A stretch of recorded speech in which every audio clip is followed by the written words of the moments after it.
Pride and Prejudice. By Jane Austen. Chapter 1.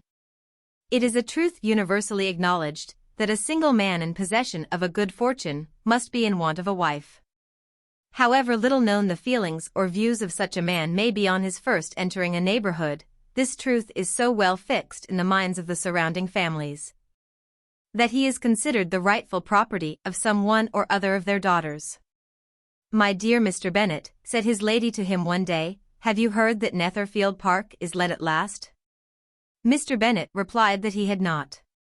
"But it is," returned she, "for Mrs. Long has just been here, and she told me all about it." Mr. Bennet made no answer. "Do you not want to know who has taken it?" cried his wife impatiently. "You want to tell me, and I have no objection to hearing it." This was invitation enough. "Why, my dear, you must know, Mrs. Long says that Netherfield is taken by a young man of large fortune from the north of England, that he came down on Monday in a chaise and four to see the place, and was so much delighted with it, that he agreed with Mr. Morris immediately. That he is to take possession before Michaelmas, and some of his servants are to be in the house by the end of next week. What is his name? Bingley. Is he married or single? Oh. Single, my dear, to be sure. A single man of large fortune. 4,000 or 5,000 a year. What a fine thing for our girls. How so? How can it affect them? My dear Mr. Bennet, replied his wife, how can you be so tiresome? You must know that I am thinking of his marrying one of them. Is that his design in settling here? Design? Nonsense, how can you talk so? But it is very likely that he may fall in love with one of them, and therefore you must visit him as soon as he comes. I see no occasion for that. You and the girls may go, or you may send them by themselves, which perhaps will be still better, for as you are as handsome as any of them, Mr. Bingley may like you the best of the party. My dear, you flatter me. I certainly have had my share of beauty, but I do not pretend to be anything extraordinary now. When a woman has 5 grown-up daughters, she ought to give over thinking of her own beauty. In such cases, a woman has not often much beauty to think of. But, my dear, you must indeed go and see Mr. Bingley when he comes into the neighborhood. It is more than I engage for, I assure you. But consider your daughters. Only think what an establishment it would be for one of them. Sir William and Lady Lucas are determined to go, merely on that account, for in general, you know, they visit no newcomers. Indeed you must go, for it will be impossible for us to visit him if you do not. You are over-scrupulous, surely. I dare say Mr. Bingley will be very glad to see you. And I will send a few lines by you to assure him of my hearty consent to his marrying whichever he chooses of the girls, though I must throw in a good word for my little Lizzie. I desire you will do no such thing. Lizzie is not a bit better than the others, and I am sure she is not half so handsome as Jane, nor half so good-humored as Lydia. But you are always giving her the preference. They have none of them much to recommend them, replied he. They are all silly and ignorant like other girls, but Lizzie has something more of quickness than her sisters. Mr. Bennet, how can you abuse your own children in such a way? You take delight in vexing me. You have no compassion for my poor nerves. You mistake me, my dear. I have a high respect for your nerves. They are my old friends. I have heard you mention them with consideration these last 20 years at least. Mr. Bennet was so odd a mixture of quick parts, sarcastic humor, reserve, and caprice, that the experience of 23 years had been insufficient to make his wife understand his character. Her mind was less difficult to develop. She was a woman of mean understanding, little information, and uncertain temper. When she was discontented, she fancied herself nervous. The business of her life was to get her daughters married, its solace was visiting and news.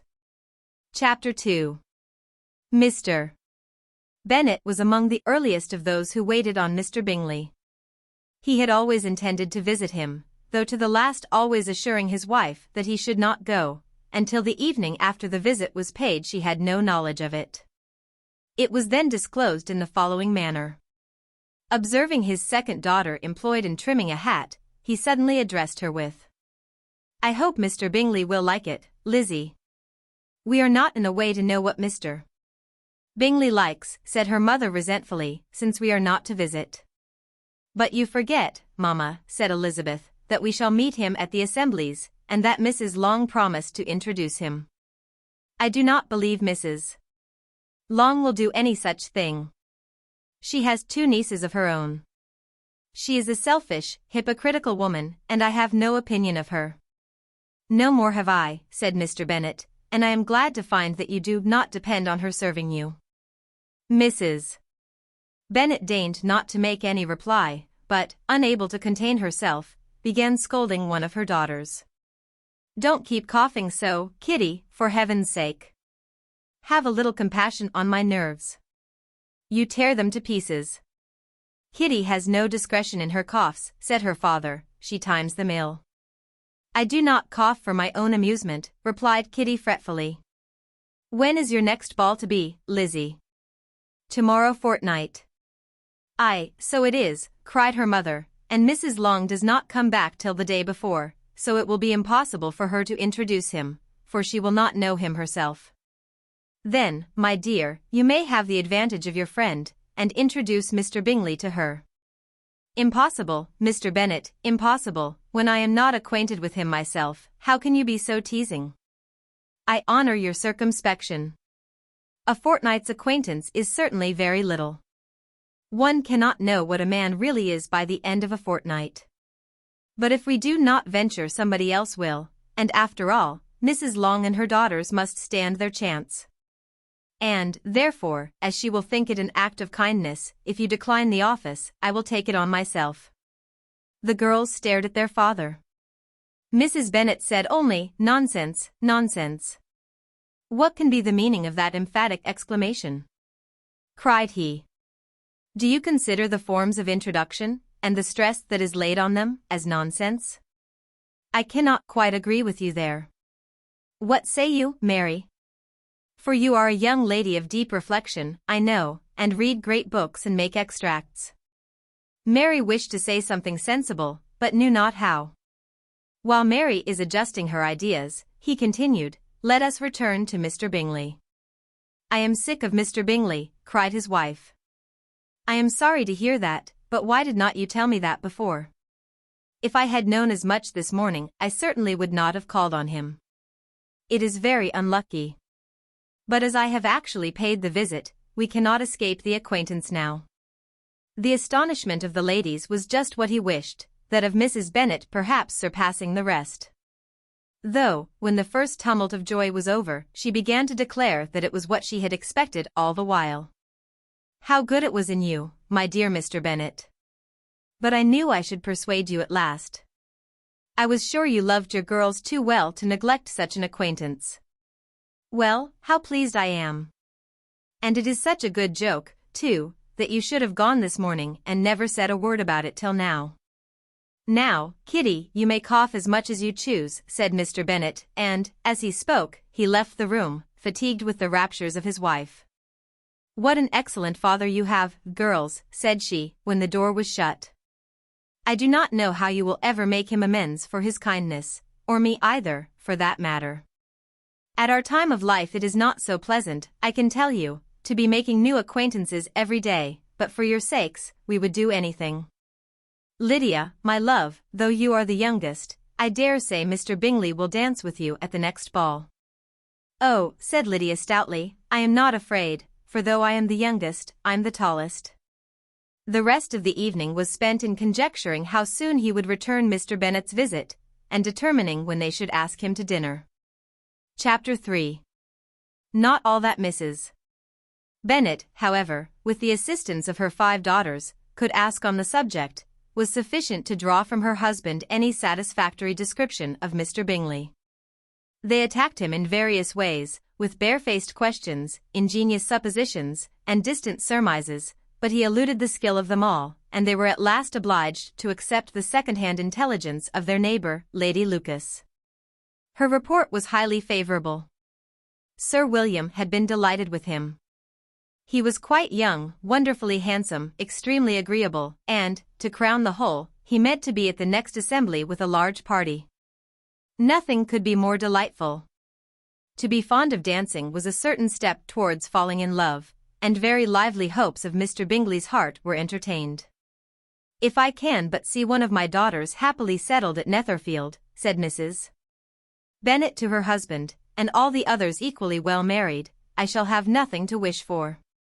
In a few days Mr. Bingley returned Mr. Bennet's visit, and sat about 10 minutes with him in his library. He had entertained hopes of being admitted to a sight of the young ladies, of whose beauty he had heard much, but he saw only the father. The ladies were somewhat more fortunate, for they had the advantage of ascertaining from an upper window that he wore a blue coat and rode a black horse. An invitation to dinner was soon afterwards dispatched, and already had Mrs. Bennet planned the courses that were to do credit to her housekeeping, when an answer arrived which deferred it all. Mr. Bingley was obliged to be in town the following day, and, consequently, unable to accept the honor of their invitation, etc. Mrs. Bennet was quite disconcerted. She could not imagine what business he could have in town so soon after his arrival in Hertfordshire. And she began to fear that he might be always flying about from one place to another, and never settled at Netherfield as he ought to be. Lady Lucas quieted her fears a little by starting the idea of his being gone to London only to get a large party for the ball, and a report soon followed that Mr. Bingley was to bring 12 ladies and 7 gentlemen with him to the assembly. The girls grieved over such a number of ladies, but were comforted the day before the ball by hearing that instead of 12 he brought only 6 with him from London, his 5 sisters and a cousin. And when the party entered the assembly room it consisted of only 5 altogether, Mr. Bingley, his 2 sisters, the husband of the eldest, and another young man. Mr. Bingley was good-looking and gentlemanlike. He had a pleasant countenance, and easy, unaffected manners. His sisters were fine women, with an air of decided fashion. His brother-in-law, Mr. Hurst, merely looked the gentleman, but his friend Mr. Darcy soon drew the attention of the room by his fine, tall person, handsome features, noble mien, and the report which was in general circulation within 5 minutes after his entrance, of his having 10,000 a year. The gentlemen pronounced him to be a fine figure of a man, the ladies declared he was much handsomer than Mr. Bingley, and he was looked at with great admiration for about half the evening, till his manners gave a disgust which turned the tide of his popularity, for he was discovered to be proud, to be above his company, and above being pleased. And not all his large estate in Derbyshire could then save him from having a most forbidding, disagreeable countenance, and being unworthy to be compared with his friend. Mr. Bingley had soon made himself acquainted with all the principal people in the room. He was lively and unreserved, danced every dance, was angry that the ball closed so early, and talked of giving one himself at Netherfield. Such amiable qualities must speak for themselves. What a contrast between him and his friend! Mr. Darcy danced only once with Mrs. Hurst and once with Miss Bingley, declined being introduced to any other lady, and spent the rest of the evening in walking about the room, speaking occasionally to one of his own party. His character was decided. He was the proudest, most disagreeable man in the world, and everybody hoped that he would never come there again. Amongst the most violent against him was Mrs.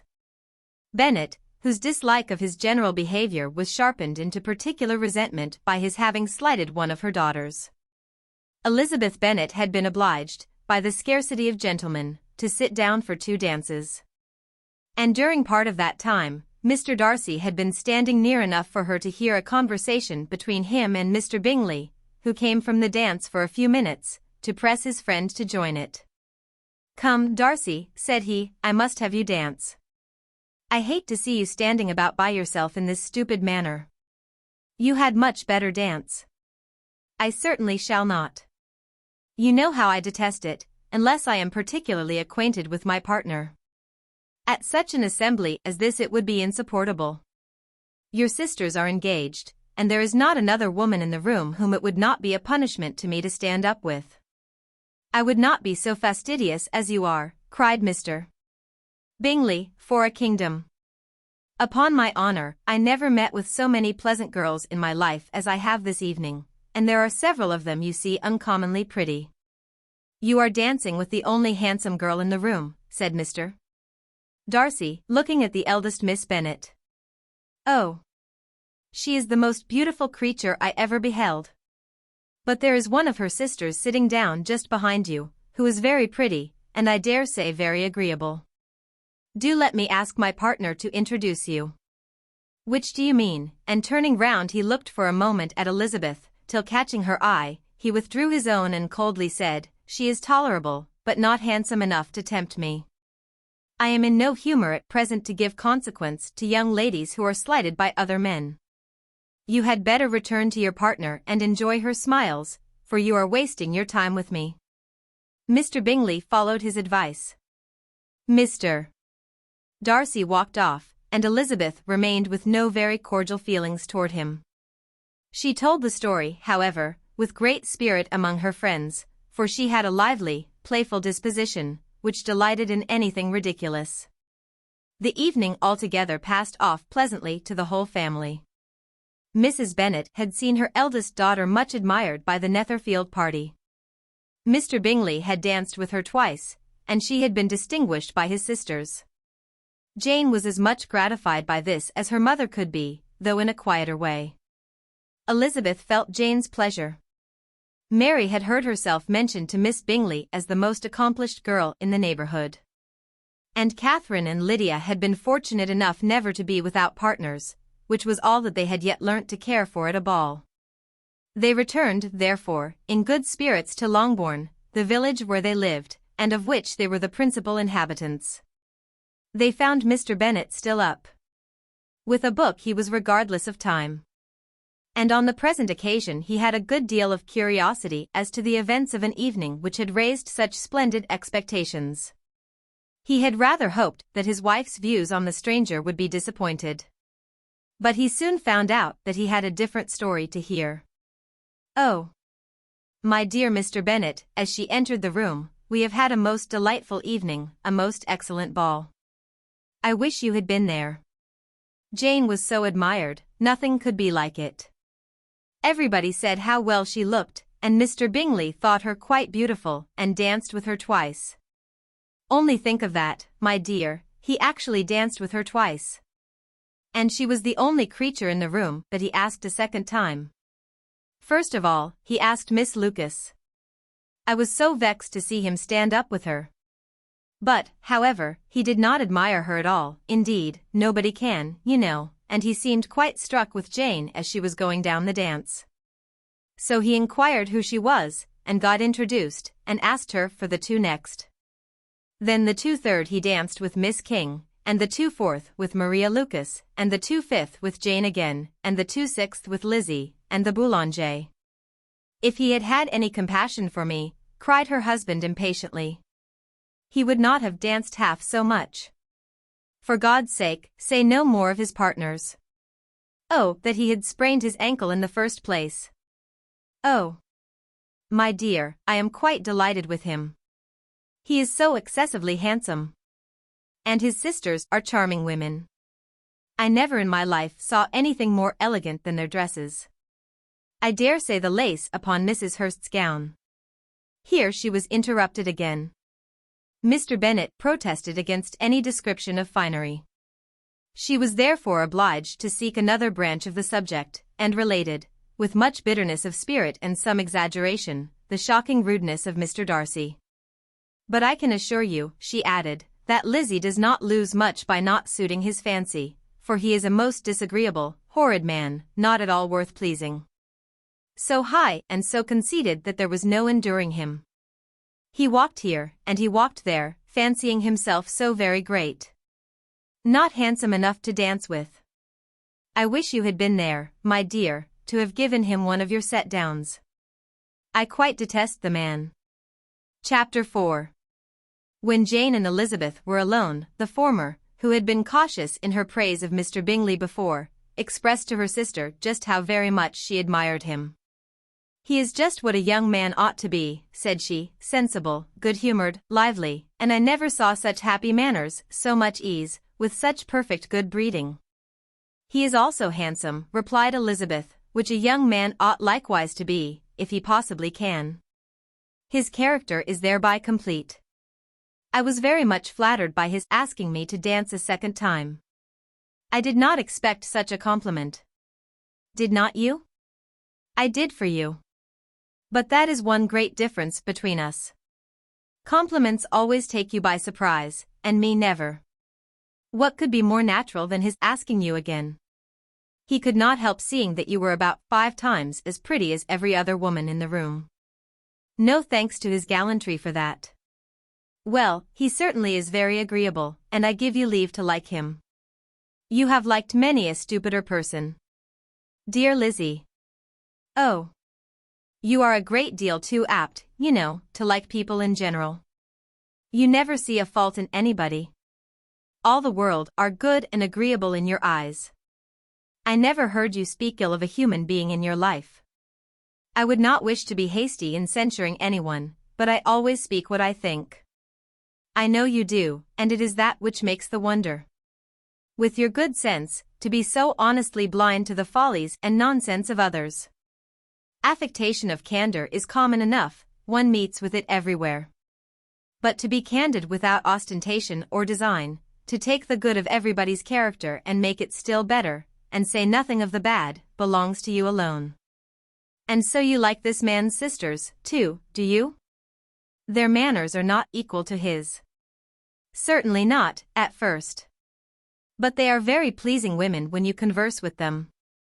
Miss Bingley is to live with her brother, and keep his house. And I am much mistaken if we shall not find a very charming neighbor in her. Elizabeth listened in silence, but was not convinced. Their behavior at the assembly had not been calculated to please in general. And with more quickness of observation and less pliancy of temper than her sister, and with a judgment too unassailed by any attention to herself, she was very little disposed to approve them. They were in fact very fine ladies. Not deficient in good humor when they were pleased, nor in the power of making themselves agreeable when they chose it, but proud and conceited.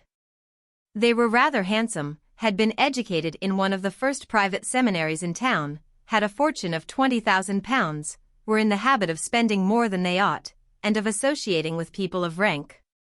And were therefore in every respect entitled to think well of themselves, and meanly of others. They were of a respectable family in the north of England, a circumstance more deeply impressed on their memories than that their brother's fortune and their own had been acquired by trade. Mr. Bingley inherited property to the amount of nearly £100,000 from his father, who had intended to purchase an estate, but did not live to do it. Mr. Bingley intended it likewise, and sometimes made choice of his county. But as he was now provided with a good house and the liberty of a manor, it was doubtful to many of those who best knew the easiness of his temper, whether he might not spend the remainder of his days at Netherfield, and leave the next generation to purchase. His sisters were anxious for his having an estate of his own, but, though he was now only established as a tenant, Miss Bingley was by no means unwilling to preside at his table, nor was Mrs. Hurst, who had married a man of more fashion than fortune, less disposed to consider his house as her home when it suited her. Mr. Bingley had not been of age 2 years, when he was tempted by an accidental recommendation to look at Netherfield House.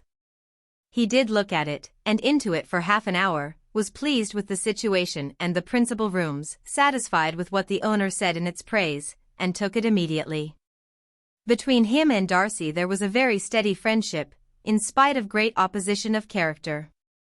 Bingley was endeared to Darcy by the easiness, openness, and ductility of his temper, though no disposition could offer a greater contrast to his own, and though with his own he never appeared dissatisfied.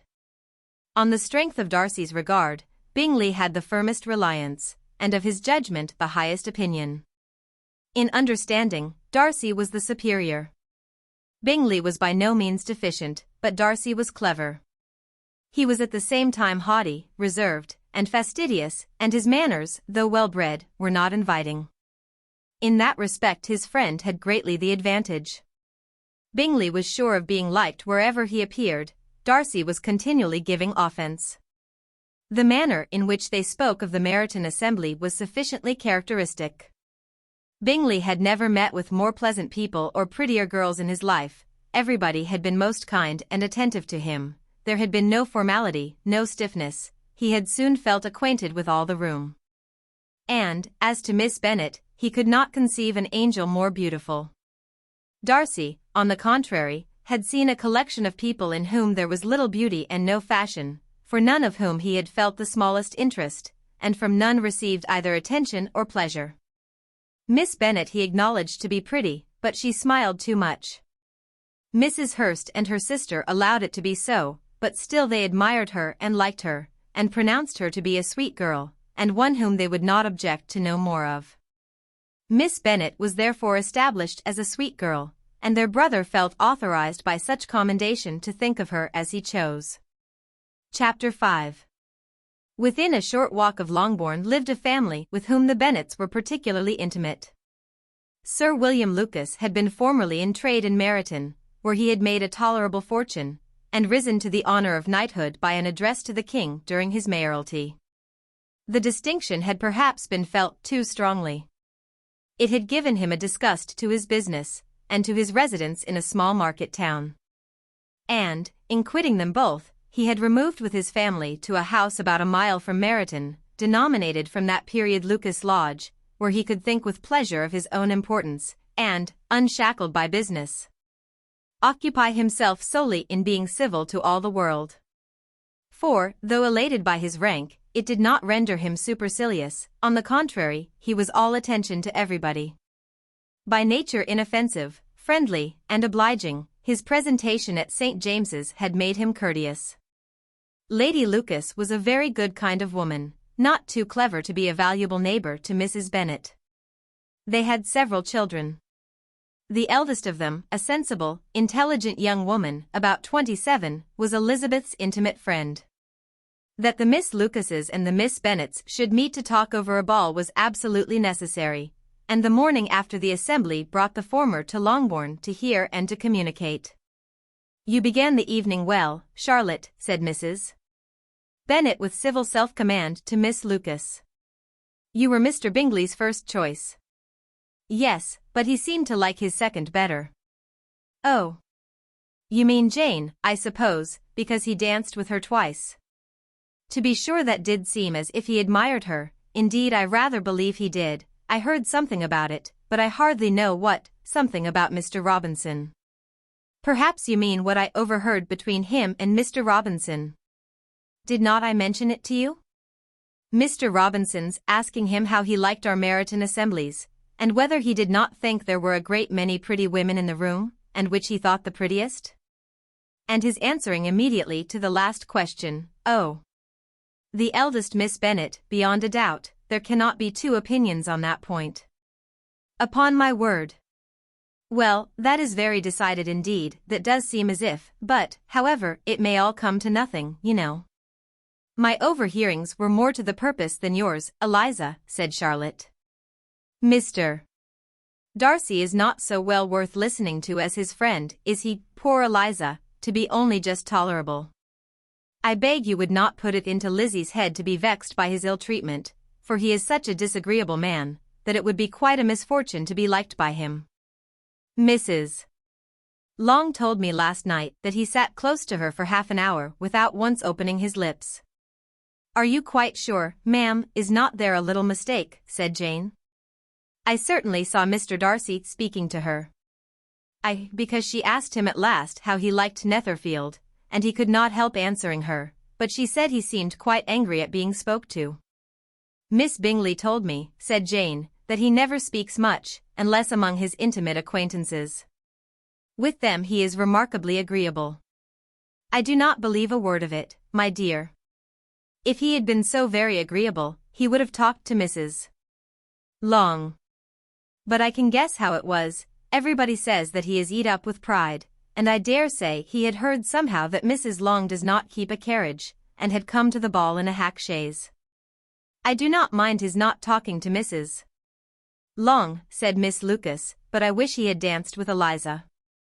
"Another time, Lizzie," said her mother, "I would not dance with him if I were you. I believe, ma'am, I may safely promise you never to dance with him." His pride, said Miss Lucas, does not offend me so much as pride often does, because there is an excuse for it. One cannot wonder that so very fine a young man, with family, fortune, everything in his favor, should think highly of himself. If I may so express it, he has a right to be proud. That is very true, replied Elizabeth, and I could easily forgive his pride, if he had not mortified mine. Pride, observed Mary, who piqued herself upon the solidity of her reflections, is a very common failing, I believe. By all that I have ever read, I am convinced that it is very common indeed.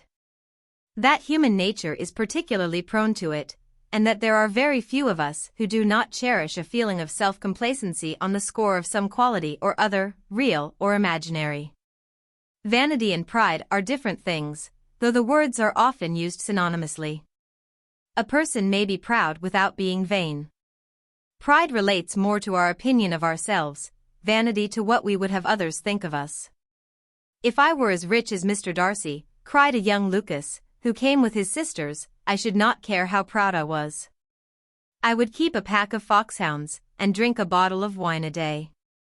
Then you would drink a great deal more than you ought, said Mrs. Bennet, and if I were to see you at it, I should take away your bottle directly.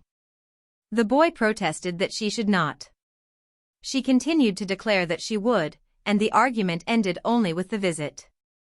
Chapter 6. The ladies of Longbourn soon waited on those of Netherfield. The visit was soon returned in due form.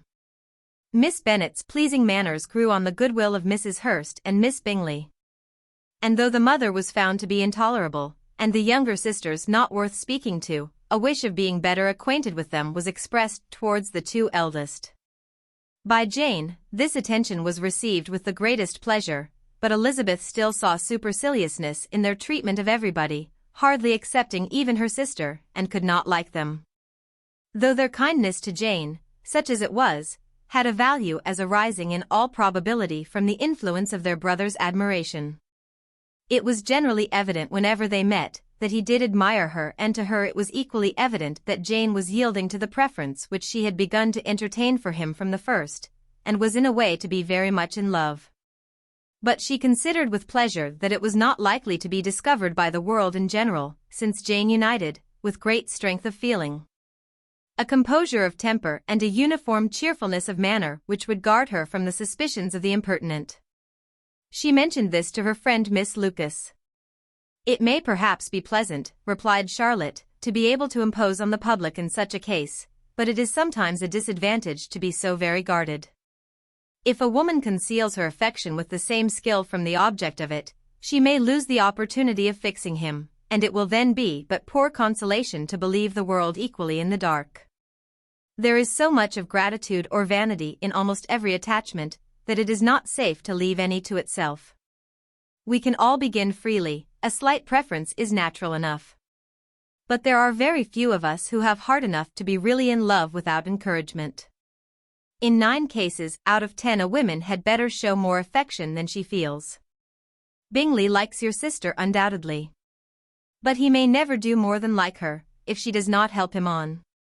But she does help him on, as much as her nature will allow. If I can perceive her regard for him, he must be a simpleton, indeed, not to discover it too. Remember, Eliza, that he does not know Jane's disposition as you do. But if a woman is partial to a man, and does not endeavor to conceal it, he must find it out. Perhaps he must, if he sees enough of her.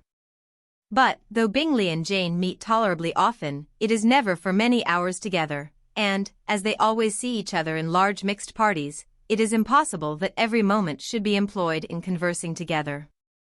Jane should therefore make the most of every half-hour in which she can command his attention. When she is secure of him, there will be more leisure for falling in love as much as she chooses. Your plan is a good one, replied Elizabeth, where nothing is in question but the desire of being well married, and if I were determined to get a rich husband, or any husband, I dare say I should adopt it. But these are not Jane's feelings. She is not acting by design. As yet, she cannot even be certain of the degree of her own regard nor of its reasonableness. She has known him only a fortnight. She danced 4 dances with him at Meryton. She saw him one morning at his own house, and has since dined with him in company 4 times. This is not quite enough to make her understand his character. Not as you represent it. Had she merely dined with him, she might only have discovered whether he had a good appetite, but you must remember that 4 evenings have also been spent together, and 4 evenings may do a great deal. Yes. These 4 evenings have enabled them to ascertain that they both like Vington better than commerce, but with respect to any other leading characteristic, I do not imagine that much has been unfolded. Well, said Charlotte, I wish Jane success with all my heart, and if she were married to him tomorrow, I should think she had as good a chance of happiness as if she were to be studying his character for a 12-month. Happiness in marriage is entirely a matter of chance. If the dispositions of the parties are ever so well known to each other or ever so similar beforehand, it does not advance their felicity in the least. They always continue to grow sufficiently unlike afterwards to have their share of vexation, and it is better to know as little as possible of the defects of the person with whom you are to pass your life. You make me laugh, Charlotte. But it is not sound. You know it is not sound, and that you would never act in this way yourself. Occupied in observing Mr. Bingley's attentions to her sister, Elizabeth was far from suspecting that she was herself becoming an object of some interest in the eyes of his friend. Mr. Darcy had at first scarcely allowed her to be pretty. He had looked at her without admiration at the ball, and when they next met, he looked at her only to criticize. But no sooner had he made it clear to himself and his friends that she hardly had a good feature in her face, than he began to find it was rendered uncommonly intelligent by the beautiful expression of her dark eyes. To this discovery succeeded some others equally mortifying. Though he had detected with a critical eye more than one failure of perfect symmetry in her form, he was forced to acknowledge her figure to be light and pleasing. And in spite of his asserting that her manners were not those of the fashionable world, he was caught by their easy playfulness. Of this she was perfectly unaware. To her he was only the man who made himself agreeable nowhere, and who had not thought her handsome enough to dance with. He began to wish to know more of her, and as a step towards conversing with her himself, attended to her conversation with others. His doing so drew her notice. It was at Sir William Lucas's, where a large party were assembled. What does Mr. Darcy mean, said she to Charlotte, by listening to my conversation with Colonel Forster? That is a question which Mr. Darcy only can answer. But if he does it any more I shall certainly let him know that I see what he is about. He has a very satirical eye, and if I do not begin by being impertinent myself, I shall soon grow afraid of him. On his approaching them soon afterwards, though without seeming to have any intention of speaking, Miss Lucas defied her friend to mention such a subject to him.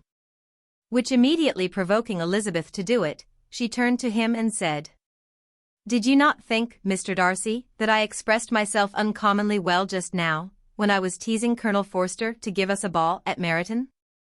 With great energy. But it is always a subject which makes a lady energetic. You are severe on us. It will be her turn soon to be teased, said Miss Lucas. I am going to open the instrument, Eliza, and you know what follows. You are a very strange creature by way of a friend, always wanting me to play and sing before anybody and everybody. If my vanity had taken a musical turn, you would have been invaluable. But as it is, I would really rather not sit down before those who must be in the habit of hearing the very best performers. On Miss Lucas's persevering, however, she added, Very well, if it must be so, it must. And gravely glancing at Mr. Darcy, there is a fine old saying, which everybody here is of course familiar with, keep your breath to cool your porridge, and I shall keep mine to swell my song. Her performance was pleasing, though by no means capital. After a song or two, and before she could reply to the entreaties of several that she would sing again, she was eagerly succeeded at the instrument by her sister Mary, who having, in consequence of being the only plain one in the family, worked hard for knowledge and accomplishments, was always impatient for display. Mary had neither genius nor taste, and though vanity had given her application, it had given her likewise a pedantic air and conceited manner, which would have injured a higher degree of excellence than she had reached. Elizabeth, easy and unaffected, had been listened to with much more pleasure, though not playing half so well. And Mary, at the end of a long concerto, was glad to purchase praise and gratitude by Scotch and Irish airs, at the request of her younger sisters, who, with some of the Lucases, and 2 or 3 officers, joined eagerly in dancing at one end of the room. Mr. Darcy stood near them in silent indignation at such a mode of passing the evening, to the exclusion of all conversation, and was too much engrossed by his thoughts to perceive that Sir William Lucas was his neighbour. Till Sir William thus began. "What a charming amusement for young people this is, Mr. Darcy. There is nothing like dancing after all. I consider it as one of the first refinements of polished society." "Certainly, sir, and it has the advantage also of being in vogue amongst the less polished societies of the world. Every savage can dance." Sir William only smiled. "Your friend performs delightfully," he continued after a pause, on seeing Bingley join the group, "and I doubt not that you are an adept in the science yourself, Mr. Darcy. You saw me dance at Meryton, I believe, sir?" "Yes, indeed, and received no inconsiderable pleasure from the sight." "Do you often dance at St. James's?" "Never, sir." "Do you not think it would be a proper compliment to the place?" "It is a compliment which I never pay to any place if I can avoid it." "You have a house in town, I conclude?" Mr. Darcy bowed. "I had once had some thought of fixing in town myself, for I am fond of superior society. But I did not feel quite certain that the air of London would agree with Lady Lucas." He paused in hopes of an answer, but his companion was not disposed to make any. And Elizabeth at that instant moving towards them, he was struck with the action of doing a very gallant thing, and called out to her, "My dear Miss Eliza, why are you not dancing?" "Mr. Darcy, you must allow me to present this young lady to you as a very desirable partner. You cannot refuse to dance, I am sure, when so much beauty is before you." And, taking her hand, he would have given it to Mr. Darcy, who, though extremely surprised, was not unwilling to receive it, when she instantly drew back, and said with some discomposure to Sir William, "Indeed, sir, I have not the least intention of dancing. I entreat you not to suppose that I moved this way in order to beg for a partner." Mr. Darcy, with grave propriety, requested to be allowed the honour of her hand, but in vain. Elizabeth was determined. Nor did Sir William at all shake her purpose by his attempt at persuasion. "You excel so much in the dance, Miss Eliza, that it is cruel to deny me the happiness of seeing you. And though this gentleman dislikes the amusement in general, he can have no objection, I am sure, to oblige us for 1/2 hour." "Mr. Darcy is all politeness," said Elizabeth, smiling. "He is, indeed. But, considering the inducement, my dear Miss Eliza, we cannot wonder at his complaisance, for who would object to such a partner?" Elizabeth looked archly, and turned away. Her resistance had not injured her with the gentleman, and he was thinking of her with some complacency, when thus accosted by Miss Bingley. "I can guess the subject of your reverie." "I should imagine not.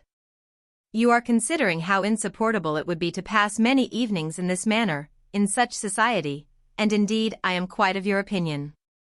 I was never more annoyed. The insipidity, and yet the noise, the nothingness, and yet the self-importance of all those people. What would I give to hear your strictures on them? Your conjecture is totally wrong, I assure you. My mind was more agreeably engaged. I have been meditating on the very great pleasure which a pair of fine eyes in the face of a pretty woman can bestow." Miss Bingley immediately fixed her eyes on his face, and desired he would tell her what lady had the credit of inspiring such reflections. Mr. Darcy replied with great intrepidity, "Miss Elizabeth Bennet." "Miss Elizabeth Bennet," repeated Miss Bingley. "I am all astonishment. How long has she been such a favourite, and pray, when am I to wish you joy?" "That is exactly the question which I expected you to ask. A lady's imagination is very rapid. It jumps from admiration to love, from love to matrimony, in a moment. I knew you would be wishing me joy." Nay, if you are serious about it, I shall consider the matter is absolutely settled. You will be having a charming mother-in-law, indeed. And, of course, she will always be at Pemberley with you. He listened to her with perfect indifference while she chose to entertain herself in this manner, and as his composure convinced her that all was safe, her wit flowed long. Chapter 7. Mr. Bennet's property consisted almost entirely in an estate of 2,000 a year, which, unfortunately for his daughters, was entailed, in default of heirs male, on a distant relation. And their mother's fortune, though ample for her situation in life, could but ill supply the deficiency of his. Her father had been an attorney in Meryton, and had left her £4,000. She had a sister married to a Mr. Phillips, who had been a clerk to their father and succeeded him in the business, and a brother settled in London in a respectable line of trade. The village of Longbourn was only 1 mile from Meryton. A most convenient distance for the young ladies, who were usually tempted thither 3 or 4 times a week, to pay their duty to their aunt and to a milliner's shop just over the way. The 2 youngest of the family, Catherine and Lydia, were particularly frequent in these attentions. Their minds were more vacant than their sisters', and when nothing better offered, a walk to Meryton was necessary to amuse their morning hours and furnish conversation for the evening. And however bare of news the country in general might be, they always contrived to learn some from their aunt. At present, indeed, they were well supplied both with news and happiness by the recent arrival of a militia regiment in the neighborhood. It was to remain the whole winter, and Meryton was the headquarters. Their visits to Mrs. Phillips were now productive of the most interesting intelligence. Every day added something to their knowledge of the officers' names and connections. Their lodgings were not long a secret, and at length they began to know the officers themselves. Mr. Phillips visited them all, and this opened to his nieces a store of felicity unknown before. They could talk of nothing but officers, and Mr. Bingley's large fortune, the mention of which gave animation to their mother, was worthless in their eyes when opposed to the regimentals of an ensign. After listening one morning to their effusions on this subject, Mr. Bennet coolly observed, "From all that I can collect by your manner of talking, you must be 2 of the silliest girls in the country. I have suspected it some time, but I am now convinced." Catherine was disconcerted, and made no answer. But Lydia, with perfect indifference, continued to express her admiration of Captain Carter, and her hope of seeing him in the course of the day, as he was going the next morning to London. "I am astonished, my dear," said Mrs. Bennet, "that you should be so ready to think your own children silly. If I wished to think slightingly of anybody's children, it should not be of my own, however. If my children are silly, I must hope to be always sensible of it." "Yes, but as it happens, they are all of them very clever. This is the only point, I flatter myself, on which we do not agree. I had hoped that our sentiments coincided in every particular, but I must so far differ from you as to think our 2 youngest daughters uncommonly foolish. My dear Mr. Bennet, you must not expect such girls to have the sense of their father and mother. When they get to our age, I dare say they will not think about officers any more than we do. I remember the time when I liked a red coat myself very well, and, indeed, so I do still at my heart, and if a smart young colonel, with 5 or 6,000 a year, should want one of my girls I shall not say nay to him. And I thought Colonel Forster looked very becoming the other night at Sir William's in his regimentals." "Mamma," cried Lydia, "my aunt says that Colonel Forster and Captain Carter do not go so often to Miss Watson's as they did when they first came. She sees them now very often standing in Clark's library." Mrs. Bennet was prevented replying by the entrance of the footman with a note for Miss Bennet. It came from Netherfield, and the servant waited for an answer. Mrs. Bennet's eyes sparkled with pleasure, and she was eagerly calling out, while her daughter read. "Well, Jane, who is it from? What is it about? What does he say? Well, Jane, make haste and tell us, make haste, my love." "It is from Miss Bingley," said Jane, and then read it aloud. "My dear friend, if you are not so compassionate as to dine today with Louisa and me, we shall be in danger of hating each other for the rest of our lives, for a whole day's tete-a-tete between two women can never end without a quarrel. Come as soon as you can on receipt of this. My brother and the gentleman are to dine with the officers. Yours ever, Caroline Bingley. With the officers, cried Lydia. I wonder my aunt did not tell us of that. Dining out, said Mrs. Bennet, that is very unlucky. Can I have the carriage, said Jane. No, my dear, you had better go on horseback, because it seems likely to rain, and then you must stay all night. That would be a good scheme, said Elizabeth, if you were sure that they would not offer to send her home. Oh.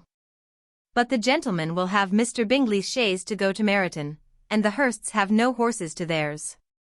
I had much rather go in the coach. But, my dear, your father cannot spare the horses, I am sure. They are wanted in the farm, Mr. Bennet, are they not? They are wanted in the farm much oftener than I can get them. But if you have got them today, said Elizabeth, my mother's purpose will be answered. She did at last extort from her father an acknowledgment that the horses were engaged. Jane was therefore obliged to go on horseback, and her mother attended her to the door with many cheerful prognostics of a bad day. Her hopes were answered. Jane had not been gone long before it rained hard. Her sisters were uneasy for her, but her mother was delighted.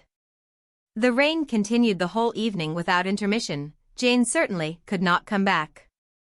This was a lucky idea of mine, indeed, said Mrs. Bennet more than once, as if the credit of making it rain were all her own. Till the next morning, however, she was not aware of all the felicity of her contrivance. Breakfast was scarcely over when a servant from Netherfield brought the following note for Elizabeth. My dearest Lizzie, I find myself very unwell this morning, which, I suppose, is to be imputed to my getting wet through yesterday. My kind friends will not hear of my returning till I am better. They insist also on my seeing Mr. Jones, therefore do not be alarmed if you should hear of his having been to me, and, excepting a sore throat and headache, there is not much the matter with me. Yours, etc. Well, my dear, said Mr. Bennet, when Elizabeth had read the note aloud, if your daughter should have a dangerous fit of illness, if she should die, it would be a comfort to know that it was all in pursuit of Mr. Bingley, and under your orders. Oh! I am not afraid of her dying. People do not die of little trifling colds. She will be taken good care of. As long as she stays there, it is all very well. I would go and see her if I could have the carriage. Elizabeth, feeling really anxious, was determined to go to her, though the carriage was not to be had, and as she was no horsewoman, walking was her only alternative. She declared her resolution. How can you be so silly, cried her mother, as to think of such a thing, in all this dirt? You will not be fit to be seen when you get there. I shall be very fit to see Jane, which is all I want. Is this a hint to me, Lizzie, said her father, to send for the horses? No, indeed, I do not wish to avoid the walk. The distance is nothing when one has a motive, only 3 miles. I shall be back by dinner. I admire the activity of your benevolence, observed Mary, but every impulse of feeling should be guided by reason, and, in my opinion, exertion should always be in proportion to what is required. We will go as far as Meryton with you, said Catherine and Lydia. Elizabeth accepted their company, and the 3 young ladies set off together. If we make haste, said Lydia, as they walked along, perhaps we may see something of Captain Carter before he goes. In Meryton they parted. The 2 youngest repaired to the lodgings of one of the officers' wives, and Elizabeth continued her walk alone, crossing field after field at a quick pace, jumping over stiles and springing over puddles with impatient activity.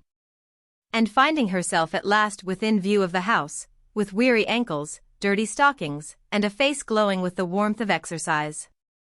She was shown into the breakfast parlor, where all but Jane were assembled, and where her appearance created a great deal of surprise.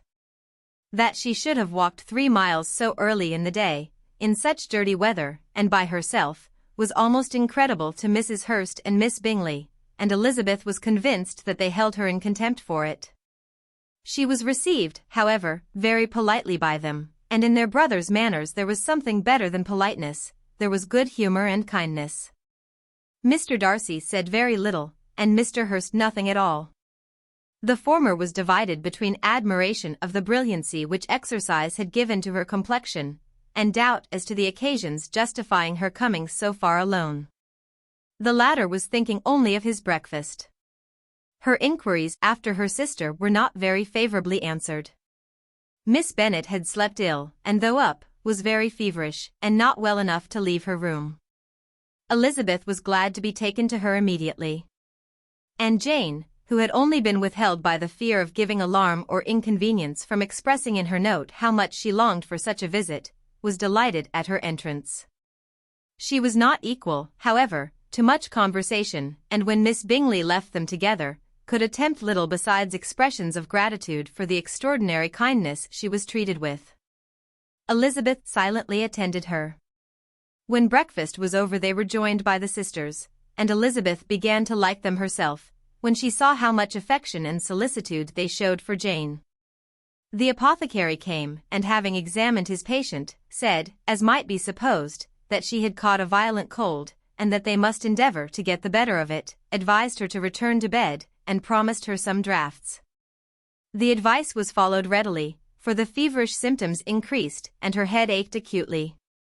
Elizabeth did not quit her room for a moment, nor were the other ladies often absent. The gentlemen being out, they had, in fact, nothing to do elsewhere. When the clock struck 3, Elizabeth felt that she must go, and very unwillingly said so.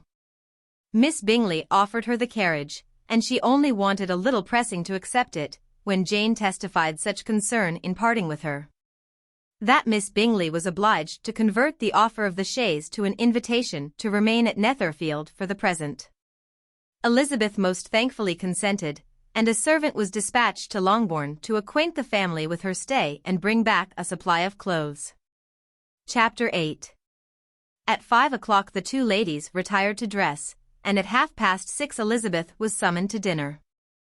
To the civil inquiries which then poured in, and amongst which she had the pleasure of distinguishing the much superior solicitude of Mr. Bingley's, she could not make a very favourable answer. Jane was by no means better. The sisters, on hearing this, repeated 3 or 4 times how much they were grieved, how shocking it was to have a bad cold, and how excessively they disliked being ill themselves.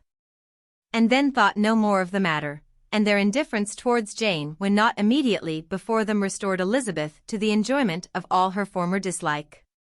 Their brother, indeed, was the only one of the party whom she could regard with any complacency. His anxiety for Jane was evident, and his attentions to herself most pleasing, and they prevented her feeling herself so much an intruder as she believed she was considered by the others. She had very little notice from any but him. Miss Bingley was engrossed by Mr. Darcy, her sister scarcely less so, and as for Mr. Hurst, by whom Elizabeth sat, he was an indolent man, who lived only to eat, drink, and play at cards. Who, when he found her to prefer a plain dish to a ragout, had nothing to say to her. When dinner was over, she returned directly to Jane, and Miss Bingley began abusing her as soon as she was out of the room. Her manners were pronounced to be very bad indeed, a mixture of pride and impertinence. She had no conversation, no style, no beauty. Mrs. Hurst thought the same, and added, "She has nothing, in short, to recommend her, but being an excellent walker. I shall never forget her appearance this morning. She really looked almost wild." "She did, indeed, Louisa. I could hardly keep my countenance. Very nonsensical to come at all. Why must she be scampering about the country, because her sister had a cold? Her hair, so untidy, so blowsy. Yes, and her petticoat. I hope you saw her petticoat, 6 inches deep in mud, I am absolutely certain, and the gown which had been let down to hide it not doing its office." "Your picture may be very exact, Louisa," said Bingley, "but this was all lost upon me. I thought Miss Elizabeth Bennet looked remarkably well when she came into the room this morning. Her dirty petticoat quite escaped my notice." "You observed it, Mr. Darcy, I am sure," said Miss Bingley. "And I am inclined to think that you would not wish to see your sister make such an exhibition." Certainly not. To walk 3 miles, or 4 miles, or 5 miles, or whatever it is, above her ankles in dirt, and alone, quite alone. What could she mean by it? It seems to me to show an abominable sort of conceited independence, a most country town indifference to decorum. It shows an affection for her sister that is very pleasing, said Bingley. I am afraid, Mr. Darcy, observed Miss Bingley in a half-whisper, that this adventure has rather affected your admiration of her fine eyes. Not at all, he replied, they were brightened by the exercise. A short pause followed this speech, and Mrs. Hurst began again. I have an excessive regard for Miss Jane Bennet, she is really a very sweet girl, and I wish with all my heart she were well settled. But with such a father and mother, and such low connections, I am afraid there is no chance of it. I think I have heard you say that their uncle is an attorney on Meryton. Yes, and they have another, who lives somewhere near Cheapside. That is capital, added her sister, and they both laughed heartily. If they had uncles enough to fill all Cheapside, cried Bingley, it would not make them one jot less agreeable. But it must very materially lessen their chance of marrying men of any consideration in the world, replied Darcy. To this speech Bingley made no answer. But his sisters gave it their hearty assent, and indulged their mirth for some time at the expense of their dear friend's vulgar relations. With a renewal of tenderness, however, they returned to her room on leaving the dining parlour, and sat with her till summoned to coffee. She was still very poorly, and Elizabeth would not quit her at all, till late in the evening, when she had the comfort of seeing her sleep, and when it seemed to her rather right than pleasant that she should go downstairs herself. On entering the drawing-room she found the whole party at loo, and was immediately invited to join them. But suspecting them to be playing high she declined it, and making her sister the excuse, said she would amuse herself for the short time she could stay below, with a book.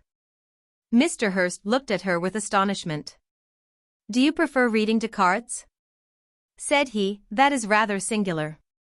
Miss Eliza Bennet, said Miss Bingley, despises cards. She is a great reader, and has no pleasure in anything else. I deserve neither such praise nor such censure, cried Elizabeth. I am not a great reader, and I have pleasure in many things. In nursing your sister I am sure you have pleasure, said Bingley, and I hope it will be soon increased by seeing her quite well. Elizabeth thanked him from her heart, and then walked towards the table where a few books were lying. He immediately offered to fetch her others, all that his library afforded. And I wish my collection were larger for your benefit and my own credit. But I am an idle fellow, and though I have not many, I have more than I ever looked into. Elizabeth assured him that she could suit herself perfectly with those in the room. I am astonished, said Miss Bingley, that my father should have left so small a collection of books. What a delightful library you have at Pemberley, Mr. Darcy. It ought to be good, he replied, it has been the work of many generations. And then you have added so much to it yourself, you are always buying books. I cannot comprehend the neglect of a family library in such days as these. Neglect. I am sure you neglect nothing that can add to the beauties of that noble place. Charles, when you build your house, I wish it may be half as delightful as Pemberley. I wish it may. But I would really advise you to make your purchase in that neighborhood, and take Pemberley for a kind of model. There is not a finer county in England than Derbyshire. With all my heart, I will buy Pemberley itself if Darcy will sell it. I am talking of possibilities, Charles. Upon my word, Caroline, I should think it more possible to get Pemberley by purchase than by imitation. Elizabeth was so much caught with what passed, as to leave her very little attention for her book. And soon laying it wholly aside, she drew near the card table, and stationed herself between Mr. Bingley and his eldest sister, to observe the game. Is Miss Darcy much grown since the spring, said Miss Bingley, will she be as tall as I am? I think she will. She is now about Miss Elizabeth Bennet's height, or rather taller. How I long to see her again. I never met with anybody who delighted me so much. Such a countenance, such manners. And so extremely accomplished for her age. Her performance on the pianoforte is exquisite. It is amazing to me, said Bingley, how young ladies can have patience to be so very accomplished as they all are. All young ladies accomplished? My dear Charles, what do you mean? Yes, all of them, I think. They all paint tables, cover screens, and net purses. I scarcely know anyone who cannot do all this, and I am sure I never heard a young lady spoken of for the first time, without being informed that she was very accomplished. Your list of the common extent of accomplishments, said Darcy, has too much truth. The word is applied to many a woman who deserves it no otherwise than by netting a purse or covering a screen. But I am very far from agreeing with you in your estimation of ladies in general. I cannot boast of knowing more than half a dozen, in the whole range of my acquaintance, that are really accomplished. Nor I am sure, said Miss Bingley. Then, observed Elizabeth, you must comprehend a great deal in your idea of an accomplished woman. Yes, I do comprehend a great deal in it. Oh! Certainly, cried his faithful assistant, no one can be really esteemed accomplished who does not greatly surpass what is usually met with. A woman must have a thorough knowledge of music, singing, drawing, dancing, and the modern languages, to deserve the word. And besides all this, she must possess a certain something in her air and manner of walking, the tone of her voice, her address and expressions, or the word will be but half deserved. All this she must possess, added Darcy, and to all this she must yet add something more substantial, in the improvement of her mind by extensive reading. I am no longer surprised at your knowing only 6 accomplished women. I rather wonder now at your knowing any. Are you so severe upon your own sex as to doubt the possibility of all this? I never saw such a woman. I never saw such capacity, and taste, and application, and elegance, as you describe united. Mrs. Hurst and Miss Bingley both cried out against the injustice of her implied doubt, and were both protesting that they knew many women who answered this description, when Mr.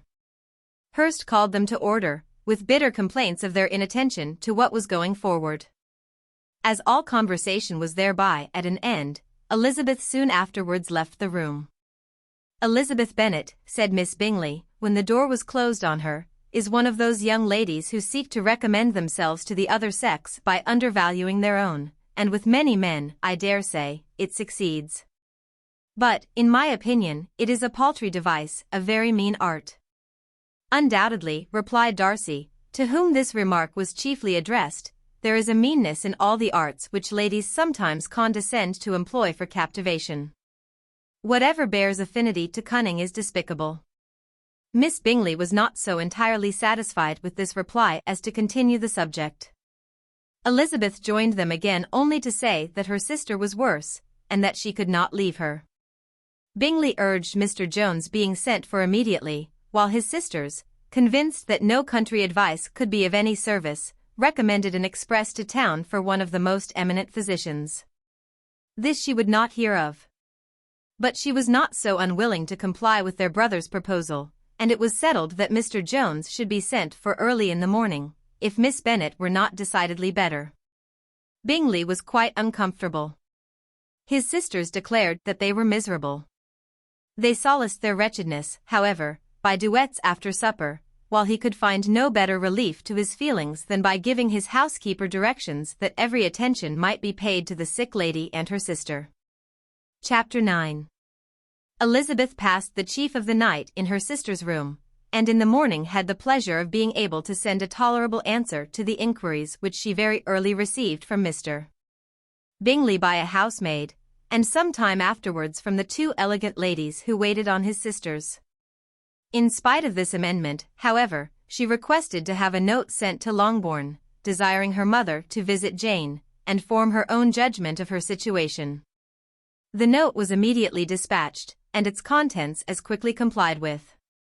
Mrs. Bennet, accompanied by her 2 youngest girls, reached Netherfield soon after the family breakfast. Had she found Jane in any apparent danger, Mrs. Bennet would have been very miserable. But being satisfied on seeing her that her illness was not alarming, she had no wish of her recovering immediately, as her restoration to health would probably remove her from Netherfield. She would not listen, therefore, to her daughter's proposal of being carried home, neither did the apothecary, who arrived about the same time, think it at all advisable.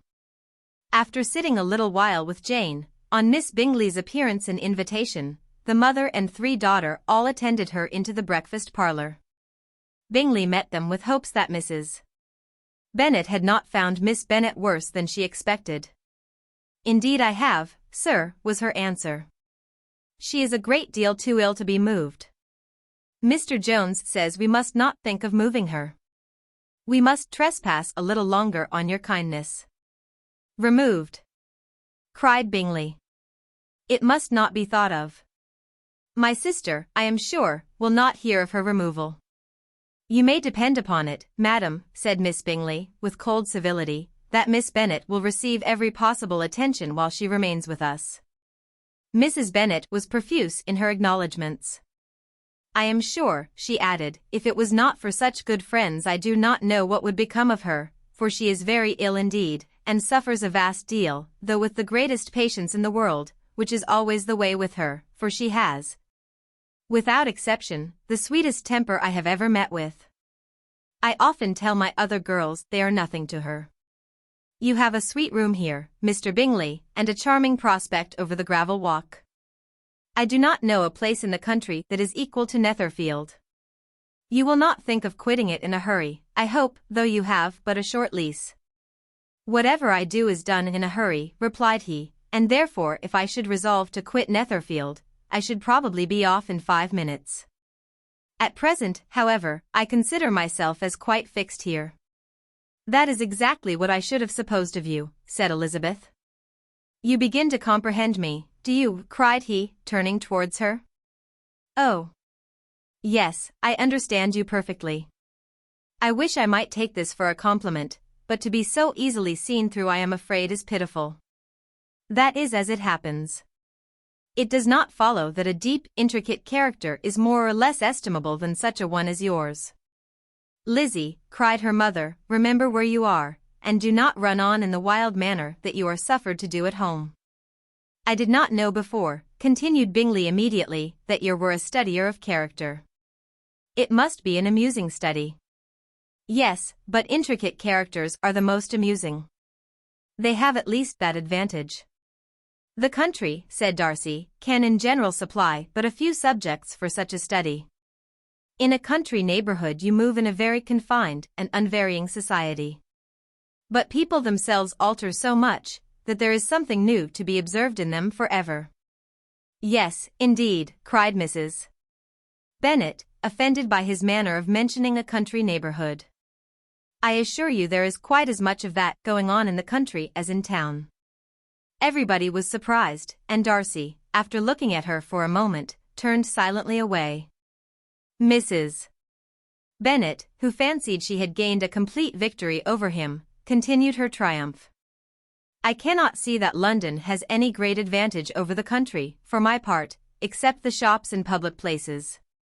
The country is a vast deal pleasanter, is it not, Mr. Bingley?" "When I am in the country," he replied, "I never wish to leave it, and when I am in town it is pretty much the same. They have each their advantages, and I can be equally happy in either." "That is because you have the right disposition." But that gentleman, looking at Darcy, seemed to think the country was nothing at all. "Indeed, mamma, you are mistaken," said Elizabeth, blushing for her mother. "You quite mistook Mr. Darcy. He only meant that there was not such a variety of people to be met with in the country as in the town, which you must acknowledge to be true." "Certainly, my dear, nobody said there were, but as to not meeting with many people in this neighborhood, I believe there are few neighborhoods larger.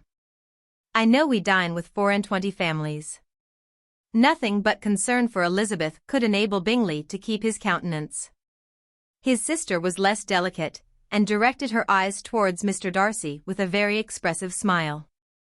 Elizabeth, for the sake of saying something that might turn her mother's thoughts, now asked her if Charlotte Lucas had been at Longbourn since her coming away. "Yes, she called yesterday with her father." "What an agreeable man Sir William is, Mr. Bingley, is not he? So much the man of fashion. So genteel and easy. He had always something to say to everybody. That is my idea of good breeding. And those persons who fancy themselves very important, and never open their mouths, quite mistake the matter. Did Charlotte dine with you? No, she would go home. I fancy she was wanted about the mince pies. For my part, Mr. Bingley, I always keep servants that can do their own work. My daughters are brought up very differently. But everybody is to judge for themselves, and the Lucases are a very good sort of girls, I assure you. It is a pity they are not handsome. Not that I think Charlotte so very plain, but then she is our particular friend. She seems a very pleasant young woman. Oh, dear, yes, but you must own she is very plain. Lady Lucas herself has often said so, and envied me Jane's beauty. I do not like to boast of my own child, but to be sure, Jane, one does not often see anybody better looking. It is what everybody says. I do not trust my own partiality. When she was only 15, there was a man at my brother Gardiner's in town so much in love with her that my sister-in-law was sure he would make her an offer before we came away. But, however, he did not. Perhaps he thought her too young. However, he wrote some verses on her, and very pretty they were. And so ended his affection, said Elizabeth impatiently. There has been many a one, I fancy, overcome in the same way. I wonder who first discovered the efficacy of poetry in driving away love. I have been used to consider poetry as the food of love, said Darcy. Of a fine, stout, healthy love it may. Everything nourishes what is strong already. But if it be only a slight, thin sort of inclination, I am convinced that one good sonnet will starve it entirely away. Darcy only smiled, and the general pause which ensued made Elizabeth tremble lest her mother should be exposing herself again. She longed to speak, but could think of nothing to say, and after a short silence Mrs. Bennet began repeating her thanks to Mr. Bingley for his kindness to Jane, with an apology for troubling him also with Lizzie. Mr. Bingley was unaffectedly civil in his answer, and forced his younger sister to be civil also, and say what the occasion required. She performed her part indeed without much graciousness, but Mrs. Bennet was satisfied, and soon afterwards ordered her carriage. Upon this signal, the youngest of her daughters put herself forward. The two girls had been whispering to each other during the whole visit, and the result of it was, that the youngest should tax Mr. Bingley with having promised on his first coming into the country to give a ball at Netherfield. Lydia was a stout, well-grown girl of 15, with a fine complexion and good-humoured countenance, a favourite with her mother, whose affection had brought her into public at an early age. She had high animal spirits, and a sort of natural self-consequence, which the attention of the officers, to whom her uncle's good dinners, and her own easy manners recommended her, had increased into assurance. She was very equal, therefore, to address Mr. Bingley on the subject of the ball, and abruptly reminded him of his promise, adding, that it would be the most shameful thing in the world if he did not keep it. His answer to this sudden attack was delightful to their mother's ear.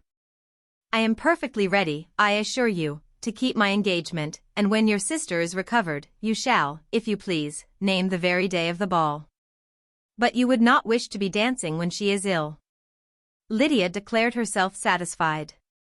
Oh, yes, it would be much better to wait till Jane was well, and by that time most likely Captain Carter would be at Meryton again. And when you have given your ball, she added, I shall insist on their giving one also. I shall tell Colonel Forster it will be quite a shame if he does not. Mrs. Bennet and her daughters then departed, and Elizabeth returned instantly to Jane, leaving her own and her relations' behaviour to the remarks of the two ladies and Mr. Darcy. The latter of whom, however, could not be prevailed on to join in their censure of her, in spite of all Miss Bingley's witticisms on fine eyes. Chapter 10. The day passed much as the day before had done. Mrs. Hurst and Miss Bingley had spent some hours of the morning with the invalid, who continued, though slowly, to mend, and in the evening Elizabeth joined their party in the drawing-room. The loo table, however, did not appear. Mr. Darcy was writing, and Miss Bingley, seated near him, was watching the progress of his letter and repeatedly calling off his attention by messages to his sister. Mr. Hurst and Mr. Bingley were at piquet, and Mrs. Hurst was observing their game. Elizabeth took up some needlework, and was sufficiently amused in attending to what passed between Darcy and his companion. The perpetual commendations of the lady either on his handwriting, or on the evenness of his lines, or on the length of his letter, with the perfect unconcern with which her praises were received, formed a curious dialogue, and was exactly in union with her opinion of each. How delighted Miss Darcy will be to receive such a letter! He made no answer. You write uncommonly fast. You are mistaken. I write rather slowly. How many letters you must have occasion to write in the course of a year. Letters of business, too. How odious I should think them. It is fortunate, then, that they fall to my lot instead of yours. Pray tell your sister that I long to see her. I have already told her so once, by your desire. I am afraid you do not like your pen. Let me mend it for you. I mend pens remarkably well. Thank you, but I always mend my own. How can you contrive to write so even? He was silent. Tell your sister I am delighted to hear of her improvement on the harp, and pray let her know that I am quite in raptures with her beautiful little design for a table, and I think it infinitely superior to Miss Grantley's. Will you give me leave to defer your raptures till I write again? At present I have not room to do them justice. Oh. It is of no consequence. I shall see her in January. But do you always write such charming long letters to her, Mr. Darcy? They are generally long, but whether always charming it is not for me to determine. It is a rule with me, that a person who can write a long letter with ease, cannot write ill. That will not do for a compliment to Darcy, Caroline, cried her brother, because he does not write with ease. He studies too much for words of 4 syllables. Do not you, Darcy? My style of writing is very different from yours. Oh! Cried Miss Bingley, Charles writes in the most careless way imaginable. He leaves out half his words, and blots the rest. My ideas flow so rapidly that I have not time to express them, by which means my letters sometimes convey no ideas at all to my correspondents. Your humility, Mr. Bingley, said Elizabeth, must disarm reproof. Nothing is more deceitful, said Darcy, than the appearance of humility. It is often only carelessness of opinion, and sometimes an indirect boast. And which of the two do you call my little recent piece of modesty? The indirect boast. For you are really proud of your defects in writing, because you consider them as proceeding from a rapidity of thought and carelessness of execution, which, if not estimable, you think at least highly interesting. The power of doing anything with quickness is always prized much by the possessor, and often without any attention to the imperfection of the performance. When you told Mrs. Bennet this morning that if you ever resolved upon quitting Netherfield you should be gone in 5 minutes, you meant it to be a sort of panegyric. Of compliment to yourself, and yet what is there so very laudable in a precipitance which must leave very necessary business undone, and can be of no real advantage to yourself or anyone else? Nay, cried Bingley, this is too much, to remember at night all the foolish things that were said in the morning. And yet, upon my honor, I believe what I said of myself to be true, and I believe it at this moment. At least, therefore, I did not assume the character of needless precipitance merely to show off before the ladies. I dare say you believed it, but I am by no means convinced that you would be gone with such celerity. Your conduct would be quite as dependent on chance as that of any man I know. And if, as you were mounting your horse, a friend were to say, Bingley, you had better stay till next week, you would probably do it, you would probably not go, and at another word, might stay a month. You have only proved by this, cried Elizabeth, that Mr. Bingley did not do justice to his own disposition. You have shown him off now much more than he did himself. I am exceedingly gratified, said Bingley, by your converting what my friend says into a compliment on the sweetness of my temper. But I am afraid you are giving it a turn which that gentleman did by no means intend. For he would certainly think better of me, if under such a circumstance I were to give a flat denial, and ride off as fast as I could. Would Mr. Darcy then consider the rashness of your original intentions as atoned for by your obstinacy in adhering to it? Upon my word, I cannot exactly explain the matter. Darcy must speak for himself. You expect me to account for opinions which you choose to call mine, but which I have never acknowledged.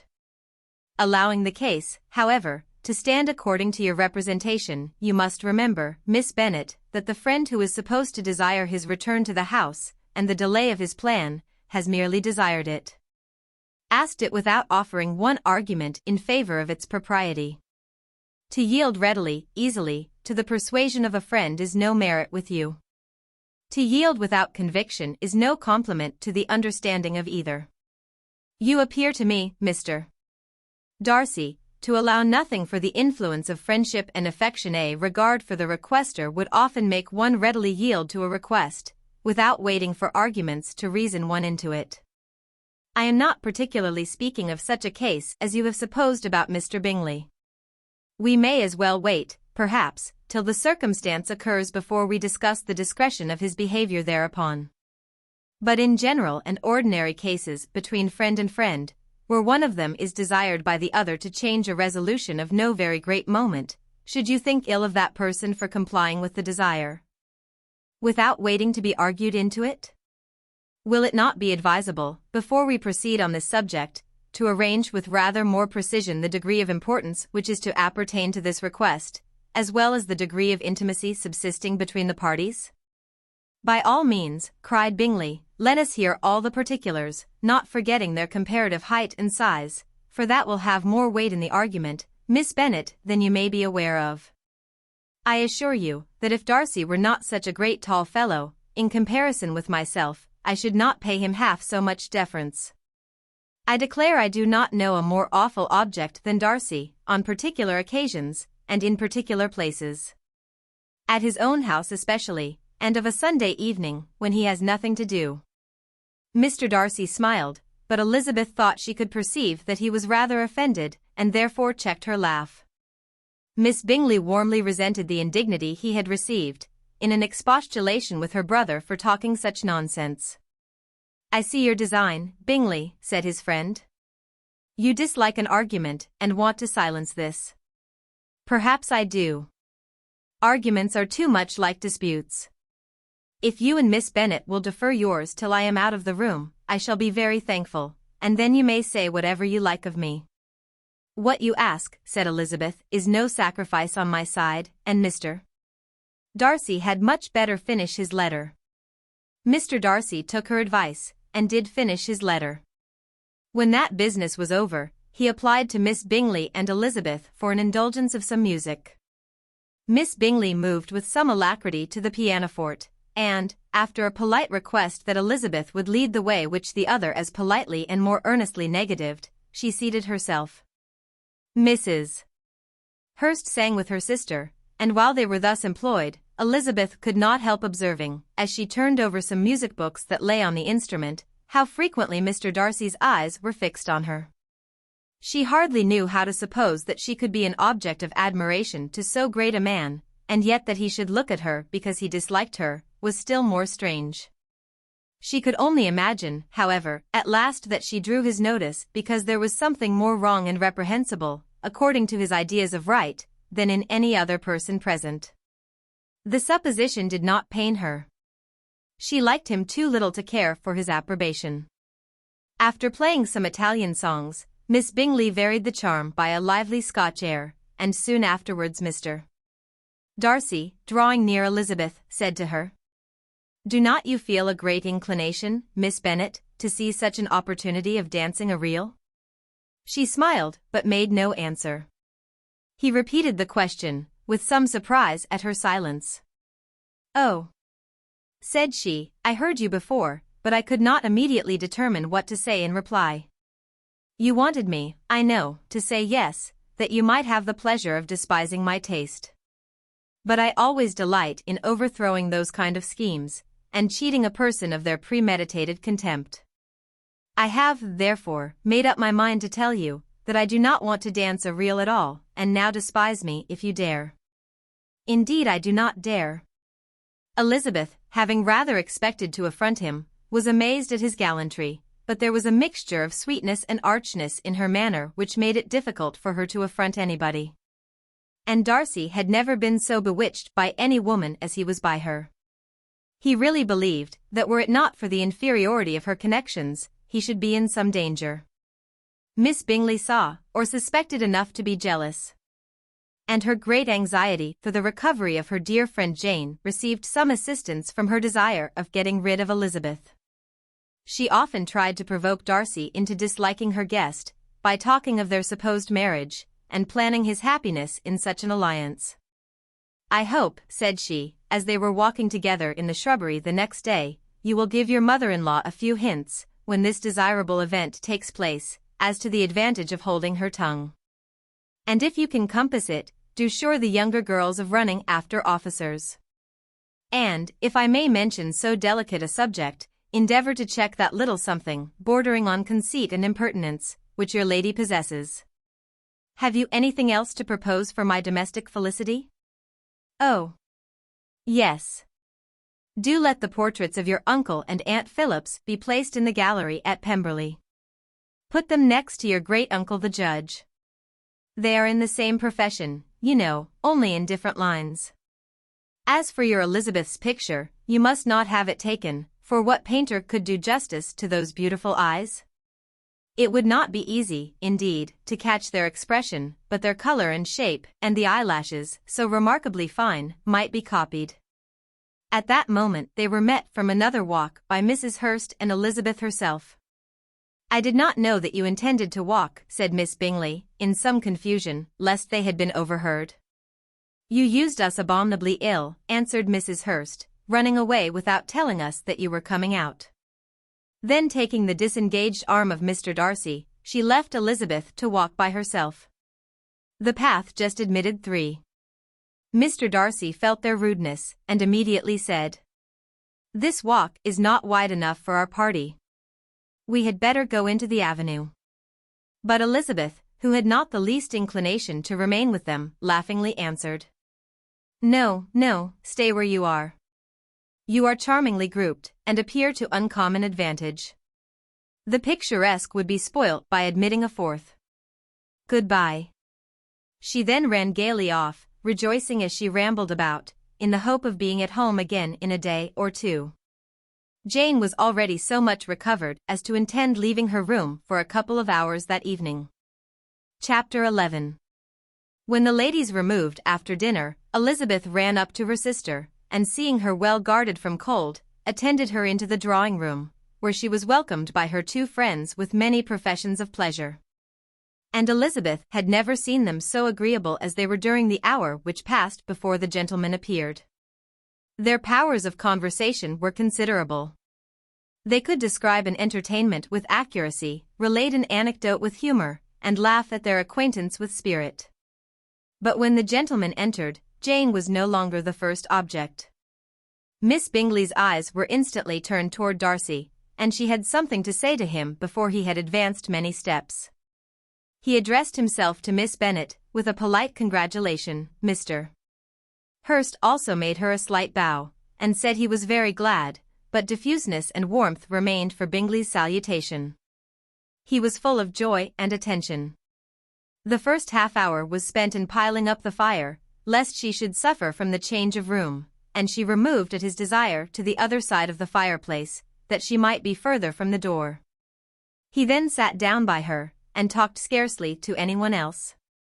Elizabeth, at work in the opposite corner, saw it all with great delight.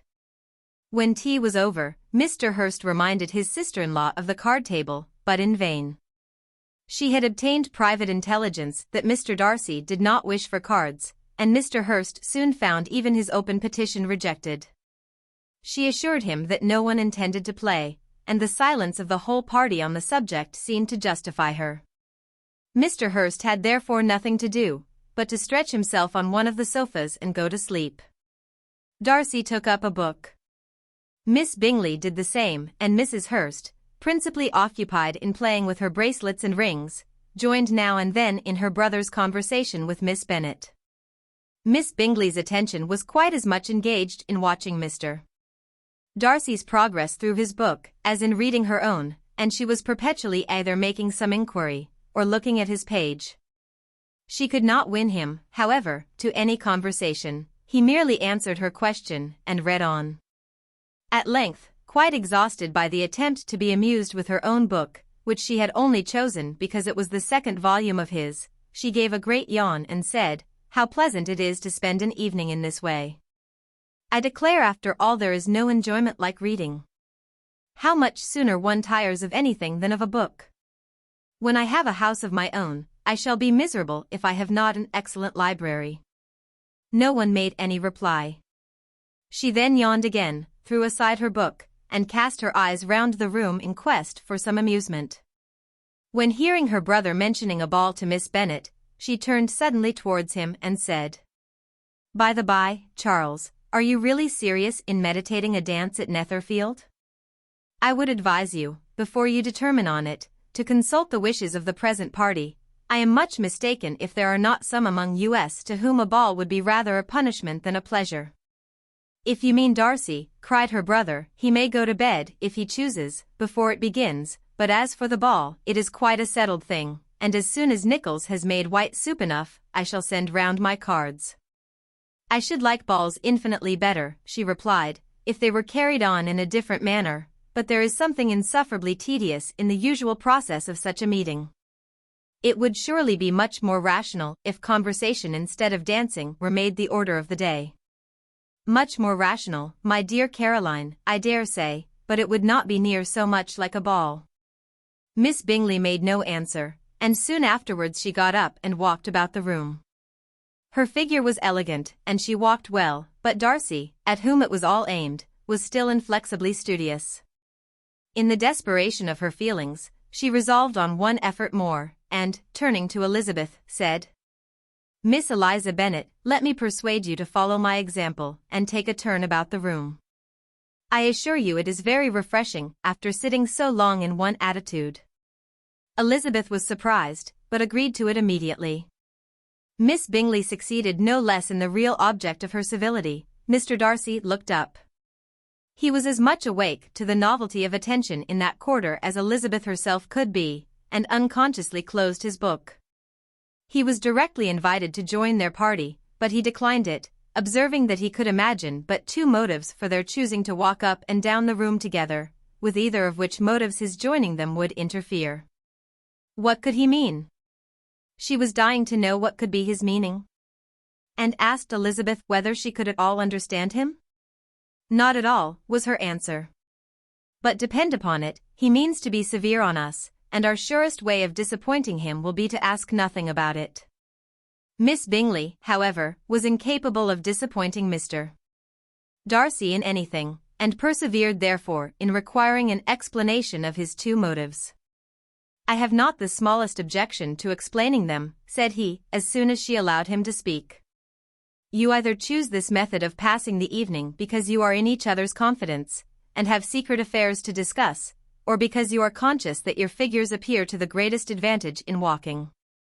If the first, I would be completely in your way, and if the second, I can admire you much better as I sit by the fire." "Oh! Shocking!" cried Miss Bingley. "I never heard anything so abominable. How shall we punish him for such a speech?" "Nothing so easy, if you have but the inclination," said Elizabeth. "We can all plague and punish one another. Tease him, laugh at him. Intimate as you are, you must know how it is to be done. But upon my honor, I do not. I do assure you that my intimacy has not yet taught me that. Tease calmness of manner and presence of mind. No, feel he may defy us there. And as to laughter, we will not expose ourselves, if you please, by attempting to laugh without a subject. Mr. Darcy may hug himself." "Mr. Darcy is not to be laughed at," cried Elizabeth. "That is an uncommon advantage, and uncommon I hope it will continue, for it would be a great loss to me to have many such acquaintances. I dearly love a laugh. Miss Bingley," said he, "has given me more credit than can be. The wisest and the best of men, nay, the wisest and best of their actions, may be rendered ridiculous by a person whose first object in life is a joke. Certainly, replied Elizabeth, there are such people, but I hope I am not one of them. I hope I never ridicule what is wise and good. Follies and nonsense, whims and inconsistencies, do divert me, I own, and I laugh at them whenever I can. But these, I suppose, are precisely what you are without. Perhaps that is not possible for anyone. But it has been the study of my life to avoid those weaknesses which often expose a strong understanding to ridicule. Such as vanity and pride. Yes, vanity is a weakness indeed. But pride, where there is a real superiority of mind, pride will be always under good regulation. Elizabeth turned away to hide a smile. Your examination of Mr. Darcy is over, I presume, said Miss Bingley. And pray what is the result? I am perfectly convinced by it that Mr. Darcy has no defect. He owns it himself without disguise. No, said Darcy, I have made no such pretension. I have faults enough, but they are not, I hope, of understanding. My temper I dare not vouch for. It is, I believe, too little yielding, certainly too little for the convenience of the world. I cannot forget the follies and vices of others so soon as I ought, nor their offences against myself. My feelings are not puffed about with every attempt to move them. My temper would perhaps be called resentful. My good opinion once lost, is lost forever. That is a failing indeed, cried Elizabeth. Implacable resentment is a shade in a character. But you have chosen your fault well. I really cannot laugh at it. You are safe from me. There is, I believe, in every disposition a tendency to some particular evil, a natural defect, which not even the best education can overcome. And your defect is to hate everybody. And yours, he replied with a smile, is wilfully to misunderstand them. Do let us have a little music, cried Miss Bingley, tired of a conversation in which she had no share. Louisa, you will not mind my waking Mr. Hurst? Her sister had not the smallest objection, and the pianoforte was opened, and Darcy, after a few moments' recollection, was not sorry for it. He began to feel the danger of paying Elizabeth too much attention. Chapter 12. In consequence of an agreement between the sisters, Elizabeth wrote the next morning to their mother, to beg that the carriage might be sent for them in the course of the day. But Mrs. Bennet, who had calculated on her daughters remaining at Netherfield till the following Tuesday, which would exactly finish Jane's week, could not bring herself to receive them with pleasure before. Her answer, therefore, was not propitious, at least not to Elizabeth's wishes, for she was impatient to get home. Mrs. Bennet sent them word that they could not possibly have the carriage before Tuesday. And in her postscript it was added, that if Mr. Bingley and his sister pressed them to stay longer, she could spare them very well. Against staying longer, however, Elizabeth was positively resolved, nor did she much expect it would be asked. And fearful, on the contrary, as being considered as intruding themselves needlessly long, she urged Jane to borrow Mr. Bingley's carriage immediately, and at length it was settled that their original design of leaving Netherfield that morning should be mentioned, and the request made. The communication excited many professions of concern. And enough was said of wishing them to stay at least till the following day to work on Jane, and till the morrow their going was deferred.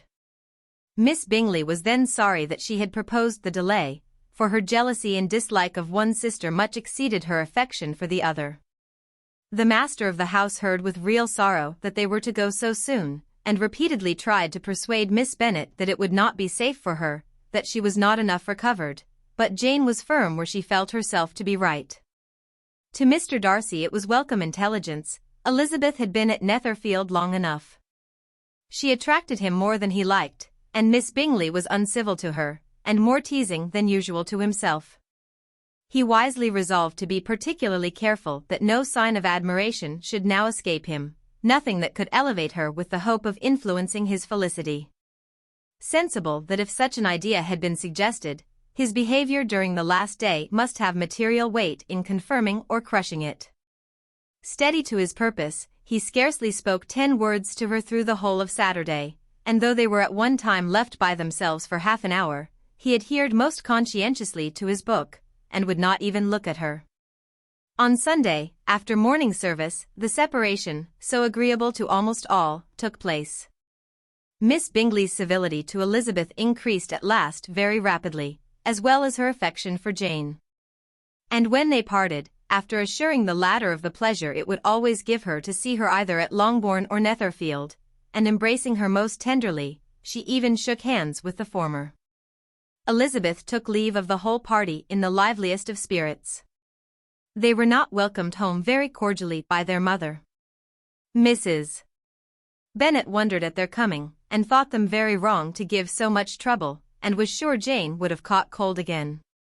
But their father, though very laconic in his expressions of pleasure, was really glad to see them. He had felt their importance in the family circle. The evening conversation, when they were all assembled, had lost much of its animation, and almost all its sense by the absence of Jane and Elizabeth. They found Mary, as usual, deep in the study of thoroughbass and human nature, and had some extracts to admire, and some new observations of threadbare morality to listen to. Catherine and Lydia had information for them of a different sort. Much had been done and much had been said in the regiment since the preceding Wednesday. Several of the officers had dined lately with their uncle, a private had been flogged, and it had actually been hinted that Colonel Forster was going to be married. Chapter 13. "I hope, my dear," said Mr. Bennet to his wife, as they were at breakfast the next morning, "that you have ordered a good dinner today, because I have reason to expect an addition to our family party." "Who do you mean, my dear?" "I know of nobody that is coming, I am sure, unless Charlotte Lucas should happen to call in, and I hope M.Y. dinners are good enough for her. I do not believe she often sees such at home.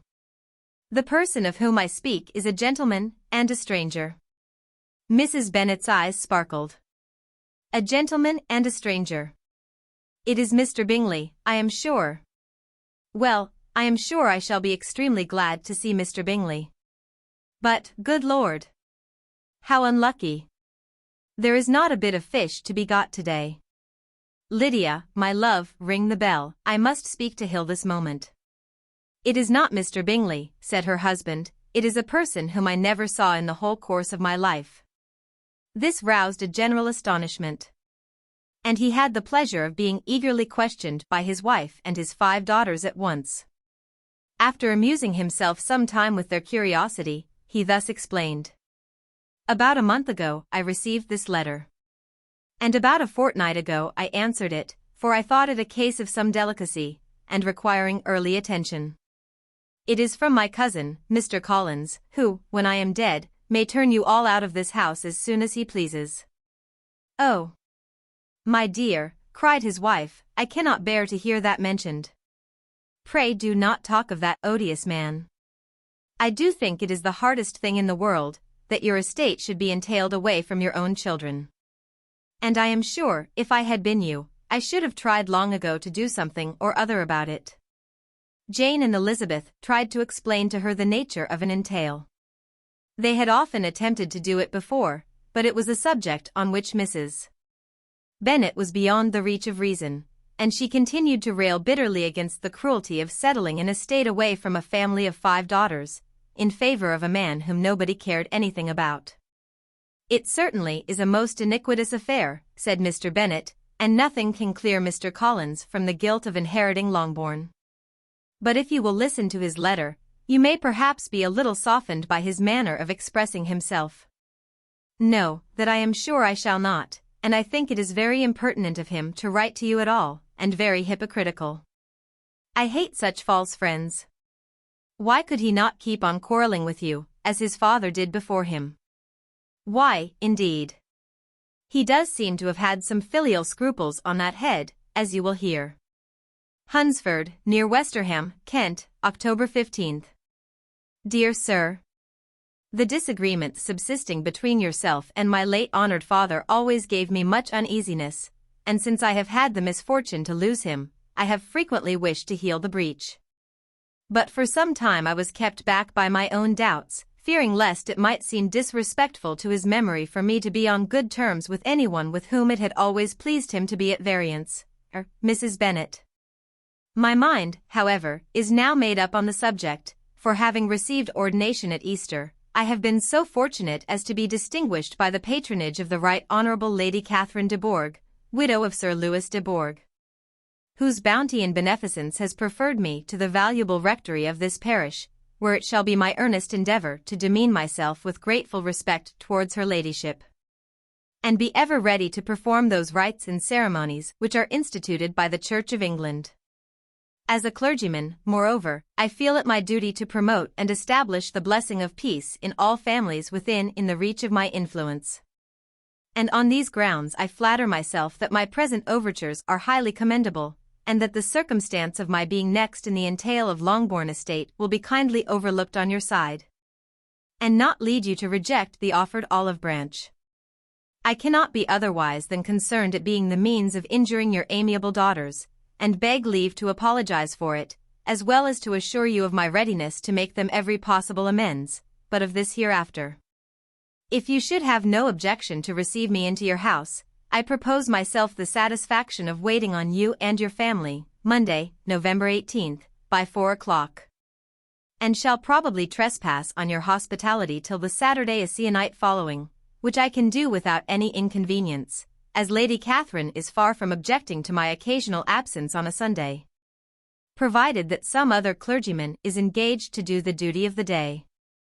I remain, dear sir, with respectful compliments to your lady and daughters, your well-wisher and friend, William Collins. At 4 o'clock, therefore, we may expect this peacemaking gentleman, said Mr. Bennet, as he folded up the letter. He seems to be a most conscientious and polite young man, upon my word, and I doubt not will prove a valuable acquaintance, especially if Lady Catherine should be so indulgent as to let him come to us again. There is some sense in what he says about the girls, however, and if he is disposed to make them any amends, I shall not be the person to discourage him. Though it is difficult, said Jane, to guess in what way he can mean to make us the atonement he thinks our due, the wish is certainly to his credit. Elizabeth was chiefly struck by his extraordinary deference for Lady Catherine, and his kind intention of christening, marrying, and burying his parishioners whenever it were required. He must be an oddity, I think, said she. I cannot make him out. There is something very pompous in his style, and what can he mean by apologizing for being next in the entail? We cannot suppose he would help it if he could. Could he be a sensible man, sir? No, my dear, I think not. I have great hopes of finding him quite the reverse. There is a mixture of servility and self-importance in his letter, which promises well. I am impatient to see him. In point of composition, said Mary, the letter does not seem defective. The idea of the olive branch, perhaps, is not wholly new, yet I think it is well expressed. To Catherine and Lydia, neither the letter nor its writer were in any degree interesting. It was next to impossible that their cousin should come in a scarlet coat, and it was now some weeks since they had received pleasure from the society of a man in any other color. As for their mother, Mr. Collins's letter had done away much of her ill will, and she was preparing to see him with a degree of composure which astonished her husband and daughters. Mr. Collins was punctual to his time, and was received with great politeness by the whole family. Mr. Bennet indeed said little, but the ladies were ready enough to talk, and Mr. Collins seemed neither in need of encouragement, nor inclined to be silent himself. He was a tall, heavy-looking young man of 25. His air was grave and stately, and his manners were very formal. He had not been long seated before he complimented Mrs. Bennet on having so fine a family of daughters, said he had heard much of their beauty, but that in this instance fame had fallen short of the truth, and added that he did not doubt her seeing them all in due time disposed of in marriage. This gallantry was not much to the taste of some of his hearers, but Mrs. Bennet, who quarrelled with no compliments, answered most readily. You are very kind, I am sure, and I wish with all my heart it may prove so, for else they will be destitute enough. Things are settled so oddly. You allude, perhaps, to the entail of this estate. Ah, sir, I do indeed. It is a grievous affair to my poor girls, you must confess. Not that I mean to find fault with you, for such things I know are all chance in this world. There is no knowing how estates will go when once they come to be entailed. I am very sensible, madam, of the hardship to my fair cousins, and could say much on the subject, but that I am cautious of appearing forward and precipitate. But I can assure the young ladies that I come prepared to admire them. At present I will not say more, but, perhaps, when we are better acquainted. He was interrupted by a summons to dinner, and the girls smiled on each other. They were not the only objects of Mr. Collins's admiration. The hall, the dining room, and all its furniture, were examined and praised, and his commendation of everything would have touched Mrs. Bennet's heart, but for the mortifying supposition of his viewing it all as his own future property. The dinner too in its turn was highly admired, and he begged to know to which of his fair cousins the excellency of its cooking was owing. But he was set right there by Mrs. Bennet, who assured him with some asperity that they were very well able to keep a good cook, and that her daughters had nothing to do in the kitchen. He begged pardon for having displeased her. In a softened tone she declared herself not at all offended, but he continued to apologize for about a quarter of an hour. Chapter 14. During dinner, Mr. Bennet scarcely spoke at all. But when the servants were withdrawn, he thought it time to have some conversation with his guest, and therefore started a subject in which he expected him to shine, by observing that he seemed very fortunate in his patroness. Lady Catherine de Bourgh's attention to his wishes, and consideration for his comfort, appeared very remarkable. Mr. Bennet could not have chosen better. Mr. Collins was eloquent in her praise. The subject elevated him to more than usual solemnity of manner, and with a most important aspect he protested that he had never in his life witnessed such behavior in a person of rank, such affability and condescension, as he had himself experienced from Lady Catherine. She had been graciously pleased to approve of both of the discourses which he had already had the honor of preaching before her. She had also asked him twice to dine at Rosings, and had sent for him only the Saturday before, to make up her pool of quadrille in the evening. Lady Catherine was reckoned proud by many people he knew, but he had never seen anything but affability in her. She had always spoken to him as she would to any other gentleman. She made not the smallest objection to his joining in the society of the neighborhood, nor to his leaving the parish occasionally for a week or two, to visit his relations. She had even condescended to advise him to marry as soon as he could, provided he chose with discretion, and had once paid him a visit in his humble parsonage, where she had perfectly approved all the alterations he had been making, and had even vouchsafed to suggest some herself, some shelves in the closet upstairs.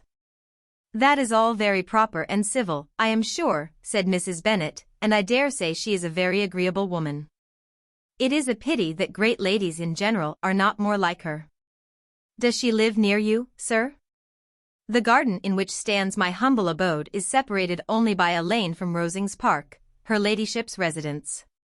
"I think you said she was a widow, sir? Has she any family?"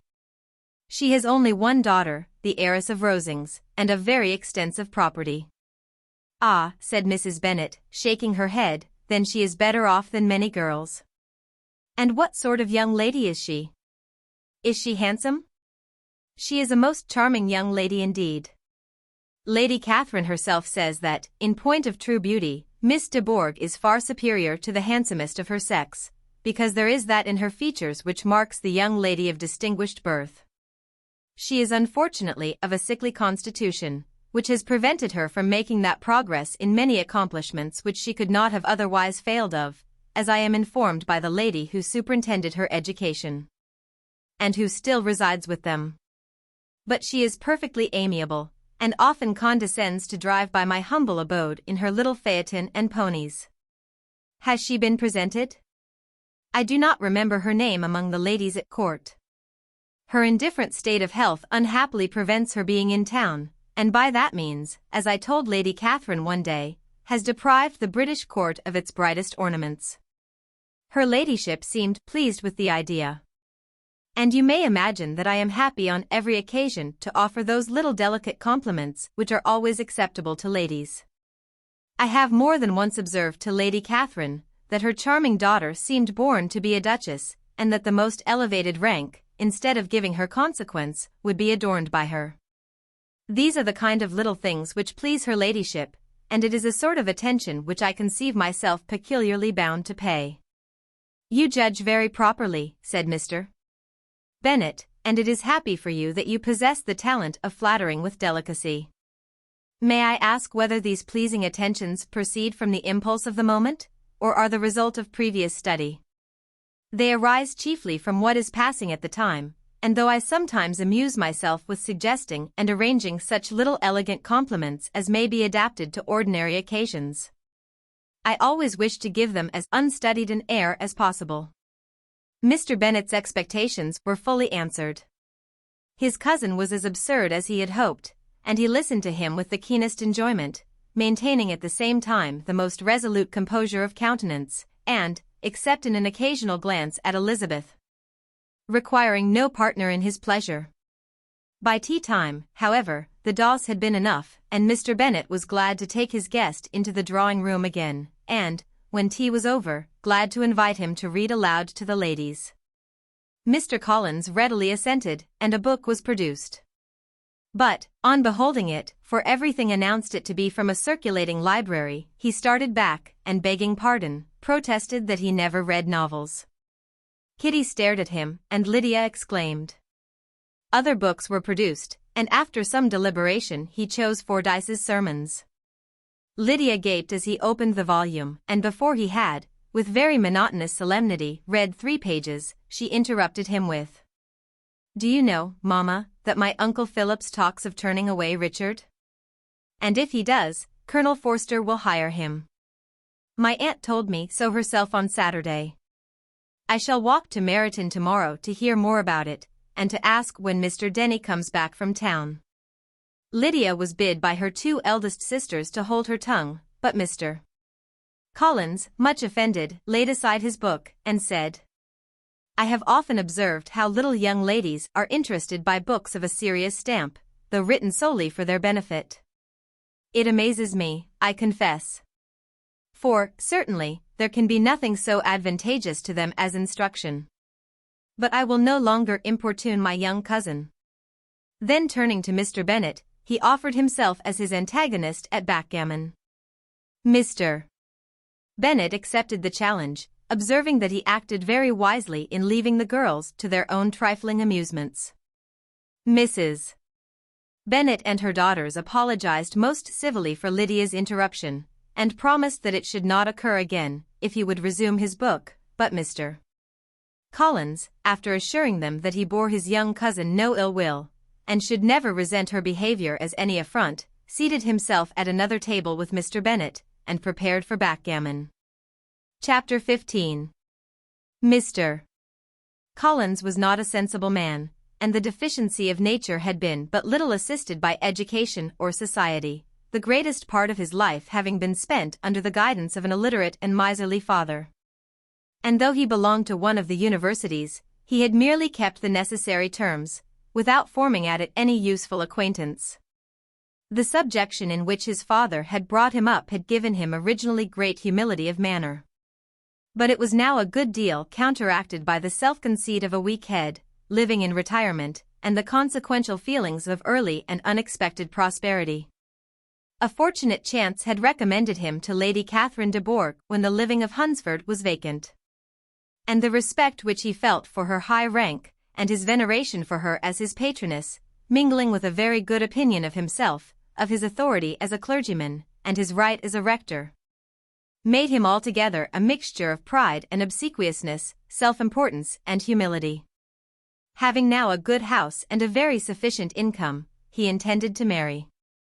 And in seeking a reconciliation with the Longbourn family he had a wife in view, as he meant to choose one of the daughters, if he found them as handsome and amiable as they were represented by common report.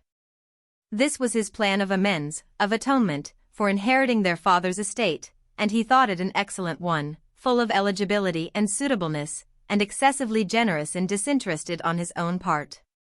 His plan did not vary on seeing them. Miss Bennet's lovely face confirmed his views, and established all his strictest notions of what was due to seniority, and for the first evening she was his settled choice. The next morning, however, made an alteration, for in a quarter of an hour's tete-a-tete with Mrs. Bennet before breakfast, a conversation beginning with his parsonage house, and leading naturally to the avowal of his hopes that a mistress might be found for it at Longbourn, produced from her. Amid very complaisant smiles and general encouragement, a caution against the very Jane he had fixed on.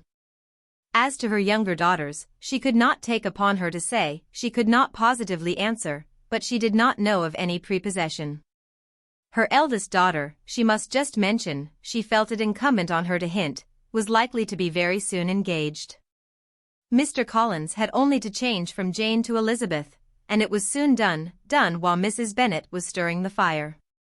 Elizabeth, equally next to Jane in birth and beauty, succeeded her of course. Mrs. Bennet treasured up the hint, and trusted that she might soon have 2 daughters married. And the man whom she could not bear to speak of the day before was now high in her good graces. Lydia's intention of walking to Meryton was not forgotten. Every sister except Mary agreed to go with her, and Mr. Collins was to attend them, at the request of Mr. Bennet, who was most anxious to get rid of him, and have his library to himself, for thither Mr. Collins had followed him after breakfast. And there he would continue, nominally engaged with one of the largest folios in the collection, but really talking to Mr. Bennet, with little cessation, of his house and garden at Hunsford. Such doings discomposed Mr. Bennet exceedingly.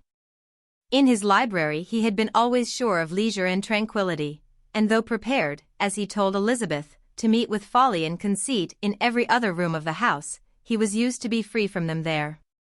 His civility, therefore, was most prompt in inviting Mr. Collins to join his daughters in their walk, and Mr. Collins, being in fact much better fitted for a walker than a reader, was extremely pleased to close his large book, and go.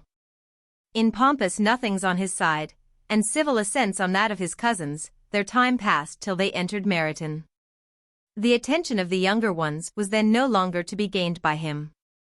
Their eyes were immediately wandering up in the street in quest of the officers, and nothing less than a very smart bonnet indeed, or a really new muslin in a shop window, could recall them.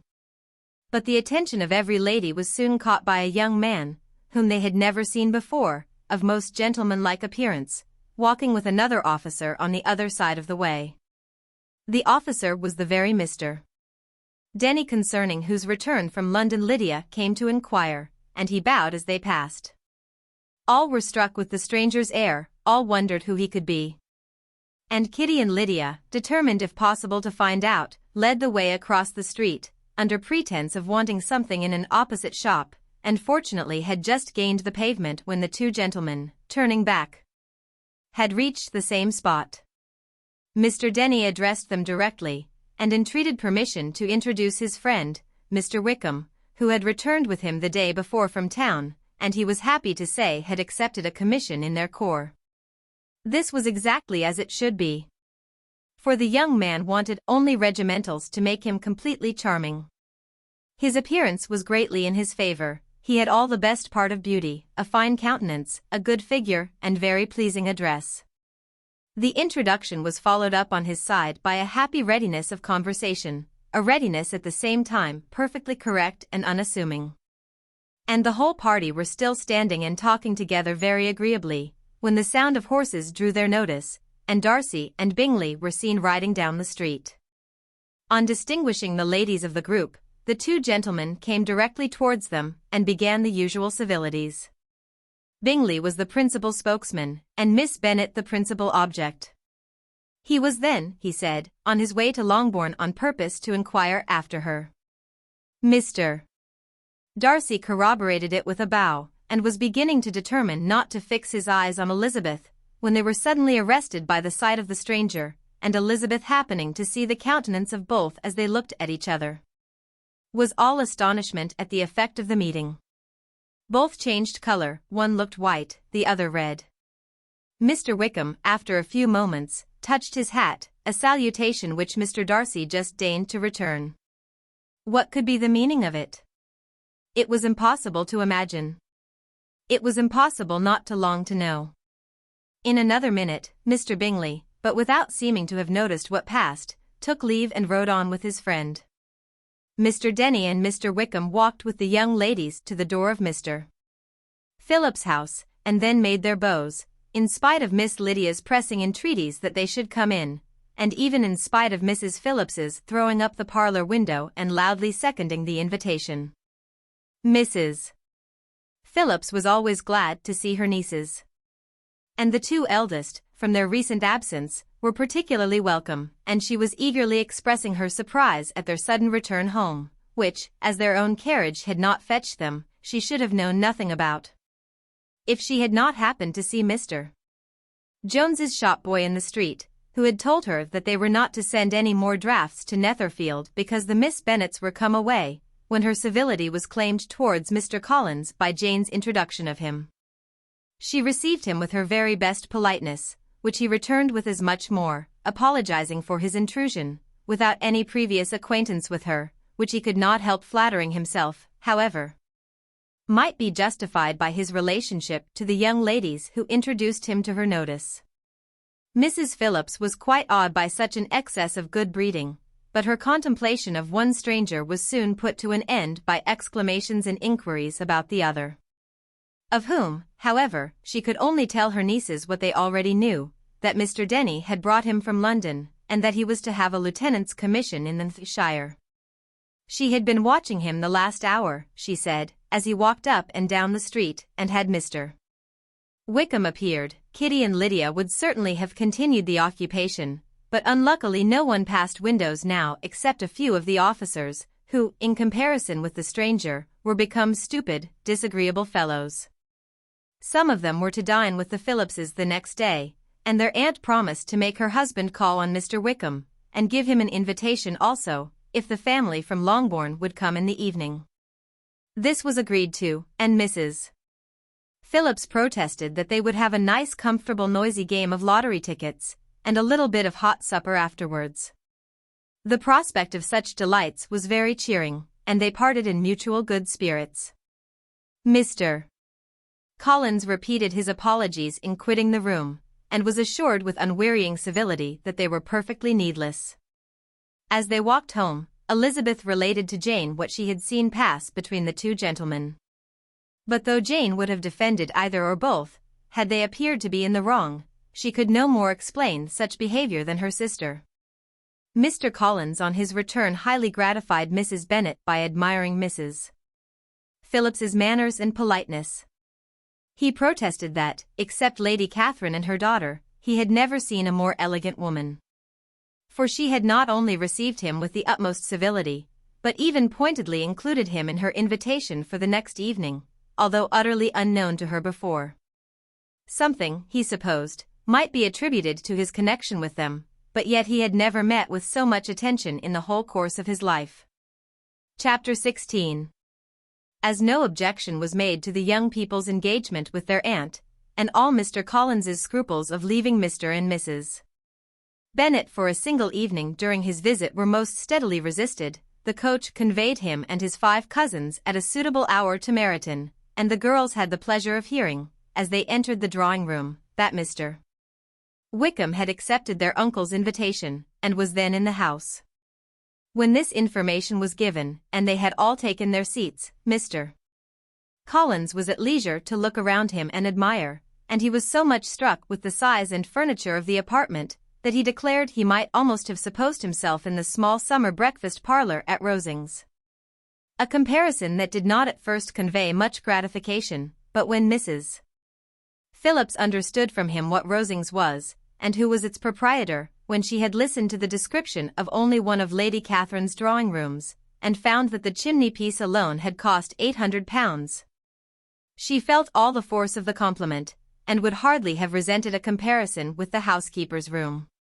In describing to her all the grandeur of Lady Catherine and her mansion, with occasional digressions in praise of his own humble abode, and the improvements it was receiving, he was happily employed until the gentlemen joined them. And he found in Mrs. Phillips a very attentive listener, whose opinion of his consequence increased with what she heard, and who was resolving to retail it all among her neighbors as soon as she could. To the girls, who could not listen to their cousin, and who had nothing to do but to wish for an instrument, and examine their own indifferent imitations of china on the mantelpiece, the interval of waiting appeared very long. It was over at last, however. The gentleman did approach, and when Mr. Wickham walked into the room, Elizabeth felt that she had neither been seeing him before nor thinking of him since, with the smallest degree of unreasonable admiration. The officers of the shire were in general a very creditable, gentlemanlike set, and the best of them were of the present party, but Mr.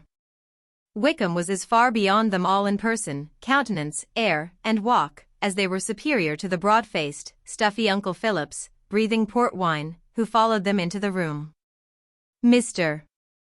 Wickham was the happy man towards whom almost every female eye was turned, and Elizabeth was the happy woman by whom he finally seated himself. And the agreeable manner in which he immediately fell into conversation, though it was only on its being a wet night, made her feel that the commonest, dullest, most threadbare topic might be rendered interesting by the skill of the speaker. With such rivals for the notice of the fair as Mr. Wickham and the officers, Mr. Collins seemed to sink into insignificance. To the young ladies he certainly was nothing, but he had still at intervals a kind listener in Mrs. Phillips, and was by her watchfulness most abundantly supplied with coffee and muffin. When the card tables were placed, he had the opportunity of obliging her in turn, by sitting down to whist. "I know little of the game at present," said he, "but I shall be glad to improve myself, for in my situation in life," Mrs. Phillips was very glad for his compliance, but could not wait for his reason. Mr. Wickham did not play at whist, and with ready delight was he received at the other table between Elizabeth and Lydia. At first there seemed danger of Lydia's engrossing him entirely, for she was a most determined talker. But being likewise extremely fond of lottery tickets, she soon grew too much interested in the game, too eager in making bets and exclaiming after prizes to have attention for anyone in particular. Allowing for the common demands of the game, Mr. Wickham was therefore at leisure to talk to Elizabeth, and she was very willing to hear him, though what she chiefly wished to hear she could not hope to be told, the history of his acquaintance with Mr. Darcy. She dared not even mention that gentleman. Her curiosity, however, was unexpectedly relieved. Mr. Wickham began the subject himself. He inquired how far Netherfield was from Meryton. And, after receiving her answer, asked in a hesitating manner how long Mr. Darcy had been staying there. "About a month," said Elizabeth. And then, unwilling to let the subject drop, added, "He is a man of very large property in Derbyshire, I understand." "Yes," replied Mr. Wickham, "his estate there is a noble one. A clear 10,000 per annum. You could not have met with a person more capable of giving you certain information on that head than myself, for I have been connected with his family in a particular manner from my infancy." Elizabeth could not but look surprised. "You may well be surprised, Miss Bennet, at such an assertion, after seeing, as you probably might, the very cold manner of our meeting yesterday. Are you much acquainted with Mr. Darcy?" "As much as I ever wish to be," cried Elizabeth very warmly. "I have spent 4 days in the same house with him, and I think him very disagreeable." "I have no right to give my opinion," said Wickham, "as to his being agreeable or otherwise. I am not qualified to form one. I have known him too long and too well to be a fair judge. It is impossible for me to be impartial. But I believe your opinion of him would in general astonish, and perhaps you would not express it quite so strongly anywhere else. Here you are in your own family. Upon my word, I say no more here than I might say in any house in the neighborhood, except Netherfield. He is not at all liked in Hertfordshire. Everybody is disgusted with his pride. You will not find him more favorably spoken of by anyone." "I cannot pretend to be sorry," said Wickham, after a short interruption, "that he or that any man should not be estimated beyond their deserts. But with him I believe it does not often happen. The world is blinded by his fortune and consequence, or frightened by his high and imposing manners, and sees him only as he chooses to be seen. I should take him, even on my slight acquaintance, to be an ill-tempered man." Wickham only shook his head. "I wonder," said he, at the next opportunity of speaking, "whether he is likely to be in this country much longer. I do not at all know. But I heard nothing of his going away when I was at Netherfield. I hope your plans in favor of the shire will not be affected by his being in the neighborhood." Oh. No, it is not for me to be driven away by Mr. Darcy. If he wishes to avoid seeing me, he must go. We are not on friendly terms, and it always gives me pain to meet him, but I have no reason for avoiding him but what I might proclaim before all the world, a sense of very great ill-usage, and most painful regrets at his being what he is. His father, Miss Bennet, the late Mr. Darcy, was one of the best men that ever breathed, and the truest friend I ever had, and I can never be in company with this Mr. Darcy without being grieved to the soul by 1,000 tender recollections. His behavior to myself has been scandalous, but I verily believe I could forgive him anything and everything, rather than his disappointing the hopes and disgracing the memory of his father. Elizabeth found the interest of the subject increase, and listened with all her heart, but the delicacy of it prevented further inquiry. Mr.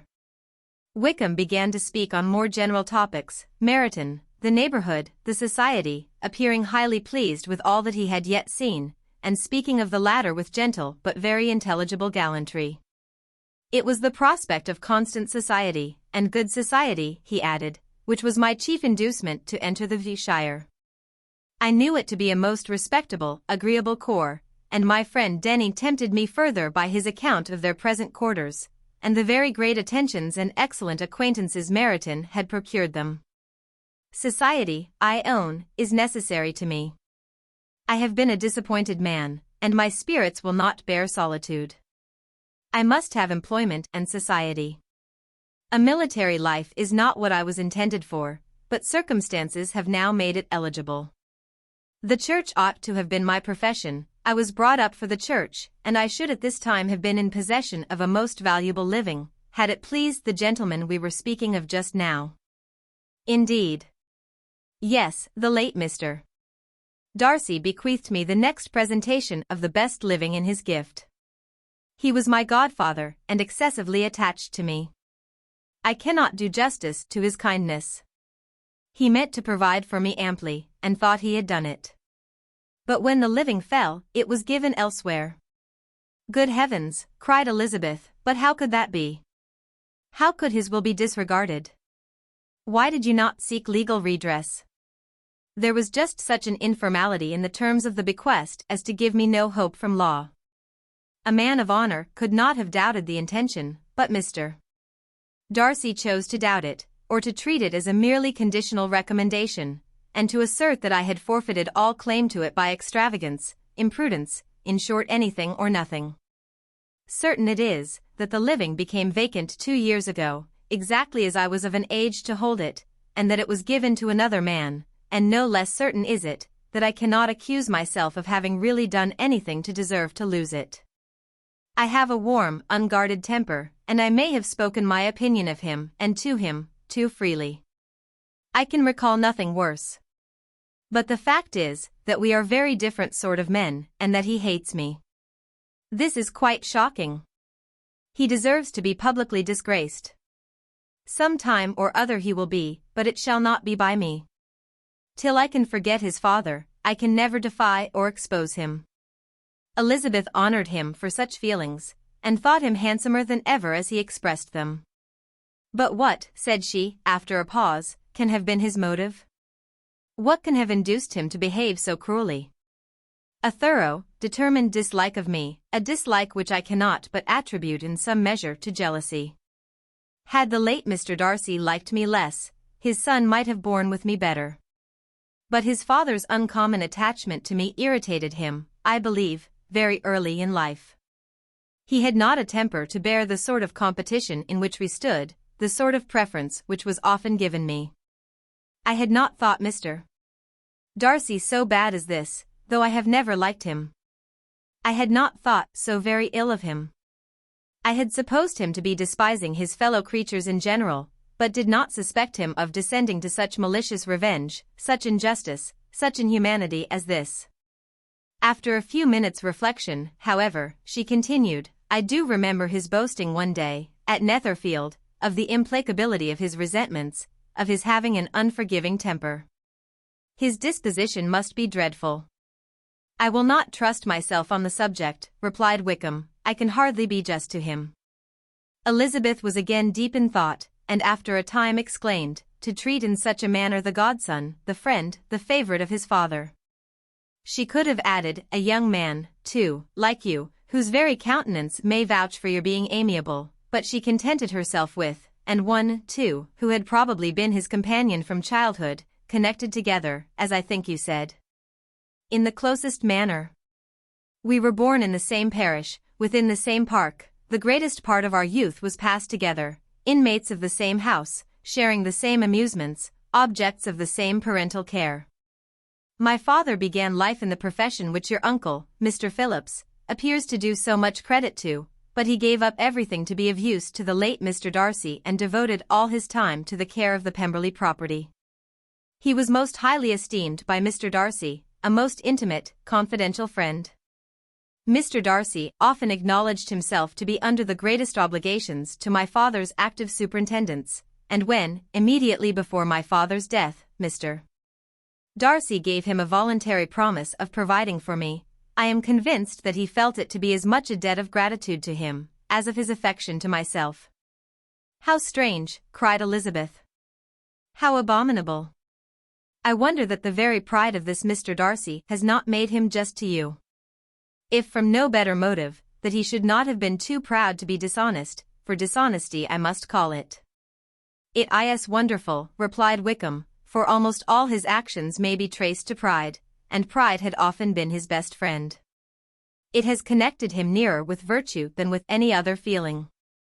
But we are none of us consistent, and in his behavior to me there were stronger impulses even than pride. Can such abominable pride as his have ever done him good? Yes. It has often led him to be liberal and generous, to give his money freely, to display hospitality, to assist his tenants, and relieve the poor. Family pride, and filial pride, for he is very proud of what his father was, have done this. Not to appear to disgrace his family, to degenerate from the popular qualities, or lose the influence of the Pemberley house, is a powerful motive. He has also brotherly pride, which, with some brotherly affection, makes him a very kind and careful guardian of his sister, and you will hear him generally cried up as the most attentive and best of brothers. What sort of girl is Miss Darcy? He shook his head. I wish I could call her amiable. It gives me pain to speak ill of a Darcy. But she is too much like her brother, very, very proud. As a child, she was affectionate and pleasing, and extremely fond of me. And I have devoted hours and hours to her amusement. But she is nothing to me now. She is a handsome girl, about 15 or 16, and, I understand, highly accomplished. Since her father's death, her home has been London, where a lady lives with her, and superintends her education. After many pauses and many trials of other subjects, Elizabeth could not help reverting once more to the first, and saying, I am astonished at his intimacy with Mr. Bingley. How can Mr. Bingley, who seems good humor itself, and is, I really believe, truly amiable, be in friendship with such a man? How can they suit each other? Do you know Mr. Bingley? Not at all. He is a sweet-tempered, amiable, charming man. He cannot know what Mr. Darcy is. Probably not, but Mr. Darcy can please where he chooses. He does not want abilities. He can be a conversable companion if he thinks it worth his while. Among those who are at all his equals in consequence, he is a very different man from what he is to the less prosperous. His pride never deserts him. But with the rich he is liberal-minded, just, sincere, rational, honorable, and perhaps agreeable, allowing something for fortune and figure. The whist party soon afterwards breaking up, the players gathered round the other table and Mr. Collins took his station between his cousin Elizabeth and Mrs. Phillips. The usual inquiries as to his success was made by the latter. It had not been very great, he had lost every point, but when Mrs. Phillips began to express her concern thereupon, he assured her with much earnest gravity that it was not of the least importance, that he considered the money as a mere trifle, and begged that she would not make herself uneasy. I know very well, madam, said he, that when persons sit down to a card table, they must take their chances of these things, and happily I am not in such circumstances as to make 5 shillings any object.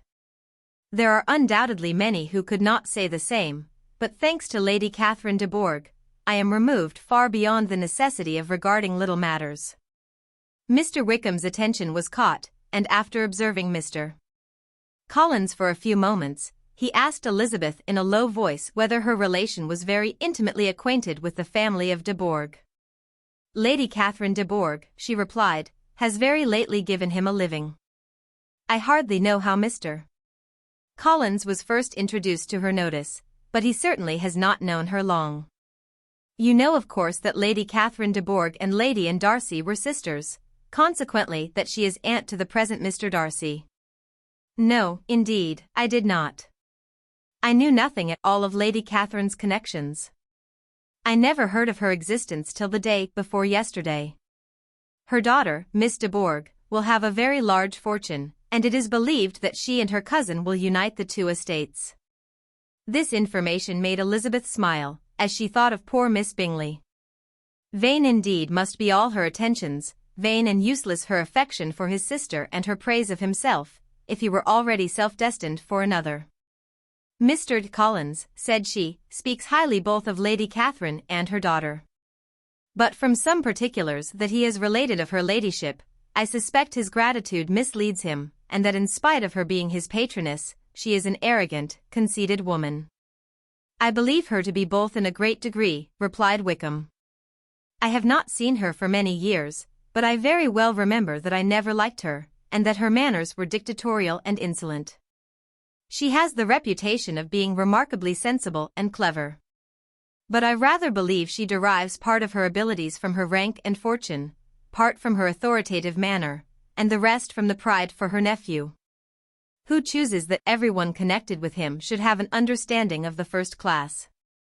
Elizabeth allowed that he had given a very rational account of it, and they continued talking together, with mutual satisfaction till supper put an end to cards, and gave the rest of the ladies their share of Mr. Wickham's attentions.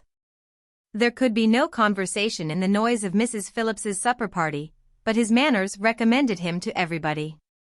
Whatever he said was said well, and whatever he did, done gracefully. Elizabeth went away with her head full of him. She could think of nothing but of Mr. Wickham and of what he had told her, all the way home, but there was not time for her even to mention his name as they went, for neither Lydia nor Mr. Collins were once silent.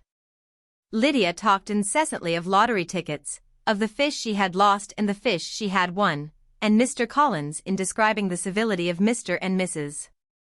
Phillips, protesting that he did not in the least regard his losses at whist, enumerating all the dishes at supper, and repeatedly fearing that he crowded his cousins. Had more to say than he could well manage before the carriage stopped at Longbourn House. Chapter 17. Elizabeth related to Jane the next day what had passed between Mr. Wickham and herself. Jane listened with astonishment and concern. She knew not how to believe that Mr. Darcy could be so unworthy of Mr. Bingley's regard. And yet, it was not in her nature to question the veracity of a young man of such amiable appearance as Wickham. The possibility of his having endured such unkindness was enough to interest all her tender feelings. And nothing remained therefore to be done, but to think well of them both, to defend the conduct of each, and throw into the account of accident or mistake whatever could not be otherwise explained. They have both, said she, been deceived, I dare say, in some way or other, of which we can form no idea.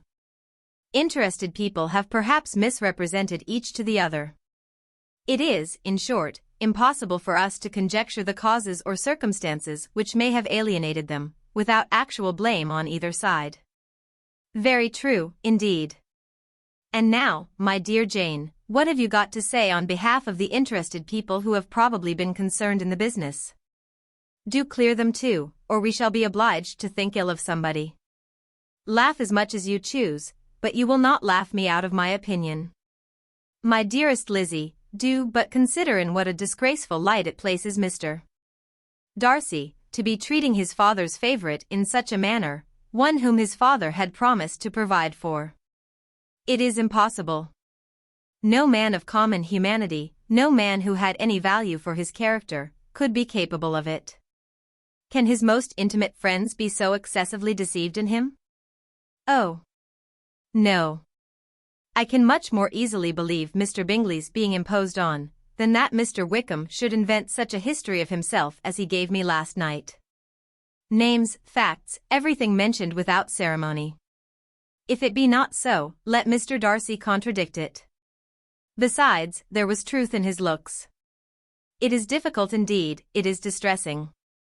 One does not know what to think. I beg your pardon. One knows exactly what to think. But Jane could think with certainty on only one point, that Mr. Bingley, if he had been imposed on, would have much to suffer when the affair became public. The two young ladies were summoned from the shrubbery, where this conversation passed, by the arrival of the very persons of whom they had been speaking. Mr. Bingley and his sisters came to give their personal invitation for the long-expected ball at Netherfield, which was fixed for the following Tuesday. The two ladies were delighted to see their dear friend again, called it an age since they had met, and repeatedly asked what she had been doing with herself since their separation. To the rest of the family they paid little attention, avoiding Mrs. Bennet as much as possible, saying not much to Elizabeth, and nothing at all to the others. They were soon gone again, rising from their seats with an activity which took their brother by surprise, and hurrying off as if eager to escape from Mrs. Bennet's civilities. The prospect of the Netherfield ball was extremely agreeable to every female of the family. Mrs. Bennet chose to consider it as given in compliment to her eldest daughter, and was particularly flattered by receiving the invitation from Mr. Bingley himself, instead of a ceremonious card. Jane pictured to herself a happy evening in the society of her two friends, and the attentions of her brother, and Elizabeth thought with pleasure of dancing a great deal with Mr. Wickham, and of seeing a confirmation of everything in Mr. Darcy's look and behavior. The happiness anticipated by Catherine and Lydia depended less on any single event, or any particular person, for though they each, like Elizabeth, meant to dance half the evening with Mr. Wickham, he was by no means the only partner who could satisfy them, and a ball was, at any rate, a ball. And even Mary could assure her family that she had no disinclination for it. While I can have my mornings to myself, said she, it is enough. I think it is no sacrifice to join occasionally in evening engagements. Society has claims on us all. And I profess myself one of those who consider intervals of recreation and amusement as desirable for everybody. Elizabeth's spirits were so high on this occasion, that though she did not often speak unnecessarily to Mr. Collins, she could not help asking him whether he intended to accept Mr. Bingley's invitation, and if he did, whether he would think it proper to join in the evening's amusement. And she was rather surprised to find that he entertained no scruple whatever on that head, and was very far from dreading a rebuke either from the Archbishop, or Lady Catherine de Bourgh, by venturing to dance. I am by no means of the opinion, I assure you, said he, that a ball of this kind, given by a young man of character, to respectable people, can have any evil tendency. And I am so far from objecting to dancing myself, that I shall hope to be honored with the hands of all my fair cousins in the course of the evening. And I take this opportunity of soliciting yours, Miss Elizabeth, for the two first dances especially, a preference which I trust my cousin Jane will attribute to the right cause, and not to any disrespect for her. Elizabeth felt herself completely taken in. She had fully proposed being engaged by Mr. Wickham for those very dances, and to have Mr. Collins instead.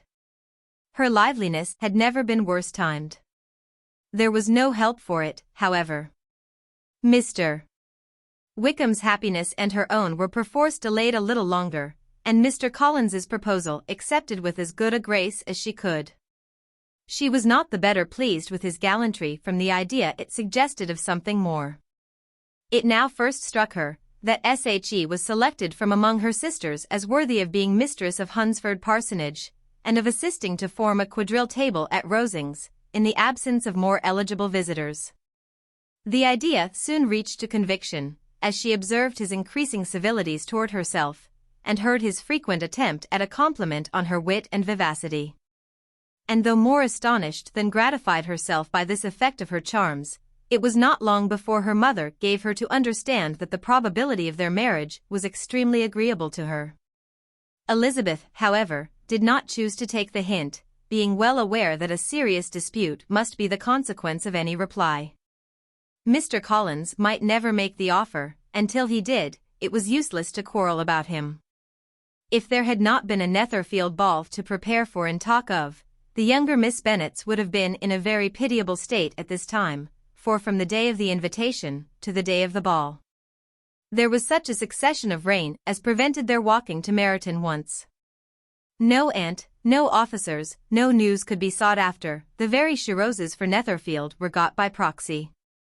Even Elizabeth might have found some trial of her patience in weather which totally suspended the improvement of her acquaintance with Mr. Wickham, and nothing less than a dance on Tuesday could have made such a Friday, Saturday, Sunday, and Monday endurable to Kitty and Lydia. Chapter 18. Till Elizabeth entered the drawing-room at Netherfield, and looked in vain for Mr. Wickham among the cluster of red coats there assembled, a doubt of his being present had never occurred to her. The certainty of meeting him had not been checked by any of those recollections that might not unreasonably have alarmed her. She had dressed with more than usual care, and prepared in the highest spirits for the conquest of all that remained unsubdued of his heart, trusting that it was not more than might be won in the course of the evening. But in an instant arose the dreadful suspicion of his being purposely omitted for Mr. Darcy's pleasure in the Bingleys' invitation to the officers.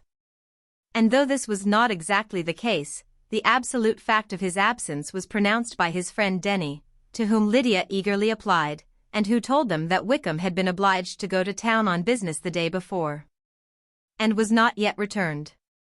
Adding, with a significant smile, "I do not imagine his business would have called him away just now, if he had not wanted to avoid a certain gentleman here."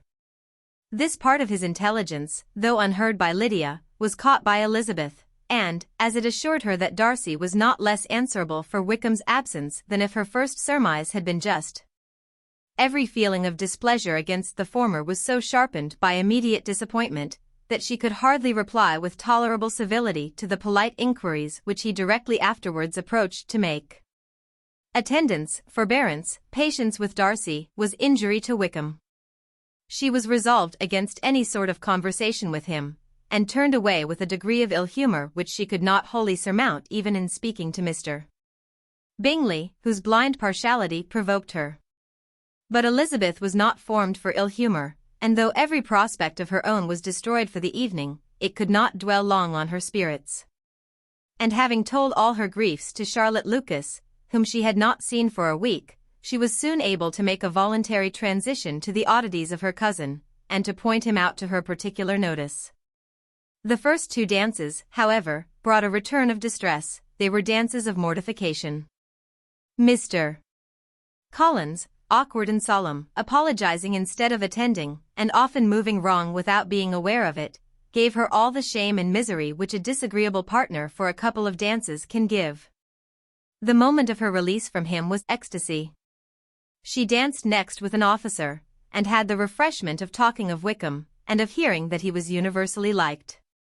When those dances were over, she returned to Charlotte Lucas, and was in conversation with her, when she found herself suddenly addressed by Mr.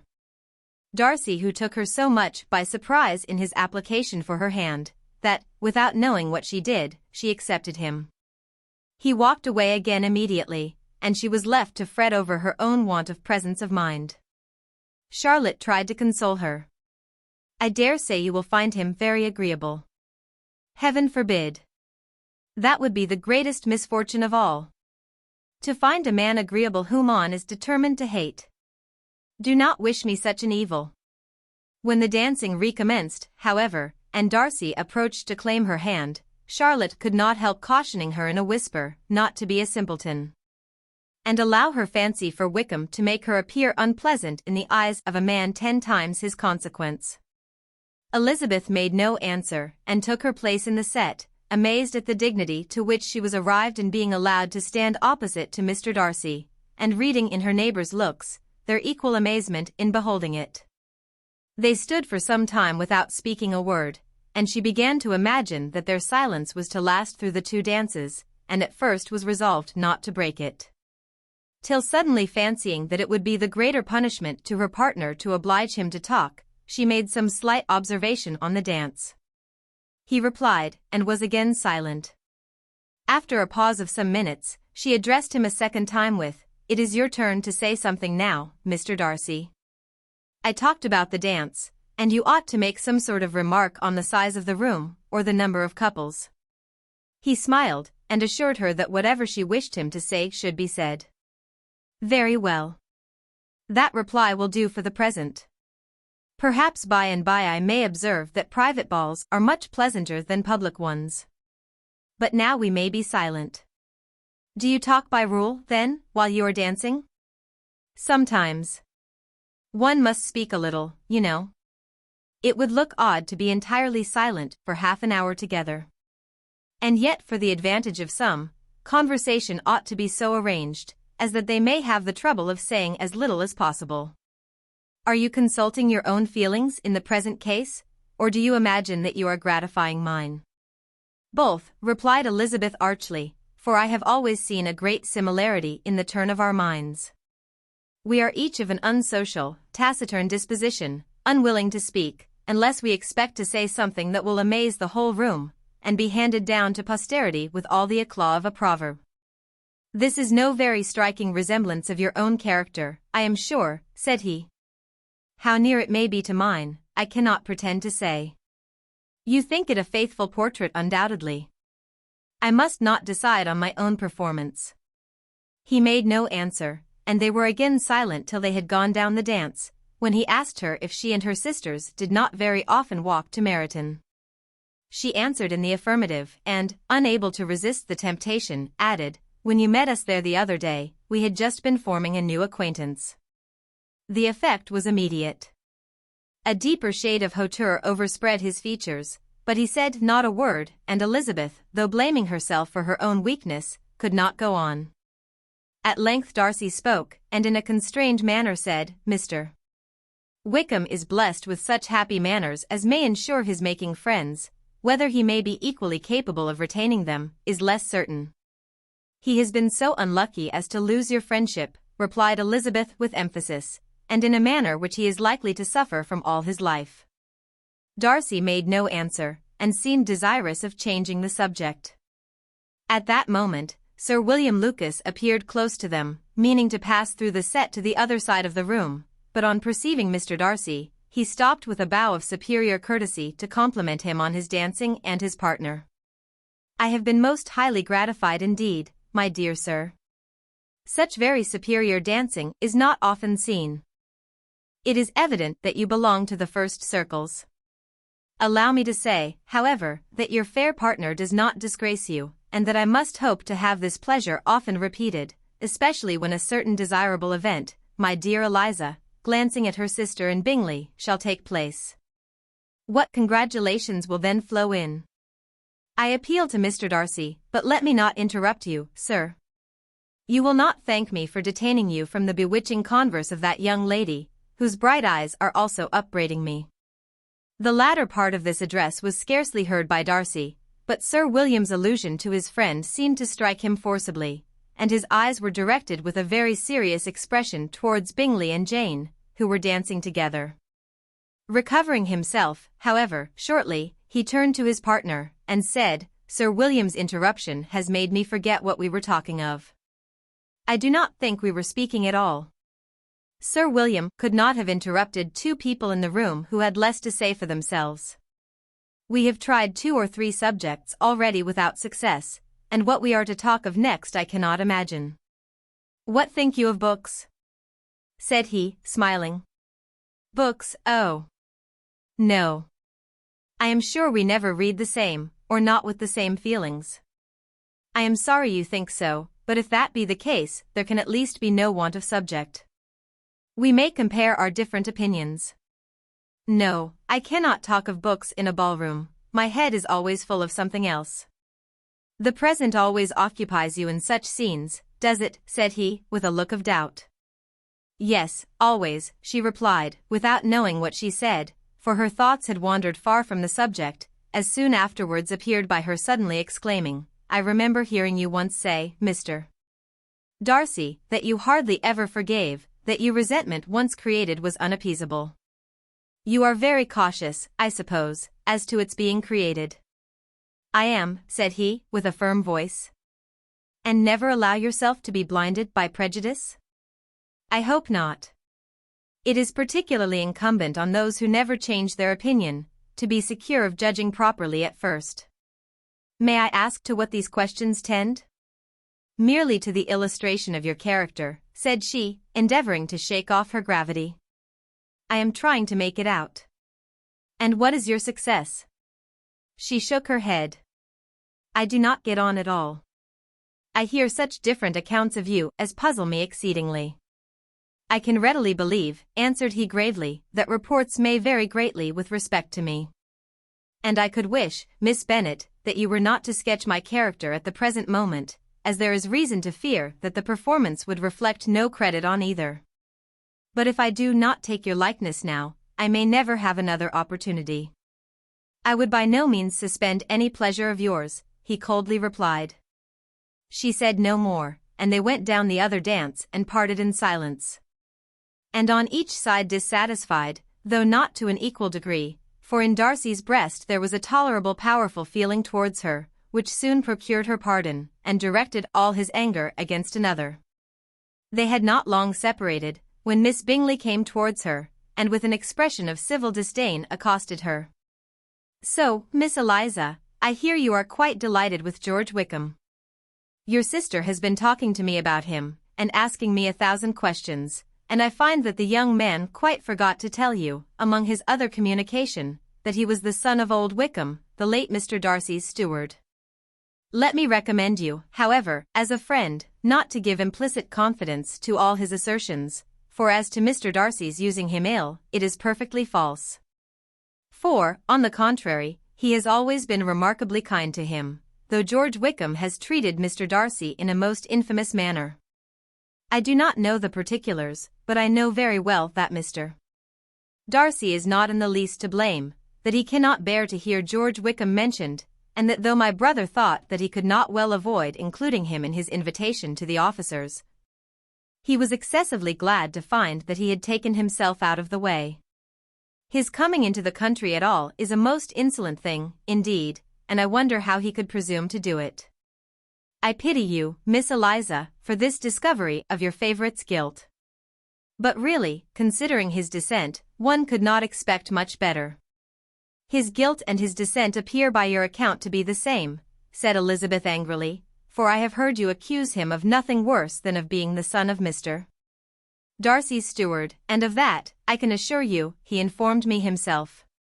I beg your pardon, replied Miss Bingley, turning away with a sneer. Excuse my interference, it was kindly meant.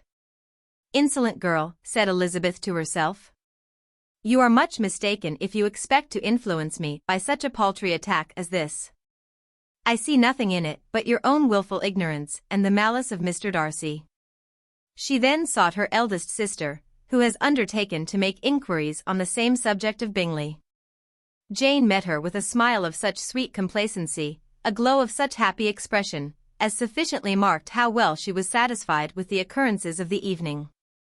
Elizabeth instantly read her feelings, and at that moment solicitude for Wickham, resentment against his enemies, and everything else, gave way before the hope of Jane's being in the fairest way for happiness.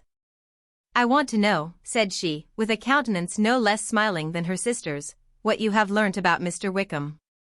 But perhaps you have been too pleasantly engaged to think of any third person, in which case you may be sure of my pardon. No, replied Jane, I have not forgotten him, but I have nothing satisfactory to tell you. Mr. Bingley does not know the whole of his history, and is quite ignorant of the circumstances which have principally offended Mr. Darcy. But he will vouch for the good conduct, the probity, and honour of his friend, and is perfectly convinced that Mr. Wickham has deserved much less attention from Mr. Darcy than he has received. And I am sorry to say by his account as well as his sister's, Mr. Wickham is by no means a respectable young man. I am afraid he has been very imprudent, and has deserved to lose Mr. Darcy's regard. Mr. Bingley does not know Mr. Wickham himself? No, he never saw him till the other morning at Meryton. This account then is what he has received from Mr. Darcy. I am satisfied. But what does he say of the living? He does not exactly recollect the circumstances, though he has heard them from Mr. Darcy more than once, but he believes that it was left to him conditionally only. "I have not a doubt of Mr. Bingley's sincerity," said Elizabeth warmly. "But you must excuse my not being convinced by assurances only. Mr. Bingley's defence of his friend was a very able one, I dare say. But since he is unacquainted with several parts of the story, and has learnt the rest from that friend himself, I shall venture to still think of both gentlemen as I did before." She then changed the discourse to one more gratifying to each, and on which there could be no difference of sentiment. Elizabeth listened with delight to the happy, though modest hopes which Jane entertained of Mr. Bingley's regard, and said all in her power to heighten her confidence in it. On their being joined by Mr. Bingley himself, Elizabeth withdrew to Miss Lucas, to whose inquiry after the pleasantness of her last partner she had scarcely replied, before Mr. Collins came up to them, and told her with great exultation that he had just been so fortunate as to make a most important discovery. "I have found out," said he, "by a singular accident, that there is now in the room a near relation of my patroness. I happened to overhear the gentleman himself mentioning to the young lady who does the honours of the house the names of his cousin Miss de Bourgh, and of her mother Lady Catherine. How wonderfully these sort of things occur! Who would have thought of my meeting with, perhaps, a nephew of Lady Catherine de Bourgh in this assembly? I am most thankful that the discovery is made in time for me to pay my respects to him, which I am now going to do, and trust he will excuse my not having done it before. My total ignorance of the connection must plead my apology. You are not going to introduce yourself to Mr. Darcy?" "Indeed I am. I shall entreat his pardon for not having done it earlier. I believe him to be Lady Catherine's nephew. It will be in my power to assure him that her ladyship was quite well yesterday se'night." Elizabeth tried hard to dissuade him from such a scheme, assuring him that Mr. Darcy would consider his addressing him without introduction as an impertinent freedom, rather than a compliment to his aunt, that it was not in the least necessary there should be any notice on either side, and that if it were, it must belong to Mr. Darcy, the superior in consequence, to begin the acquaintance. Mr.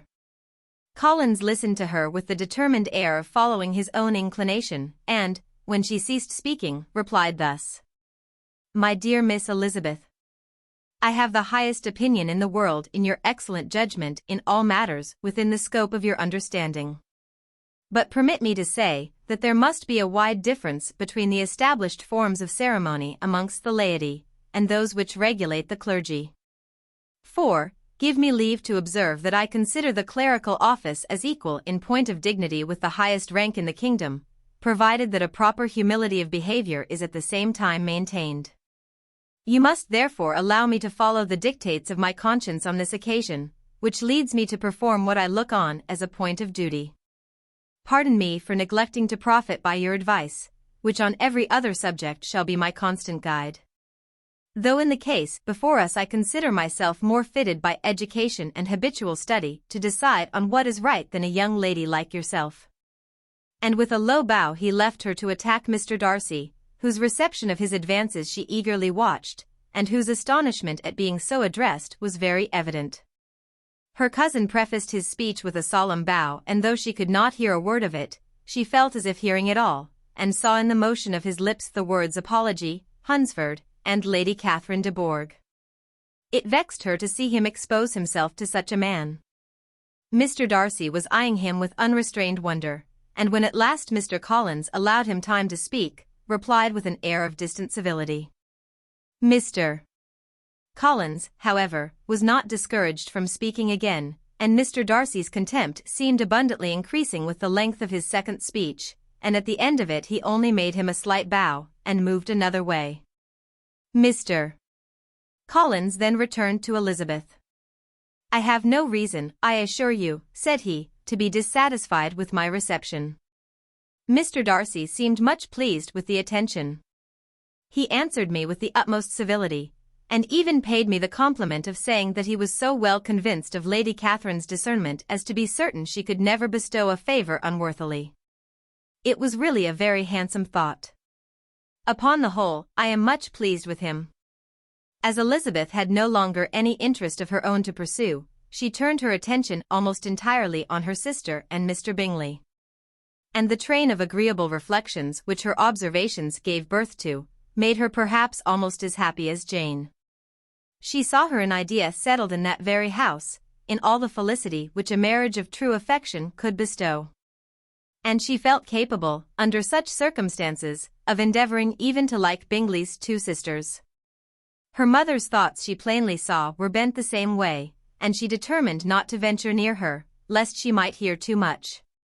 When they sat down to supper, therefore, she considered it a most unlucky perverseness which placed them within one of each other. And deeply was she vexed to find that her mother was talking to that one person, Lady Lucas, freely, openly, and of nothing else but her expectation that Jane would soon be married to Mr. Bingley. It was an animating subject, and Mrs. Bennet seemed incapable of fatigue while enumerating the advantages of the match. His being such a charming young man, and so rich, and living but 3 miles from them, were the first points of self-gratulation. And then it was such a comfort to think how fond the two sisters were of Jane, and to be certain that they must desire the connection as much as she could do. It was, moreover, such a promising thing for her younger daughters, as Jane's marrying so greatly must throw them in the way of other rich men.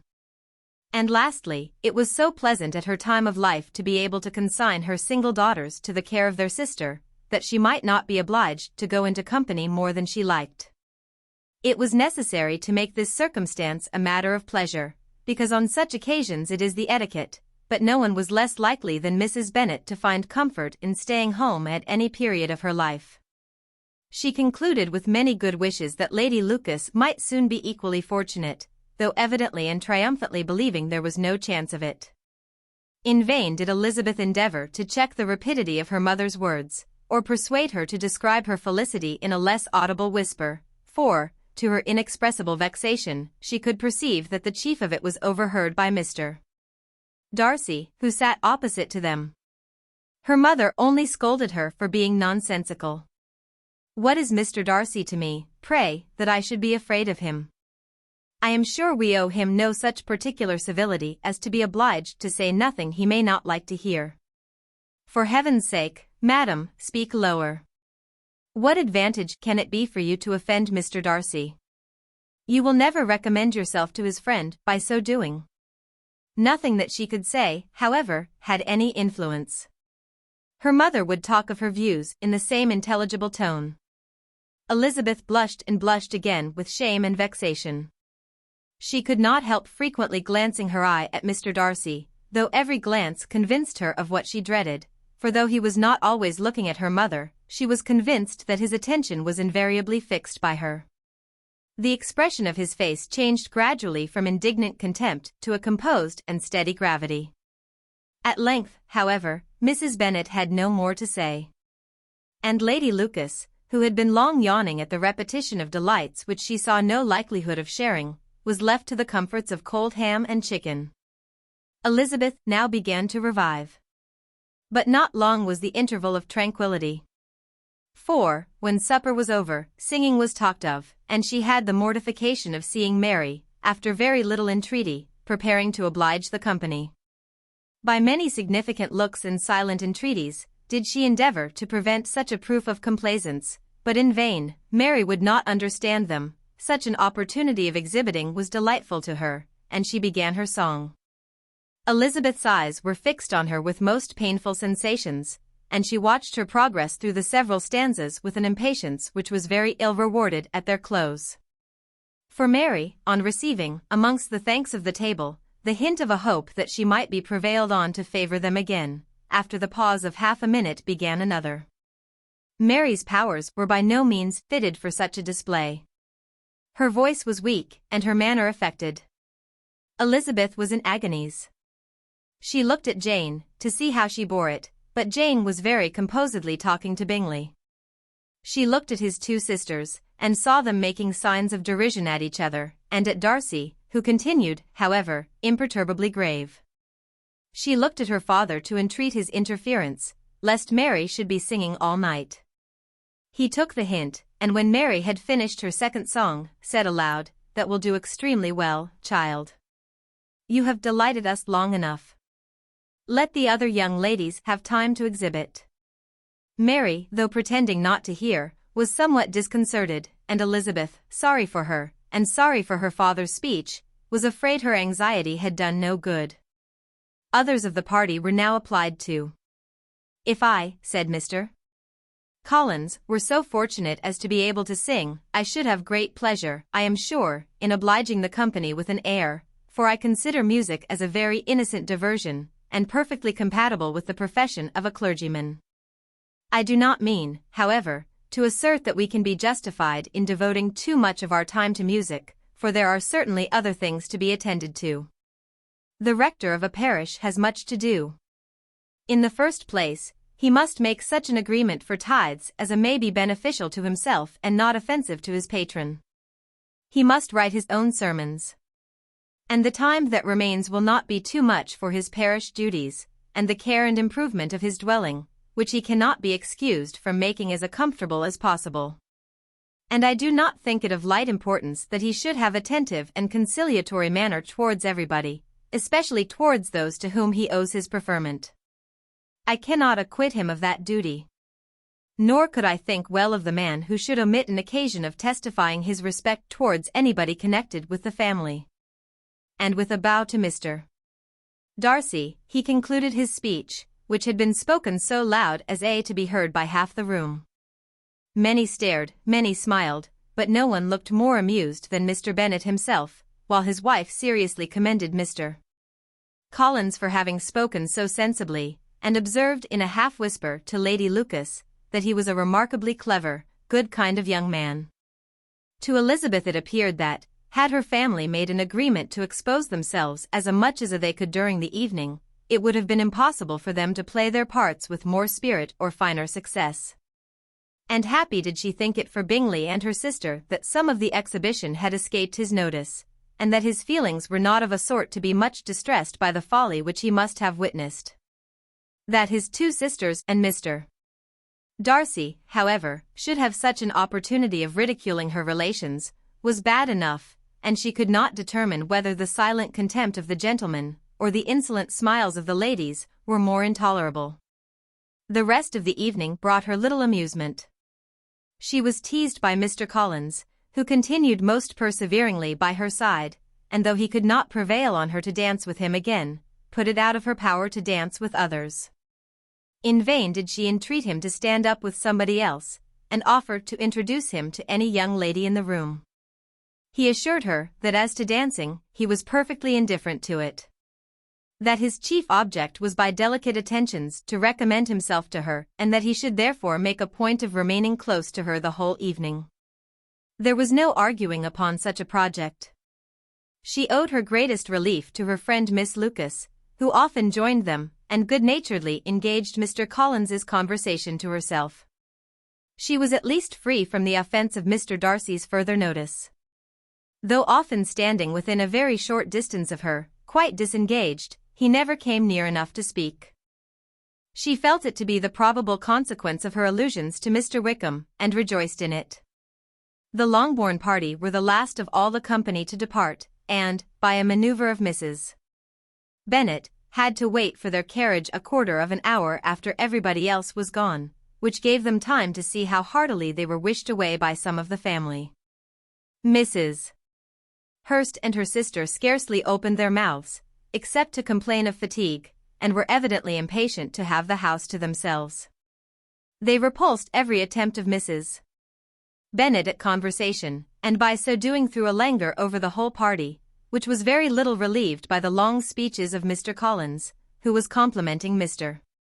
Bingley and his sisters on the elegance of their entertainment, and the hospitality and politeness which had marked their behaviour to their guests.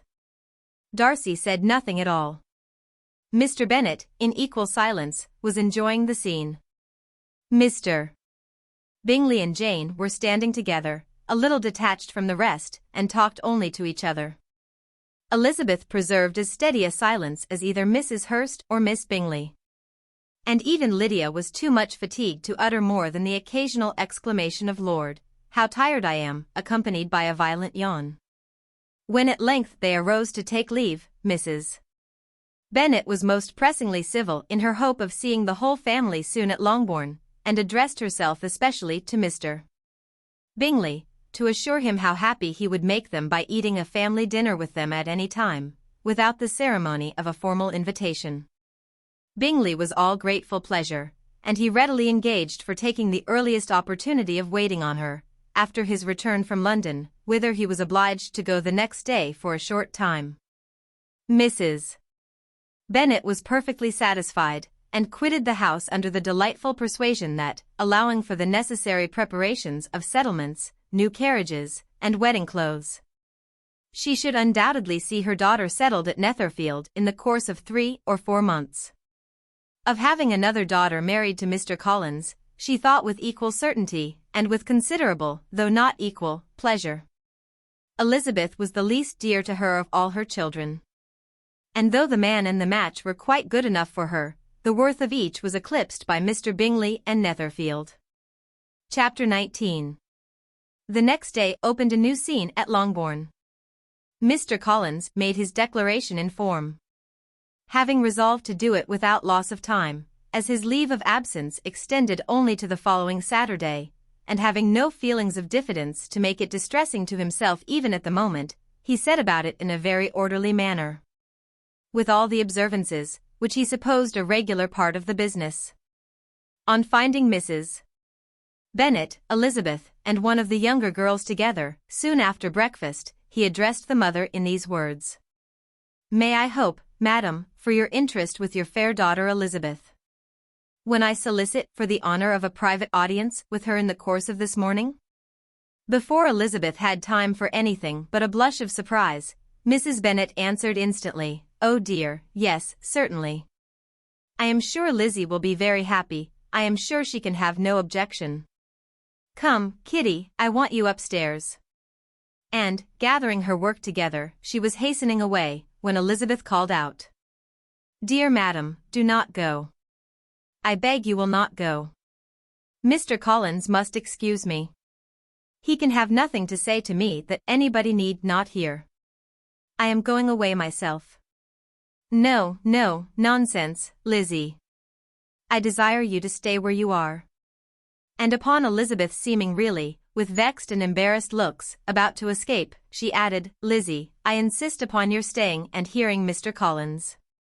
Elizabeth would not oppose such an injunction, and a moment's consideration making her also sensible that it would be wisest to get it over as soon and as quietly as possible, she sat down again and tried to conceal, by incessant employment, the feelings which were divided between distress and diversion. Mrs. Bennet and Kitty walked off, and as soon as they were gone, Mr. Collins began. Believe me, my dear Miss Elizabeth, that your modesty, so far from doing you any disservice, rather adds to your other perfections.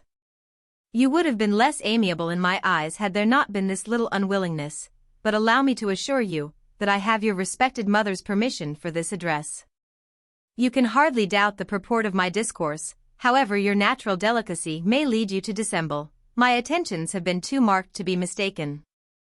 Almost as soon as I entered the house, I singled you out as the companion of my future life. But before I am run away with by my feelings on this subject, perhaps it would be advisable for me to state my reasons for marrying, and, moreover, for coming into Hertfordshire with the design of selecting a wife, as I certainly did. The idea of Mr. Collins, with all his solemn composure, being run away with by his feelings, made Elizabeth so near laughing, that she could not use the short pause he allowed in any attempt to stop him further, and he continued. My reasons for marrying are: first, that I think it a right thing for every clergyman in easy circumstances, like myself, to set the example of matrimony in his parish. Secondly, that I am convinced that it will add very greatly to my happiness. And thirdly, which perhaps I ought to have mentioned earlier, that it is the particular advice and recommendation of the very noble lady whom I have the honor of calling patroness.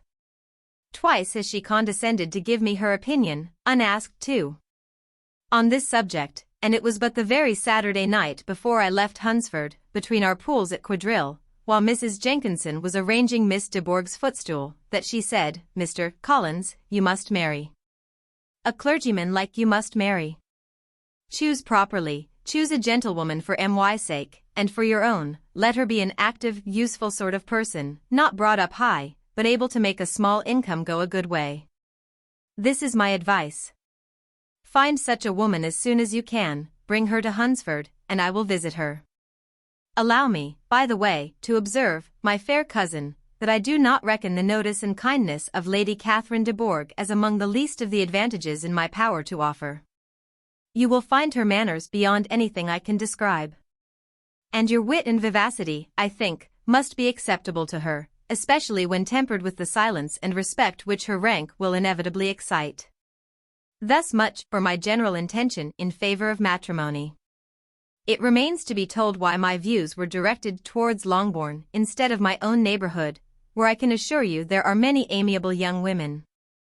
But the fact is, that being, as I am, to inherit this estate after the death of your honored father, who, however, may live many years longer, I could not satisfy myself without resolving to choose a wife from among his daughters, that the loss to them might be as little as possible, when the melancholy event takes place, which, however, as I have already said, may not be for several years.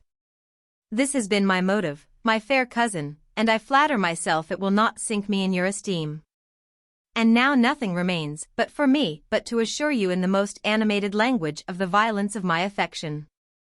To fortune I am perfectly indifferent, and shall make no demand of that nature on your father, since I am well aware that it could not be complied with. And that £1,000 in the 4%, which will not be yours till after your mother's decease, is all that you may ever be entitled to. On that head, therefore, I shall be uniformly silent. And you may assure yourself that no ungenerous reproach shall ever pass my lips when we are married. It was absolutely necessary to interrupt him now. You are too hasty, sir, she cried.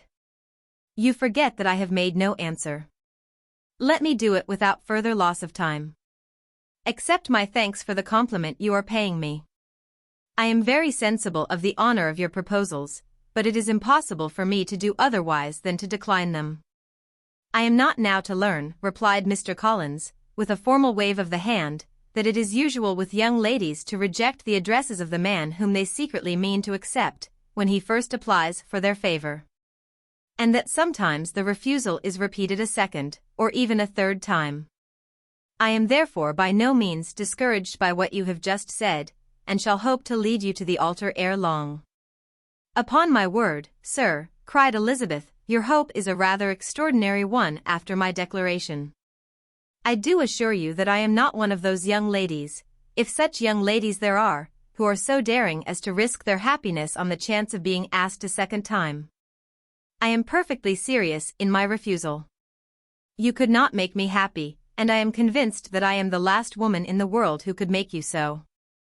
Nay, were your friend Lady Catherine to know me, I am persuaded she would find me in every respect ill qualified for the situation.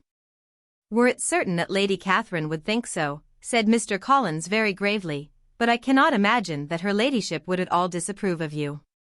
And you may be certain when I have the honor of seeing her again, I shall speak in the very highest terms of your modesty, economy, and other amiable qualification. Indeed, Mr. Collins, all praise of me will be unnecessary. You must give me leave to judge for myself, and pay me the compliment of believing what I say.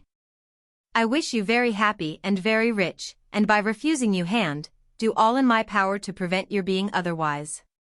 In making me the offer, you must have satisfied the delicacy of your feelings with regard to my family, and may take possession of Longbourn estate whenever it falls, without any self-reproach.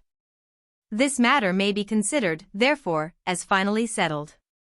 And rising as she thus spoke, she would have quitted the room, had Mr. Collins not thus addressed her. When I do myself the honor of speaking to you next on the subject, I shall hope to receive a more favorable answer than you have now given me. Though I am far from accusing you of cruelty at present, because I know it to be the established custom of your sex to reject a man on the first application. And perhaps you have even now said as much to encourage my suit as would be consistent with the true delicacy of the female character. Really, Mr. Collins, cried Elizabeth with some warmth, you puzzle me exceedingly. If what I have hitherto said can appear to you in the form of encouragement, I know not how to express my refusal in such a way as to convince you of its being one. You must give me leave to flatter myself, my dear cousin, that your refusal of my addresses is merely words of course. My reasons for believing it are briefly these: it does not appear to me that my hand is unworthy your acceptance, or that the establishment I can offer would be any other than highly desirable. My situation in life, my connections with the family of de Bourgh, and my relationship to your own, are circumstances highly in my favor. And you should take it into further consideration, that in spite of your manifold attractions, it is by no means certain that another offer of marriage may ever be made you.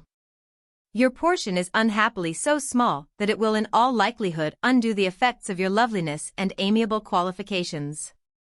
As I must therefore conclude that you are not serious in your rejection of me, I shall choose to attribute it to your wish of increasing my love by suspense, according to the usual practice of elegant females. I do assure you, sir, that I have no pretensions whatever to that kind of elegance which consists in tormenting a respectable man. I would rather be paid the compliment of being believed sincere. I thank you again and again for the honor you have done me in your proposals, but to accept them is absolutely impossible. My feelings in every respect forbid it. Can I speak plainer? Do not consider me now as an elegant female, intending to plague you, but as a rational creature, speaking the truth from her heart. You are uniformly charming, cried he, with an air of awkward gallantry. And I am persuaded that when sanctioned by the express authority of both your excellent parents, my proposals will not fail of being acceptable. To such perseverance in wilful self-deception Elizabeth would make no reply, and immediately and in silence withdrew.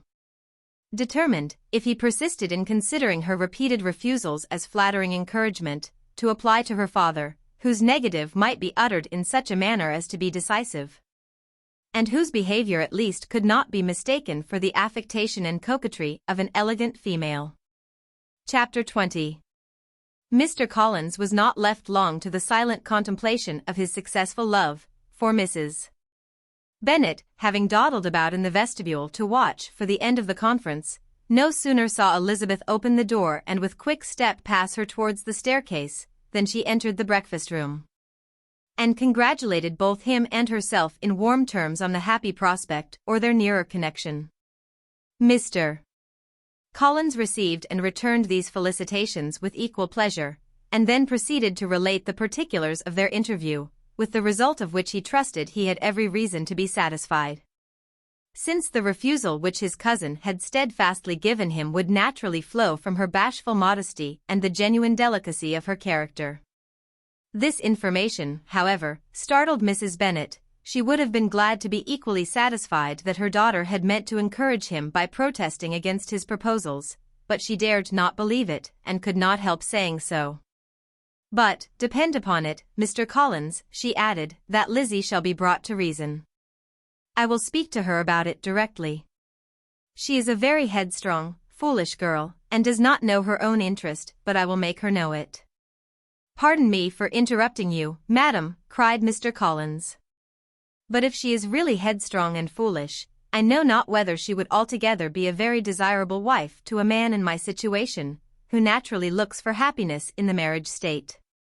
If therefore she actually persists in rejecting my suit, perhaps it were better not to force her into accepting me, because if liable to such defects of temper, she could not contribute much to my felicity. Sir, you quite misunderstand me, said Mrs. Bennet, alarmed. Lizzie is only headstrong in such matters as these. In everything else she is as good-natured a girl as ever lived. I will go directly to Mr. Bennet, and we shall very soon settle it with her, I am sure. She would not give him time to reply, but hurrying instantly to her husband, called out as she entered the library, "Oh, Mr. Bennet, you are wanted immediately, we are all in an uproar. You must come and make Lizzie marry Mr. Collins, for she vows she will not have him, and if you do not make haste he will change his mind and not have her." Mr. Bennet raised his eyes from his book as she entered, and fixed them on her face with a calm unconcern which was not in the least altered by her communication. "I have not the pleasure of understanding you," said he, when she had finished her speech. "Of what are you talking?" Of Mr. Collins and Lizzie. Lizzie declares she will not have Mr. Collins, and Mr. Collins begins to say that he will not have Lizzie. And what am I to do on the occasion? It seems an hopeless business. Speak to Lizzie about it yourself. Tell her that you insist upon her marrying him. Let her be called down. She shall hear my opinion. Mrs. Bennet rang the bell, and Miss Elizabeth was summoned to the library. "Come here, child," cried her father as she appeared. "I have sent for you on an affair of importance. I understand that Mr. Collins has made you an offer of marriage. Is it true?" Elizabeth replied that it was. "Very well, and this offer of marriage you have refused?" "I have, sir." "Very well. We now come to the point. Your mother insists upon your accepting it. Is it not so, Mrs. Bennet?" "Yes, or I will never see her again." "An unhappy alternative is before you, Elizabeth. From this day you must be a stranger to one of your parents. Your mother will never see you again if you do not marry Mr. Collins, and I will never see you again if you do." Elizabeth could not but smile at such a conclusion of such a beginning, but Mrs. Bennet, who had persuaded herself that her husband regarded the affair as she wished, was excessively disappointed. "What do you mean, Mr. Bennet, in talking this way? You promised me to insist upon her marrying him." "My dear," replied her husband, "I have two small favors to request. First, that you will allow me the free use of my understanding on the present occasion, and secondly, of my room. I shall be glad to have the library to myself as soon as may be." Not yet, however, in spite of her disappointment in her husband, did Mrs. Bennet give up the point. She talked to Elizabeth again and again, coaxed and threatened her by turns. She endeavored to secure Jane in her interest, but Jane, with all possible mildness, declined interfering, and Elizabeth, sometimes with real earnestness, and sometimes with playful gaiety, replied to her attacks. Though her manner varied, however, her determination never did. Mr. Collins, meanwhile, was meditating in solitude on what had passed. He thought too well of himself to comprehend on what motives his cousin could refuse him. And though his pride was hurt, he suffered in no other way. His regard for her was quite imaginary, and the possibility of her deserving her mother's reproach prevented his feeling any regret. While the family were in this confusion, Charlotte Lucas came to spend the day with them. She was met in the vestibule by Lydia, who, flying to her, cried in a half-whisper, "I am glad you are come, for there is such fun here. What do you think has happened this morning? Mr. Collins has made an offer to Lizzie, and she will not have him." Charlotte hardly had time to answer, before they were joined by Kitty, who came to tell the same news. And no sooner had they entered the breakfast-room, where Mrs. Bennet was alone, than she likewise began on the subject, calling on Miss Lucas for her compassion, and entreating her to persuade her friend Lizzie to comply with the wishes of all her family. "Pray do, my dear Miss Lucas," she added in a melancholy tone, "for nobody is on my side, nobody takes part with me. I am cruelly used, nobody feels for my poor nerves." Charlotte's reply was spared by the entrance of Jane and Elizabeth. "Ay, there she comes," continued Mrs. Bennet, looking as unconcerned as may be, and caring no more for us than if we were at York, provided she can have her own way. "But I tell you, Miss Lizzie, if you take it into your head to go on refusing every offer of marriage in this way, you will never get a husband at all, and I am sure I do not know who is to maintain you when your father is dead. I shall not be able to keep you, and so I warn you. I have done with you from this very day. I told you in the library, you know, that I should never speak to you again, and you will find me as good as my word. I have no pleasure in talking to undutiful children. Not that I have much pleasure, indeed, in talking to anybody. People who suffer as I do from nervous complaints can have no great inclination for talking. Nobody can tell what I suffer. But it is always so. Those who do not complain are never pitied." Her daughters listened in silence to this effusion, sensible that any attempt to reason with her or soothe her would only increase the irritation. She talked on, therefore, without interruption from any of them, till they were joined by Mr. Collins, who entered the room with an air more stately than usual, and on perceiving whom, she said to the girls, "Now, I do insist upon it, that you, all of you, hold your tongues, and let me and Mr. Collins have a little conversation together." Elizabeth passed quietly out of the room, Jane and Kitty followed, but Lydia stood her ground, determined to hear all she could, and Charlotte, detained first by the civility of Mr. Collins, whose inquiries after herself and all her family were very minute, and then by a little curiosity, satisfied herself with walking to the window and pretending not to hear. In a doleful voice Mrs. Bennet began the projected conversation. "Oh, Mr. Collins." "My dear madam," replied he, "let us be forever silent on this point." "Far be it from me," he presently continued, in a voice that marked his displeasure, "to resent the behavior of your daughter. Resignation to inevitable evils is the evil duty of us all. The peculiar duty of a young man who has been so fortunate as I have been in early preferment, and I trust one am resigned. Perhaps not the less so from feeling a doubt of my positive happiness had my fair cousin honored me with her hand. For I have often observed that resignation is never so perfect as when the blessing denied begins to lose somewhat of its value in our estimation. You will not, I hope, consider me as showing any disrespect to your family, my dear madam, by thus withdrawing my pretensions to your daughter's favor, without having paid yourself and Mr. Bennet the compliment of requesting you to interpose your authority in my behalf. My conduct may, I fear, be objectionable in having accepted my dismission from your daughter's lips instead of your own. But we are all liable to error. I have certainly meant well through the whole affair.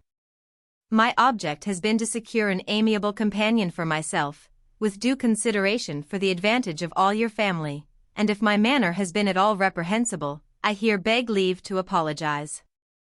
Chapter 21. The discussion of Mr. Collins's offer was now nearly at an end, and Elizabeth had only to suffer from the uncomfortable feelings necessarily attending it, and occasionally from some peevish allusions of her mother. As for the gentleman himself, his feelings were chiefly expressed, not by embarrassment or dejection, or by trying to avoid her, but by stiffness of manner and resentful silence. He scarcely ever spoke to her, and the assiduous attentions which he had been so sensible of himself were transferred for the rest of the day to Miss Lucas, whose civility in listening to him was a seasonable relief to them all, and especially to her friend. The morrow produced no abatement of Mrs. Bennet's ill humor or ill health. Mr. Collins was also in the same state of angry pride. Elizabeth had hoped that his resentment might shorten his visit, but his plan did not appear in the least affected by it. He was always to have gone on Saturday, and to Saturday he meant to stay. After breakfast, the girls walked to Meryton to inquire if Mr. Wickham were returned, and to lament over his absence from the Netherfield ball. He joined them on their entering the town, and attended them to their aunt's where his regret and vexation, and the concern of everybody, was well talked over. To Elizabeth, however, he voluntarily acknowledged that the necessity of his absence had been self-imposed. "I found," said he, as the time drew near, "that I had better not meet Mr. Darcy. That to be in the same room, the same party with him for so many hours together, might be more than I could bear, and that scenes might arise unpleasant to more than myself." She highly approved his forbearance, and they had leisure for a full discussion of it, and for all the commendation which they civilly bestowed on each other, as Wickham and another officer walked back with them to Longbourn. And during the walk he particularly attended to her. His accompanying them was a double advantage. She felt all the compliment it offered to herself, and it was most acceptable as an occasion of introducing him to her father and mother. Soon after their return, a letter was delivered to Miss Bennet. It came from Netherfield. The envelope contained a sheet of elegant, little, hot-pressed paper, well covered with a lady's fair, flowing hand.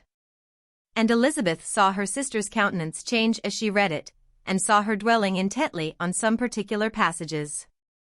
Jane recollected herself soon, and putting the letter away, tried to join with her usual cheerfulness in the general conversation, but Elizabeth felt an anxiety on the subject which drew off her attention even from Wickham.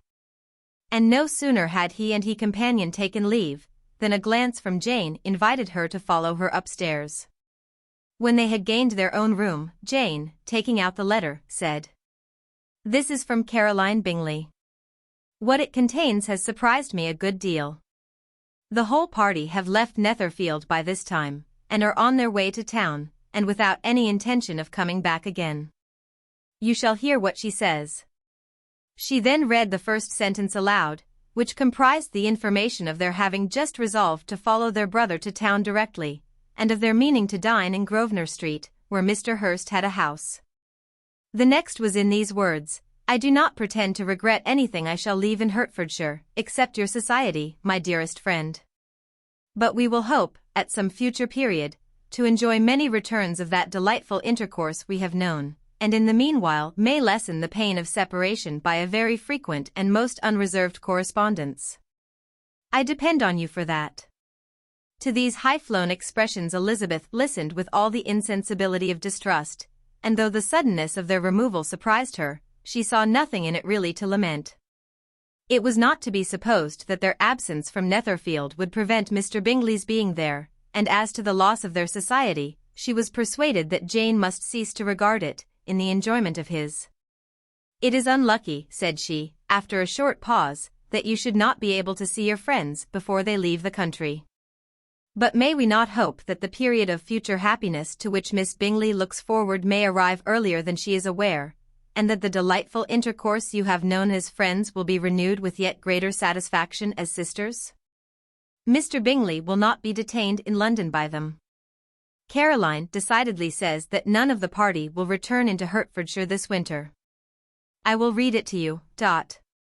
When my brother left us yesterday, he imagined that the business which took him to London might be concluded in 3 or 4 days.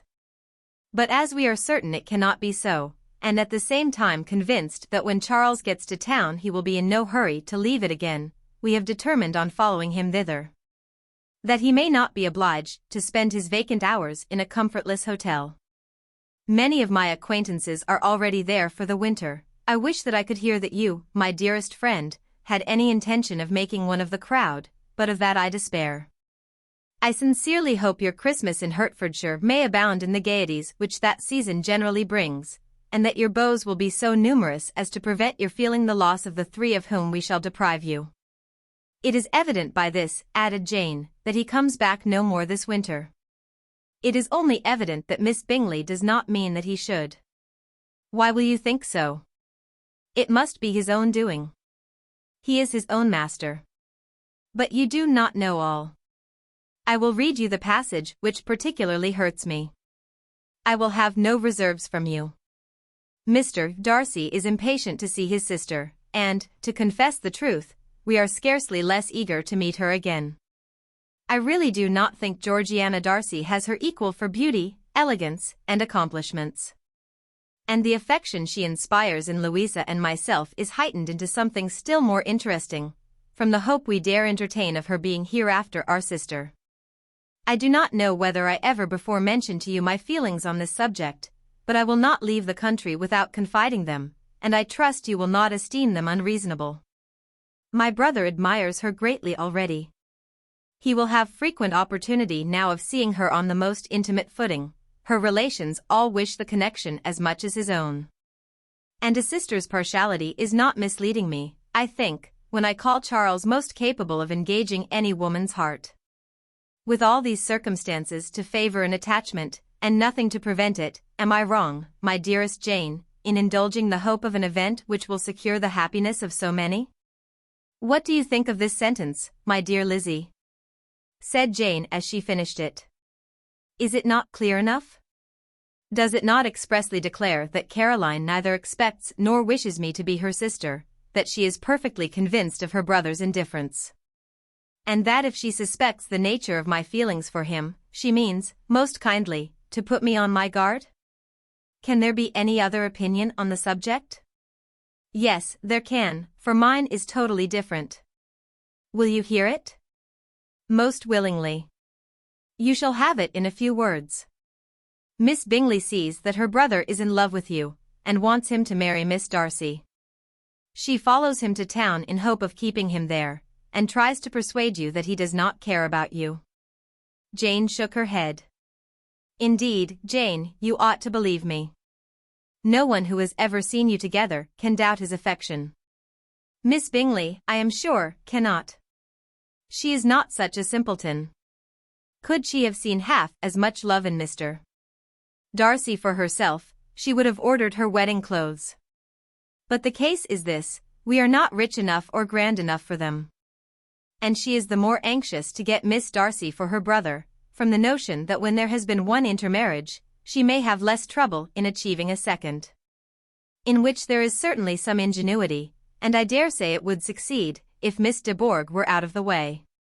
But, my dearest Jane, you cannot seriously imagine that because Miss Bingley tells you her brother greatly admires Miss Darcy, he is in the smallest degree less sensible of your merit than when he took leave of you on Tuesday.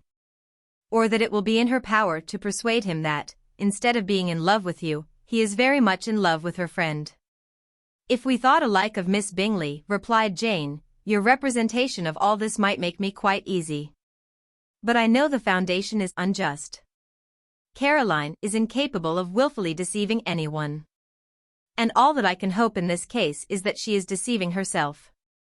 That is right. You could not have started a more happy idea, since you will not take comfort in mine. Believe her to be deceived, by all means. You have now done your duty by her, and must fret no longer.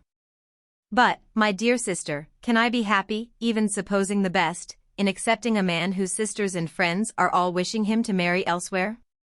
You must decide for yourself, said Elizabeth, and if, upon mature deliberation, you find that the misery of disobliging his two sisters is more than equivalent to the happiness of being his wife, I advise you by all means to refuse him. How can you talk so, said Jane, faintly smiling. You must know that though I should be exceedingly grieved at their disapprobation, I could not hesitate. I did not think you would. And that being the case, I cannot consider your situation with much compassion. But if he returns no more this winter, my choice will never be required. 1,000 things may arise in 6 months. The idea of his returning no more Elizabeth treated with the utmost contempt. It appeared to her merely the suggestion of Caroline's interested wishes, and she could not for a moment suppose that those wishes, however openly or artfully spoken, could influence a young man so totally independent of everyone. She represented to her sister as forcibly as possible what she felt on the subject, and had soon the pleasure of seeing its happy effect. Jane's temper was not desponding, and she was gradually led to hope, though the diffidence of affection sometimes overcame the hope, that Bingley would return to Netherfield and answer every wish of her heart. They agreed that Mrs. Bennet should only hear of the departure of the family, without being alarmed on the score of the gentleman's conduct. But even this partial communication gave her a great deal of concern, and she bewailed it as exceedingly unlucky that the ladies should happen to go away just as they were all getting so intimate together. After lamenting it, however, at some length, she had the consolation that Mr. Bingley would be soon down again and soon dining at Longbourn, and the conclusion of all was the comfortable declaration, that though he had been invited only to a family dinner, she would take care to have 2 full courses. Chapter 22. The Bennets were engaged to dine with the Lucases, and again during the chief of the day was Miss Lucas so kind as to listen to Mr. Collins. Elizabeth took an opportunity of thanking her. "It keeps him in good humor," said she, "and I am more obliged to you than I can express." Charlotte assured her friend of her satisfaction in being useful, and that it amply repaid her for the little sacrifice of her time. This was very amiable, but Charlotte's kindness extended farther than Elizabeth had any conception of. Its object was nothing else than to secure her from any return of Mr. Collins's addresses, by engaging them towards herself. Such was Miss Lucas's scheme, and appearances were so favorable, that when they parted at night, she would have felt almost secure of success if he had not been to leave Hertfordshire so very soon. But here she did injustice to the fire and independence of his character, for it led him to escape out of Longbourn House the next morning with admirable slyness, and hasten to Lucas Lodge to throw himself at her feet. He was anxious to avoid the notice of his cousins, from a conviction that if they saw him depart, they could not fail to conjecture his design, and he was not willing to have the attempt known till its success might be known likewise. For though feeling almost secure, and with reason, for Charlotte had been tolerably encouraging, he was comparatively diffident since the adventure of Wednesday. His reception, however, was of the most flattering kind. Miss Lucas perceived him from an upper window as he walked towards the house, and instantly set out to meet him accidentally in the lane. But little had she dared to hope that so much love and eloquence awaited her there. In as short a time as Mr. Collins's long speeches would allow, everything was settled between them to the satisfaction of both, and as they entered the house he earnestly entreated her to name the day that was to make him the happiest of men. And though such a solicitation must be waived for the present, the lady felt no inclination to trifle with his happiness. The stupidity with which he was favored by nature must guard his courtship from any charm that could make a woman wish for its continuance. And Miss Lucas, who accepted him solely from the pure and disinterested desire of an establishment, cared not how soon that establishment were gained. Sir William and Lady Lucas were speedily applied to for their consent, and it was bestowed with a most joyful alacrity. Mr. Collins's present circumstances made it a most eligible match for their daughter, to whom they could give little fortune, and his prospects of future wealth were exceedingly fair. Lady Lucas began directly to calculate, with more interest than the matter had ever excited before, how many years longer Mr. Bennet was likely to live, and Sir William gave it as his decided opinion that whenever Mr. Collins should be in possession of the Longbourn estate, it would be highly expedient that both he and his wife should make their appearance at St. James's. The whole family, in short, were properly overjoyed on the occasion. The younger girls formed hopes of coming out a year or two sooner than they might otherwise have done, and the boys were relieved from their apprehension of Charlotte's dying an old maid. Charlotte herself was tolerably composed. She had gained her point and had time to consider of it. Her reflections were in general satisfactory. Mr. Collins, to be sure, was neither sensible nor agreeable, his society was irksome, and his attachment to her must be imaginary. But still he would be her husband. Without thinking highly either of men or matrimony, marriage had always been her object. It was the only provision for well-educated young women of small fortune, and however uncertain of giving happiness, must be their pleasantest preservative from want. This preservative she had now obtained. And at the age of 27, without having ever been handsome, she felt all the good luck of it.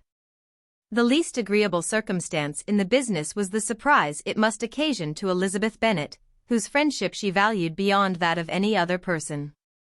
Elizabeth would wonder, and probably would blame her. And though her resolution was not to be shaken, her feelings must be hurt by such a disapprobation. She resolved to give her the information herself, and therefore charged Mr. Collins, when he returned to Longbourn to dinner, to drop no hint of what had passed before any of the family. A promise of secrecy was of course very dutifully given, but it could not be kept without difficulty. For the curiosity excited by his long absence burst forth in such very direct questions on his return as required some ingenuity to evade, and he was at the same time exercising great self-denial, for he was longing to publish his prosperous love. As he was to begin his journey too early on the morrow to see any of the family, the ceremony of leave-taking was performed when the ladies moved for the night, and Mrs. Bennet, with great politeness and cordiality, said how happy they should be to see him at Longbourn again, whenever his engagements might allow him to visit them. "My dear madam," he replied, "this invitation is particularly gratifying, because it is what I have been hoping to receive, and you may be very certain that I shall avail myself of it as soon as possible." They were all astonished, and Mr. Bennet, who could by no means wish for so speedy a return, immediately said, "But is there not danger of Lady Catherine's disapprobation here, my good sir? You had better neglect your relations than run the risk of offending your patroness." "My dear sir," replied Mr. Collins, "I am particularly obliged to you for this friendly caution, and you may depend upon my not taking so material a step without her ladyship's concurrence. You cannot be too much upon your guard. Risk anything rather than her displeasure, and if you find it likely to be raised by your coming to us again, which I should think exceedingly probable, stay quietly at home, and be satisfied that we shall take no offense." Believe me, my dear sir, my gratitude is warmly excited by such affectionate attention, and depend upon it, you will speedily receive from me a letter of thanks for this, and for every other mark of your regard during my stay in Hertfordshire. As for my fair cousins, though my absence may not be long enough to render it necessary, I shall now take the liberty of wishing them health and happiness, not excepting my cousin Elizabeth. With proper civilities, the ladies then withdrew. All of them equally surprised that he meditated a quick return. Mrs. Bennet wished to understand by it that he thought of paying his addresses to one of her younger girls, and Mary might have been prevailed on to accept him. She rated his abilities much higher than any of the others. There was a solidity in his reflections which often struck her, and though by no means so clever as herself, she thought that if encouraged to read and improve himself by such an example as hers, he might become a very agreeable companion. But on the following morning, every hope of this kind was done away. Miss Lucas called soon after breakfast, and in a private conference with Elizabeth related the event of the day before. The possibility of Mr. Collins's fancying herself in love with her friend had once occurred to Elizabeth within the last day or two. But that Charlotte could encourage him seemed almost as far from possibility as she could encourage him herself, and her astonishment was consequently so great as to overcome at first the bounds of decorum. And she could not help crying out, "Engaged to Mr. Collins! My dear Charlotte, impossible." The steady countenance which Miss Lucas had commanded in telling her story, gave way to a momentary confusion here on receiving so direct a reproach. Though, as it was no more than she expected, she soon regained her composure, and calmly replied, "Why should you be surprised, my dear Eliza? Do you think it incredible that Mr. Collins should be able to procure any woman's good opinion, because he was not so happy as to succeed with you?" But Elizabeth had now recollected herself, and making a strong effort for it, was able to assure with tolerable firmness that the prospect of their relationship was highly grateful to her, and that she wished her all imaginable happiness. "I see what you are feeling," replied Charlotte. "You must be surprised, very much surprised, so lately as Mr. Collins was wishing to marry you. But when you have had time to think it over, I hope you will be satisfied with what I have done. I am not romantic, you know, I never was. I ask only a comfortable home, and considering Mr. Collins's character, connection, and situation in life, I am convinced that my chance of happiness with him is as fair as most people can boast on entering the marriage state." Elizabeth quietly answered undoubtedly. And after an awkward pause, they returned to the rest of the family. Charlotte did not stay much longer, and Elizabeth was then left to reflect on what she had heard. It was a long time before she became at all reconciled to the idea of so unsuitable a match. The strangeness of Mr. Collins's making 2 offers of marriage within 3 days was nothing in comparison of his being now accepted. She had always felt that Charlotte's opinion of matrimony was not exactly like her own, but she had not supposed it to be possible that, when called into action, she would have sacrificed every better feeling to worldly advantage. Charlotte, the wife of Mr. Collins, was a most humiliating picture. And to the pang of a friend disgracing herself and sunk in her esteem, was added the distressing conviction that it was impossible for that friend to be tolerably happy in the lot she had chosen. Chapter 23. Elizabeth was sitting with her mother and sisters, reflecting on what she had heard, and doubting whether she was authorized to mention it, when Sir William Lucas himself appeared, sent by his daughter, to announce her engagement to the family. With many compliments to them, and much self-gratulation on the prospect of a connection between the houses, he unfolded the matter, to an audience not merely wondering, but incredulous, for Mrs. Bennet, with more perseverance than politeness, protested he must be entirely mistaken, and Lydia, always unguarded and often uncivil, boisterously exclaimed, "Good Lord! Sir William, how can you tell such a story? Do not you know that Mr. Collins wants to marry Lizzie?" Nothing less than the complaisance of a courtier could have borne without anger such treatment, but Sir William's good breeding carried him through it all. And though he begged leave to be positive as to the truth of his information, he listened to all their impertinence with the most forbearing courtesy. Elizabeth, feeling it incumbent on her to relieve him from so unpleasant a situation, now put herself forward to confirm his account, by mentioning her prior knowledge of it from Charlotte herself, and endeavored to put a stop to the exclamations of her mother and sisters by the earnestness of her congratulations to Sir William, in which she was readily joined by Jane, and by making a variety of remarks on the happiness that might be expected from the match, the excellent character of Mr. Collins, and the convenient distance of Hunsford from London. Mrs. Bennet was in fact too much overpowered to say a great deal while Sir William remained, but no sooner had he left them than her feelings found a rapid vent. In the first place, she persisted in disbelieving the whole of the matter. Secondly, she was very sure that Mr. Collins had been taken in. Thirdly, she trusted that they would never be happy together. And fourthly, that the match might be broken off. Two inferences, however, were plainly deduced from the whole: one, that Elizabeth was the real cause of the mischief, and the other that she herself had been barbarously misused by them all. And on these two points she principally dwelt during the rest of the day. Nothing could console and nothing could appease her. Nor did that day wear out her resentment. A week elapsed before she could see Elizabeth without scolding her. A month passed away before she could speak to Sir William or Lady Lucas without being rude, and many months were gone before she could at all forgive their daughter. Mr. Bennet's emotions were much more tranquil on the occasion, and such as he did experience he pronounced to be of a most agreeable sort. For it gratified him, he said, to discover that Charlotte Lucas, whom he had been used to think tolerably sensible, was as foolish as his wife, and more foolish than his daughter. Jane confessed herself a little surprised at the match. But she said less of her astonishment than of her earnest desire for their happiness, nor could Elizabeth persuade her to consider it as improbable. Kitty and Lydia were far from envying Miss Lucas, for Mr. Collins was only a clergyman, and it affected them in no other way than as a piece of news to spread at Meryton. Lady Lucas could not be insensible of triumph on being able to retort on Mrs. Bennet the comfort of having a daughter well married, and she called at Longbourn rather oftener than usual to say how happy she was, though Mrs. Bennet's sour looks and ill-natured remarks might have been enough to drive happiness away. Between Elizabeth and Charlotte there was a restraint which kept them mutually silent on the subject, and Elizabeth felt persuaded that no real confidence could ever subsist between them again.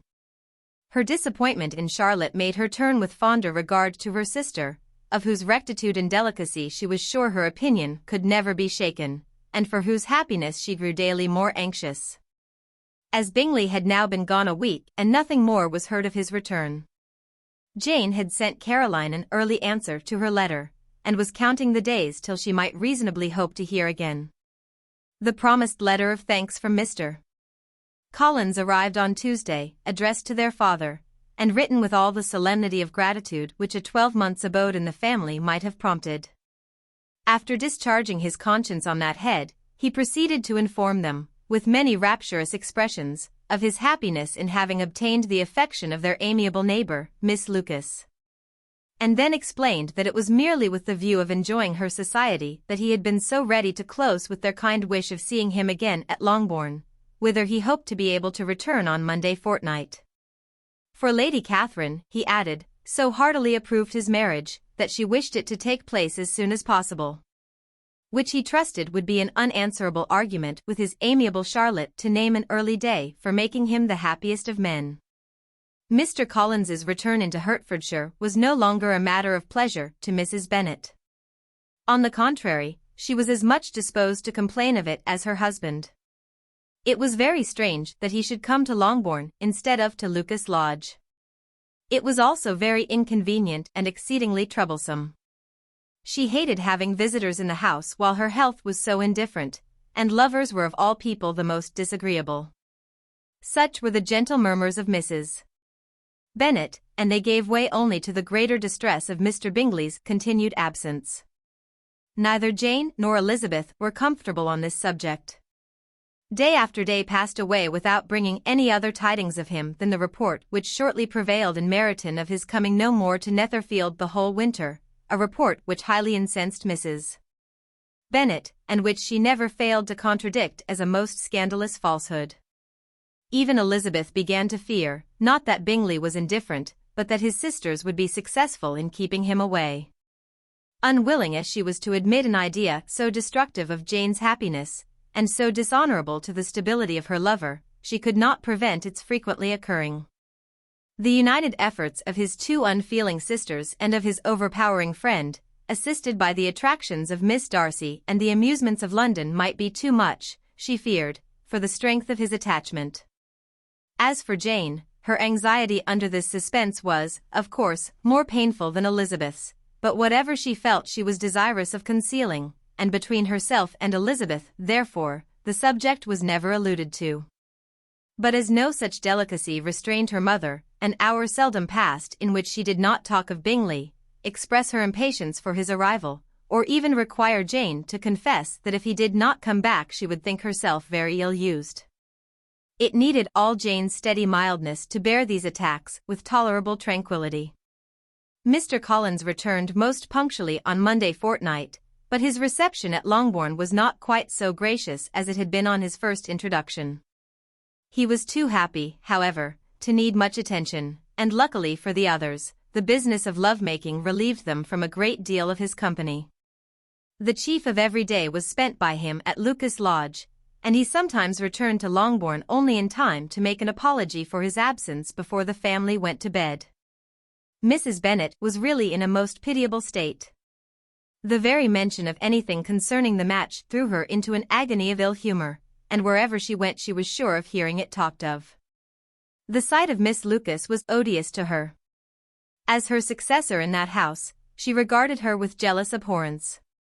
Whenever Charlotte came to see them, she concluded her to be anticipating the hour of possession, and whenever she spoke in a low voice to Mr.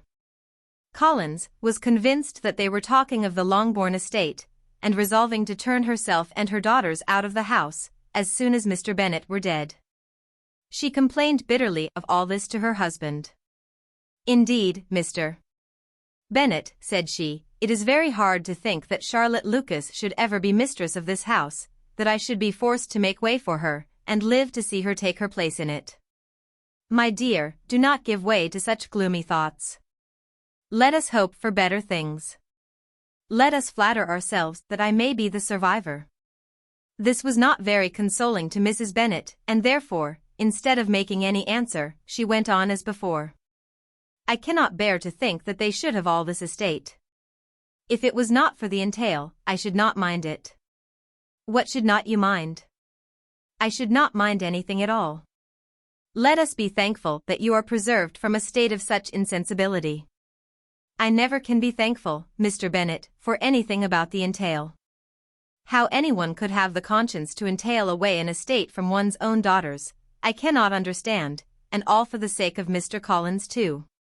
Why should he have it more than anybody else?" "I leave it to yourself to determine," said Mr. Bennet. Chapter 24. Miss Bingley's letter arrived, and put an end to doubt. The very first sentence conveyed the assurance of their being all settled in London for the winter, and concluded with her brother's regret at not having had time to pay his respects to his friends in Hertfordshire before he left the country. Hope was over, entirely over, and when Jane could attend to the rest of the letter, she found little, except the professed affection of the writer, that could give her any comfort. Miss Darcy's praise occupied the chief of it.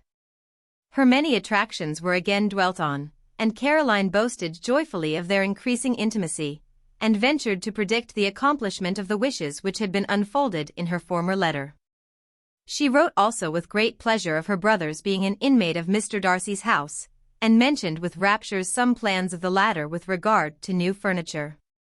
Elizabeth, to whom Jane very soon communicated the chief of all this, heard it in silent indignation. Her heart was divided between concern for her sister, and resentment against all others. To Caroline's assertion of her brother's being partial to Miss Darcy she paid no credit. That he was really fond of Jane, she doubted no more than she had ever done. And much as she had always been disposed to like him, she could not think without anger, hardly without contempt, on that easiness of temper, that want of proper resolution, which now made him the slave of his designing friends, and led him to sacrifice of his own happiness to the caprice of their inclination. Had his own happiness, however, been the only sacrifice, he might have been allowed to sport with it in whatever manner he thought best, but her sister's was involved in it, as she thought he must be sensible himself. It was a subject, in short, on which reflection would be long indulged, and must be unavailing. She could think of nothing else, and yet whether Bingley's regard had really died away, or were suppressed by his friend's interference. Whether he had been aware of Jane's attachment, or whether it had escaped his observation. Whatever were the case, though her opinion of him must be materially affected by the difference, her sister's situation remained the same, her peace equally wounded. A day or two passed before Jane had courage to speak of her feelings to Elizabeth. But at last, on Mrs. Bennet's leaving them together, after a longer irritation than usual about Netherfield and its master, she could not help saying, "Oh, that my dear mother had more command over herself. She can have no idea of the pain she gives me by her continual reflections on him. But I will not repine. It cannot last long. He will be forgot, and we shall all be as we were before." Elizabeth looked at her sister with incredulous solicitude, but said nothing. "You doubt me," cried Jane, slightly coloring. "Indeed, you have no reason. He may live in my memory as the most amiable man of my acquaintance, but that is all. I have nothing either to hope or fear, and nothing to reproach him with. Thank God. I have not that pain. A little time, therefore, I shall certainly try to get the better." With a stronger voice she soon added, "I have this comfort immediately, that it has not been more than an error of fancy on my side, and that it has done no harm to anyone but myself." "My dear Jane," exclaimed Elizabeth, "you are too good.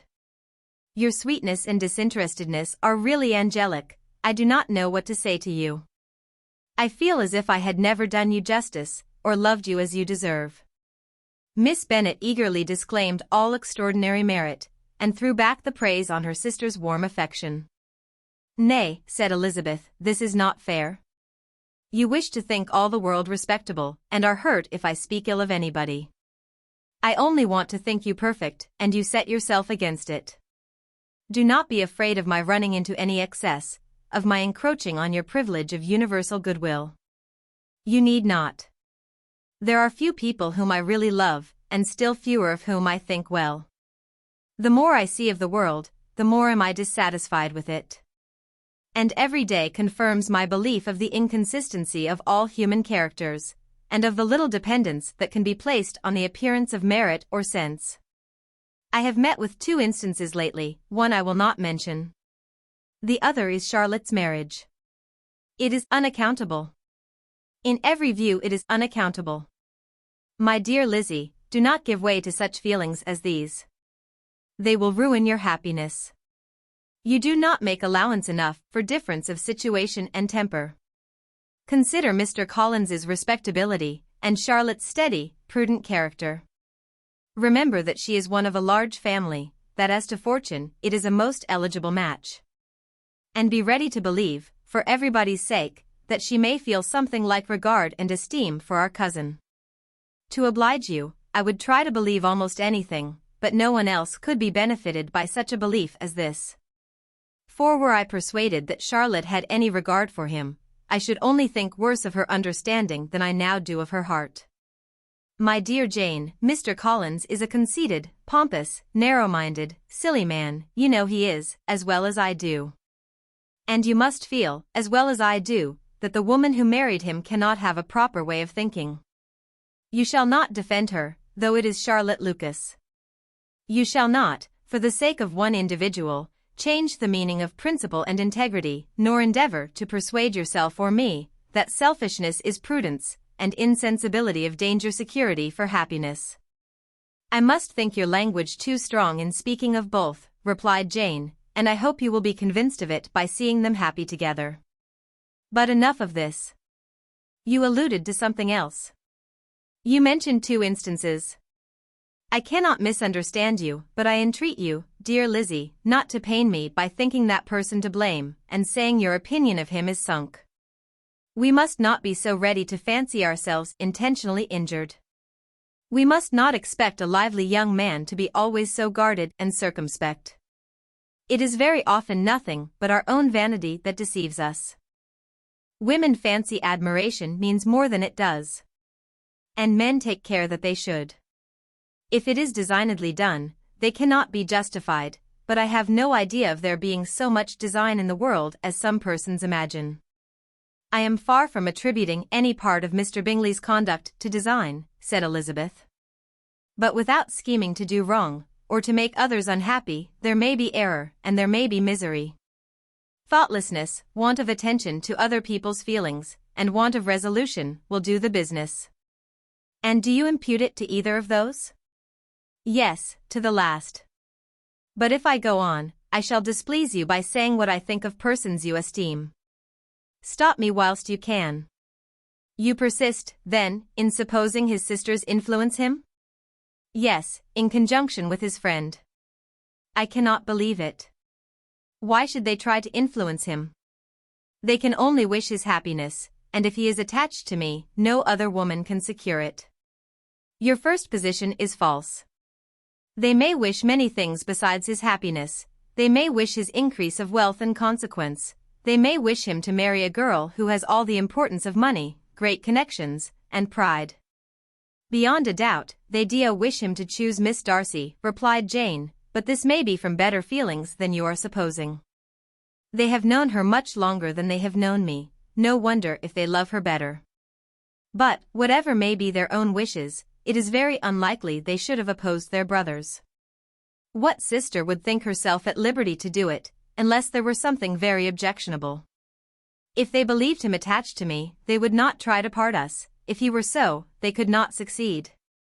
By supposing such an affection, you make everybody acting unnaturally and wrong, and me most unhappy. Do not distress me by the idea. I am not ashamed of having been mistaken, or, at least, it is light. It is nothing in comparison of what I should feel in thinking ill of him or his sisters.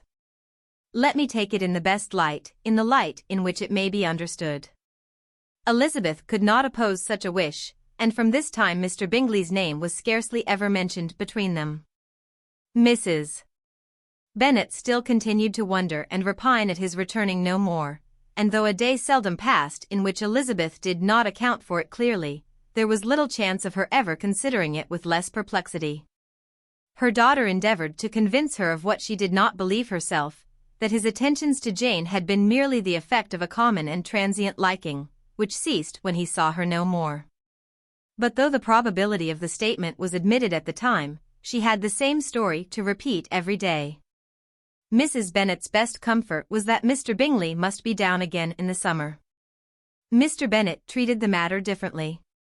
So, Lizzie, said he one day, your sister is crossed in love, I find. I congratulate her. Next to being married, a girl likes to be crossed a little in love now and then. It is something to think of, and it gives her a sort of distinction among her companions. When is your turn to come? You will hardly bear to be long outdone by Jane. Now is your time. Here are officers enough in Meryton to disappoint all the young ladies in the country. Let Wickham be your man. He is a pleasant fellow, and would jilt you creditably. Thank you, sir, but a less agreeable man would satisfy me. We must not all expect Jane's good fortune. True, said Mr. Bennet, but it is a comfort to think that whatever of that kind may befall you, you have an affectionate mother who will make the most of it. Mr. Wickham's society was of material service in dispelling the gloom which the late perverse occurrences had thrown on many of the Longbourn family. They saw him often, and to his other recommendations was now added that of general unreserve. The whole of what Elizabeth had already heard, his claims on Mr. Darcy, and all that he had suffered from him, was now openly acknowledged and publicly canvassed, and everybody was pleased to know how much they had always disliked Mr. Darcy before they had known anything of the matter. Miss Bennet was the only creature who could suppose there might be any extenuating circumstances in the case, unknown to the society of Hertfordshire. Her mild and steady candour always pleaded for allowances, and urged the possibility of mistakes, but by everybody else Mr. Darcy was condemned as the worst of men. Chapter 25. After a week spent in professions of love and schemes of felicity, Mr. Collins was called from his amiable Charlotte by the arrival of Saturday. The pain of separation, however, might be alleviated on his side, by preparations for the reception of his bride. As he had reason to hope, that shortly after his return into Hertfordshire, the day would be fixed that was to make him the happiest of men. He took leave of his relations at Longbourn with as much solemnity as before, wished his fair cousins health and happiness again, and promised their father another letter of thanks. On the following Monday, Mrs. Bennet had the pleasure of receiving her brother and his wife, who came as usual to spend the Christmas at Longbourn. Mr. Gardiner was a sensible, gentlemanlike man, greatly superior to his sister, as well by nature as education. The Netherfield ladies would have had difficulty in believing that a man who lived by trade, and within view of his own warehouses, could have been so well-bred and agreeable. Mrs. Gardiner, who was several years younger than Mrs. Bennet and Mrs. Phillips, was an amiable, intelligent, elegant woman and a great favourite with all her Longbourn nieces. Between the two eldest and herself especially, there subsisted a particular regard. They had frequently been staying with her in town. The first part of Mrs. Gardiner's business on her arrival was to distribute her presents and describe the newest fashions. When this was done, she had a less active part to play. It became her turn to listen. Mrs. Bennet had many grievances to relate, and much to complain of. They had all been very ill-used since she last saw her sister. 2 of her girls had been upon the point of marriage, and after all there was nothing in it. I do not blame Jane, she continued, for Jane would have got Mr. Bingley if she could. But Lizzie. Oh, sister. It is very hard to think that she might have been Mr. Collins's wife by this time, had it not been for her own perverseness. He made her an offer in this very room, and she refused him. The consequence of it is, that Lady Lucas will have a daughter married before I have, and that the Longbourn estate is just as much entailed as ever. The Lucases are very artful people indeed, sister. They are all for what they can get. I am sorry to say it of them, but so it is. It makes me very nervous and poorly, to be thwarted so in my own family, and to have neighbors who think of themselves before anybody else. However, your coming just at this time is the greatest of comforts, and I am very glad to hear what you tell us, of long sleeves. Mrs. Gardiner, to whom the chief of this news had been given before, in the course of Jane and Elizabeth's correspondence with her, made her sister a slight answer, and, in compassion to her nieces, turned the conversation. When alone with Elizabeth afterwards, she spoke more on the subject. It seems likely to have been a desirable match for Jane, said she. I am sorry it went off. But these things happen so often. A young man, such as you describe Mr. Bingley, so easily falls in love with a pretty girl for a few weeks, and when accident separates them, so easily forgets her, that these sort of inconsistencies are very frequent. An excellent consolation in its way, said Elizabeth, but it will not do for us. We do not suffer by accident. It does not often happen that the interference of friends will persuade a young man of independent fortune to think no more of a girl whom he was violently in love with only a few days before. But that expression of violently in love is so hackneyed, so doubtful, so indefinite, that it gives me very little idea. It is as often applied to feelings which arise from a half-hour's acquaintance, as to a real, strong attachment. Pray, how violent was Mr. Bingley's love? I never saw a more promising inclination. He was growing quite inattentive to other people, and wholly engrossed by her. Every time they met, it was more decided and remarkable. At his own ball he offended 2 or 3 young ladies, by not asking them to dance, and I spoke to him twice myself, without receiving an answer. Could there be finer symptoms? Is not general incivility the very essence of love? Oh, yes. Of that kind of love which I suppose him to have felt. Poor Jane. I am sorry for her, because, with her disposition, she may not get over it immediately. It had better have happened to you, Lizzie, you would have laughed yourself out of it sooner. But do you think she would be prevailed upon to go back with us?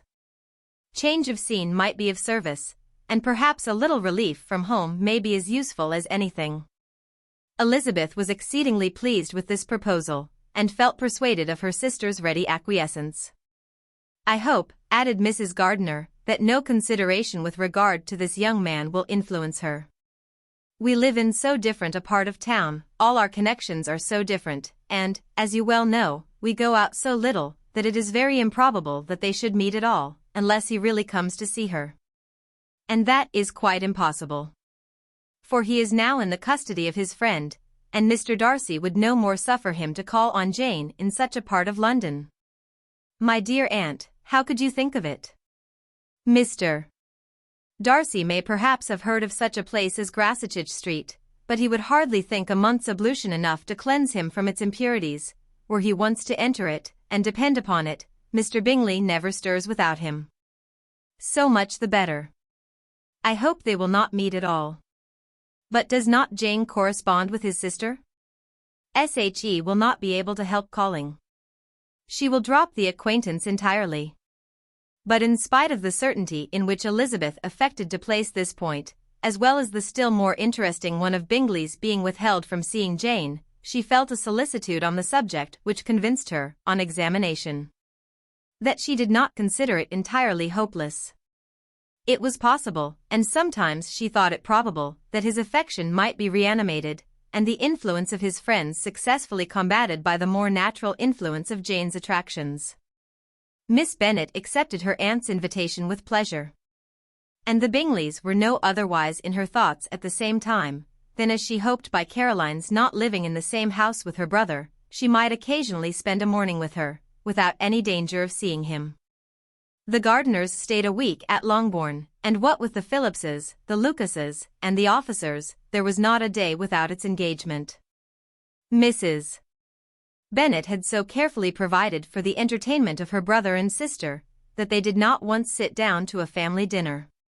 When the engagement was for home, some of the officers always made part of it, of which officers Mr. Wickham was sure to be one, and on these occasions Mrs. Gardiner, rendered suspicious by Elizabeth's warm commendation, narrowly observed them both. Without supposing them, from what she saw, to be very seriously in love, their preference of each other was plain enough to make her a little uneasy. And she resolved to speak to Elizabeth on the subject before she left Hertfordshire, and represent to her the imprudence of encouraging such an attachment. To Mrs. Gardiner, Wickham had one means of affording pleasure, unconnected with his general powers. About 10 or a dozen years ago, before her marriage, she had spent a considerable time in that very part of Derbyshire to which he belonged.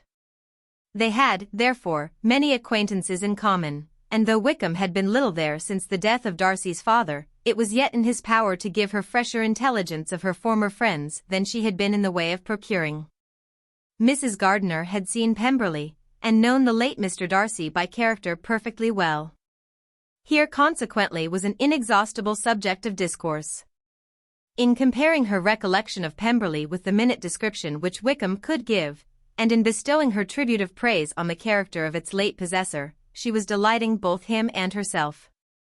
On being made acquainted with the present Mr. Darcy's treatment of him, she tried to remember some of that gentleman's reputed disposition when quite a lad which might agree with it, and was confident at last that she recollected having heard Mr.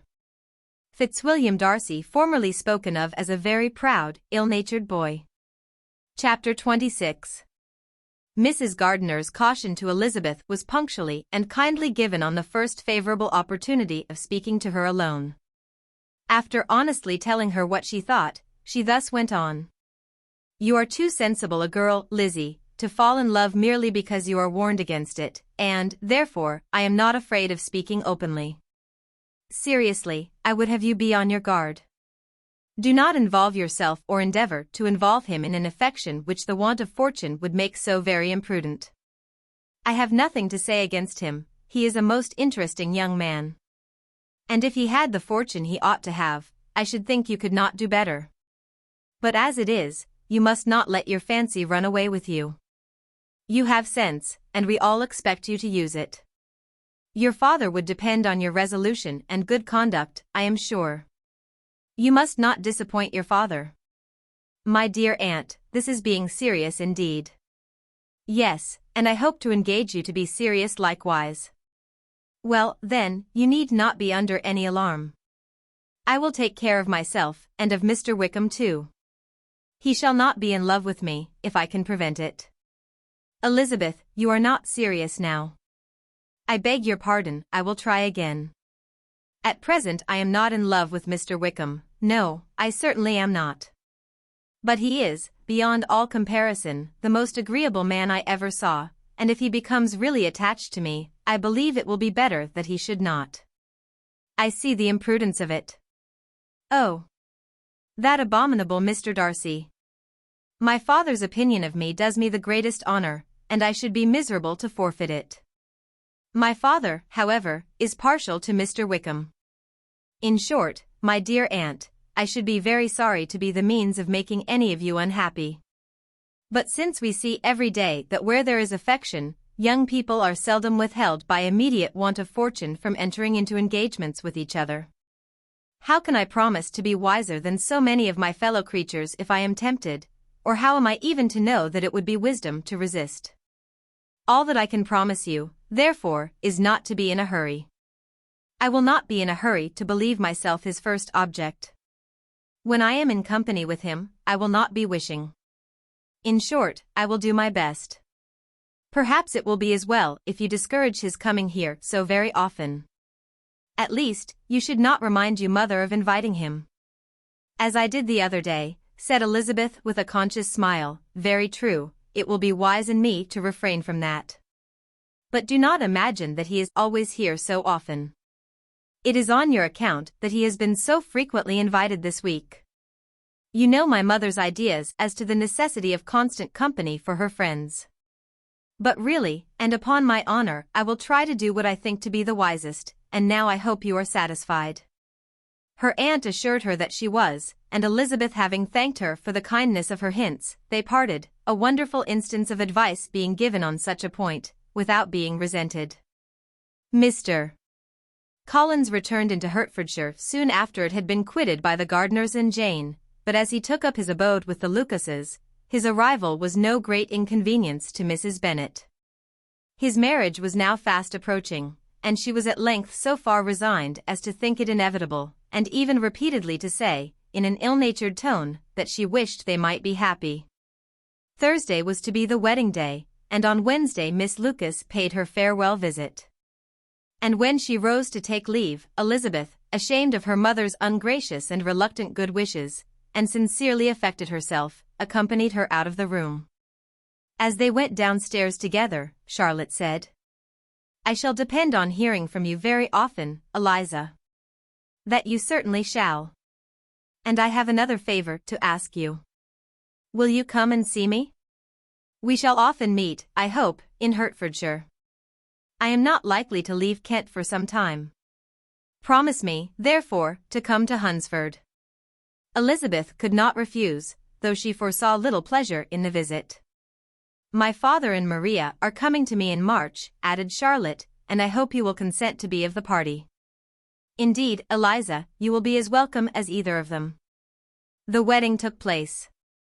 The bride and bridegroom set off for Kent from the church door, and everybody had as much to say, or to hear, on the subject as usual. Elizabeth soon heard from her friend, and their correspondence was as regular and frequent as it had ever been. That it should be equally unreserved was impossible. Elizabeth could never address her without feeling that all the comfort of intimacy was over, and though determined not to slacken as a correspondent, it was for the sake of what had been, rather than what was. Charlotte's first letters were received with a good deal of eagerness. There could not but be curiosity to know how she would speak of her new home, how she would like Lady Catherine, and how happy she would dare pronounce herself to be. Though, when the letters were read, Elizabeth felt that Charlotte expressed herself on every point exactly as she might have foreseen. She wrote cheerfully, seemed surrounded with comforts, and mentioned nothing which she could not praise. The house, furniture, neighborhood, and roads were all to her taste, and Lady Catherine's behavior was most friendly and obliging. It was Mr. Collins's picture of Hunsford and Rosings rationally softened. and Elizabeth perceived that she must wait for her own visit there to know the rest. Jane had already written a few lines to her sister to announce their safe arrival in London. And when she wrote again, Elizabeth hoped it would be in her power to say something of the Bingleys. Her impatience for this second letter was as well rewarded as impatience generally is. Jane had been a week in town without either seeing or hearing from Caroline. She accounted for it, however, by supposing that her last letter to her friend from Longbourn had by some accident been lost. "My aunt," she continued, "is going tomorrow into that part of the town, and I shall take the opportunity of calling in Grosvenor Street." She wrote again when the visit was paid, and she had seen Miss Bingley. "I did not think Caroline in spirits," were her words, "but she was very glad to see me, and reproached me for giving her no notice of my coming to London. I was right, therefore, my last letter had never reached her. I inquired after their brother, of course. He was well, but so much engaged with Mr. Darcy that they scarcely ever saw him. I found that Miss Darcy was expected to dinner. I wish I could see her. My visit was not long, as Caroline and Mrs. Hurst were going out. I dare say I shall see them soon here." Elizabeth shook her head over this letter. It convinced her that accident only could discover to Mr. Bingley her sister's being in town.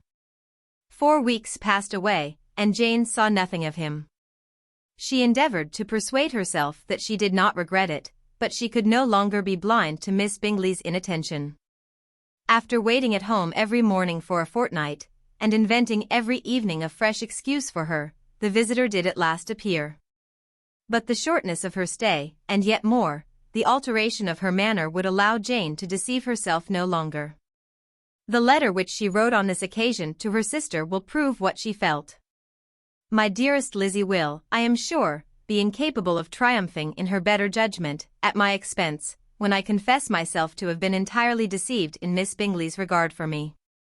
But, my dear sister, though the event has proved you right, do not think me obstinate if I still assert that, considering what her behavior was, my confidence was as natural as your suspicion.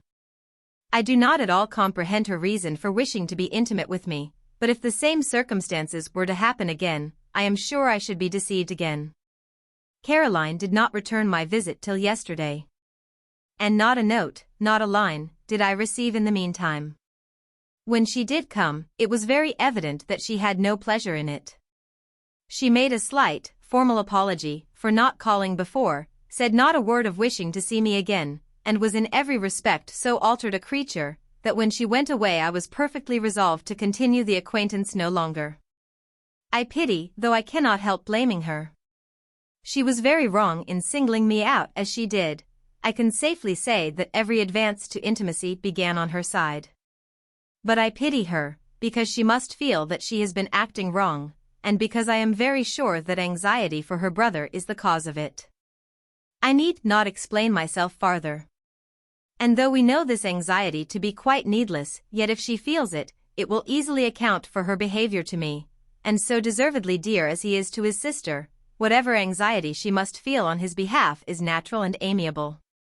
I cannot but wonder, however, at her having any such fears now, because, if he had at all cared about me, we must have met, long ago.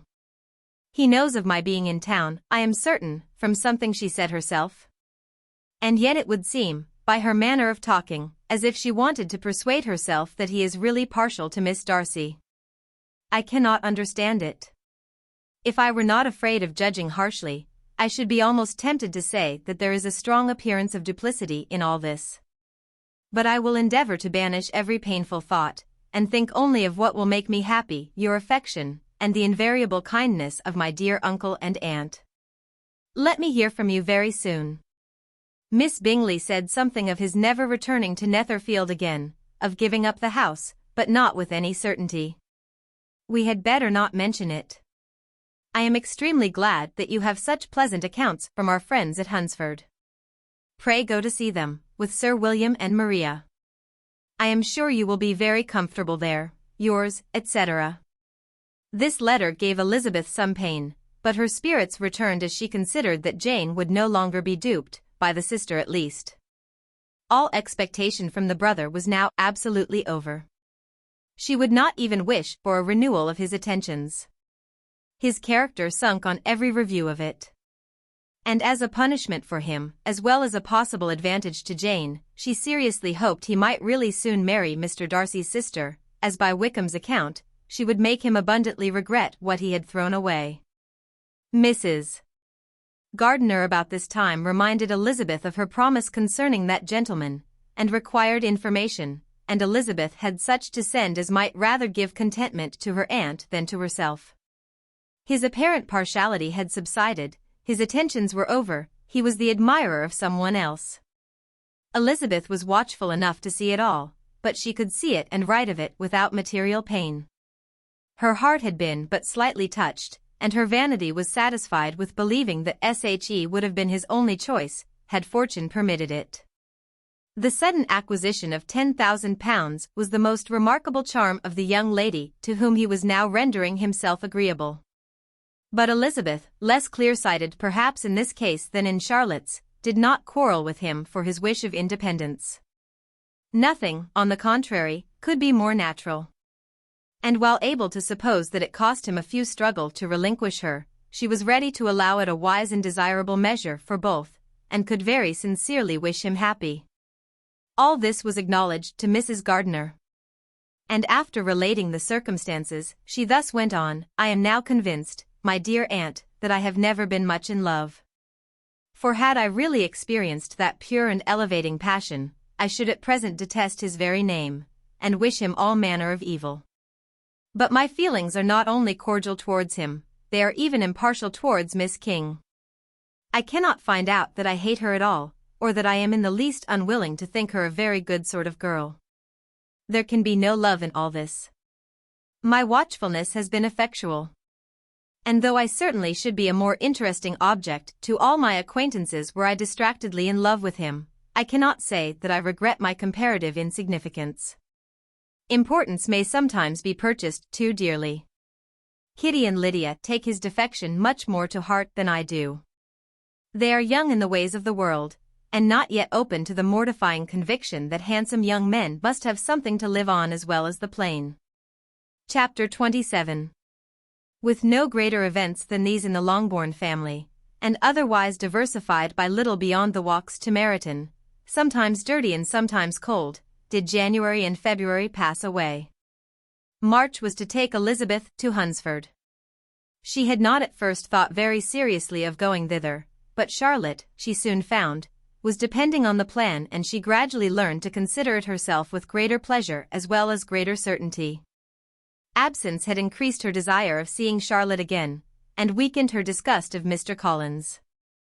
There was novelty in the scheme, and as, with such a mother and such uncompanionable sisters, home could not be faultless, a little change was not unwelcome for its own sake. The journey would moreover give her a peep at Jane. And, in short, as the time drew near, she would have been very sorry for any delay. Everything, however, went on smoothly, and was finally settled according to Charlotte's first sketch. She was to accompany Sir William and his second daughter. The improvement of spending a night in London was added in time, and the plan became perfect as plan could be. The only pain was in leaving her father, who would certainly miss her, and who, when it came to the point, so little liked her going, that he told her to write to him, and almost promised to answer her letter. The farewell between herself and Mr. Wickham was perfectly friendly, on his side even more. His present pursuit could not make him forget that Elizabeth had been the first to excite and to deserve his attention, the first to listen and to pity, the first to be admired. And in his manner of bidding her adieu, wishing her every enjoyment, reminding her of what she was to expect in Lady Catherine de Bourgh, and trusting their opinion of her, their opinion of everybody, would always coincide, there was a solicitude, an interest which she felt must ever attach her to him with a most sincere regard. And she parted from him convinced that, whether married or single, he must always be her model of the amiable and pleasing. Her fellow travellers the next day were not of a kind to make her think him less agreeable. Sir William Lucas, and his daughter Maria, a good-humoured girl, but as empty-headed as himself, had nothing to say that could be worth hearing, and were listened to with about as much delight as the rattle of the chaise. Elizabeth loved absurdities, but she had known Sir William's too long. He could tell her nothing new of the wonders of his presentation and knighthood, and his civilities were worn out, like his information. It was a journey of only 24 miles, and they began it so early as to be in Gracechurch Street by noon. As they drove to Mr. Gardiner's door, Jane was at a drawing-room window watching their arrival. When they entered the passage she was there to welcome them, and Elizabeth, looking earnestly in her face, was pleased to see it healthful and lovely as ever. On the stairs were a troop of little boys and girls, whose eagerness for their cousin's appearance would not allow them to wait in the drawing-room, and whose shyness, as they had not seen her for a 12-month, prevented their coming lower. All was joy and kindness. The day passed most pleasantly away, the morning in bustle and shopping, and the evening at one of the theatres. Elizabeth then contrived to sit by her aunt. Their first object was her sister. And she was more grieved than astonished to hear, in reply to her minute inquiries, that though Jane always struggled to support her spirits, there were periods of dejection. It was reasonable, however, to hope that they would not continue long. Mrs. Gardiner gave her the particulars also of Miss Bingley's visit in Gracechurch Street, and repeated conversations occurring at different times between Jane and herself, which proved that the former had, from her heart, given up the acquaintance. Mrs. Gardiner then rallied her niece on Wickham's desertion, and complimented her on bearing it so well. "But my dear Elizabeth," she added, "what sort of girl is Miss King? I should be sorry to think our friend mercenary."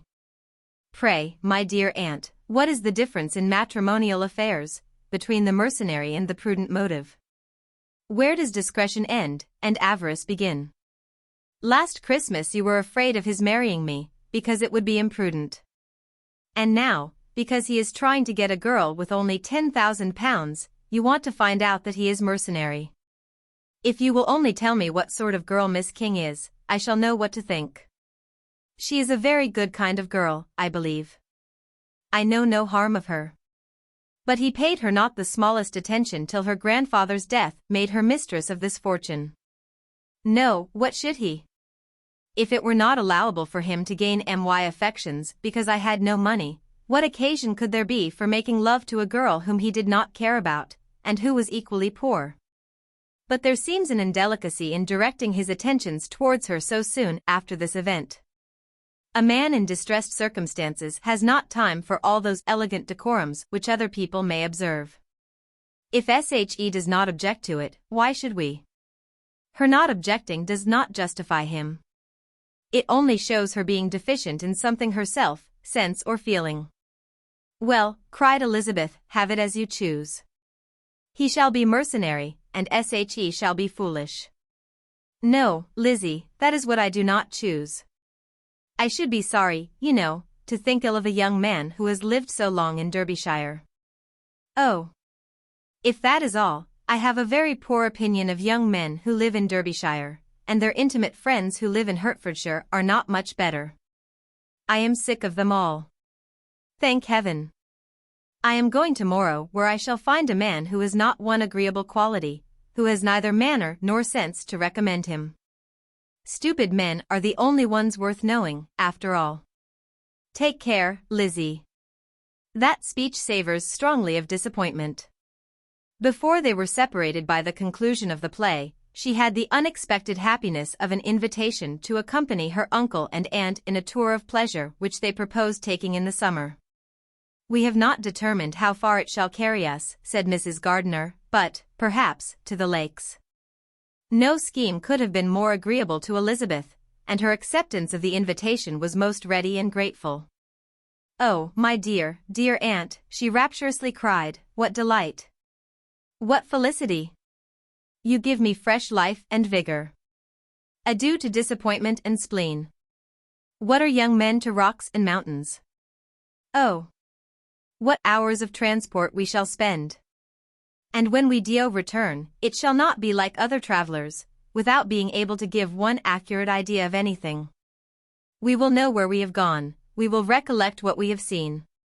Lakes, mountains, and rivers shall not be jumbled together in our imaginations, nor when we attempt to describe any particular scene, will we begin quarreling about its relative situation. Let our first effusions be less insupportable than those of the generality of travellers. Chapter 28. Every object in the next day's journey was new and interesting to Elizabeth, and her spirits were in a state of enjoyment. For she had seen her sister looking so well as to banish all fear for her health, and the prospect of her northern tour was a constant source of delight. When they left the high road for the lane to Hunsford, every eye was in search of the parsonage, and every turning expected to bring it in view.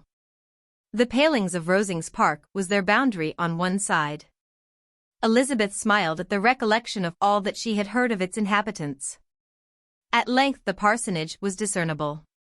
The garden sloping to the road, the house standing in it, the green pales, and the laurel hedge, everything declared they were arriving. Mr. Collins and Charlotte appeared at the door, and the carriage stopped at the small gate which led by a short gravel walk to the house, amidst the nods and smiles of the whole party. In a moment they were all out of the chaise, rejoicing at the sight of each other. Mrs. Collins welcomed her friend with the liveliest pleasure, and Elizabeth was more and more satisfied with coming when she found herself so affectionately received. She saw instantly that her cousin's manners were not altered by his marriage, his formal civility was just what it had been, and he detained her some minutes at the gate to hear and satisfy his inquiries after all her family. They were then, with no other delay than his pointing out the neatness of the entrance, taken into the house. And as soon as they were in the parlor, he welcomed them a second time, with ostentatious formality to his humble abode, and punctually repeated all his wife's offers of refreshment. Elizabeth was prepared to see him in his glory. And she could not help in fancying that in displaying the good proportion of the room, its aspect and its furniture, he addressed himself particularly to her, as if wishing to make her feel what she had lost in refusing him. But though everything seemed neat and comfortable, she was not able to gratify him by any sigh of repentance, and rather looked with wonder at her friend that she could have so cheerful an air with such a companion. When Mr. Collins said anything of which his wife might reasonably be ashamed, which certainly was not unseldom, she involuntarily turned her eye on Charlotte. Once or twice she could discern a faint blush, but in general Charlotte wisely did not hear. After sitting long enough to admire every article of furniture in the room, from the sideboard to the fender, to give an account of their journey, and of all that had happened in London, Mr. Collins invited them to take a stroll in the garden, which was large and well laid out, and to the cultivation of which he attended himself. To work in this garden was one of his most respectable pleasures. And Elizabeth admired the command of countenance with which Charlotte talked of the healthfulness of the exercise, and owned she encouraged it as much as possible. Here, leading the way through every walk and cross-walk, and scarcely allowing them an interval to utter the praises he asked for, every view was pointed out with a minuteness which left beauty entirely behind. He could number the fields in every direction, and could tell how many tress there were in the most distant clump.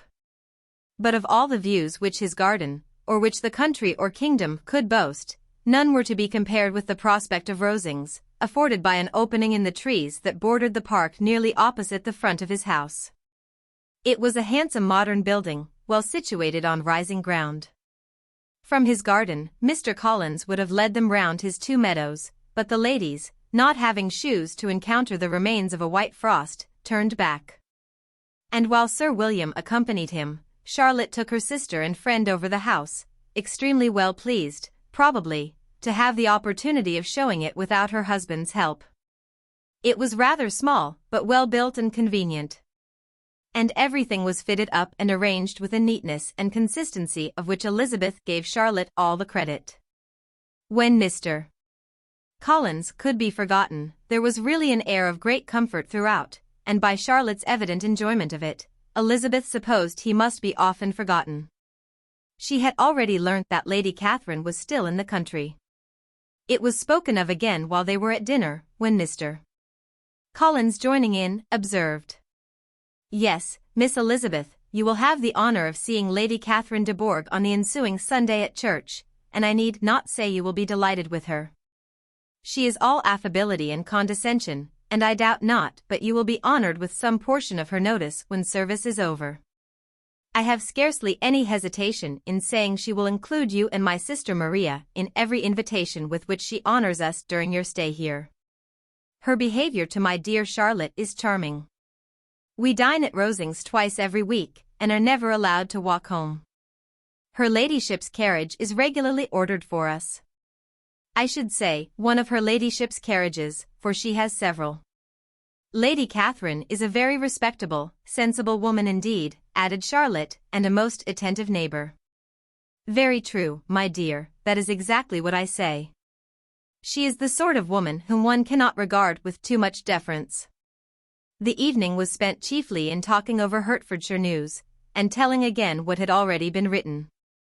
And when it closed, Elizabeth, in the solitude of her chamber, had to meditate upon Charlotte's degree of contentment, to understand her address in guiding, and composure in bearing with, her husband. And to acknowledge that it was all done very well. She had also to anticipate how her visit would pass, the quiet tenor of their usual employments, the vexatious interruptions of Mr. Collins, and the gaieties of their intercourse with Rosings. A lively imagination soon settled it all. About the middle of the next day, as she was in her room getting ready for a walk, a sudden noise below seemed to speak the whole house in confusion. And, after listening a moment, she heard somebody running upstairs in a violent hurry, and calling loudly after her. She opened the door and met Maria in the landing-place, who, breathless with agitation, cried out, "Oh, my dear Eliza! Pray make haste and come into the dining-room, for there is such a sight to be seen. I will not tell you what it is. Make haste and come down this moment." Elizabeth asked questions in vain. Maria would tell her nothing more, and down they ran into the dining-room, which fronted the lane, in quest of this wonder. It was two ladies stopping in a low phaeton at the garden gate. "And is this all?" cried Elizabeth. "I expected at least that the pigs were got into the garden, and here is nothing but Lady Catherine and her daughter." "La! My dear," said Maria, quite shocked at the mistake, "it is not Lady Catherine, the old lady is Mrs. Jenkinson, who lives with them, the other is Miss de Bourgh. Only look at her. She is quite a little creature. Who would have thought that she could be so thin and small? She is abominably rude to keep Charlotte out of doors in all this wind. Why does she not come in? Oh, Charlotte says she hardly ever does. It is the greatest of favors when Miss de Bourgh comes in." "I like her appearance," said Elizabeth, struck with other ideas. "She looks sickly and cross. Yes, she will do for him very well. She will make him a very proper wife." Mr. Collins and Charlotte were both standing at the gate in conversation with the ladies. And Sir William, to Elizabeth's high diversion, was stationed in the doorway, in earnest contemplation of the greatness before him, and constantly bowing whenever Miss de Bourgh looked that way. At length there was nothing more to be said. The ladies drove on, and the others returned into the house. Mr. Collins no sooner saw the two girls than he began to congratulate them on their good fortune, which Charlotte explained by letting them know that the whole party was asked to dine at Rosings the next day. Chapter 29. Mr. Collins's triumph, in consequence of this invitation, was complete. The power of displaying the grandeur of his patroness to his wondering visitors, and of letting them see her civility towards himself and his wife, was exactly what he had wished for. And that an opportunity of doing it should be given so soon, was such an instance of Lady Catherine's condescension, as he knew not how to admire enough. "I confess," said he, "that I should not have been at all surprised by her ladyship's asking us on Sunday to drink tea and spend the evening at Rosings. I rather expected, from my knowledge of her affability, that it would happen. But who could have foreseen such an attention as this? Who could have imagined that we should receive an invitation to dine there, an invitation, moreover, including the whole party, so immediately after your arrival?" "I am the less surprised at what has happened," replied Sir William, "from that knowledge of what the manners of the great really are, which my situation in life has allowed me to acquire. About the court, such instances of elegant breeding are not uncommon. Scarcely anything was talked of the whole day or next morning but their visit to Rosings. Mr. Collins was carefully instructing them in what they were to expect, that the sight of such rooms, so many servants, and so splendid a dinner, might not wholly overpower them.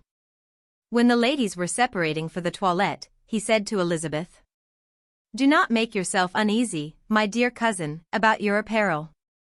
Lady Catherine is far from requiring that elegance of dress in us which becomes herself and her daughter.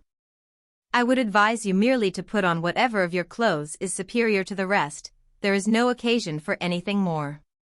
Lady Catherine will not think the worse of you for being simply dressed. She likes to have the distinction of rank preserved." While they were dressing, he came 2 or 3 times to their different doors, to recommend their being quick, as Lady Catherine very much objected to be kept waiting for her dinner. Such formidable accounts of her ladyship, and her manner of living, quite frightened Maria Lucas, who had been little used to company. And she looked forward to her introduction at Rosings with as much apprehension as her father had done to his presentation at St. James's. As the weather was fine, they had a pleasant walk of about half a mile across the park. Every park has its beauty and its prospects, and Elizabeth saw much to be pleased with, though she could not be in such raptures as Mr. Collins expected the scene to inspire, and was but slightly affected by his enumeration of the windows in front of the house, and his relation of what the glazing altogether had originally cost Sir Louis de Bourgh. When they ascended the steps to the hall, Maria's alarm was every moment increasing, and even Sir William did not look perfectly calm. Elizabeth's courage did not fail her. She had heard nothing of Lady Catherine that spoke her awful from any extraordinary talents or miraculous virtue, and the mere stateliness of money or rank she thought she could witness without trepidation. From the entrance hall, of which Mr. Collins pointed out, with a rapturous air, the fine proportion and the finished ornaments, they followed the servants through an antechamber, to the room where Lady Catherine, her daughter, and Mrs. Jenkinson were sitting. Her ladyship, with great condescension, arose to receive them, and as Mrs. Collins had settled it with her husband that the office of introduction should be hers, it was performed in a proper manner, without any of those apologies and thanks which he would have thought necessary. In spite of having been at St. James's, Sir William was so completely awed by the grandeur surrounding him, that he had but just courage enough to make a very low bow, and take his seat without saying a word. And his daughter, frightened almost out of her senses, sat on the edge of her chair, not knowing which way to look. Elizabeth found herself quite equal to the scene, and could observe the 3 ladies before her composedly. Lady Catherine was a tall, large woman, with strongly marked features, which might once have been handsome. Her air was not conciliating, nor was her manner of receiving them such as to make her visitors forget their inferior rank. She was not rendered formidable by silence, but whatever she said was spoken in so authoritative a tone, as marked her self-importance, and brought Mr. Wickham immediately to Elizabeth's mind. And from the observation of the day altogether, she believed Lady Catherine to be exactly what he represented. When, after examining the mother, in whose countenance and deportment she soon found some resemblance of Mr. Darcy, she turned her eyes on the daughter, she could almost have joined in Maria's astonishment at her being so thin and so small. There was neither in figure nor face any likeness between the ladies. Miss de Bourgh was pale and sickly. Her features, though not plain, were insignificant, and she spoke very little, except in a low voice, to Mrs. Jenkinson, in whose appearance there was nothing remarkable, and who was entirely engaged in listening to what she said, and placing a screen in the proper direction before her eyes. After sitting a few minutes, they were all sent to one of the windows to admire the view, Mr. Collins attending them to point out its beauties, and Lady Catherine kindly informing them that it was much better worth looking at in the summer. The dinner was exceedingly handsome, and there were all the servants and all the articles of plate which Mr. Collins had promised. And, as he had likewise foretold, he took his seat at the bottom of the table, by her ladyship's desire, and looked as if he felt that life could furnish nothing greater. He carved, and ate, and praised with delighted alacrity. And every dish was commended, first by him and then by Sir William, who was now enough recovered to echo whatever his son-in-law said, in a manner which Elizabeth wondered Lady Catherine could bear. But Lady Catherine seemed gratified by their excessive admiration, and gave most gracious smiles, especially when any dish on the table proved a novelty to them. The party did not supply much conversation. Elizabeth was ready to speak whenever there was an opening, but she was seated between Charlotte and Miss de Bourgh, the former of whom was engaged in listening to Lady Catherine, and the latter said not a word to her all dinner time. Mrs. Jenkinson was chiefly employed in watching how little Miss de Bourgh ate, pressing her to try some other dish, and fearing she was indisposed. Maria thought speaking out of the question, and the gentlemen did nothing but eat and admire. When the ladies returned to the drawing-room, there was little to be done but to hear Lady Catherine talk, which she did without any intermission till coffee came in, delivering her opinion on every subject in so decisive a manner as proved that she was not used to have her judgment controverted. She inquired into Charlotte's domestic concerns familiarly and minutely, gave her a great deal of advice as to the management of them all, told her how everything ought to be regulated in so small a family as hers, and instructed her as to the care of her cows and her poultry. Elizabeth found that nothing was beneath this great lady's attention, which could furnish her with an occasion of dictating to others. In the intervals of her discourse with Mrs. Collins, she addressed a variety of questions to Maria and Elizabeth, but especially to the latter, of whose connections she knew the least, and who she observed to Mrs. Collins was a very genteel, pretty kind of girl.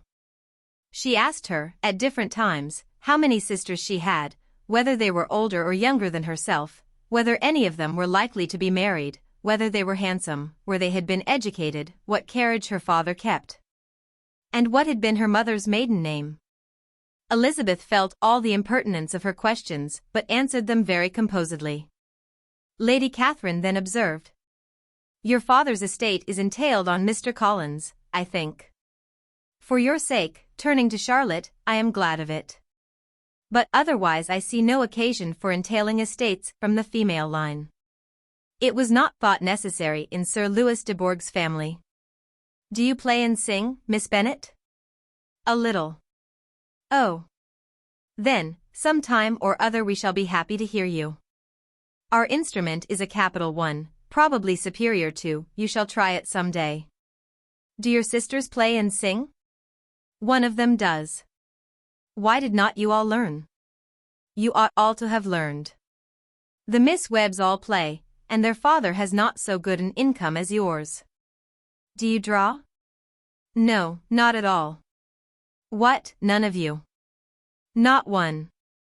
"That is very strange. But I suppose you had no opportunity. Your mother should have taken you to town every spring for the benefit of masters."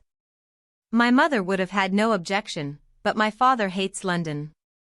"Has your governess left you?" "We never had any governess." "No governess?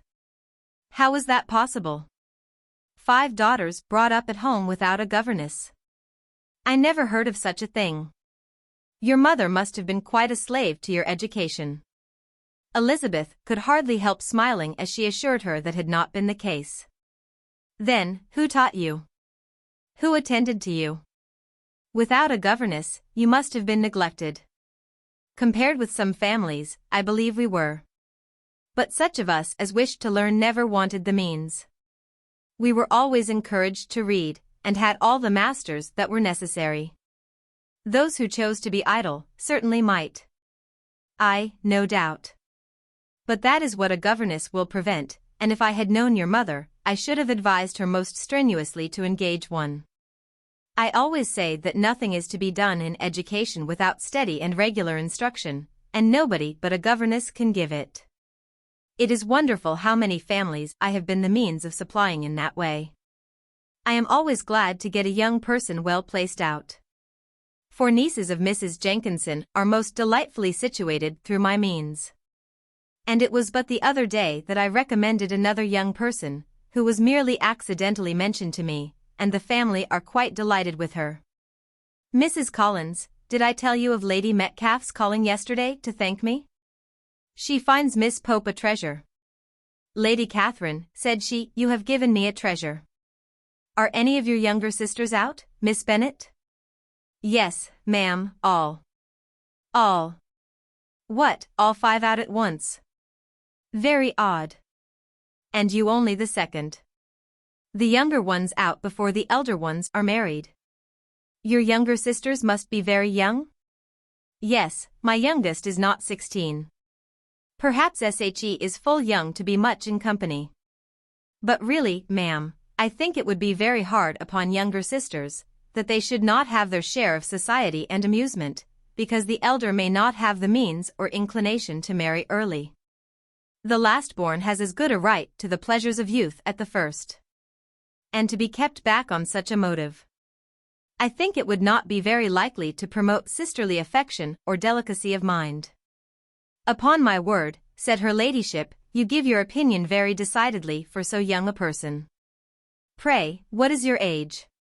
With 3 younger sisters grown up, replied Elizabeth, smiling, your ladyship can hardly expect me to own it. Lady Catherine seemed quite astonished at not receiving a direct answer, and Elizabeth suspected herself to be the first creature who had ever dared to trifle with so much dignified impertinence. You cannot be more than 20, I am sure, therefore you need not conceal your age. I am not 21. When the gentlemen had joined them, and tea was over, the card tables were placed. Lady Catherine, Sir William, and Mr. and Mrs.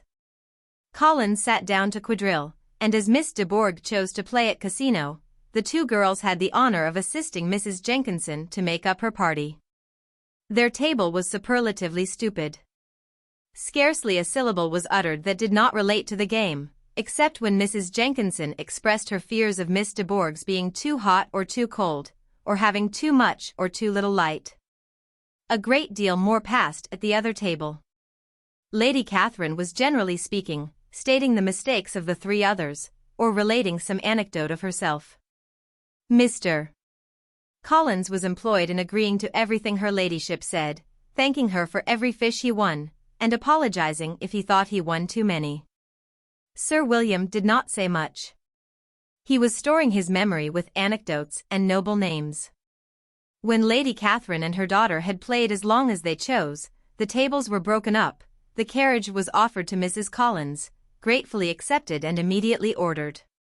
The party then gathered round the fire to hear Lady Catherine determine what weather they were to have on the morrow. From these instructions they were summoned by the arrival of the coach, and with many speeches of thankfulness on Mr. Collins's side, and as many bows on Sir William's, they departed. As soon as they had driven from the door, Elizabeth was called on by her cousin to give her opinion of all that she had seen at Rosings, which, for Charlotte's sake, she made more favorable than it really was. But her commendation, though costing her some trouble, could by no means satisfy Mr. Collins, and he was very soon obliged to take her ladyship's praise into his own hands. Chapter 30. Sir William stayed only a week at Hunsford, but his visit was long enough to convince him of his daughter's being most comfortably settled, and of her possessing such a husband and such a neighbor as were not often met with. While Sir William was with them, Mr. Collins devoted his morning to driving him out in his gig, and showing him the country. But when he went away, the whole family returned to their usual employments, and Elizabeth was thankful to find that they did not see more of her cousin by the alteration. For the chief of the time between breakfast and dinner was now passed by him either at work in the garden or in reading and writing, and looking out of the window in his own book-room, which fronted the road. The room in which the ladies sat was backwards. Elizabeth had at first rather wondered that Charlotte should not prefer the dining parlour for common use. It was a better-sized room, and had a more pleasant aspect. But she soon saw that her friend had an excellent reason for what she did, for Mr. Collins would undoubtedly have been much less in his own apartment, had they sat in one equally lively, and she gave Charlotte credit for the arrangement. From the drawing-room they could distinguish nothing in the lane, and were indebted to Mr. Collins for the knowledge of what carriages went along, and how often especially Miss de Bourgh drove by in her phaeton, which he never failed coming to inform them of, though it happened almost every day. She not unfrequently stopped at the parsonage, and had a few minutes' conversation with Charlotte, but was scarcely ever prevailed upon to get out. Very few days passed in which Mr. Collins did not walk to Rosings, and not many in which his wife did not think it necessary to go likewise. And till Elizabeth recollected that there might be other family livings to be disposed of, she could not understand the sacrifice of so many hours. Now and then they were honoured with a call from her ladyship, and nothing escaped her observation that was passing in the room during these visits. She examined into their employments, looked at their work, and advised them to do it differently. Found fault with the arrangement of the furniture, or detected the housemaid in negligence, and if she accepted any refreshment, seemed to do it only for the sake of finding out that Mrs. Collins's joints of meat were too large for her family.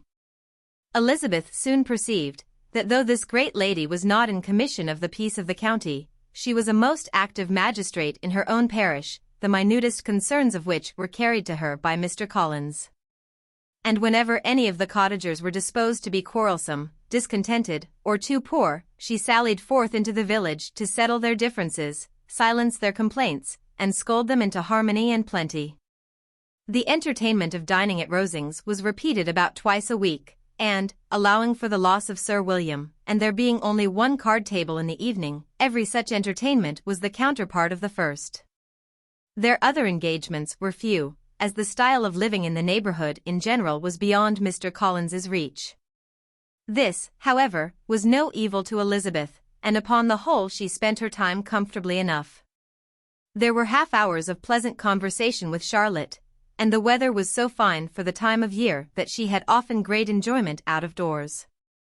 Her favourite walk, and where she frequently went while the others were calling on Lady Catherine, was along the open grove which edged that side of the park, where there was a nice sheltered path, which no one seemed to value but herself, and where she felt beyond the reach of Lady Catherine's curiosity.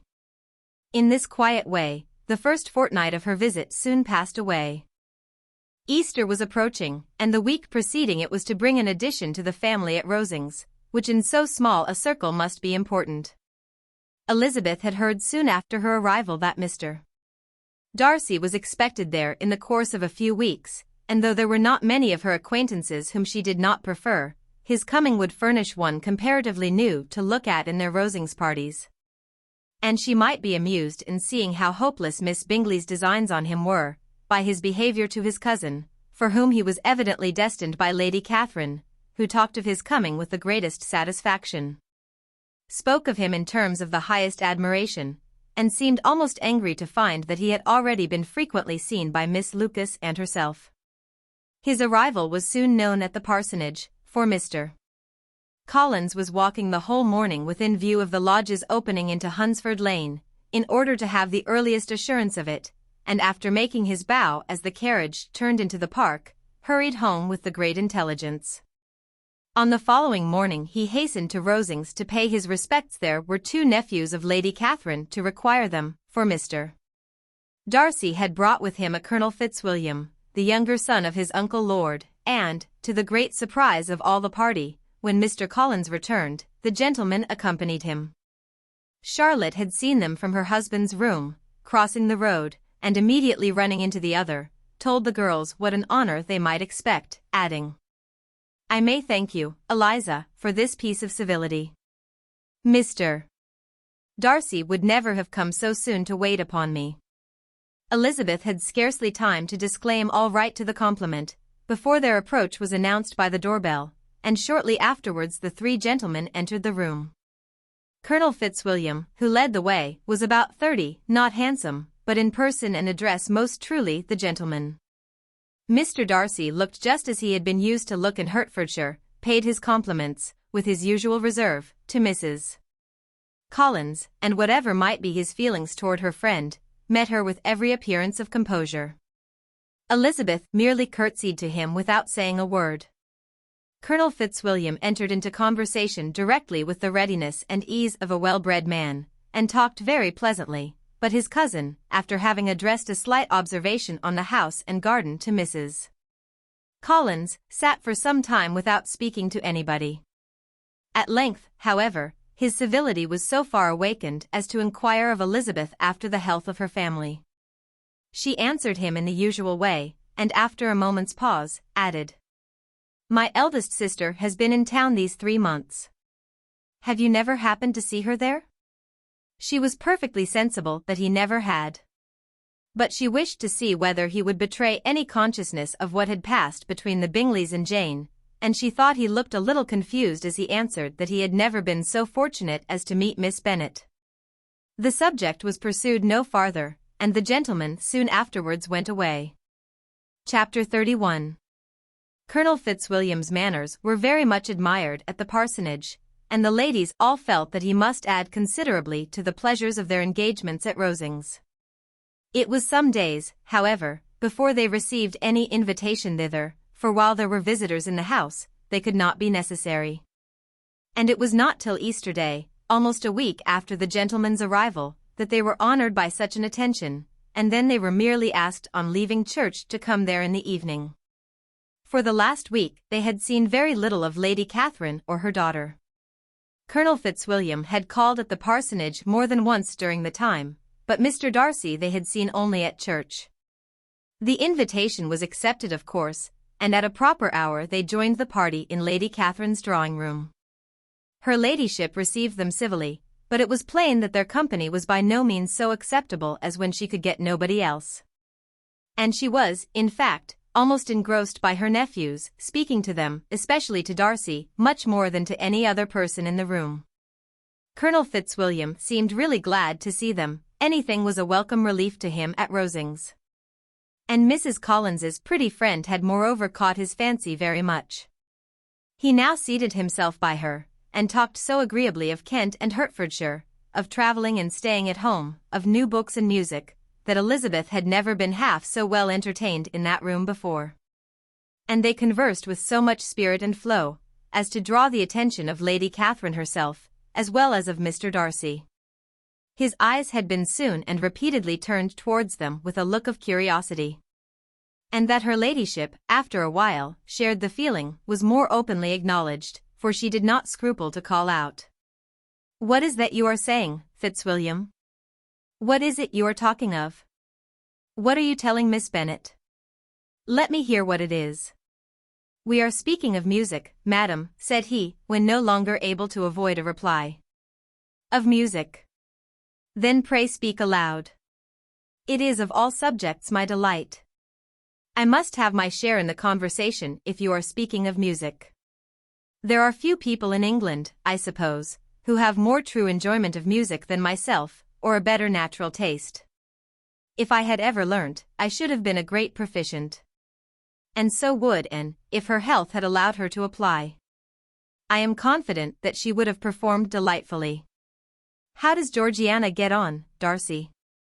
Mr. Darcy spoke with affectionate praise of his sister's proficiency. "I am very glad to hear such a good account of her," said Lady Catherine. "And pray tell her from me, that she cannot expect to excel if she does not practice a good deal."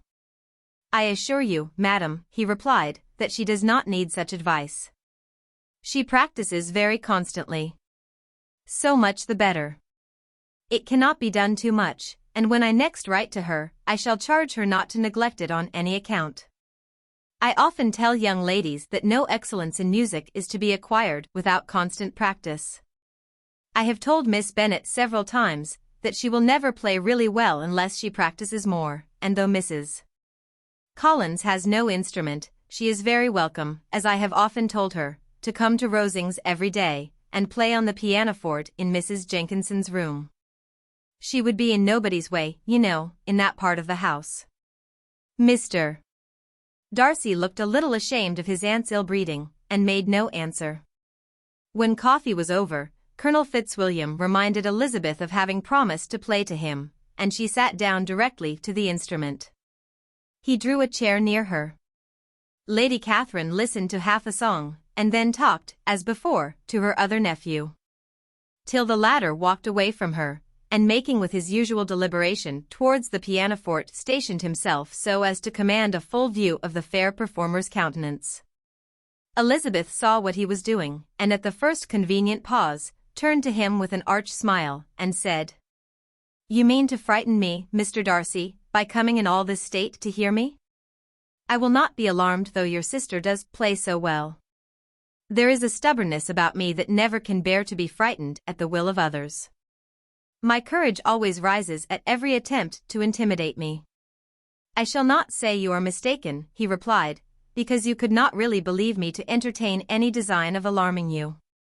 And I have had the pleasure of your acquaintance long enough to know that you find great enjoyment in occasionally professing opinions which in fact are not your own. Elizabeth laughed heartily at this picture of herself, and said to Colonel Fitzwilliam, "Your cousin will give you a very pretty notion of me, and teach you not to believe a word I say. I am particularly unlucky in meeting with a person so able to expose my real character, in a part of the world where I had hoped to pass myself off with some degree of credit. Indeed, Mr. Darcy, it is very ungenerous in you to mention all that you knew to my disadvantage in Hertfordshire, and, give me leave to say, very impolitic too, for it is provoking me to retaliate. And such things may come out as will shock your relations to hear." "I am not afraid of you," said he, smilingly. "Pray let me hear what you have to accuse him of," cried Colonel Fitzwilliam. "I should like to know how he behaves among strangers." "You shall hear then, but prepare yourself for something very dreadful. The first time of my ever seeing him in Hertfordshire, you must know, was at a ball, and at this ball, what do you think he did? He danced only 4 dances, though gentlemen were scarce, and, to my certain knowledge, more than one young lady was sitting down in want of a partner. Mr. Darcy, you cannot deny the fact. I had not at that time the honor of knowing any lady in the assembly beyond my own party." "True, and nobody can ever be introduced in a ballroom. Well, Colonel Fitzwilliam, what do I play next?" "My fingers wait your orders." "Perhaps," said Darcy, "I should have judged better, had I sought an introduction, but I am ill-qualified to recommend myself to strangers." "Shall we ask your cousin the reason of this?" said Elizabeth, still addressing Colonel Fitzwilliam. "Shall we ask him why a man of sense and education, and who has lived in the world, is ill-qualified to recommend himself to strangers?" "I can answer your question," said Fitzwilliam, without applying to him. "It is because he will not give himself the trouble." "I certainly have not the talent which some people possess," said Darcy, "of conversing easily with those I have never seen before. I cannot catch their tone of conversation, or appear interested in their concerns, as I often see done." "My fingers," said Elizabeth, "do not move over this instrument in the masterly manner which I see so many women's do. They have not the same force or rapidity, and do not produce the same expression. But then I have always supposed it to be my own fault, because I will not take the trouble of practicing. It is not that I do not believe my fingers as capable as any other woman's of superior execution." Darcy smiled and said, "You are perfectly right. You have employed your time much better. No one admitted to the privilege of hearing you can think anything wanting. We neither of us perform to strangers." Here they were interrupted by Lady Catherine, who called out to know what they were talking of. Elizabeth immediately began playing again. Lady Catherine approached, and, after listening for a few minutes, said to Darcy, "Miss Bennet would not play at all amiss if she practiced more, and could have the advantage of a London master. She has a very good notion of fingering, though her taste is not equal to Anne's, and would have been a delightful performer, had her health allowed her to learn." Elizabeth looked at Darcy to see how cordially he assented to his cousin's praise. But neither at that moment nor at any other could she discern any symptom of love. And from the whole of his behavior to Miss de Bourgh she derived this comfort for Miss Bingley, that he might have been just as likely to marry her, had she been his relation. Lady Catherine continued her remarks on Elizabeth's performance, mixing with them many instructions on execution and taste. Elizabeth received them with all the forbearance of civility, and, at the request of the gentleman, remained at the instrument till her ladyship's carriage was ready to take them all home. Chapter 32. Elizabeth was sitting by herself the next morning, and writing to Jane while Mrs. Collins and Maria were gone on business into the village, when she was startled by a ring at the door, the certain signal of a visitor. As she had heard no carriage, she thought it not unlikely to be Lady Catherine, and under that apprehension was putting away her half-finished letter that she might escape all impertinent questions, when the door opened, and, to her very great surprise, Mr. Darcy, and Mr. Darcy only, entered the room. He seemed astonished too on finding her alone, and apologized for his intrusion by letting her know that he had understood all the ladies were to be within. They then sat down, and when her inquiries after Rosings were made, seemed in danger of sinking into total silence. It was absolutely necessary, therefore, to think of something, and in this emergence recollecting when she had seen him last in Hertfordshire, and feeling curious to know what he would say on the subject of their hasty departure, she observed, "How very suddenly you all quitted Netherfield last November, Mr. Darcy. It must have been a most agreeable surprise to Mr. Bingley to see you all after him so soon, for, if I recollect right, he went but the day before. He and his sisters were well, I hope, when you left London?" "Perfectly so, I thank you." She found that she was to receive no other answer, and, after a short pause, added, "I think I have understood that Mr. Bingley has not much idea of ever returning to Netherfield again?" "I have never heard him say so.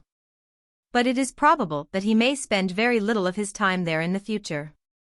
He has many friends, and is at a time of life when friends and engagements are continually increasing.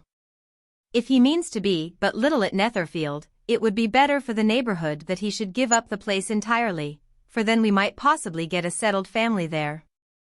But, perhaps, Mr. Bingley did not take the house so much for the convenience of the neighborhood as for his own, and we must expect him to keep it or quit it on the same principle." "I should not be surprised," said Darcy, "if he were to give it up as soon as any eligible purchase offers." Elizabeth made no answer. She was afraid of talking longer of his friend, and, having nothing else to say, was now determined to leave the trouble of finding a subject to him. He took the hint, and soon began with, "This seems a very comfortable house. Lady Catherine, I believe, did a great deal to it when Mr. Collins first came to Hunsford." "I believe she did, and I am sure she could not have bestowed her kindness on a more grateful object. Mr. Collins appears to be very fortunate in his choice of a wife." "Yes, indeed, his friends may well rejoice in his having met with one of the very few sensible women who would have accepted him, or have made him happy if they had. My friend has an excellent understanding, though I am not certain that I consider her marrying Mr. Collins as the wisest thing she ever did. She seems perfectly happy, however, and in a prudential light it is certainly a very good match for her. It must be very agreeable for her to be settled within so easy a distance of her own family and friends." "An easy distance, do you call it?" "It is nearly 50 miles. "And what is 50 miles of good road?" "Little more than half a day's journey." "Yes, I call it a very easy distance." "I should never have considered the distance as one of the advantages of the match," cried Elizabeth. "I should never have said Mrs. Collins was settled near her family. It is a proof of your own attachment to Hertfordshire. Anything beyond the very neighborhood of Longbourn, I suppose, would appear far." As he spoke there was a sort of smile which Elizabeth fancied she understood. He must be supposing her to be thinking of Jane and Netherfield, and she blushed as she answered, "I do not mean to say that a woman may not be settled too near her family. The far and the near must be relative, and depend on many varying circumstances. Where there is fortune to make the expenses of traveling unimportant, distance becomes no evil. But that is not the case here. Mr. and Mrs. Collins have a comfortable income, but not such a one as will allow of frequent journeys, and I am persuaded my friend would not call herself near her family under less than half the present distance. Mr. Darcy drew his chair a little towards her, and said, "You cannot have a right to such very strong local attachment. You cannot have been always at Longbourn." Elizabeth looked surprised. The gentleman experienced some change of feeling. He drew back his chair, took a newspaper from the table and glancing over it, said, in a colder voice, "Are you pleased with Kent?" A short dialogue on the subject of the country ensued, on either side calm and concise, and soon put an end to by the entrance of Charlotte and her sister, just returned from her walk. The tête-à-tête surprised them. Mr. Darcy related the mistake which had occasioned his intruding on Miss Bennet, and after sitting a few minutes longer without saying much to anybody, went away. "What can be the meaning of this?" said Charlotte, as soon as he was gone. "My dear Eliza, he must be in love with you, or he would never have called us in this familiar way." But when Elizabeth told of his silence, it did not seem very likely, even to Charlotte's wishes, to be the case. And after various conjectures, they could at last only suppose his visit to proceed from the difficulty of finding anything to do, which was the more probable from the time of year. All field sports were over. Within doors there was Lady Catherine, books, and a billiard table, but gentlemen cannot always be within doors. And in the nearness of the parsonage, or the pleasantness of the walk to it, or of the people who lived in it, the two cousins found a temptation from this period of walking thither almost every day. They called at various times of the morning, sometimes separately, sometimes together, and now and then accompanied by their aunt. It was plain to them all that Colonel Fitzwilliam came because he had pleasure in their society, a persuasion which of course recommended him still more. And Elizabeth was reminded by her own satisfaction in being with him, as well as by his evident admiration of her former favorite George Wickham. And though, in comparing them, she saw there was less captivating softness in Colonel Fitzwilliam's manners, she believed he might have the best informed mind. But why Mr. Darcy came so often to the parsonage, it was more difficult to understand. It could not be for society, as he frequently sat there 10 minutes together without opening his lips, and when he did speak, it seemed the effect of necessity rather than of choice, a sacrifice to propriety, not a pleasure to himself. He seldom appeared really animated. Mrs. Collins knew not what to make of him. Colonel Fitzwilliam's occasionally laughing at his stupidity proved that he was generally different, which her own knowledge of him could not have told her. And as she would like to have believed this changed the effect of love, and the object of that love her friend Eliza, she set herself seriously to work to find it out. She watched him whenever they were at Rosings, and whenever he came to Hunsford. But without much success. He certainly looked at her friend a great deal, but the expression of that look was disputable. It was an earnest, steadfast gaze, but she often doubted whether there were much admiration in it, and sometimes it seemed nothing but absence of mind. She had once or twice suggested to Elizabeth the possibility of his being partial to her, but Elizabeth always laughed at the idea, and Mrs. Collins did not think it right to press the subject, from the danger of raising expectations which might only end in disappointment. For in her opinion it admitted not of a doubt that all her friend's dislike would vanish, if she could suppose him to be in her power. In her kind schemes for Elizabeth, she sometimes planned her marrying Colonel Fitzwilliam. He was beyond comparison the most pleasant man, he certainly admired her, and his situation in life was most eligible, but, to counterbalance these advantages, Mr. Darcy had considerable patronage in the church, and his cousin could have none at all. Chapter 33. More than once did Elizabeth, in her ramble within the park, unexpectedly meet Mr. Darcy. She felt all the perverseness of the mischance that should bring him where no one else was brought, and, to prevent its ever happening again, took care to inform him at first that it was a favorite haunt of hers. How it could occur a second time, therefore, was very odd. Yet it did, and even a third.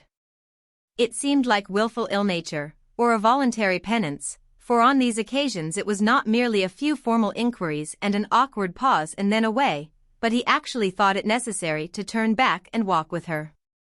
He never said a great deal, nor did she give herself the trouble of talking or of listening much. But it struck her in the course of their third rencontre that he was asking some odd unconnected questions, about her pleasure in being at Hunsford, her love of solitary walks, and her opinion of Mr. and Mrs. Collins's happiness. And that in speaking of Rosings and her not perfectly understanding the house, he seemed to expect that whenever she came into Kent again she would be staying there too. His words seemed to imply it. Could he have Colonel Fitzwilliam in his thoughts? She supposed, if he meant anything, he must mean an allusion to what might arise in that quarter. It distressed her a little, and she was quite glad to find herself at the gate in the Pales opposite the parsonage. She was engaged one day as she walked, in perusing Jane's last letter, and dwelling on some passages which proved that Jane had not written in spirits, when, instead of being again surprised by Mr. Darcy, she saw on looking up that Colonel Fitzwilliam was meeting her. Putting away the letter immediately and forcing a smile, she said. I did not know before that you ever walked this way. I have been making the tour of the park, he replied, as I generally do every year, and intend to close it with a call at the parsonage. Are you going much farther? No, I should have turned in a moment. And accordingly she did turn, and they walked towards the parsonage together. Do you certainly leave Kent on Saturday? Said she. Yes, if Darcy does not put it off again. But I am at his disposal. He arranges the business just as he pleases. And if not able to please himself in the arrangement, he has at least pleasure in the great power of choice. I do not know anybody who seems more to enjoy the power of doing what he likes than Mr. Darcy. He likes to have his own way very well, replied Colonel Fitzwilliam. But so we all do. It is only that he has better means of having it than many others, because he is rich, and many others are poor. I speak feelingly. A younger son, you know, must be inured to self-denial and dependence. In my opinion, the younger son of an earl can know very little of either. Now seriously, what have you ever known of self-denial and dependence? When have you been prevented by want of money from going wherever you chose, or procuring anything you had a fancy for? These are home questions, and perhaps I cannot say that I have experienced many hardships of that nature. But in matters of greater weight, I may suffer from want of money. Younger sons cannot marry where they like. Unless where they like women of fortune, which I think they very often do. Our habits of expense make us too dependent, and there are too many in my rank of life who can afford to marry without some attention to money. Is this, thought Elizabeth, meant for me? And she colored at the idea. But, recovering herself, said in a lively tone, and pray, what is the usual price of an earl's younger son? Unless the elder brother is very sickly, I suppose you would not ask above £50,000. He answered her in the same style, and the subject dropped. To interrupt a silence which might make him fancy her affected with what had passed, she soon afterwards said, I imagine your cousin brought you down with him chiefly for the sake of having someone at his disposal. I wonder he does not marry, to secure a lasting convenience of that kind. But, perhaps, his sister does as well for the present, and, as she is under his sole care, he may do what he likes with her. No, said Colonel Fitzwilliam, that is an advantage which he must divide with me. I am joined with him in the guardianship of Miss Darcy. Are you indeed? And pray what sort of guardians do you make? Does your charge give you much trouble? Young ladies of her age are sometimes a little difficult to manage, and if she has the true Darcy spirit, she may like to have her own way. As she spoke she observed him looking at her earnestly. And the manner in which he immediately asked her why she supposed Miss Darcy likely to give them any uneasiness, convinced her that she had somehow or other got pretty near the truth. She directly replied, You need not be frightened. I never heard any harm of her, and I dare say she is one of the most tractable creatures in the world. She is a very great favourite with some ladies of my acquaintance, Mrs. Hurst and Miss Bingley. I think I have heard you say that you know them. I know them a little. Their brother is a pleasant gentlemanlike man, he is a great friend of Darcy's. Oh. Yes, said Elizabeth drily, Mr. Darcy is uncommonly kind to Mr. Bingley, and takes a prodigious deal of care of him. Care of him? Yes, I really believe Darcy does take care of him in those points where he most wants care. From something that he told me in our journey hither, I have reason to think Bingley very much indebted to him. But I ought to beg his pardon, for I have no right to suppose that Bingley was the person meant. It was all conjecture. What is it you mean? It is a circumstance which Darcy could not wish to be generally known, because if it were to get round to the lady's family, it would be an unpleasant thing. You may depend upon my not mentioning it. And remember that I have not much reason for supposing it to be Bingley. What he told me was merely this, that he congratulated himself on having lately saved a friend from the inconveniences of a most imprudent marriage, but without mentioning names or any other particulars. And I only suspected it to be Bingley from believing him the kind of young man to get into a scrape of that sort, and from knowing them to have been together the whole of last summer. Did Mr. Darcy give you reasons for this interference? I understood that there were some very strong objections against the lady. And what arts did he use to separate them? He did not talk to me of his own arts, said Fitzwilliam, smiling. He only told me what I have now told you. Elizabeth made no answer and walked on, her heart swelling with indignation. After watching her a little, Fitzwilliam asked her why she was so thoughtful. I am thinking of what you have been telling me, said she. Your cousin's conduct does not suit my feelings. Why was he to be the judge? You are rather disposed to call his interference officious? I do not see what right Mr. Darcy had to decide on the propriety of his friend's inclination, or why, upon his own judgment alone, he was to determine and direct in what manner his friend was to be happy. But, she continued, recollecting herself, as we know none of the particulars, it is not fair to condemn him.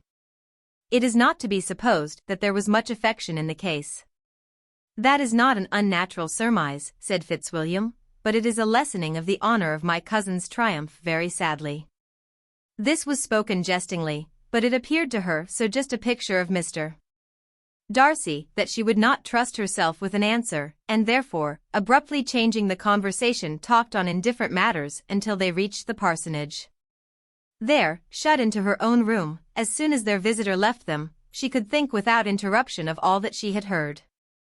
It was not to be supposed that any other people could be meant than those with whom she was connected. There could not exist in the world two men over whom Mr. Darcy could have such boundless influence. That he had been concerned in the measures taken to separate Bingley and Jane she had never doubted. But she had always attributed to Miss Bingley the principal design and arrangement of them. If his own vanity, however, did not mislead him, he was the cause, his pride and caprice were the cause, of all that Jane had suffered, and still continued to suffer. He had ruined for a while every hope of happiness for the most affectionate, generous heart in the world, and no one could say how lasting an evil he might have inflicted. There were some very strong objections against the lady, were Colonel Fitzwilliam's words, and those strong objections probably were, her having one uncle who was a country attorney, and another who was in business in London. To Jane herself, she exclaimed, there could be no possibility of objection, all loveliness and goodness as she is, her understanding excellent, her mind improved, and her manners captivating. Neither could anything be urged against my father, who, though with some peculiarities, has abilities Mr. Darcy himself need not disdain, and respectability which he will probably never each. When she thought of her mother, her confidence gave way a little, but she would not allow that any objections there had material weight with Mr. Darcy, whose pride, she was convinced, would receive a deeper wound from the want of importance in his friends' connections than from their want of sense. And she was quite decided, at last, that he had been partly governed by this worst kind of pride, and partly by the wish of retaining Mr. Bingley for his sister. The agitation and tears which the subject occasioned, brought on a headache. And it grew so much worse towards the evening, that, added to her unwillingness to see Mr. Darcy, it determined her not to attend her cousins to Rosings, where they were engaged to drink tea. Mrs. Collins, seeing that she was really unwell, did not press her to go and as much as possible prevented her husband from pressing her, but Mr.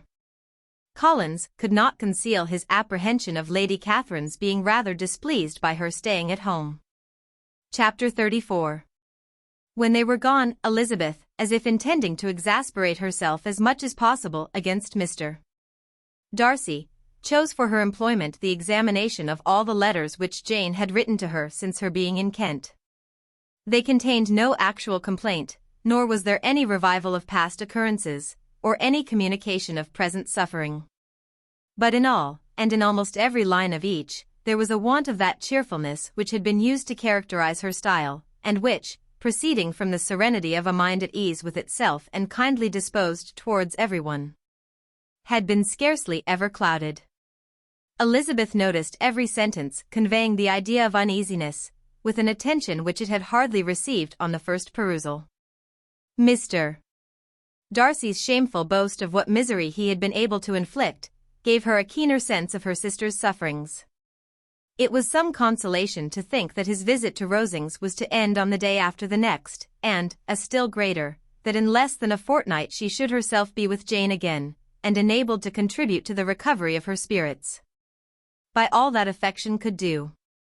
She could not think of Darcy's leaving Kent without remembering that his cousin was to go with him, but Colonel Fitzwilliam had made it clear that he had no intentions at all, and agreeable as he was, she did not mean to be unhappy about him. While settling this point, she was suddenly roused by the sound of the doorbell, and her spirits were a little fluttered by the idea of its being Colonel Fitzwilliam himself, who had once before called late in the evening, and might now come to inquire particularly after her. But this idea was soon banished, and her spirits were very differently affected, when, to her utter amazement, she saw Mr. Darcy walk into the room. In an hurried manner he immediately began an inquiry after her health, imputing his visit to a wish of hearing that she were better. She answered him with cold civility. He sat down for a few moments, and then getting up, walked about the room. Elizabeth was surprised, but said not a word. After a silence of several minutes, he came towards her in an agitated manner, and thus began. In vain I have struggled. It will not do. My feelings will not be repressed. You must allow me to tell you how ardently I admire and love you. Elizabeth's astonishment was beyond expression. She stared, colored, doubted, and was silent. This he considered sufficient encouragement. And the avowal of all that he felt, and had long felt for her, immediately followed. He spoke well, but there were feelings besides those of the heart to be detailed, and he was not more eloquent on the subject of tenderness than of pride. His sense of her inferiority, of its being a degradation, of the family obstacles which had always opposed to inclination, were dwelt on with a warmth which seemed due to the consequence he was wounding, but was very unlikely to recommend his suit. In spite of her deeply rooted dislike, she could not be insensible to the compliment of such a man's affection, and though her intentions did not vary for an instant, she was at first sorry for the pain he was to receive. Till, roused to resentment by his subsequent language, she lost all compassion in anger. She tried, however, to compose herself to answer him with patience, when he should have done. He concluded with representing to her the strength of that attachment which, in spite of all his endeavors, he had found impossible to conquer, and with expressing his hope that it would now be rewarded by her acceptance of his hand. As he said this, she could easily see that he had no doubt of a favorable answer. He spoke of apprehension and anxiety, but his countenance expressed real security. Such a circumstance could only exasperate farther, and, when he ceased, the color rose into her cheeks, and she said, "In such cases as this, it is, I believe, the established mode to express a sense of obligation for the sentiments avowed. However unequally they may be returned. It is natural that obligation should be felt, and if I could feel gratitude, I would now thank you. But I cannot. I have never desired your good opinion, and you have certainly bestowed it most unwillingly. I am sorry to have occasioned pain to anyone. It has been most unconsciously done, however, and I hope will be of short duration. The feelings which, you tell me, have long prevented the acknowledgement of your regard, can have little difficulty in overcoming it after this explanation." Mr. Darcy, who was leaning against the mantelpiece with his eyes fixed on her face, seemed to catch her words with no less resentment than surprise. His complexion became pale with anger, and the disturbance of his mind was visible in every feature. He was struggling for the appearance of composure, and would not open his lips till he believed himself to have attained it. The pause was to Elizabeth's feelings dreadful. At length, with a voice of forced calmness, he said, "And this is all the reply which I am to have the honor of expecting. I might, perhaps, wish to be informed why, with so little endeavor at civility, I am thus rejected. But it is of small importance." "I might as well inquire," replied she, "why with so evident a desire of offending and insulting me, you chose to tell me that you liked me against your will, against your reason, and even against your character. Was not this some excuse for incivility, if I was uncivil? But I have other provocations. You know I have. Had not my feelings decided against you, had they been indifferent, or had they even been favorable, do you think that any consideration would tempt me to accept the man who has been the means of ruining, perhaps forever, the happiness of a most beloved sister? As she pronounced these words, Mr. Darcy changed color, but the emotion was short, and he listened without attempting to interrupt her while she continued. I have every reason in the world to think ill of you. No motive can excuse the unjust and ungenerous part you acted there. You dare not, you cannot deny, that you have been the principal, if not the only means of dividing them from each other, of exposing one to the censure of the world for caprice and instability, and the other to its derision for disappointed hopes, and involving them both in misery of the acutest kind. She paused, and saw with no slight indignation that he was listening with an air which proved him wholly unmoved by any feeling of remorse. He even looked at her with a smile of affected incredulity. Can you deny that you have done it? She repeated. With assumed tranquility he then replied, I have no wish of denying that I did everything in my power to separate my friend from your sister, or that I rejoice in my success. Towards him I have been kinder than towards myself. Elizabeth disdained the appearance of noticing this civil reflection, but its meaning did not escape, nor was it likely to conciliate her. But it is not merely this affair, she continued, on which my dislike is founded. Long before it had taken place my opinion of you was decided. Your character was unfolded in the recital which I received many months ago from Mr. Wickham. On this subject, what can you have to say? In what imaginary act of friendship can you here defend yourself? Or under what misrepresentation can you here impose upon others? You take an eager interest in that gentleman's concerns, said Darcy, in a less tranquil tone, and with a heightened color. Who that knows what his misfortunes have been, can help feeling an interest in him? His misfortunes, repeated Darcy contemptuously. Yes, his misfortunes have been great indeed. And of your infliction, cried Elizabeth with energy. You have reduced him to his present state of poverty, comparative poverty. You have withheld the advantages which you must know to have been designed for him. You have deprived the best years of his life of that independence which was no less his due than his desert. You have done all this. And yet you can treat the mention of his misfortune with contempt and ridicule. And this, cried Darcy, as he walked with quick steps across the room, is your opinion of me. This is the estimation in which you hold me. I thank you for explaining it so fully. My faults, according to this calculation, are heavy indeed. But perhaps, added he, stopping in his walk, and turning towards her, these offences might have been overlooked, had not your pride been hurt by my honest confession of the scruples that had long prevented my forming any serious design. These bitter accusations might have been suppressed, had I, with greater policy, concealed my struggles, and flattered you into the belief of my being impelled by unqualified, unalloyed inclination, by reason, by reflection, by everything. But disguise of every sort is my abhorrence, nor am I ashamed of the feelings I related. They were natural and just. Could you expect me to rejoice in the inferiority of your connections? To congratulate myself on the hope of relations, whose condition in life is so decidedly beneath my own? Elizabeth felt herself growing more angry every moment. Yet she tried to the utmost to speak with composure when she said, You are mistaken, Mr. Darcy, if you suppose that the mode of your declaration affected me in any other way, then as it spared the concern which I might have felt in refusing you, had you behaved in a more gentlemanlike manner. She saw him start at this, but he said nothing, and she continued. You could not have made the offer of your hand in any possible way that would have tempted me to accept it. Again his astonishment was obvious. And he looked at her with an expression of mingled incredulity and mortification. She went on.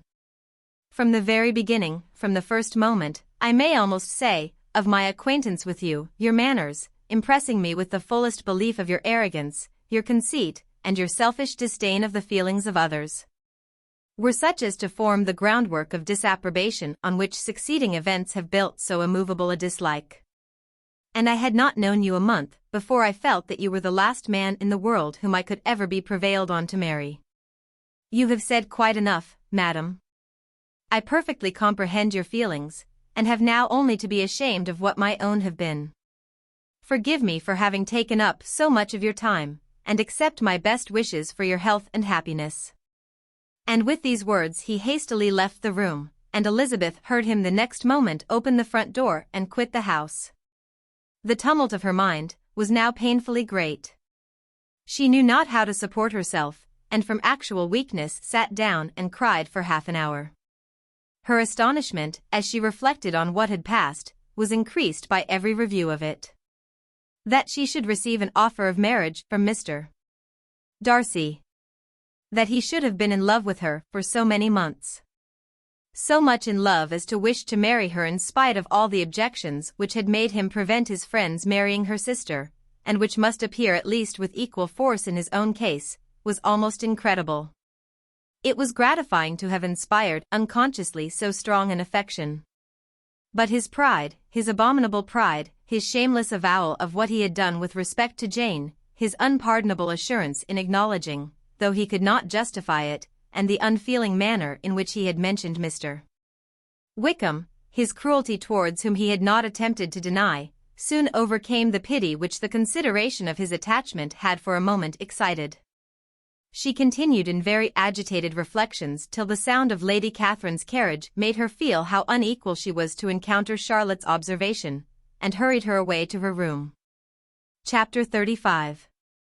Elizabeth awoke the next morning to the same thoughts and meditations which had at length closed her eyes. She could not yet recover from the surprise of what had happened. It was impossible to think of anything else. And, totally indisposed for employment, she resolved, soon after breakfast, to indulge herself in air and exercise. She was proceeding directly to her favorite walk, when the recollection of Mr. Darcy's sometimes coming there stopped her, and instead of entering the park, she turned up the lane, which led farther from the turnpike road. The park paling was still the boundary on one side, and she soon passed one of the gates into the ground. After walking 2 or 3 times along that part of the lane, she was tempted, by the pleasantness of the morning, to stop at the gates and look into the park. The 5 weeks which she had now passed in Kent had made a great difference in the country, and every day was adding to the verdure of the early trees. She was on the point of continuing her walk, when she caught a glimpse of a gentleman within the sort of grove which edged the park. He was moving that way, and, fearful of its being Mr. Darcy, she was directly retreating. But the person who advanced was now near enough to see her, and stepping forward with eagerness, pronounced her name. She had turned away, but on hearing herself called, though in a voice which proved it to be Mr. Darcy, she moved again towards the gate. He had by that time reached it also, and, holding out a letter, which she instinctively took, said, with a look of haughty composure, "I have been walking in the grove some time in the hope of meeting you. Will you do me the honor of reading that letter?" And then, with a slight bow, turned again into the plantation, and was soon out of sight.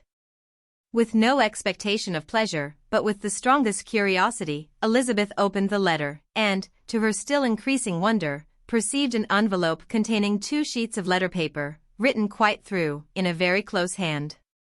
The envelope itself was likewise full. Pursuing her way along the lane, she then began it. It was dated from Rosings, at 8 o'clock in the morning, and was as follows. "Be not alarmed, madam, on receiving this letter, by the apprehension of its containing any repetition of those sentiments or renewal of those offers which were last night so disgusting to you. I write without any intention of paining you, or humbling myself, by dwelling on wishes which, for the happiness of both, cannot be too soon forgotten. And the effort which the formation and the perusal of this letter must occasion, should have been spared, had not my character required it to be written and read. You must, therefore, pardon the freedom with which I demand your attention. Your feelings, I know, will bestow it unwillingly, but I demand it of your justice. 2 offenses of a very different nature, and by no means of equal magnitude, you last night laid to my charge. The first mentioned was, that, regardless of the sentiments of either, I had detached Mr. Bingley from your sister, and the other, that I had, in defiance of various claims, in defiance of honor and humanity, ruined the immediate prosperity and blasted the prospects of Mr. Wickham. Wilfully and wantonly to have thrown off the companion of my youth, the acknowledged favourite of my father, a young man who had scarcely any other dependence than on our patronage, and who had been brought up to expect its exertion, would be a depravity, to which the separation of two young persons, whose affection could be the growth of only a few weeks, could bear no comparison. But from the severity of that blame which was last night so liberally bestowed, respecting each circumstance, I shall hope to be in the future secured, when the following account of my actions and their motives has been read. If, in the explanation of them, which is due to myself, I am under the necessity of relating feelings which may be offensive to yours, I can only say that I am sorry. The necessity must be obeyed, and further apology would be absurd.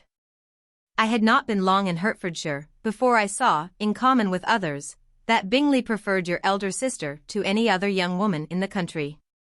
But it was not till the evening of the dance at Netherfield that I had any apprehension of his feeling a serious attachment. I had often seen him in love before. At that ball, while I had the honour of dancing with you, I was first made acquainted, by Sir William Lucas's accidental information, that Bingley's attentions to your sister had given rise to a general expectation of their marriage. He spoke of it as a certain event, of which the time alone could be undecided. From that moment I observed my friend's behaviour attentively, and I could then perceive that his partiality for Miss Bennet was beyond what I had ever witnessed in him. Your sister I also watched. Her look and manners were open, cheerful, and engaging as ever, but without any symptom of peculiar regard, and I remained convinced from the evening's scrutiny that though she received his attentions with pleasure, she did not invite them by any participation of sentiment. If you have not been mistaken here, I must have been in error. Your superior knowledge of your sister must make the latter probable. If it be so, if I have been misled by such error to inflict pain on her, your resentment has not been unreasonable. But I shall not scruple to assert that the serenity of your sister's countenance and air was such as might have given the most acute observer a conviction that, however amiable her temper, her heart was not likely to be easily touched. That I was desirous of believing her indifferent is certain, but I will venture to say that my investigation and decisions are not usually influenced by my hopes or fears. I did not believe her to be indifferent because I wished it. I believed it on impartial conviction, as truly as I wished it in reason.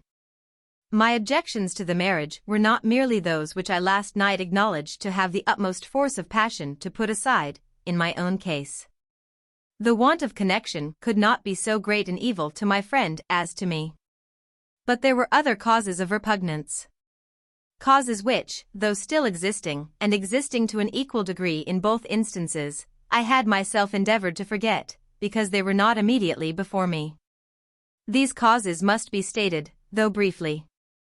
The situation of your mother's family, though objectionable, was nothing in comparison to that total want of propriety so frequently, so almost uniformly betrayed by herself, by your 3 younger sisters, and occasionally even by your father.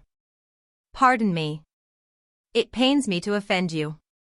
But amidst your concern for the defects of your nearest relations, and your displeasure at this representation of them, let it give you consolation to consider that, to have conducted yourselves so as to avoid any share of the like censure, is praise no less generally bestowed on you and your elder sister, than it is honourable to the sense and disposition of both. I will only say farther that from what passed that evening, my opinion of all parties was confirmed, and every inducement heightened which could have led me before, to preserve my friend from what I esteemed a most unhappy connection. He left Netherfield for London on the day following, as you, I am certain, remember, with the design of soon returning. The part which I acted is now to be explained. His sister's uneasiness had been equally excited with my own. Our coincidence of feeling was soon discovered, and, alike sensible that no time was to be lost in detaching their brother, we shortly resolved on joining him directly in London. We accordingly went, and there I readily engaged in the office of pointing out to my friend the certain evils of such a choice. I described and enforced them earnestly. But, however this remonstrance might have staggered or delayed his determination, I do not suppose that it would ultimately have prevented the marriage, had it not been seconded by the assurance that I hesitated not in giving. Of your sister's indifference. He had before believed her to return his affection with sincere, if not with equal regard. But Bingley has great natural modesty, with a stronger dependence on my judgment than on his own. To convince him, therefore, that he had deceived himself, was no very difficult point. To persuade him against returning into Hertfordshire, when that conviction had been given, was scarcely the work of a moment. I cannot blame myself for having done thus much. There is but one part of my conduct in the whole affair on which I do not reflect with satisfaction. It is that I condescended to adopt the measures of art so far as to conceal from him your sister's being in town. I knew it myself, as it was known to Miss Bingley, but her brother is even yet ignorant of it. That they might have met without ill consequence is perhaps probable, but his regard did not appear to me enough extinguished for him to see her without some danger. Perhaps this concealment, this disguise was beneath me. It is done, however, and it was done for the best. On this subject I have nothing more to say, no other apology to offer. If I have wounded your sister's feelings, it was unknowingly done, and though the motives which governed me may to you very naturally appear insufficient, I have not yet learnt to condemn them. With respect to that other, more weighty accusation, of having injured Mr. Wickham, I can only refute it by laying before you the whole of his connection with my family. Of what he has particularly accused me I am ignorant. But of the truth of what I shall relate, I can summon more than one witness of undoubted veracity. Mr. Wickham is the son of a very respectable man, who had for many years the management of all the Pemberley estates, and whose good conduct in the discharge of his trust naturally inclined my father to be of service to him. And on George Wickham, who was his godson, his kindness was therefore liberally bestowed. My father supported him at school, and afterwards at Cambridge, most important assistance, as his own father, always poor from the extravagance of his wife, would have been unable to give him a gentleman's education. My father was not only fond of this young man's society, whose manner were always engaging, he had also the highest opinion of him, and hoping the church would be his profession, intended to provide for him in it. As for myself, it is many, many years since I first began to think of him in a very different manner. The vicious propensities, the want of principle, which he was careful to guard from the knowledge of his best friend, could not escape the observation of a young man of nearly the same age with himself, and who had opportunities of seeing him in unguarded moments, which Mr. Darcy could not have. Here again shall give you pain, to what degree you only can tell. But whatever may be the sentiments which Mr. Wickham has created, a suspicion of their nature shall not prevent me from unfolding his real character. It adds even another motive. My excellent father died about 5 years ago, and his attachment to Mr. Wickham was to the last so steady, that in his will he particularly recommended it to me, to promote his advancement in the best manner that his profession might allow, and if he took orders, desired that a valuable family living might be his as soon as it became vacant. There was also a legacy of £1,000. His own father did not long survive mine, and within half a year from these events, Mr. Wickham wrote to inform me that, having finally resolved against taking orders, he hoped I should not think it unreasonable for him to expect some more immediate pecuniary advantage, in lieu of the preferment, by which he could not be benefited. He had some intention, he added, of studying law, and I must be aware that the interest of £1,000 would be a very insufficient support therein. I rather wished than believed him to be sincere, but, at any rate, was perfectly ready to accede to his proposal. I knew that Mr. Wickham ought not to be a clergyman. The business was therefore soon settled. He resigned all claim to assistance in the church, were it possible that he could ever be in a situation to receive it, and accepted in return £3,000. All connection between us seemed now dissolved. I thought too ill of him to invite him to Pemberley, or admit his society in town. In town I believe he chiefly lived, but his studying the law was a mere pretence, and being now free from all restraint, his life was a life of idleness and dissipation. For about 3 years I heard little of him. But on the decease of the incumbent of the living which had been designed for him, he applied to me again by letter for the presentation. His circumstances, he assured me, and I had no difficulty in believing it, were exceedingly bad. He had found the law a most unprofitable study, and was now absolutely resolved on being ordained, if I would present him to the living in question, of which he trusted there could be little doubt. As he was well assured that I had no other person to provide for, and I could not have forgotten my revered father's intentions. You will hardly blame me for refusing to comply with this entreaty, or for resisting every repetition to it. His resentment was in proportion to the distress of his circumstances, and he was doubtless as violent in his abuse of me to others as in his reproaches to myself. After this period every appearance of acquaintance was dropped. How he lived I know not. But last summer he was again most painfully obtruded on my notice. I must now mention a circumstance which I would wish to forget myself, and which no obligation less than the present should induce me to unfold to any human being. Having said thus much, I feel no doubt of your secrecy. My sister, who is more than 10 years my junior, was left to the guardianship of my mother's nephew, Colonel Fitzwilliam, and myself. About a year ago, she was taken from school, and an establishment formed for her in London. And last summer she went with the lady who presided over it, to Ramsgate, and thither also went Mr. Wickham, undoubtedly by design, for there proved to have been a prior acquaintance between him and Mrs. Young, in whose character we were most unhappily deceived. And by her connivance and aid, he so far recommended himself to Georgiana, whose affectionate heart retained a strong impression of his kindness to her as a child, that she was persuaded to believe herself in love, and to consent to an elopement. She was then but 15, which must be her excuse, and after stating her imprudence, I am happy to add that I owed the knowledge of it to herself. I joined them unexpectedly a day or two before the intended elopement, and then Georgiana, unable to support the idea of grieving and offending a brother whom she almost looked up to as a father, acknowledged the whole to me. You may imagine what I felt and how I acted. Regard for my sister's credit and feelings prevented any public exposure, but I wrote to Mr. Wickham, who left the place immediately, and Mrs. Young was of course removed from her charge. Mr. Wickham's chief object was unquestionably my sister's fortune, which is £30,000, but I cannot help supposing that the hope of revenging himself on me was a strong inducement. His revenge would have been complete indeed. This, madam, is a faithful narrative of every event in which we have been concerned together, and if you do not absolutely reject it as false, you will, I hope, acquit me henceforth of cruelty towards Mr. Wickham. I know not in what manner, under what form of falsehood he had imposed on you, but his success is not perhaps to be wondered at.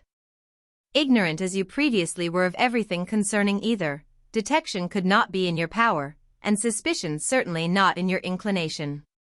You may possibly wonder why all this was not told you last night. But I was not then master enough of myself to know what could or ought to be revealed.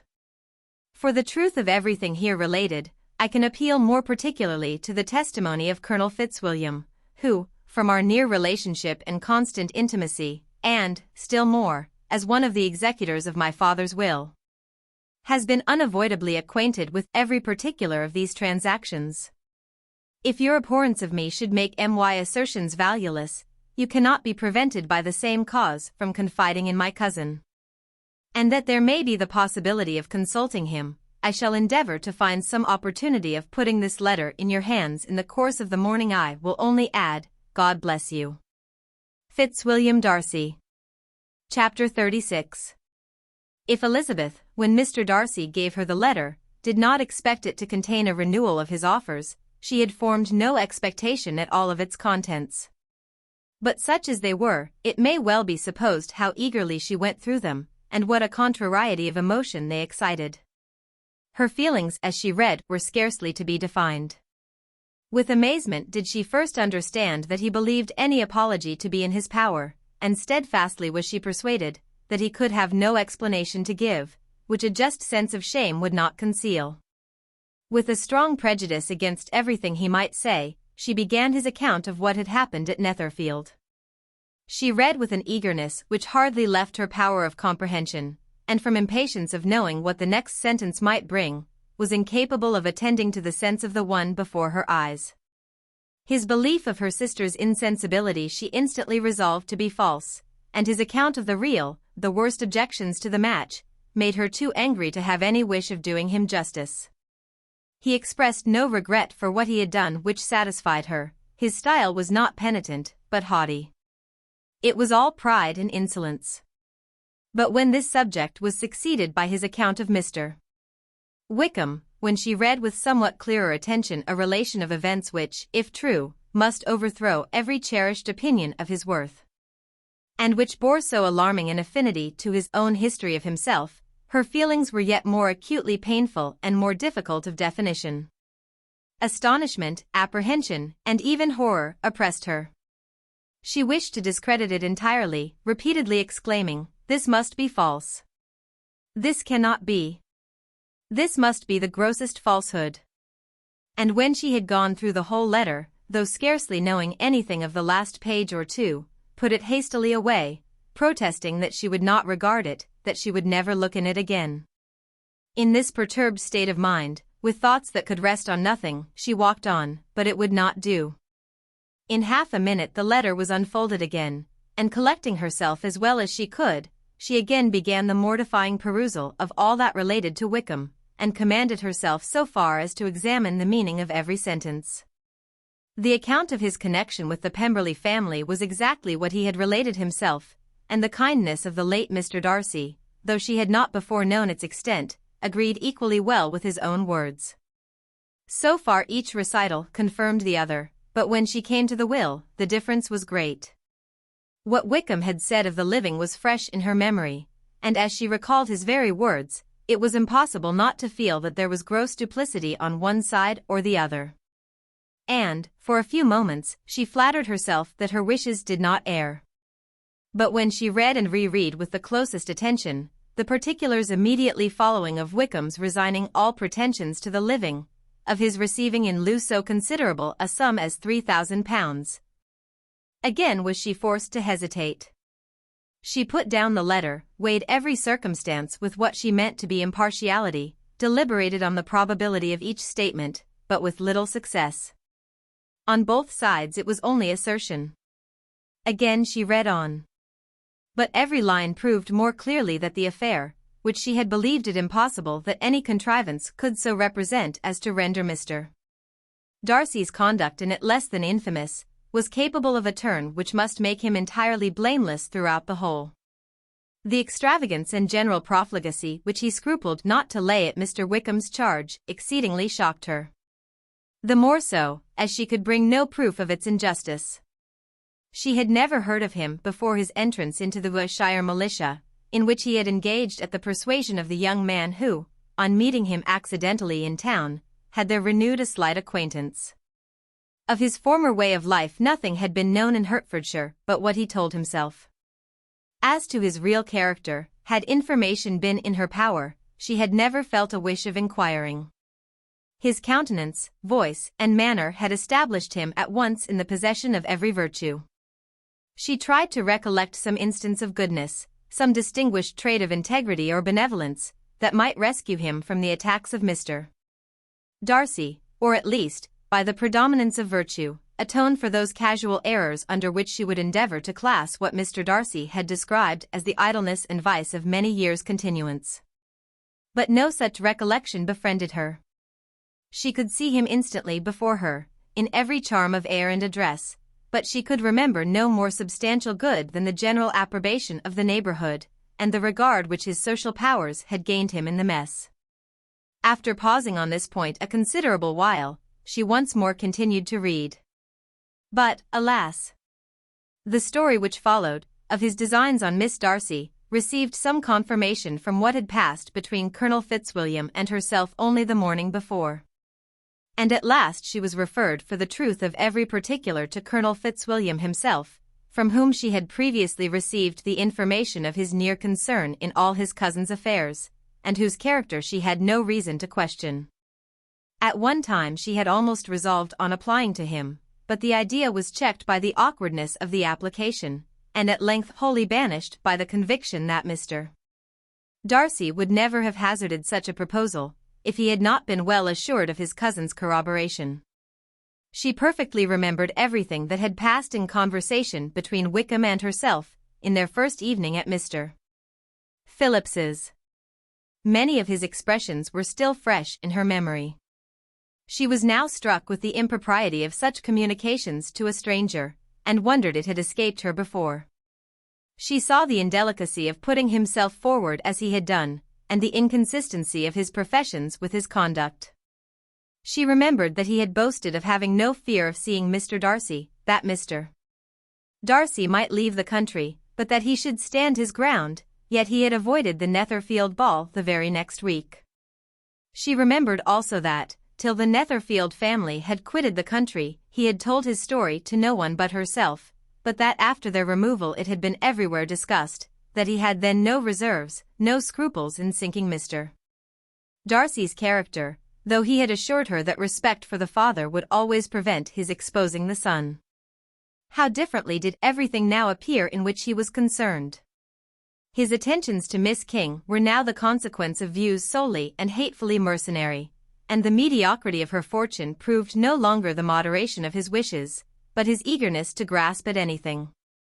His behavior to herself could now have had no tolerable motive. He had either been deceived with regard to her fortune, or had been gratifying his vanity by encouraging the preference which she believed she had most incautiously shown. Every lingering struggle in his favor grew fainter and fainter, and in farther justification of Mr. Darcy, she could not but allow Mr. Bingley, when questioned by Jane, had long ago asserted his blamelessness in the affair. That proud and repulsive as were his manners, she had never, in the whole course of their acquaintance, an acquaintance which had latterly brought them much together, and given her a sort of intimacy with his ways, seen anything that betrayed him to be unprincipled or unjust, anything that spoke him of irreligious or immoral habits. That among his own connections he was esteemed and valued, that even Wickham had allowed him merit as a brother, and that she had often heard him speak so affectionately of his sister as to prove him capable of some amiable feeling. That had his actions been what Mr. Wickham represented them, so gross a violation of everything right could hardly have been concealed from the world, and that friendship between a person capable of it, and such an amiable man as Mr. Bingley, was incomprehensible.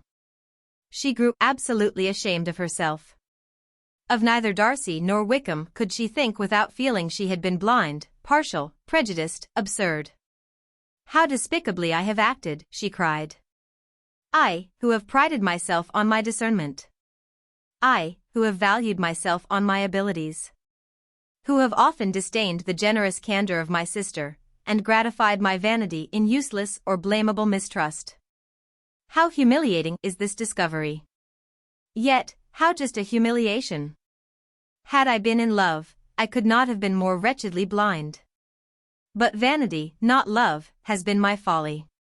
Pleased with the preference of one, and offended by the neglect of the other, on the very beginning of our acquaintance, I have courted prepossession and ignorance, and driven reason away, where either were concerned. Till this moment I never knew myself." From herself to Jane, from Jane to Bingley, her thoughts were in a line which soon brought to her recollection that Mr. Darcy's explanation there had appeared very insufficient, and she read it again. Widely different was the effect of a second perusal. How could she deny that credit to his assertions in one instance, which she had been obliged to give in the other? He declared himself to be totally unsuspicious of her sister's attachment. And she could not help remembering what Charlotte's opinion had always been. Neither could she deny the justice of his description of Jane. She felt that Jane's feelings, though fervent, were little displayed, and that there was a constant complacency in her air and manner not often united with great sensibility.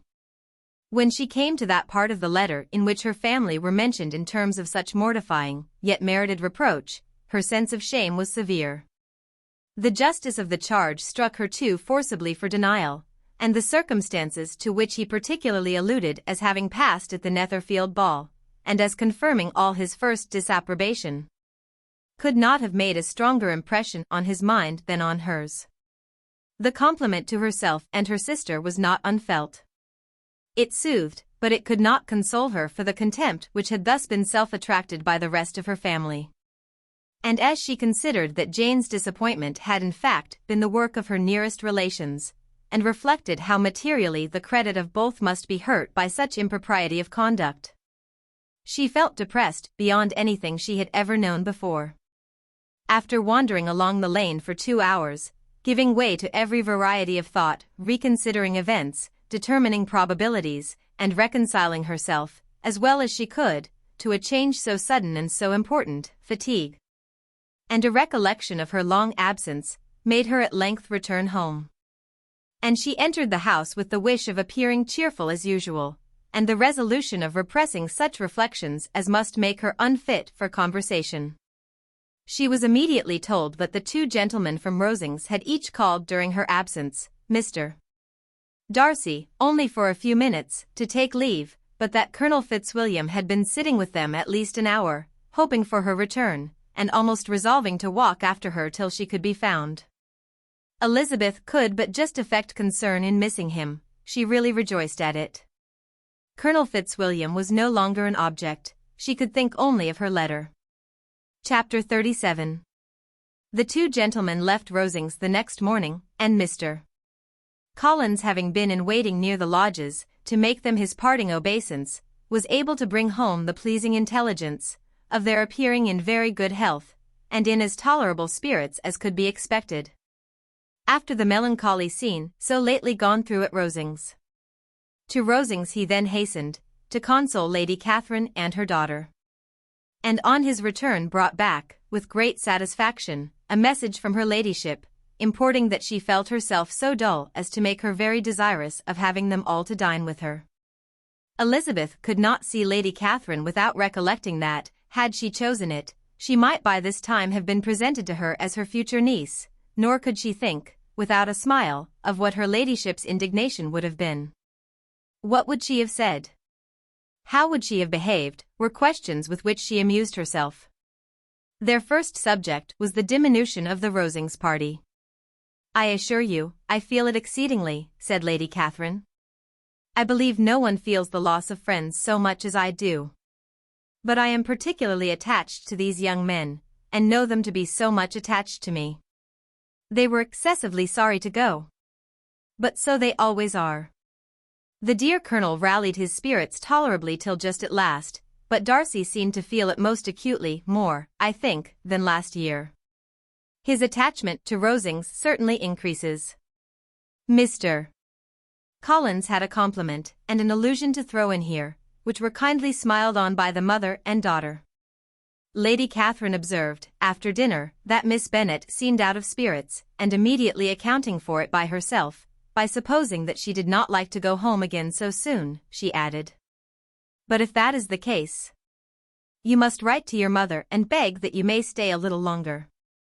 Mrs. Collins will be very glad of your company, I am sure." "I am much obliged to your ladyship for your kind invitation," replied Elizabeth, "but it is not in my power to accept it. I must be in town next Saturday." "Why, at that rate, you will have been here only 6 weeks. I expected you to stay 2 months. I told Mrs. Collins so before you came. There can be no occasion for your going so soon. Mrs. Bennet could certainly spare you for another fortnight. But my father cannot. He wrote last week to hurry my return." "Oh. Your father of course may spare you, if your mother can. Daughters are never of so much consequence to a father. And if you will stay another month complete, it will be in my power to take one of you as far as London, for I am going there early in June, for a week. And as Dawson does not object to the barouche box, there will be very good room for one of you, and indeed, if the weather should happen to be cool, I should not object to taking you both, as you are neither of you large. You are all kindness, madam, but I believe we must abide by our original plan." Lady Catherine seemed resigned. "Mrs. Collins, you must send a servant with them. You know I always speak my mind, and I cannot bear the idea of 2 young women traveling post by themselves. It is highly improper. You must contrive to send somebody.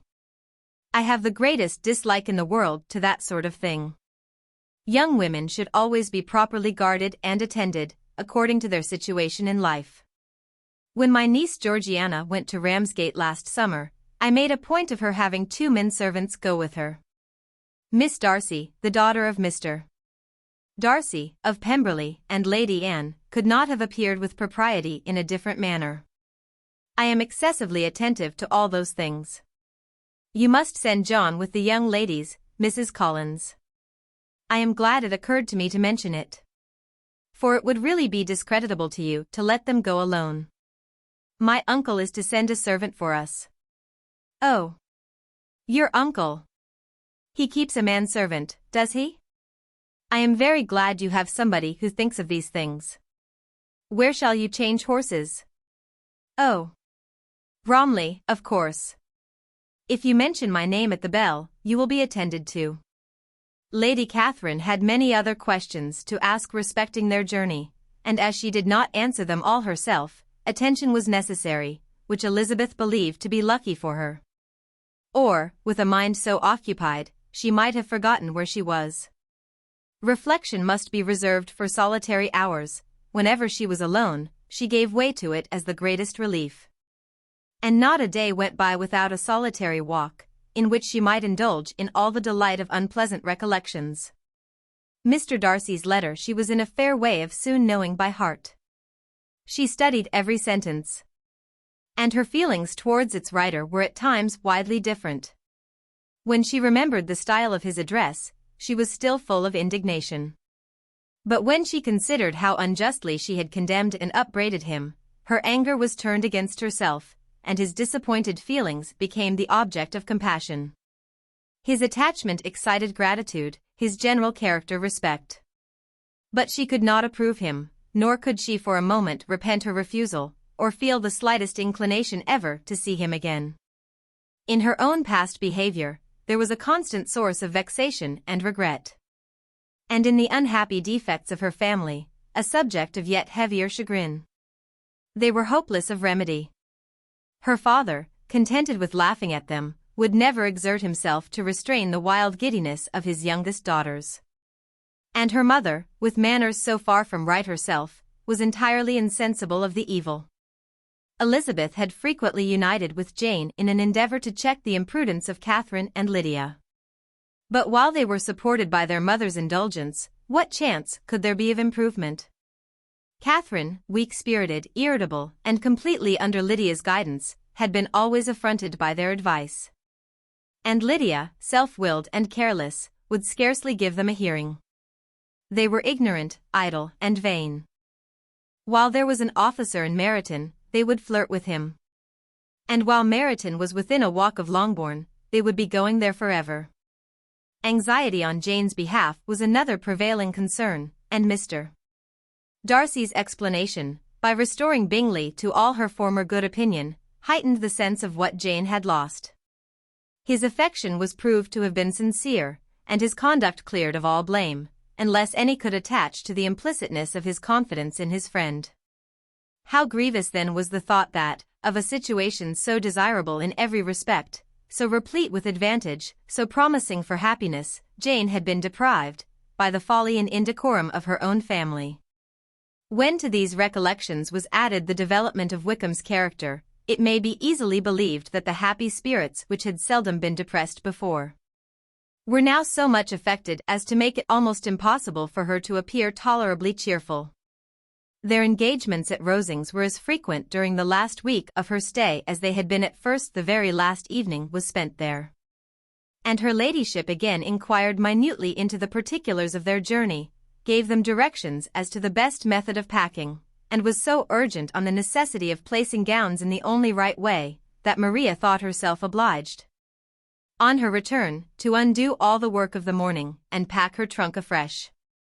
When they parted, Lady Catherine, with great condescension, wished them a good journey, and invited them to come to Hunsford again next year, and Miss de Bourgh exerted herself so far as to curtsy and hold out her hand to both. Chapter 38. On Saturday morning Elizabeth and Mr. Collins met for breakfast a few minutes before the others appeared, and he took the opportunity of paying the parting civilities which he deemed indispensably necessary. "I know not, Miss Elizabeth," said he, "whether Mrs. Collins has yet expressed her sense of your kindness in coming to us, but I am very certain you will not leave the house without receiving her thanks for it. The favor of your company has been much felt, I assure you. We know how little there is to tempt anyone to our humble abode. Our plain manner of living, our small rooms and few domestics, and the little we see of the world, must make Hunsford extremely dull to a young lady like yourself. But I hope you will believe us grateful for the condescension, and that we have done everything in our power to prevent your spending your time unpleasantly. Elizabeth was eager with her thanks and assurances of happiness. She had spent 6 weeks with great enjoyment, and the pleasure of being with Charlotte, and the kind attentions she had received, must make her feel the obliged. Mr. Collins was gratified, and with a more smiling solemnity replied, "It gives me great pleasure to hear that you have passed your time not disagreeably. We have certainly done our best. And most fortunately having it in our power to introduce you to very superior society, and, from our connection with Rosings, the frequent means of varying the humble home scene. I think we may flatter ourselves that your Hunsford visit cannot have been entirely irksome. Our situation with regard to Lady Catherine's family is indeed the sort of extraordinary advantage and blessing which few can boast. You see on what a footing we are. You see how continually we are engaged there. In truth, I must acknowledge that, with all the disadvantages of this humble parsonage, I should not think anyone abiding in it an object of compassion, while they are sharers of our intimacy at Rosings." Words were insufficient for the elevation of his feelings, and he was obliged to walk about the room, while Elizabeth tried to unite civility and truth in a few short sentences. "You may, in fact, carry a very favorable report of us into Hertfordshire, my dear cousin. I flatter myself at least that you will be able to do so. Lady Catherine's great attentions to Mrs. Collins you have been a daily witness of. And altogether I trust it does not appear that your friend has drawn an unfortunate, but on this point it will be as well to be silent. Only let me assure you, my dear Miss Elizabeth, that I can from my heart most cordially wish you equal felicity in marriage. My dear Charlotte and I have but one mind and one way of thinking. There is in everything a most remarkable resemblance of character and ideas between us. We seem to have been designed for each other." Elizabeth could safely say that it was a great happiness where that was the case, and with equal sincerity could add, that she firmly believed and rejoiced in his domestic comforts. She was not sorry, however, to have the recital of them interrupted by the lady from whom they sprang. Poor Charlotte! It was melancholy to leave her to such society. But she had chosen it with her eyes open.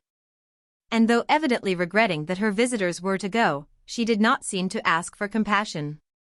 Her home and her housekeeping, her parish and her poultry, and all their dependent concerns, had not yet lost their charms. At length the chaise arrived, the trunks were fastened on, the parcels placed within, and it was pronounced to be ready. After an affectionate parting between the friends, Elizabeth was attended to the carriage by Mr. Collins, and as they walked down the garden he was commissioning her with his best respects to all her family, not forgetting his thanks for the kindness he had received at Longbourn in the winter, and his compliments to Mr. and Mrs. Gardiner, though unknown. He then handed her in, Maria followed, and the door was on the point of being closed, when he suddenly reminded them, with some consternation, that they had hitherto forgotten to leave any message for the ladies at Rosings. "But," he added, "you will of course wish to have your humble respects delivered to them, with your grateful thanks for their kindness to you while you have been here." Elizabeth made no objection. The door was then allowed to be shut, and the carriage drove off. "Good gracious," cried Maria, after a few minutes' silence, "it seems but a day or two since we first came. And yet how many things have happened." "A great many indeed," said her companion with a sigh. "We have dined 9 times at Rosings, besides drinking tea there twice. How much I shall have to tell," Elizabeth added privately, "and how much I shall have to conceal." Their journey was performed without much conversation, or any alarm, and within 4 hours of their leaving Hunsford they reached Mr. Gardiner's house, where they were to remain a few days. Jane looked well, and Elizabeth had little opportunity of studying her spirits, amidst the various engagements which the kindness of her aunt had reserved for them. But Jane was to go home with her, and at Longbourn there would be leisure enough for observation. It was not without an effort, meanwhile, that she could wait even for Longbourn, before she told her sister of Mr. Darcy's proposals. To know that she had the power of revealing what would so exceedingly astonish Jane, and must, at the same time, so highly gratify whatever of her own vanity she had not yet been able to reason away, was such a temptation to openness as nothing could have conquered but the state of indecision in which she remained as to the extent of what she should communicate. And her fear, if she once entered on the subject, of being hurried into repeating something of Bingley which might only grieve her sister further. Chapter 19. It was the second week in May, in which the three young ladies set out together from Gracechurch Street for the town of, in Hertfordshire, and, as they drew near the appointed inn where Mr. Bennet's carriage was to meet them, they quickly perceived, in token of the coachman's punctuality, both Kitty and Lydia looking out of a dining-room upstairs. These two girls had been above an hour in the place, happily employed in visiting an opposite milliner, watching the sentinel on guard, and dressing a salad and cucumber. After welcoming their sisters, they triumphantly displayed a table set out with such cold meat as an inn larder usually affords, exclaiming, "Is not this nice? Is not this an agreeable surprise? And we mean to treat you all," added Lydia, "but you must lend us the money, for we have just spent ours at the shop out there." Then, showing her purchases, "Look here, I have bought this bonnet.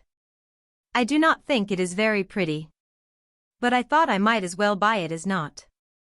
I shall pull it to pieces as soon as I get home, and see if I can make it up any better." And when her sisters abused it as ugly, she added, with perfect unconcern, "Oh, but there were 2 or 3 much uglier in the shop, and when I have bought some prettier colored satin to trim it with fresh, I think it will be very tolerable. Besides, it will not much signify what one wears this summer, after the Leashire have left Meryton, and they are going in a fortnight." "Are they indeed?" cried Elizabeth, with the greatest satisfaction. "They are going to be encamped near Brighton. And I do so want Papa to take us all there for the summer. It would be such a delicious scheme, and I dare say would hardly cost anything at all. Mamma would like to go too of all things. Only think what a miserable summer else we shall have." "Yes," thought Elizabeth, "that would be a delightful scheme indeed, and completely do for us at once. Good heaven! Brighton, and a whole campful of soldiers, to us, who have been overset already by one poor regiment of militia, and the monthly balls of Meryton." "Now I have got some news for you," said Lydia, as they sat down at table. "What do you think?" "It is excellent news, capital news, and about a certain person we all like."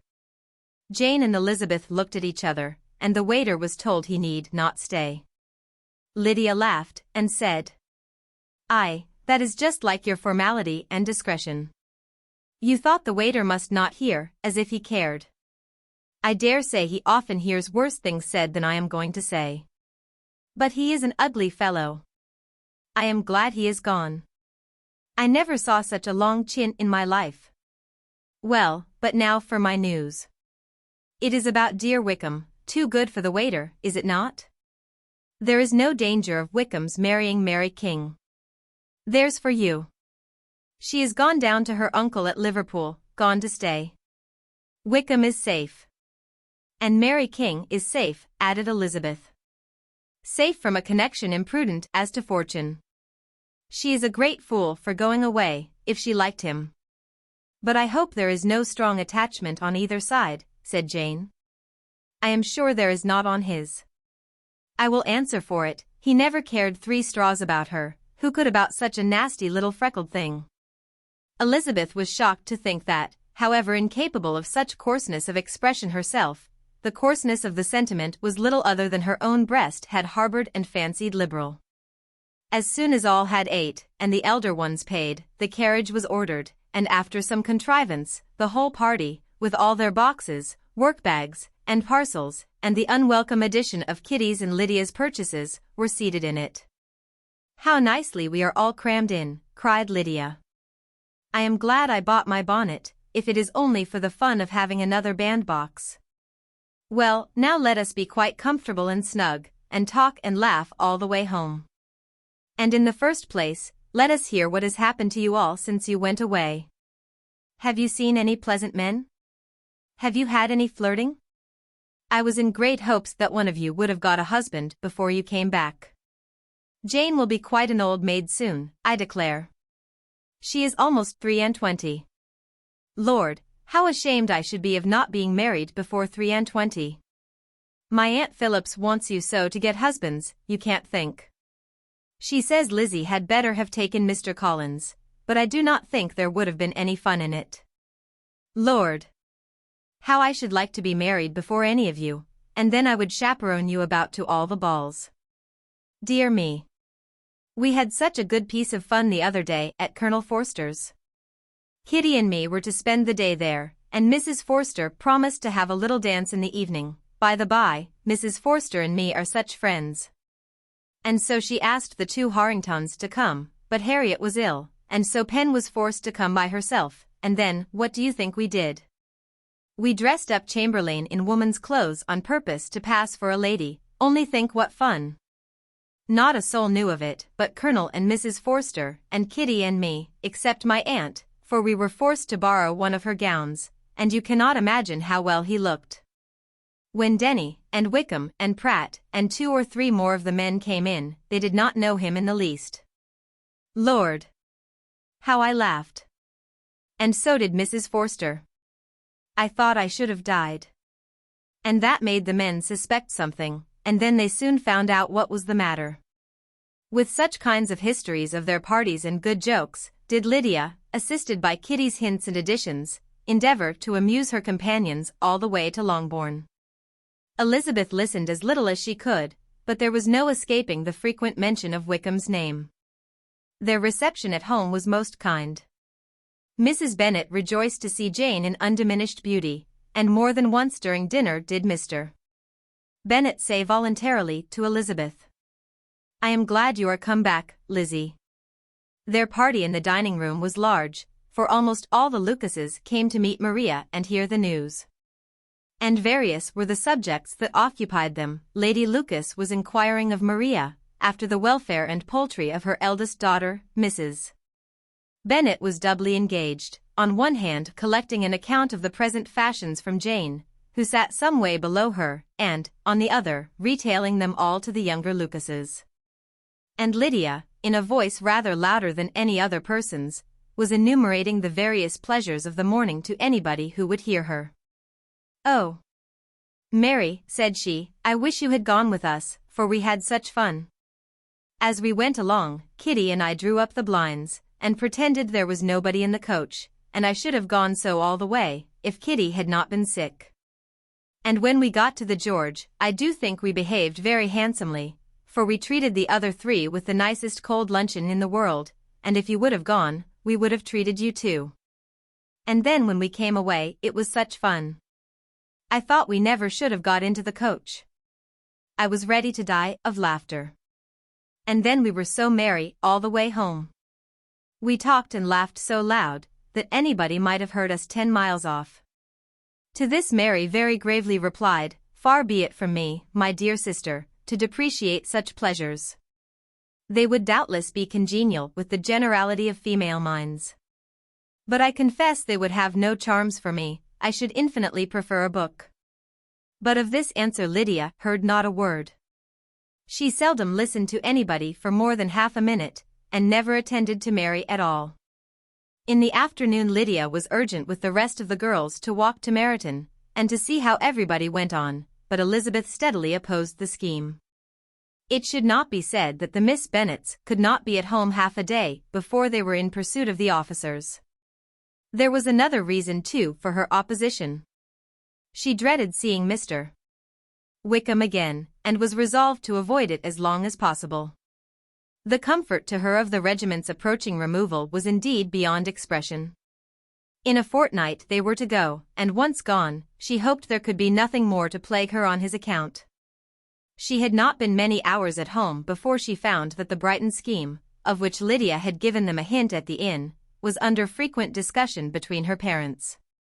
Elizabeth saw directly that her father had not the smallest intention of yielding, but his answers were at the same time so vague and equivocal, that her mother, though often disheartened, had never yet despaired of succeeding at last. Chapter 20. Elizabeth's impatience to acquaint Jane with what had happened could no longer be overcome.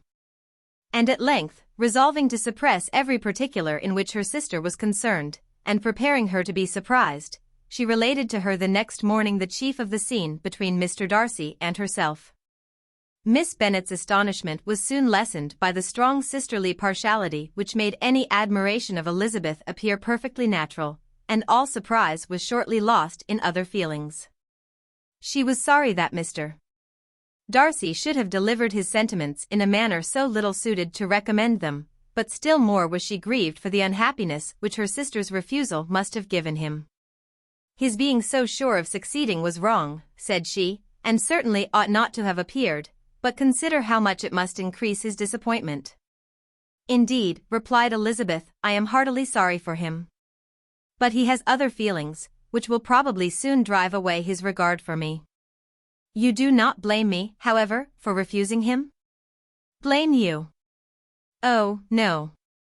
But you blame me for having spoken so warmly of Wickham? No, I do not know that you were wrong in saying what you did. But you will know it when I tell you what happened the very next day. She then spoke of the letter, repeating the whole of its contents as far as they concerned George Wickham. What a stroke was this for poor Jane! Who would willingly have gone through the world without believing that so much wickedness existed in the whole race of mankind, as was here collected in one individual? Nor was Darcy's vindication, though grateful to her feelings, capable of consoling her for such discovery. Most earnestly did she labor to prove the probability of error, and seek to clear the one without involving the other. This will not do, said Elizabeth, you never will be able to make both of them good for anything. Take your choice, but you must be satisfied with only one. There is but such a quantity of merit between them. Just enough to make one good sort of man, and of late it has been shifting about pretty much. For my part, I am inclined to believe it all Darcy's, but you shall do as you choose.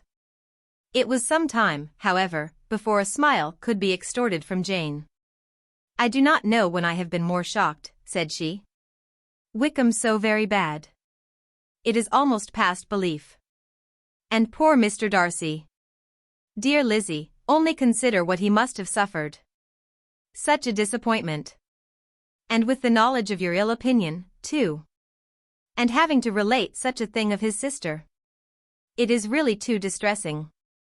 I am sure you must feel it so. Oh. No, my regret and compassion are all done away by seeing you so full of both. I know you will do him such ample justice, that I am growing every moment more unconcerned and indifferent. Your profusion makes me saving. And if you lament over him much longer, my heart will be as light as a feather. Poor Wickham! There is such an expression of goodness in his countenance. Such an openness and gentleness in his manner. There certainly was some great mismanagement in the education of those two young men. One has got all the goodness, and the other all the appearance of it. I never thought Mr. Darcy so deficient in the appearance of it as you used to do. And yet I meant to be uncommonly clever in taking so decided a dislike to him, without any reason. It is such a spur to one's genius, such an opening for wit, to have a dislike of that kind. One may be continually abusive without saying anything just, but one cannot always be laughing at a man without now and then stumbling on something witty. Lizzie, when you first read that letter, I am sure you could not treat the matter as you do now. Indeed, I could note he was uncomfortable enough, I may say unhappy. And with no one to speak to about what I felt, no Jane to comfort me and say that I had not been so very weak and vain and nonsensical as I knew I had. Oh! How I wanted you! How unfortunate that you should have used such very strong expressions in speaking of Wickham to Mr. Darcy, for now they do appear wholly undeserved. Certainly. But the misfortune of speaking with bitterness is a most natural consequence of the prejudices I had been encouraging. There is one point on which I want your advice. I want to be told whether I ought, or ought not, to make our acquaintances in general understand Wickham's character. Miss Bennet paused a little, and then replied, surely there can be no occasion for exposing him so dreadfully. What is your opinion? That it ought not to be attempted. Mr. Darcy has not authorized me to make his communication public. On the contrary, every particular relative to his sister was meant to be kept as much as possible to myself. And if I endeavor to undeceive people as to the rest of his conduct, who will believe me? The general prejudice against Mr. Darcy is so violent that it would be the death of half the good people in Meryton to attempt to place him in an amiable light. I am not equal to it.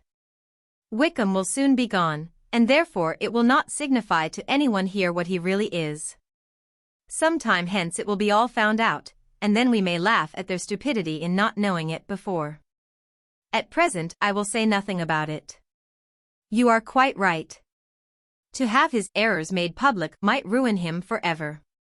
He is now, perhaps, sorry for what he has done, and anxious to re-establish a character. We must not make him desperate.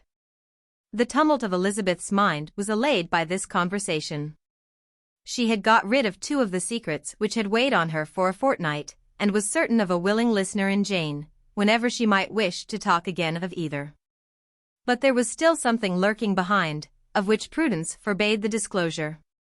She dared not relate the other half of Mr. Darcy's letter, nor explain to her sister how sincerely she had been valued by her friend.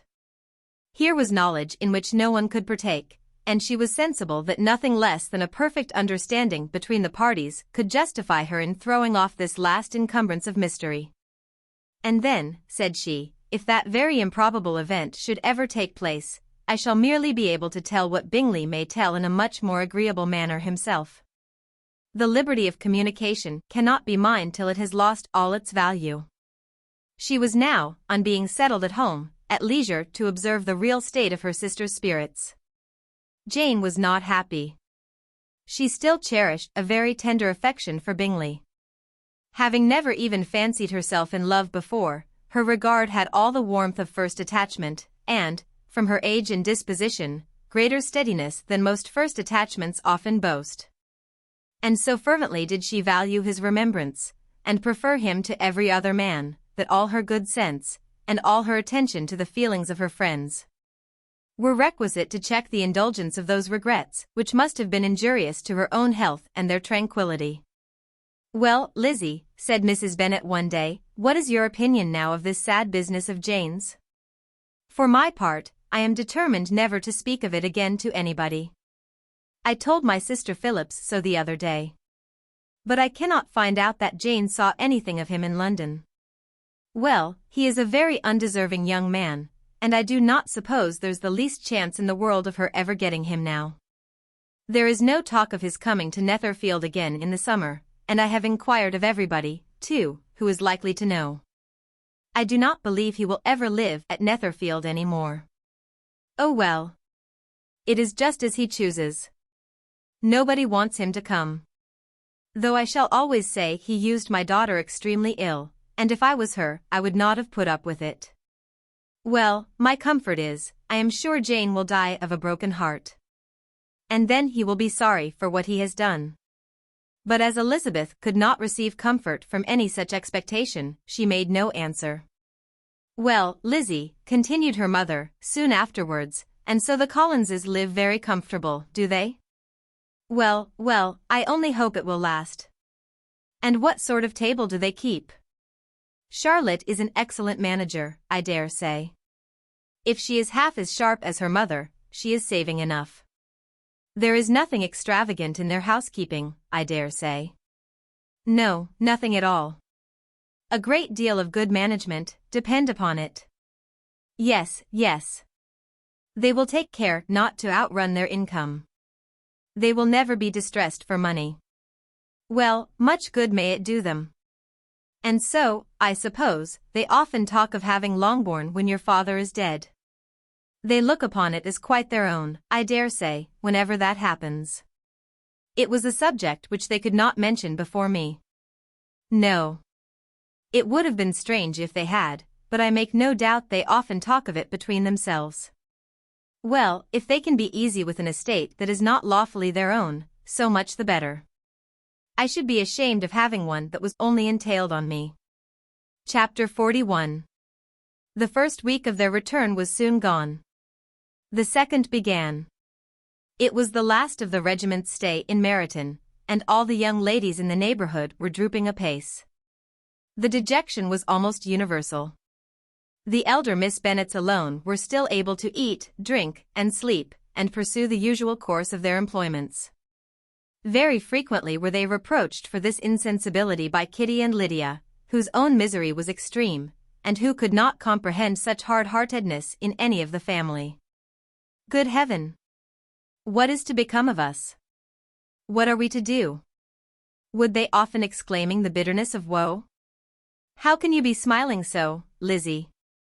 Their affectionate mother shared all their grief. She remembered what she had herself endured on a similar occasion, 25 years ago.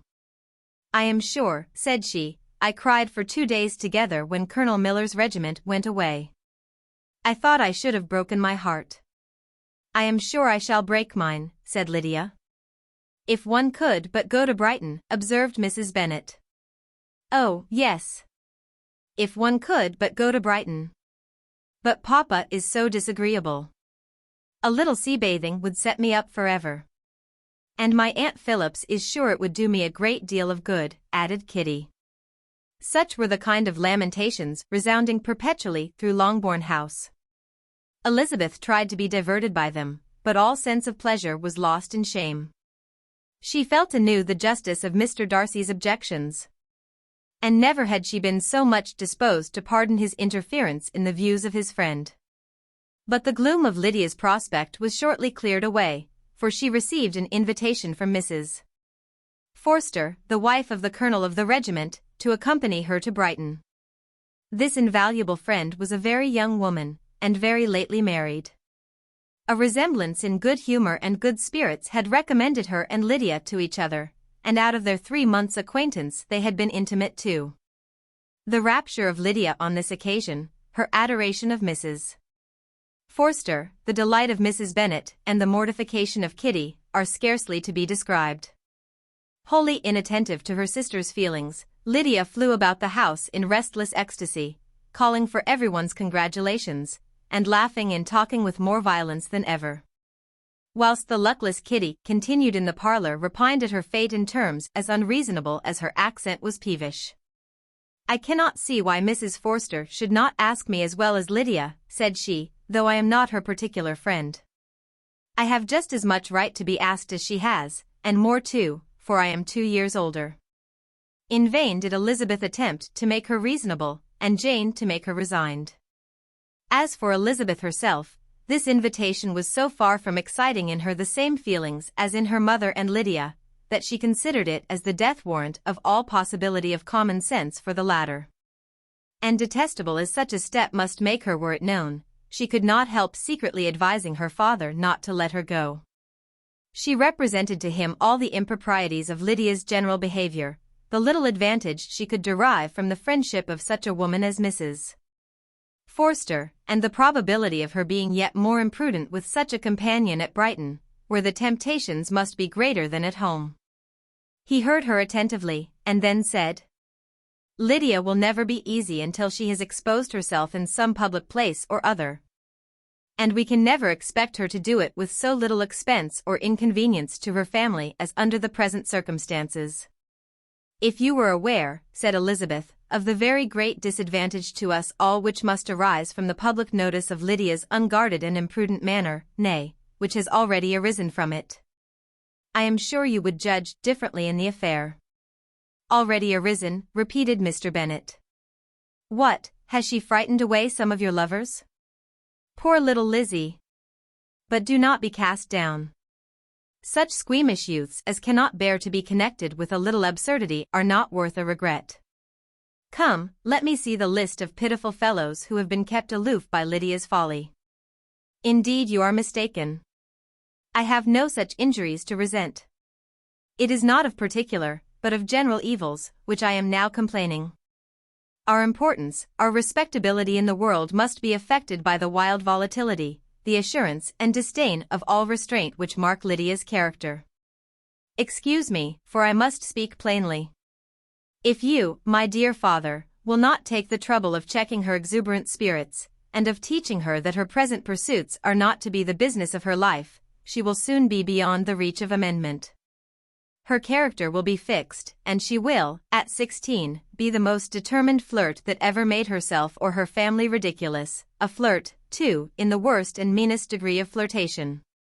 Without any attraction beyond youth and a tolerable person, and, from the ignorance and emptiness of her mind, wholly unable to ward off any portion of that universal contempt which her rage for admiration will excite. In this danger Kitty also is comprehended. She will follow wherever Lydia leads. Vain, ignorant, idle, and absolutely uncontrolled. Oh, my dear father, can you suppose it possible that they will not be censured and despised wherever they are known, and that their sisters will not be often involved in the disgrace? Mr. Bennet saw that her whole heart was in the subject, and affectionately taking her hand said in reply, "Do not make yourself uneasy, my love. Wherever you and Jane are known you must be respected and valued. And you will not appear to less advantage for having a couple of, or I may say, 3, very silly sisters. We shall have no peace at Longbourn if Lydia does not go to Brighton. Let her go, then. Colonel Forster is a sensible man, and will keep her out of any real mischief, and she is luckily too poor to be an object of prey to anybody. At Brighton she will be of less importance even as a common flirt than she has been here. The officers will find women better worth their notice. Let us hope, therefore, that her being there may teach her her own insignificance. At any rate, she cannot grow many degrees worse, without authorizing us to lock her up for the rest of her life." With this answer Elizabeth was forced to be content, but her own opinion continued the same, and she left him disappointed and sorry. It was not in her nature, however, to increase her vexations by dwelling on them. She was confident of having performed her duty, and to fret over unavoidable evils, or augment them by anxiety, was no part of her disposition. Had Lydia and her mother known the substance of her conference with her father, their indignation would hardly have found expression in their united volubility. In Lydia's imagination, a visit to Brighton comprised every possibility of earthly happiness. She saw, with the creative eye of fancy, the streets of that gay bathing-place covered with officers. She saw herself the object of attention, to tens and to scores of them at present unknown. She saw all the glories of the camp, its tents stretched forth in beauteous uniformity of lines, crowded with the young and the gay, and dazzling with scarlet. And, to complete the view, she saw herself seated beneath a tent, tenderly flirting with at least 6 officers at once. Had she known her sister sought to tear her from such prospects and such realities as these, what would have been her sensations? They could have been understood only by her mother, who might have felt nearly the same. Lydia's going to Brighton was all that consoled her for her melancholy conviction of her husband's never intending to go there himself. But they were entirely ignorant of what had passed, and their raptures continued, with little intermission, to the very day of Lydia's leaving home. Elizabeth was now to see Mr. Wickham for the last time. Having been frequently in company with him since her return, agitation was pretty well over, the agitations of formal partiality entirely so. She had even learnt to detect, in the very gentleness which had first delighted her, an affectation and a saneness to disgust and weary. In his present behaviour to herself, moreover, she had a fresh source of displeasure, for the inclination he soon testified of renewing those intentions which had marked the early part of their acquaintance could only serve, after what had since passed, to provoke her. She lost all concern for him in finding herself thus selected as the object of such idle and frivolous gallantry. And while she steadily repressed it, could not but feel the reproof contained in his believing, that however long, and for whatever cause, his attentions had been withdrawn, her vanity would be gratified, and her preference secured at any time by their renewal. On the very last day of the regiment's remaining at Meryton, he dined, with other of the officers, at Longbourn. And so little was Elizabeth disposed to part from him in good humour, that on his making some inquiry as to the manner in which her time had passed at Hunsford, she mentioned Colonel Fitzwilliams and Mr. Darcy's having both spent 3 weeks at Rosings, and asked him if he was acquainted with the former.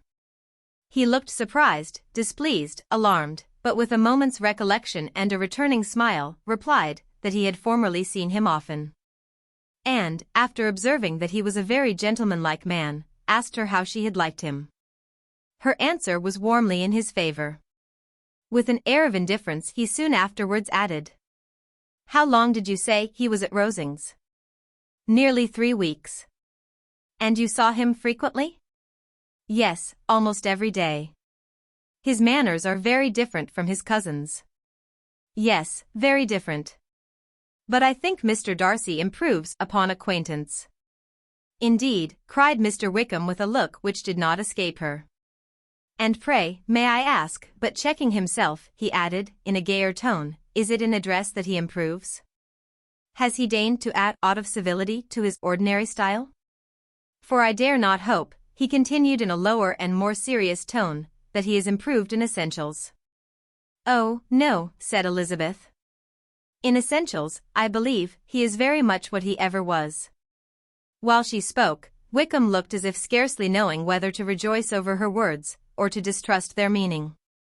There was a something in her countenance which made him listen with an apprehensive and anxious attention, while she added, "When I said that he improved on acquaintance, I did not mean that his mind or his manners were in a state of improvement, but that, from knowing him better, his disposition was better understood." Wickham's alarm now appeared in a heightened complexion and agitated look. For a few minutes he was silent, till, shaking off his embarrassment, he turned to her again, and said in the gentlest of accents, "You, who so well know my feeling towards Mr. Darcy, will readily comprehend how sincerely I must rejoice that he is wise enough to assume even the appearance of what is right. His pride, in that direction, may be of service, if not to himself, to many others, for it must only deter him from such foul misconduct as I have suffered by. I only fear that the sort of cautiousness to which you, I imagine, have been alluding, is merely adopted on his visits to his aunt, of whose good opinion and judgment he stands much in awe.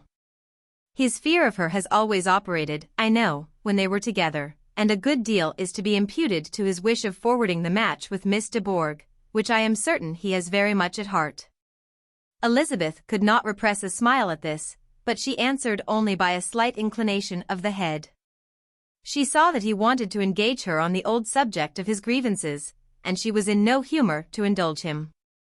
The rest of the evening passed with the appearance, on his side, of usual cheerfulness, but with no further attempt to distinguish Elizabeth, and they parted at last with mutual civility, and possibly a mutual desire of never meeting again. When the party broke up, Lydia returned with Mrs. Forster to Meryton, from whence they were to set out early the next morning. The separation between her and her family was rather noisy than pathetic. Kitty was the only one who shed tears. But she did weep from vexation and envy. Mrs. Bennet was diffuse in her good wishes for the felicity of her daughter, and impressive in her injunctions that she should not miss the opportunity of enjoying herself as much as possible, advice which there was every reason to believe would be well attended to. And in the clamorous happiness of Lydia herself in bidding farewell, the more gentle adieus of her sisters were uttered without being heard. Chapter 42. Had Elizabeth's opinion been all drawn from her own family, she could not have formed a very pleasing opinion of conjugal felicity or domestic comfort. Her father, captivated by youth and beauty, and that appearance of good humor which youth and beauty generally give, had married a woman whose weak understanding and a liberal mind had very early in their marriage put an end to all real affection for her. Respect, esteem, and confidence had vanished forever, and all his views of domestic happiness were overthrown. But Mr. Bennet was not of a disposition to seek comfort for the disappointment which his own imprudence had brought on, in any of those pleasures which too often console the unfortunate for their folly of their vice. He was fond of the country and of books, and from these tastes had arisen his principal enjoyments. To his wife he was very little otherwise indebted than as her ignorance and folly had contributed to his amusement. This is not the sort of happiness which a man would in general wish to owe to his wife, but where other powers of entertainment are wanting, the true philosopher will derive benefit from such as are given. Elizabeth, however, had never been blind to the impropriety of her father's behavior as a husband. She had always seen it with pain. But respecting his abilities, and grateful for his affectionate treatment of herself, she endeavored to forget what she could not overlook, and to banish from her thoughts that continual breach of conjugal obligation and decorum which, in exposing his wife to the contempt of her own children, was so highly reprehensible. But she had never felt so strongly as now the disadvantages which must attend the children of so unsuitable a marriage, nor ever been so fully aware of the evils arising from so ill-judged a direction of talents. Talents which, rightly used, might at least have preserved the respectability of his daughters, even if incapable of enlarging the mind of his wife.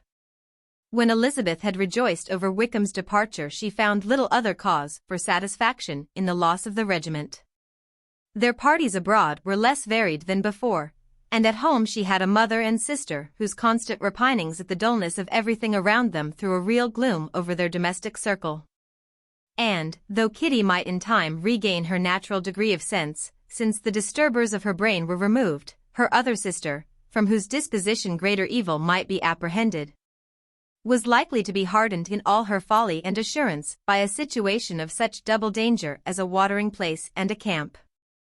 Upon the whole, therefore, she found, what has been sometimes been found before, that an event to which she had been looking with impatient desire did not, in taking place, bring all the satisfaction she had promised herself. It was consequently necessary to name some other period for the commencement of actual felicity, to have some other point on which her wishes and hopes might be fixed, and by again enjoying the pleasure of anticipation, console herself for the present, and prepare for another disappointment. Her tour to the lakes was now the object of her happiest thoughts. It was her best consolation for all the uncomfortable hours which the discontentedness of her mother and Kitty made inevitable. And could she have included Jane in the scheme, every part of it would have been perfect. But it is fortunate, thought she, that I have something to wish for. Were the whole arrangement complete, my disappointment would be certain.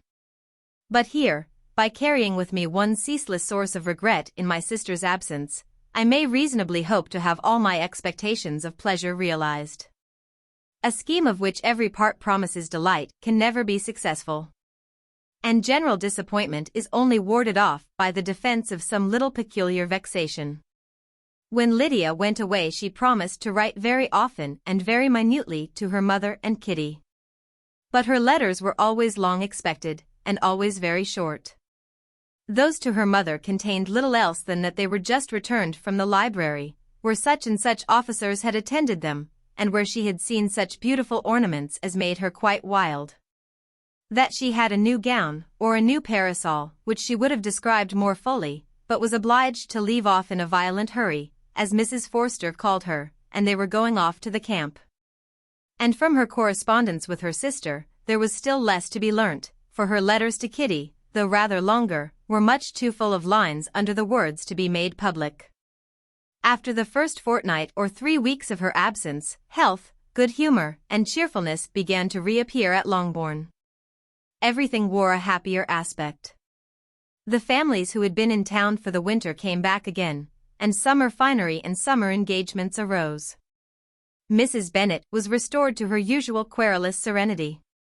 And, by the middle of June, Kitty was so much recovered as to be able to enter Meryton without tears.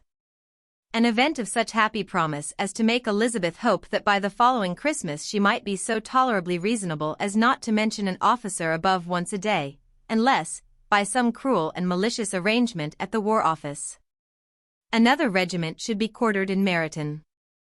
The time fixed for the beginning of their northern tour was now fast approaching, and a fortnight only was wanting of it, when a letter arrived from Mrs. Gardiner, which at once delayed its commencement and curtailed its extent. Mr. Gardiner would be prevented by business from setting out till a fortnight later in July, and must be in London again within a month, and as that left too short a period for them to go so far, and see so much as they had proposed, or at least to see it with the leisure and comfort they had built on, they were obliged to give up the lakes, and substitute a more contracted tour, and, according to the present plan, were to go no farther northwards than Derbyshire. In that county there was enough to be seen to occupy the chief of their 3 weeks, and to Mrs. Gardiner it had a peculiarly strong attraction. The town where she had formerly passed some years of her life, and where they were now to spend a few days, was probably as great an object of her curiosity as all the celebrated beauties of Matlock, Chatsworth, Dovedale, or the Peak. Elizabeth was excessively disappointed. She had set her heart on seeing the lakes, and still thought there might have been time enough. But it was her business to be satisfied, and certainly her temper to be happy, and all was soon right again. With the mention of Derbyshire there were many ideas connected. It was impossible for her to see the word without thinking of Pemberley and its owner. But surely, said she, I may enter his county without impunity, and rob it of a few petrified spars without his perceiving me. The period of expectation was now doubled. 4 weeks were to pass away before her uncle and aunt's arrival. But they did pass away, and Mr. and Mrs. Gardiner, with their 4 children, did at length appear at Longbourn. The children, 2 girls of 6 and 8 years old, and 2 younger boys, were to be left under the particular care of their cousin Jane, who was the general favorite, and whose steady sense and sweetness of temper exactly adapted her for attending to them in every way, teaching them, playing with them, and loving them. The Gardiners stayed only 1 night at Longbourn, and set off the next morning with Elizabeth in pursuit of novelty and amusement. One enjoyment was certain, that of suitableness of companions. A suitableness which comprehended health and temper to bear inconveniences, cheerfulness to enhance every pleasure, and affection and intelligence, which might supply it among themselves if there were disappointments abroad. It is not the object of this work to give a description of Derbyshire, nor of any of the remarkable places through which their route thither lay. Oxford, Blenheim, Warwick, Kenilworth, Birmingham, etc. are sufficiently known. A small part of Derbyshire is all the present concern. To the little town of Lambton, the scene of Mrs. Gardiner's former residence, and where she had lately learned some acquaintance still remained, they bent their steps, after having seen all the principal wonders of the country. And within 5 miles of Lambton, Elizabeth found from her aunt that Pemberley was situated. It was not in their direct road, nor more than a mile or 2 out of it. In talking over their route the evening before, Mrs. Gardiner expressed an inclination to see the place again. Mr. Gardiner declared his willingness, and Elizabeth was applied to for her approbation. "My love, should not you like to see a place of which you have heard so much?" said her aunt. "A place, too, with which so many of your acquaintances are connected. Wickham passed all his youth there, you know." Elizabeth was distressed. She felt that she had no business at Pemberley, and was obliged to assume a disinclination for seeing it. She must own that she was tired of seeing great houses. After going over so many, she really had no pleasure in fine carpets or satin curtains. Mrs. Gardiner abused her stupidity. "If it were merely a fine house richly furnished," said she, "I should not care about it myself, but the grounds are delightful. They have some of the finest woods in the country." Elizabeth said no more, but her mind could not acquiesce. The possibility of meeting Mr. Darcy, while viewing the place, instantly occurred. It would be dreadful. She blushed at the very idea, and thought it would be better to speak openly to her aunt than to run such a risk. But against this there were objections, and she finally resolved that it could be the last resource, if her private inquiries to the absence of the family were unfavorably answered. Accordingly, when she retired at night, she asked the chambermaid whether Pemberley were not a very fine place. What was the name of its proprietor? And, with no little alarm, whether the family were down for the summer? A most welcome negative followed the last question, and her alarms now being removed, she was at leisure to feel a great deal of curiosity to see the house herself. And when the subject was revived the next morning, and she was again applied to, could readily answer, and with a proper air of indifference, that she had not really any dislike to the scheme. To Pemberley, therefore, they were to go. Chapter 43. Elizabeth, as they drove along, watched for the first appearance of Pemberley Woods with some perturbation, and when at length they turned in at the lodge, her spirits were in a high flutter. The park was very large, and contained great variety of ground. They entered it in one of its lowest points, and drove for some time through a beautiful wood stretching over a wide extent. Elizabeth's mind was too full for conversation, but she saw and admired every remarkable spot and point of view. They gradually ascended for half a mile, and then found themselves at the top of a considerable eminence, where the wood ceased, and the eye was instantly caught by Pemberley House, situated on the opposite side of a valley, into which the road with some abruptness wound. It was a large, handsome stone building, standing well on rising ground, and backed by a ridge of high woody hills, and in front, a stream of some natural importance was swelled into greater, but without any artificial appearance. Its banks were neither formal nor falsely adorned. Elizabeth was delighted. She had never seen a place for which nature had done more, or where natural beauty had been so little counteracted by an awkward taste. They were all of them warm in their admiration, and at that moment she felt that to be mistress of Pemberley might be something. They descended the hill, crossed the bridge, and drove to the door. And, while examining the nearer aspect of the house, all her apprehension of meeting its owner returned.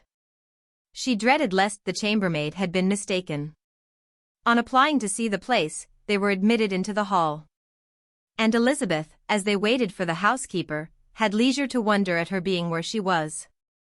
The housekeeper came, a respectable-looking elderly woman, much less fine, and more civil, than she had any notion of finding her. They followed her into the dining parlor. It was a large, well-proportioned room, handsomely fitted up. Elizabeth, after slightly surveying it, went to a window to enjoy its prospect. The hill, crowned with wood, which they had descended, receiving increased abruptness from the distance, was a beautiful object. Every disposition of the ground was good. And she looked on the whole scene, the river, the trees scattered on its banks and the winding of the valley, as far as she could trace it, with delight. As they passed into other rooms, these objects were taking different positions. But from every window there were beauties to be seen. The rooms were lofty and handsome, and their furniture suitable to the fortune of its proprietor, but Elizabeth saw, with admiration of his taste, that it was neither gaudy nor uselessly fine. With less of splendor, and more real elegance, than the furniture of Rosings. And of this place, thought she, I might have been mistress. With these rooms, I might now have been familiarly acquainted. Instead of viewing them as a stranger, I might have rejoiced in them as my own, and welcomed to them as visitors my uncle and aunt. But no, recollecting herself, that could never be, my uncle and aunt would have been lost to me. I should not have been allowed to invite them. This was a lucky recollection, it saved her from something very like regret. She longed to inquire of the housekeeper whether her master was really absent, but had not the courage for it. At length, however, the question was asked by her uncle, and she turned away with alarm, while Mrs. Reynolds replied that he was, adding, but we expect him tomorrow, with a large party of friends. How rejoiced was Elizabeth that their own journey had not by any circumstance been delayed a day. Her aunt now called her to look at a picture. She approached and saw the likeness of Mr. Wickham, suspended, amongst several other miniatures, over the mantelpiece. Her aunt asked her, smilingly, how she liked it. The housekeeper came forward, and told them it was a picture of a young gentleman, the son of her late master's steward, who had been brought up by him at his own expense. He is now gone into the army, she added. But I am afraid he has turned out very wild. Mrs. Gardiner looked at her niece with a smile, but Elizabeth could not return it. And that, said Mrs. Reynolds, pointing to another of the miniatures, is my master, and very like him. It was drawn at the same time as the other, about 8 years ago. I have heard much of your master's fine person, said Mrs. Gardiner, looking at the picture. It is a handsome face. But, Lizzie, you can tell us whether it is like or not. Mrs. Reynolds' respect for Elizabeth seemed to increase on this intimation of her knowing her master. Does that young lady know Mr. Darcy? Elizabeth colored, and said, a little. And do not you think him a very handsome gentleman, ma'am? Yes, very handsome. I am sure I know none so handsome, but in the gallery upstairs you will see a finer, larger picture of him than this. This room was my late master's favorite room, and these miniatures are just as they used to be then. He was very fond of them. This accounted to Elizabeth for Mr. Wickham's being among them. Mrs. Reynolds then directed their attention to one of Miss Darcy, drawn when she was only 8 years old. "And is Miss Darcy as handsome as her brother?" said Mrs. Gardiner.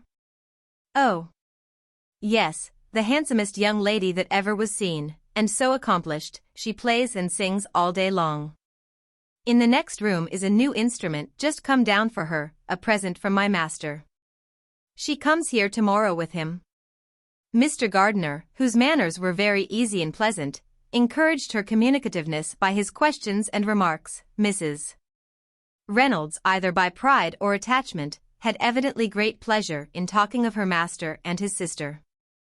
"Is your master much at Pemberley in the course of the year?" "Not so much as I could wish, sir.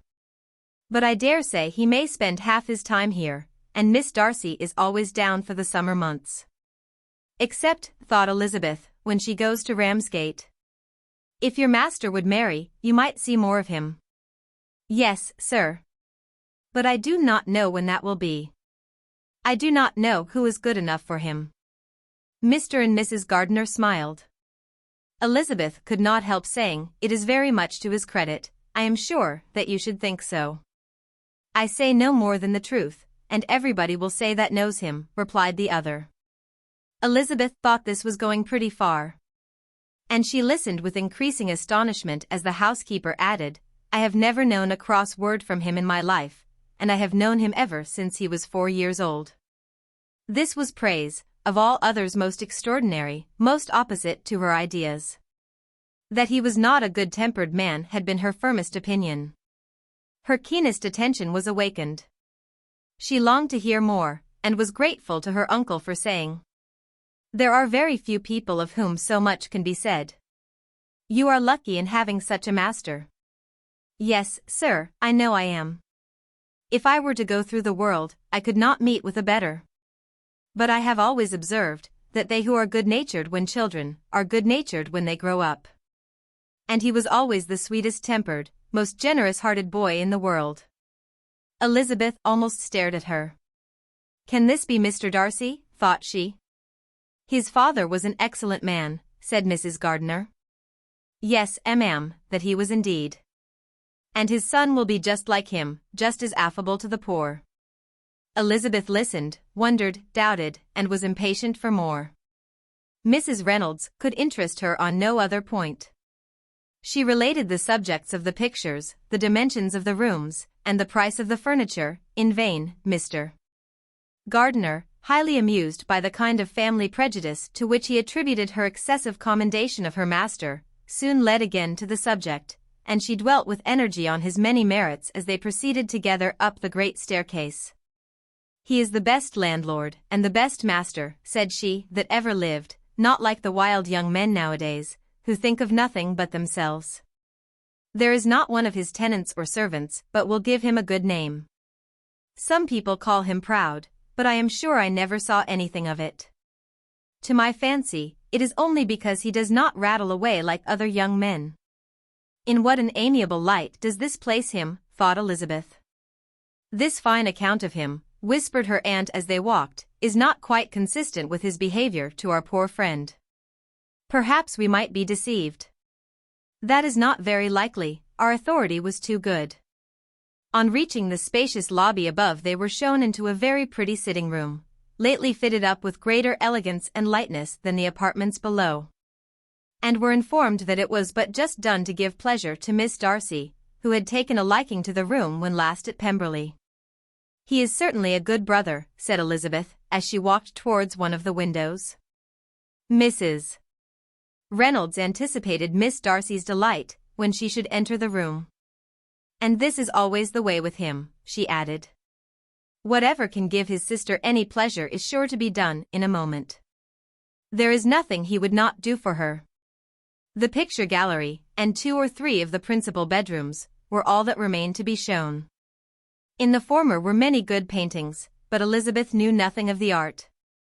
And from such as had been already visible below, she had willingly turned to look at some drawings of Miss Darcy's, in crayons, whose subjects were usually more interesting and also more intelligible. In the gallery there were many family portraits, but they could have little to fix the attention of a stranger.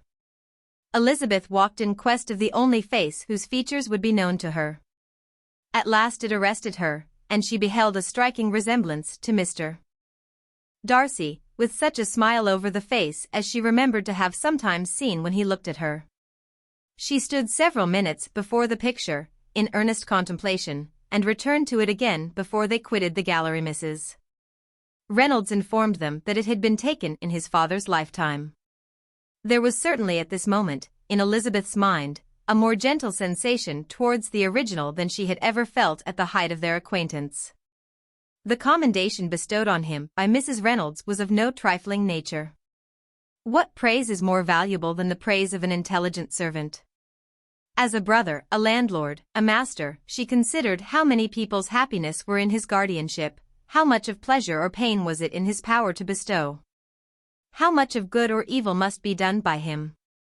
Every idea that had been brought forward by the housekeeper was favorable to his character, and as she stood before the canvas on which he was represented, and fixed his eyes upon herself, she thought of his regard with a deeper sentiment of gratitude than it had ever raised before.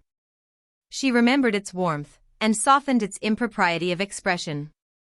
When all of the house that was open to general inspection had been seen, they returned downstairs, and, taking leave of the housekeeper, were consigned over to the gardener, who met them at the hall door. As they walked across the hall towards the river, Elizabeth turned back to look again.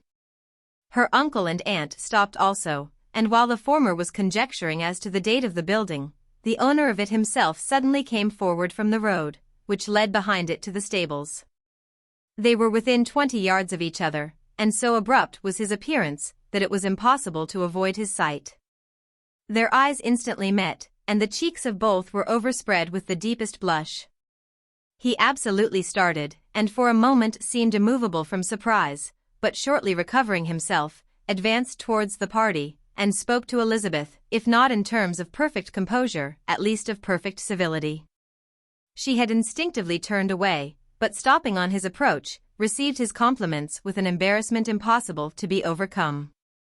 Had his first appearance, or his resemblance to the picture they had just been examining, been insufficient to assure the other two that they now saw Mr. Darcy, the gardener's expression of surprise, on beholding his master, must immediately have told it. They stood a little aloof while he was talking to their niece, who, astonished and confused, scarcely dared lift her eyes to his face, and knew not what answer she returned to his civil inquiries after her family. Amazed at the alteration of his manner since they last parted, every sentence that he uttered was increasing her embarrassment. And every idea of the impropriety of her being found there recurring to her mind, the few minutes in which they continued were some of the most uncomfortable in her life. Nor did he seem much more at ease. When he spoke, his accent had none of its usual sedateness. And he repeated his inquiries as to the time of her having left Longbourn, and of her having stayed in Derbyshire, so often, and in so hurried a way, as plainly spoke the distraction of his thoughts. At length every idea seemed to fail him. And, after standing a few moments without saying a word, he suddenly recollected himself, and took leave. The others then joined her, and expressed admiration of his figure. But Elizabeth heard not a word, and wholly engrossed by her own feelings, followed them in silence. She was overpowered by shame and vexation. Her coming there was the most unfortunate, the most ill-judged thing in the world. How strange it must appear to him. In what a disgraceful light might it not strike so vain a man? It might seem as if she had purposely thrown herself in his way again. Oh! Why did she come? Or, why did he thus come a day before he was expected? Had they been only 10 minutes sooner, they should have been beyond the reach of his discrimination, for it was plain that he was that moment arrived, that moment alighted from his horse or his carriage. She blushed again and again over the perverseness of the meeting. And his behavior, so strikingly altered, what could it mean? That he should even speak to her was amazing, but to speak with such civility, to inquire after her family. Never in her life had she seen his manners so little dignified, never had he spoken with such gentleness as on this unexpected meeting. What a contrast did it offer to his last address in Rosings Park, when he put his letter into her hand. She knew not what to think, or how to account for it. They had now entered a beautiful walk by the side of the water, and every step was bringing forward a nobler fall of ground, or a finer reach of the woods to which they were approaching. But it was some time before Elizabeth was sensible of any of it. And, though she answered mechanically to the repeated appeals of her uncle and aunt, and seemed to direct her eyes to such objects as they pointed out, she distinguished no part of the scene. Her thoughts were all fixed on that one spot of Pemberley House, whichever it might be, where Mr. Darcy then was. She longed to know what at the moment was passing in his mind, in what manner he thought of her, and whether, in defiance of everything, she was still dear to him. Perhaps he had been civil only because he felt himself at ease. Yet there had been that in his voice which was not like ease. Whether he had felt more of pain or of pleasure in seeing her she could not tell, but he certainly had not seen her with composure. At length, however, the remarks of her companions on her absence of mind aroused her, and she felt the necessity of appearing more like herself.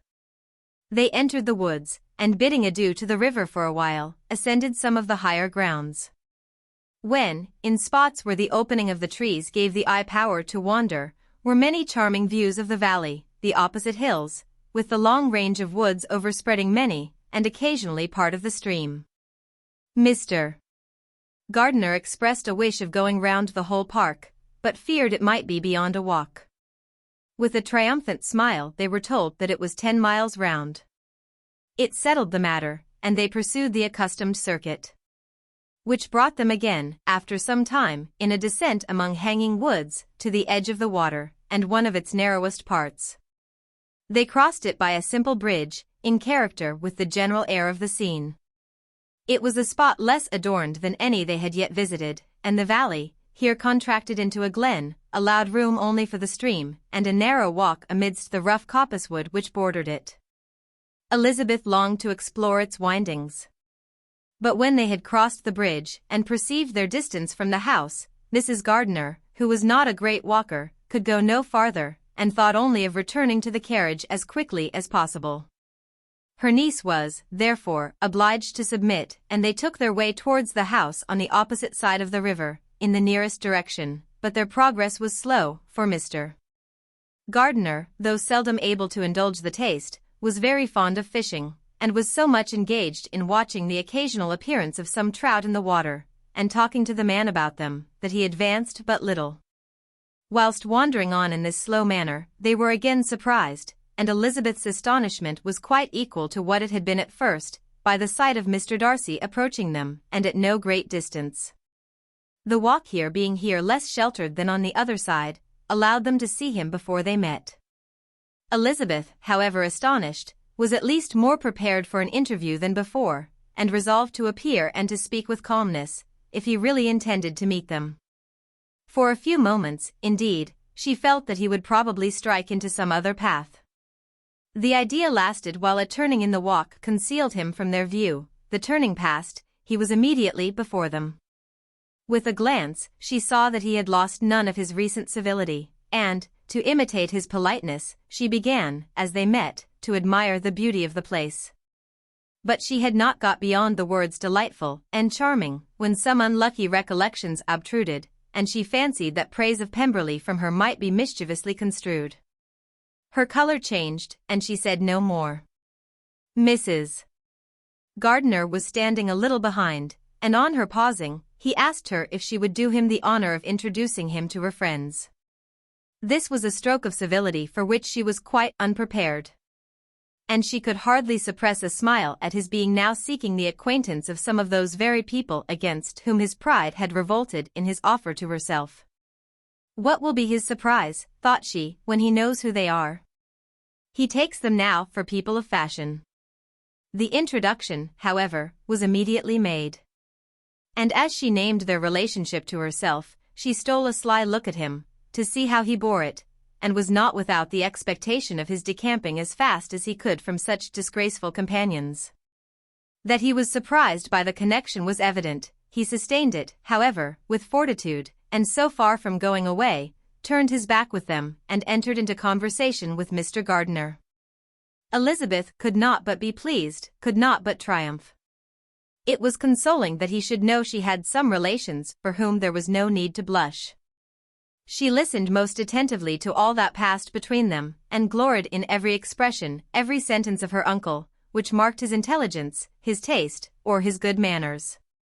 The conversation soon turned upon fishing, and she heard Mr. Darcy invite him, with the greatest civility, to fish there as often as he chose while he continued in the neighborhood, offering at the same time to supply him with fishing tackle, and pointing out those parts of the stream where there was usually most sport. Mrs. Gardiner, who was walking arm in arm with Elizabeth, gave her a look expressive of wonder. Elizabeth said nothing, but it gratified her exceedingly. The compliment must be all for herself. Her astonishment, however, was extreme, and continually was she repeating, "Why is he so altered? From what can it proceed? It cannot be for me, it cannot be for my sake that his manners are thus softened. My reproofs at Hunsford could not work such a change as this. It is impossible that he should still love me." After walking some time in this way, the two ladies in front, the two gentlemen behind, on resuming their places, after descending to the brink of the river for the better inspection of some curious water plant, there chanced to be a little alteration. It originated in Mrs. Gardiner, who, fatigued by the exercise of the morning, found Elizabeth's arm inadequate to her support, and consequently preferred her husband's. Mr. Darcy took her place by her niece, and they walked on together. After a short silence, the lady first spoke. She wished him to know that she had been assured of his absence before she came to the place, and accordingly began by observing that his arrival had been very unexpected, for your housekeeper, she added, informed us that you would certainly not be here till tomorrow. And indeed, before we left Bakewell, we understood that you were not immediately expected in the country. He acknowledged the truth of it all, and said that business with his steward had occasioned his coming forward a few hours before the rest of the party with whom he had been traveling. They will join me early tomorrow, he continued, and among them are some who will claim an acquaintance with you, Mr. Bingley and his sisters. Elizabeth answered only by a slight bow. Her thoughts were instantly driven back to the time when Mr. Bingley's name had been the last mentioned between them, and, if she might judge by his complexion, his mind was not very differently engaged. There is also one other person in the party, he continued after a pause, who more particularly wishes to be known to you. Will you allow me, or do I ask too much, to introduce my sister to your acquaintance during your stay at Lambton? The surprise of such an application was great indeed. It was too great for her to know in what manner she acceded to it. She immediately felt that whatever desire Miss Darcy might have of being acquainted with her must be the work of her brother, and, without looking farther, it was satisfactory. It was gratifying to know that his resentment had not made him think really ill of her. They now walked on in silence, each of them deep in thought. Elizabeth was not comfortable, that was impossible, but she was flattered and pleased. His wish of introducing his sister to her was a compliment of the highest kind. They soon outstripped the others, and when they had reached the carriage, Mr. and Mrs. Gardiner were half a quarter of a mile behind. He then asked her to walk into the house, but she declared herself not tired, and they stood together on the lawn. At such a time much might have been said, and silence was very awkward. She wanted to talk, but there seemed to be an embargo on every subject. At last she recollected that she had been traveling, and they talked of Matlock and Dovedale with great perseverance. Yet time and her aunt moved slowly, and her patience and her ideas were nearly worn out before the tete-a-tete was over. On Mr. and Mrs. Gardiner's coming up, they were all pressed to go into the house and take some refreshment. But this was declined, and they parted on each side with utmost politeness.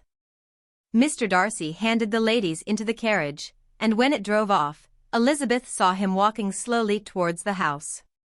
The observations of her uncle and aunt now began, and each of them pronounced him to be infinitely superior to anything they had expected. He is perfectly well behaved, polite, and unassuming, said her uncle. There is something a little stately in him, to be sure, replied her aunt, but it is confined to his air, and is not unbecoming. I can now say with the housekeeper, that though some people may call him proud, I have seen nothing of it. I was never more surprised than by his behavior to us. It was more than civil, it was really attentive, and there was no necessity for such attention. His acquaintance with Elizabeth was very trifling. To be sure, Lizzie, said her aunt, he is not so handsome as Wickham, or, rather, he has not Wickham's countenance, for his features are perfectly good. But how came you to tell me that he was so disagreeable? Elizabeth excused herself as well as she could, said that she had liked him better when they had met in Kent than before, and that she had never seen him so pleasant as this morning. But perhaps he may be a little whimsical in his civilities, replied her uncle.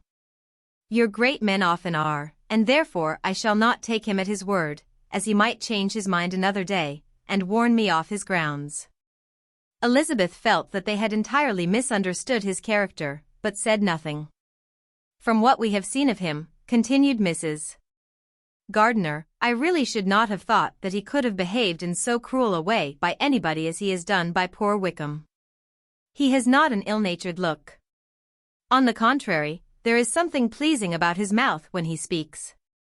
And there is something of dignity in his countenance that would not give one an unfavorable idea of his heart. But, to be sure, the good lady who showed us his house did give him a most flaming character. I could hardly help laughing aloud sometimes. But he is a liberal master, I suppose, and that in the eye of a servant comprehends every virtue. Elizabeth here felt herself called on to say something in vindication of his behavior to Wickham, and therefore gave them to understand, in as guarded a manner as she could, that by what she had heard from his relations in Kent, his actions were capable of a very different construction, and that his character was by no means so faulty, nor Wickham so amiable, as they had been considered in Hertfordshire. In confirmation of this, she related the particulars of all the pecuniary transactions in which they had been connected, without actually naming her authority, but stating it to be such as might be relied on. Mrs.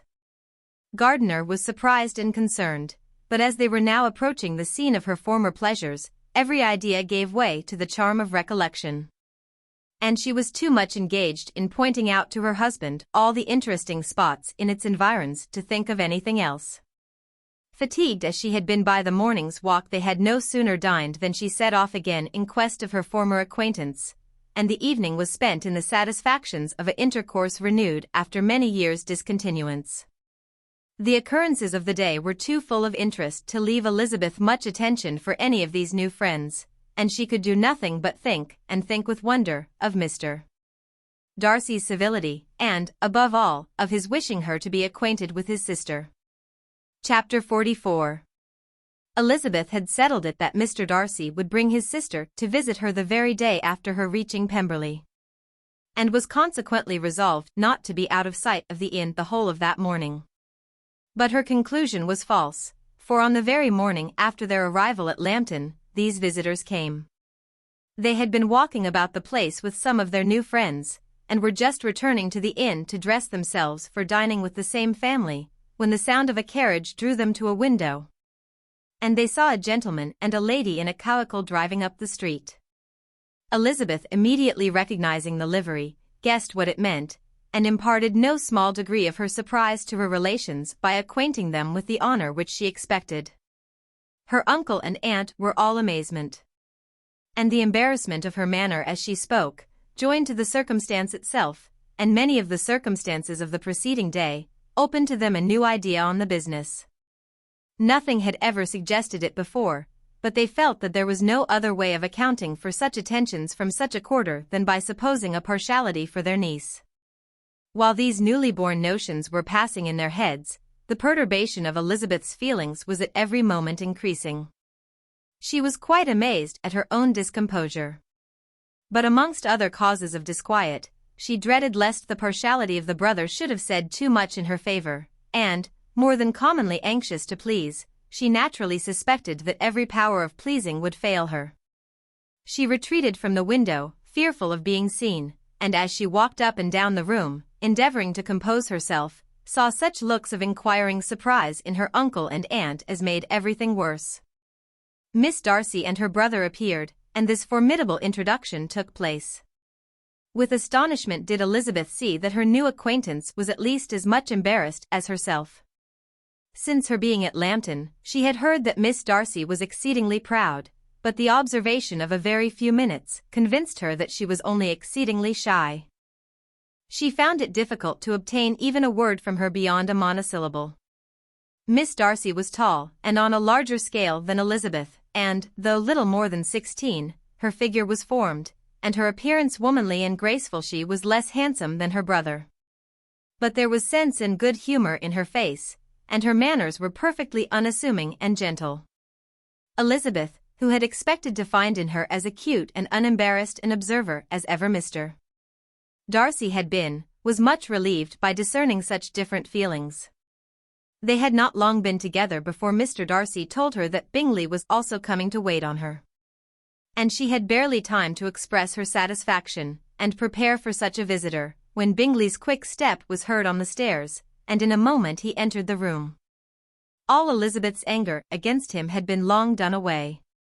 But had she still felt any, it could hardly have stood its ground against the unaffected cordiality with which he expressed himself on seeing her again.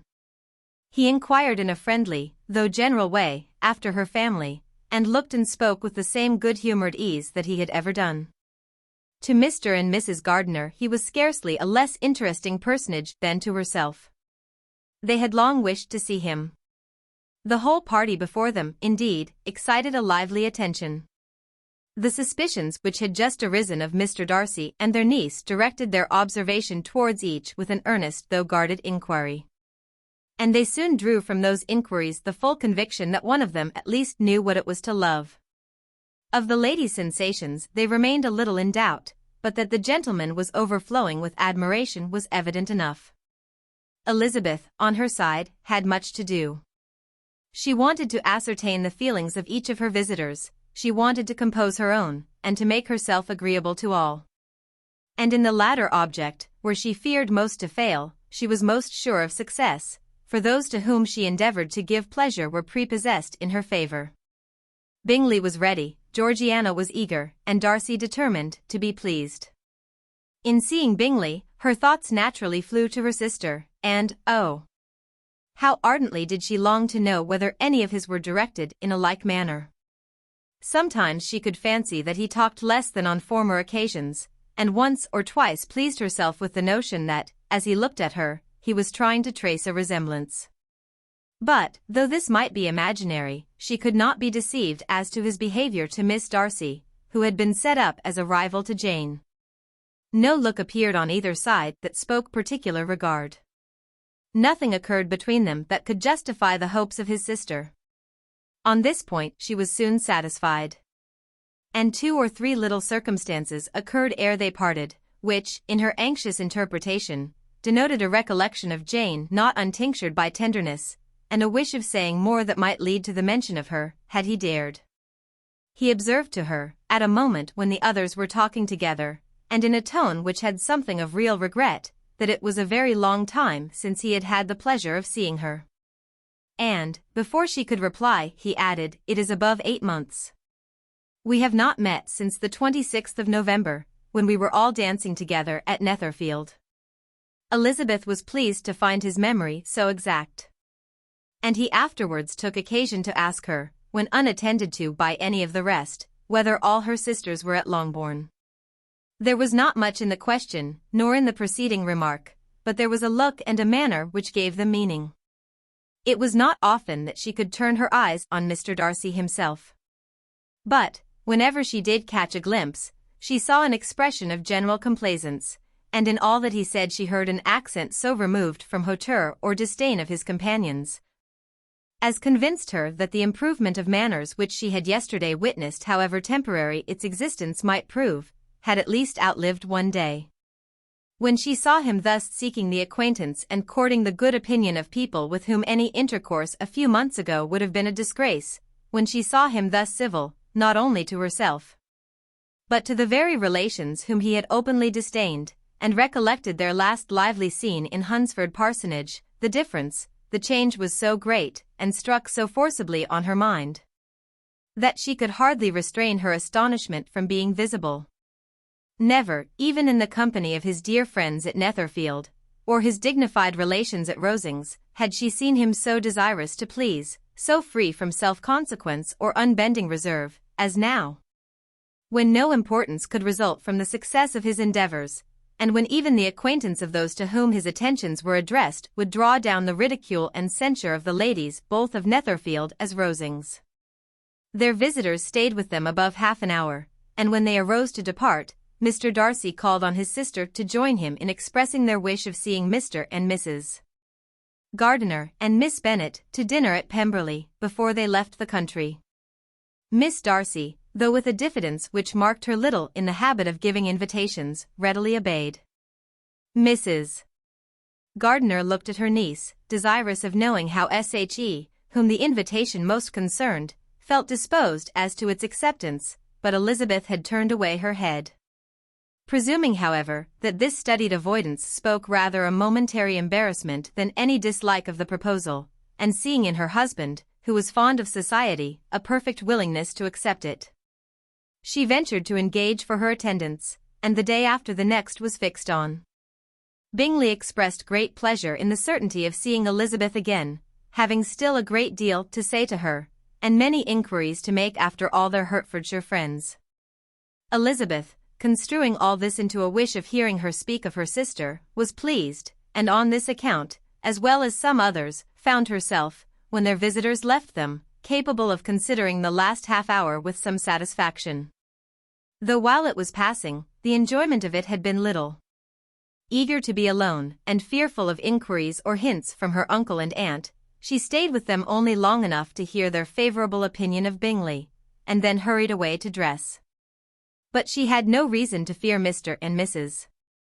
Gardiner's curiosity. It was not their wish to force her communication.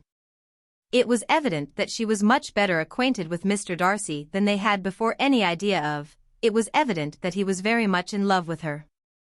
They saw much to interest, but nothing to justify inquiry. Of Mr. Darcy it was now a matter of anxiety to think well, and, as far as their acquaintance reached, there was no fault to find. They could not be untouched by his politeness.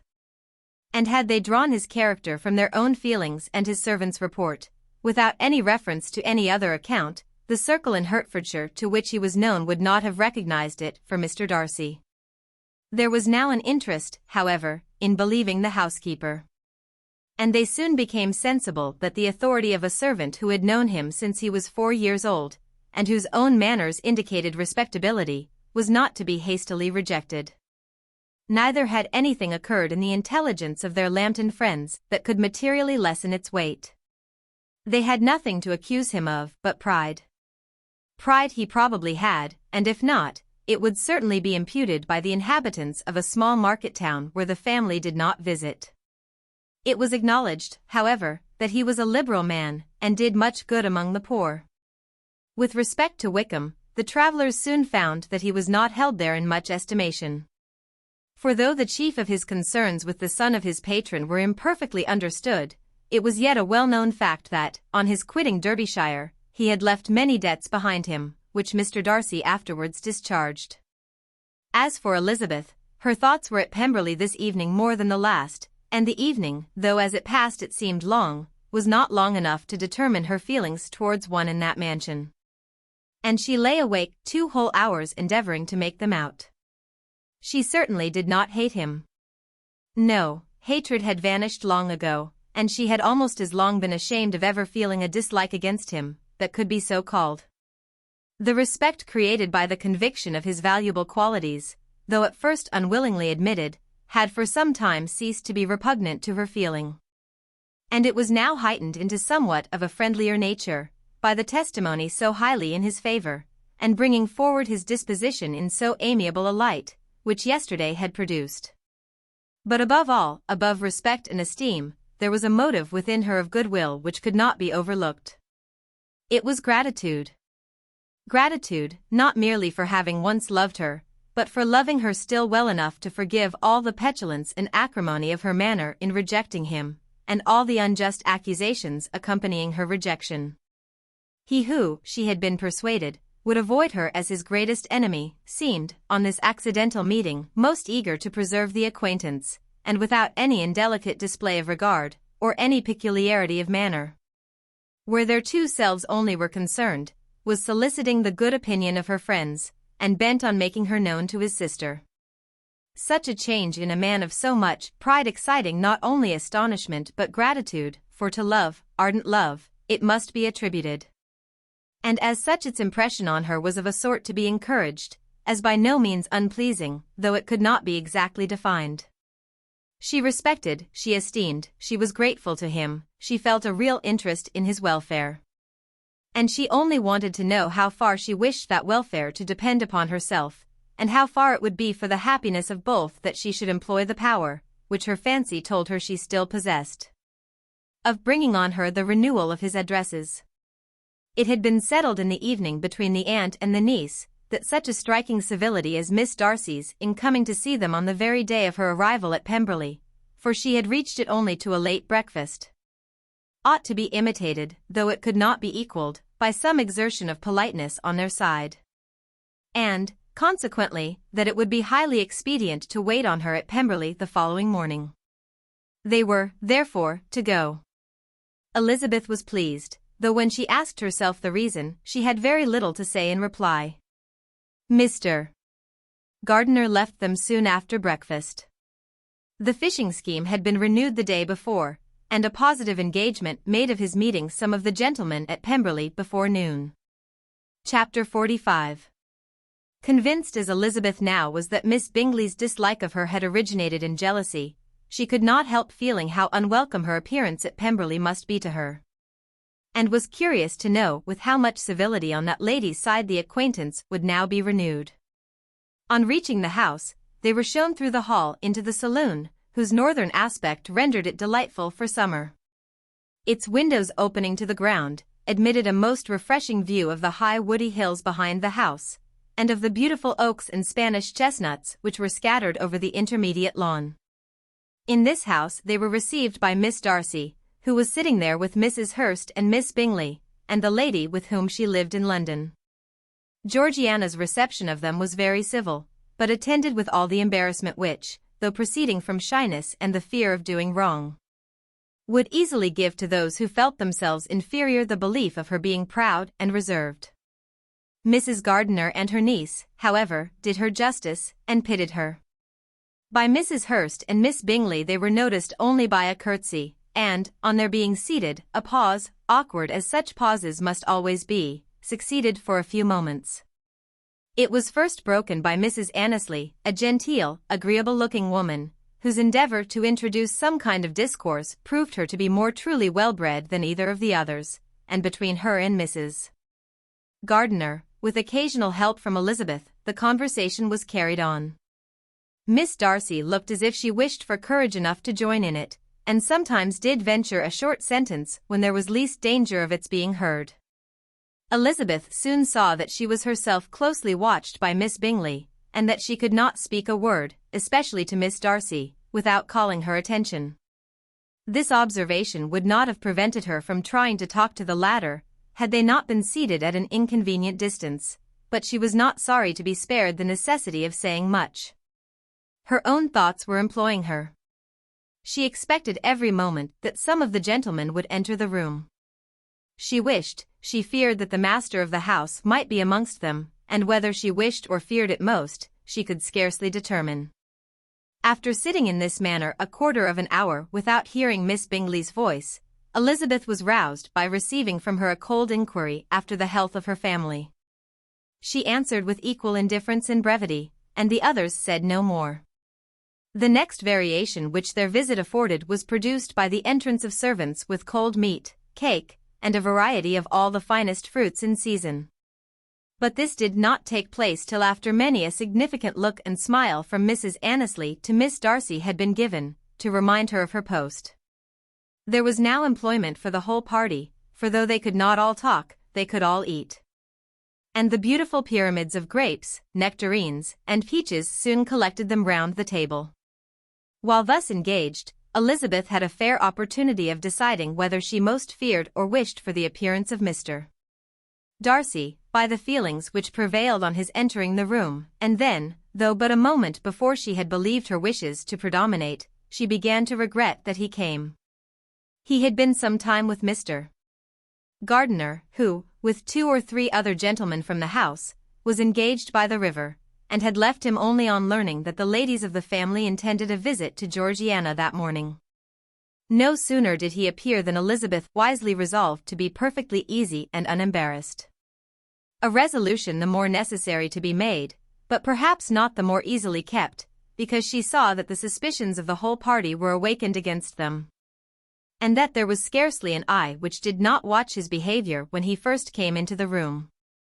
In no countenance was attentive curiosity so strongly marked as in Miss Bingley's, in spite of the smiles which overspread her face whenever she spoke to one of its objects, for jealousy had not yet made her desperate, and her attentions to Mr.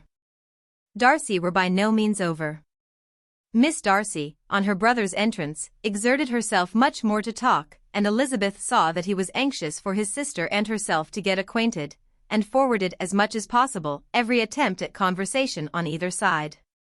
Miss Bingley saw all this likewise, and, in the imprudence of anger, took the first opportunity of saying, with sneering civility, "Pray, Miss Eliza, are not the Worcestershire militia removed from Meryton?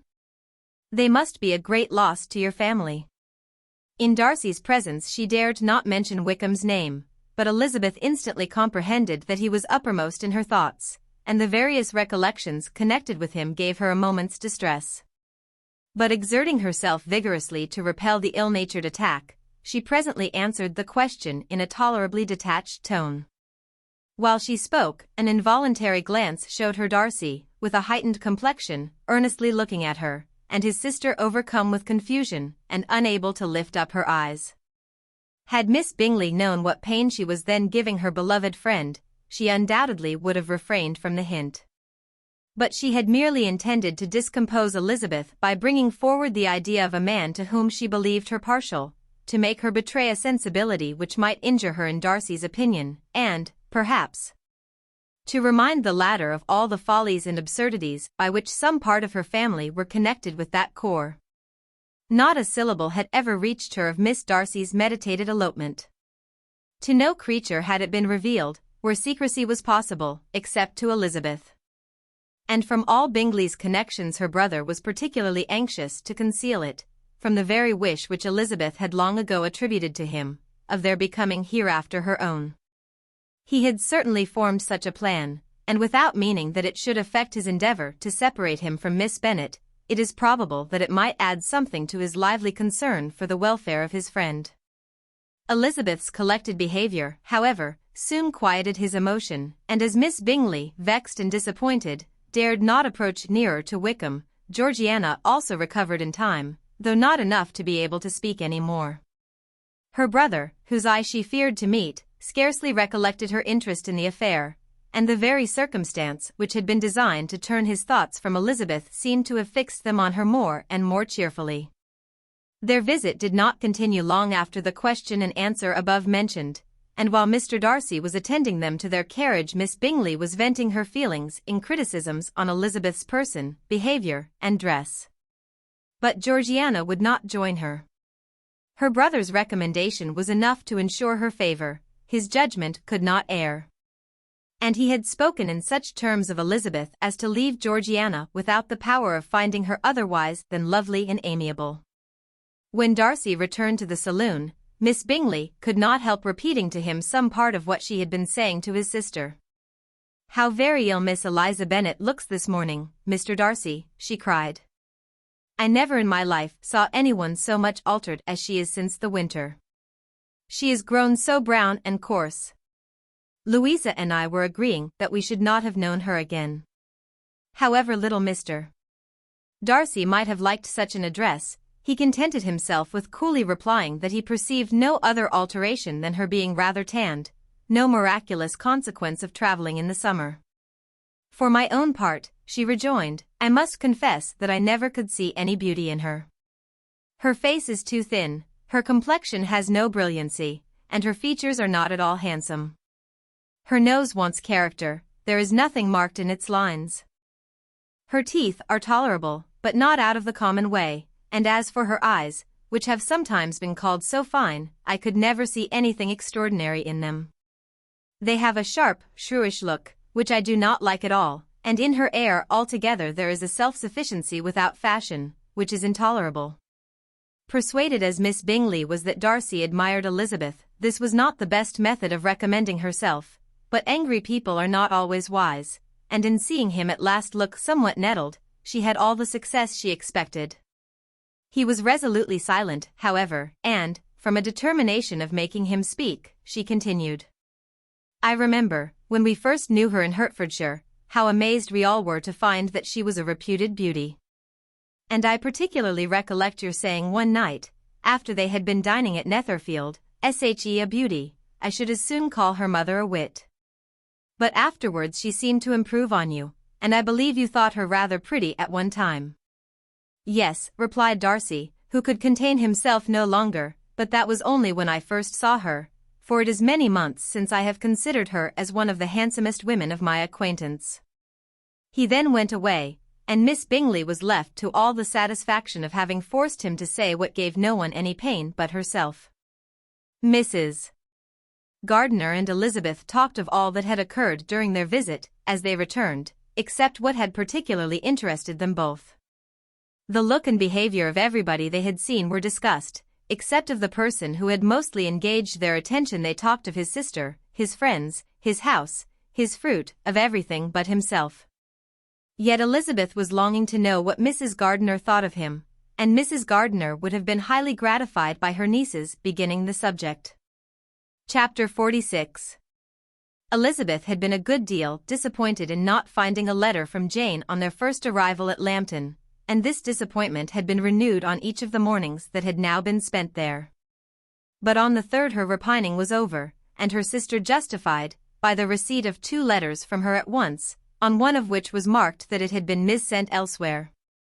Elizabeth was not surprised at it, as Jane had written the direction remarkably ill. They had just been preparing to walk as the letters came in, and her uncle and aunt, leaving her to enjoy them in quiet, set off by themselves. The one missent must first be attended to, it had been written 5 days ago. The beginning contained an account of all their little parties and engagements, with such news as the country afforded.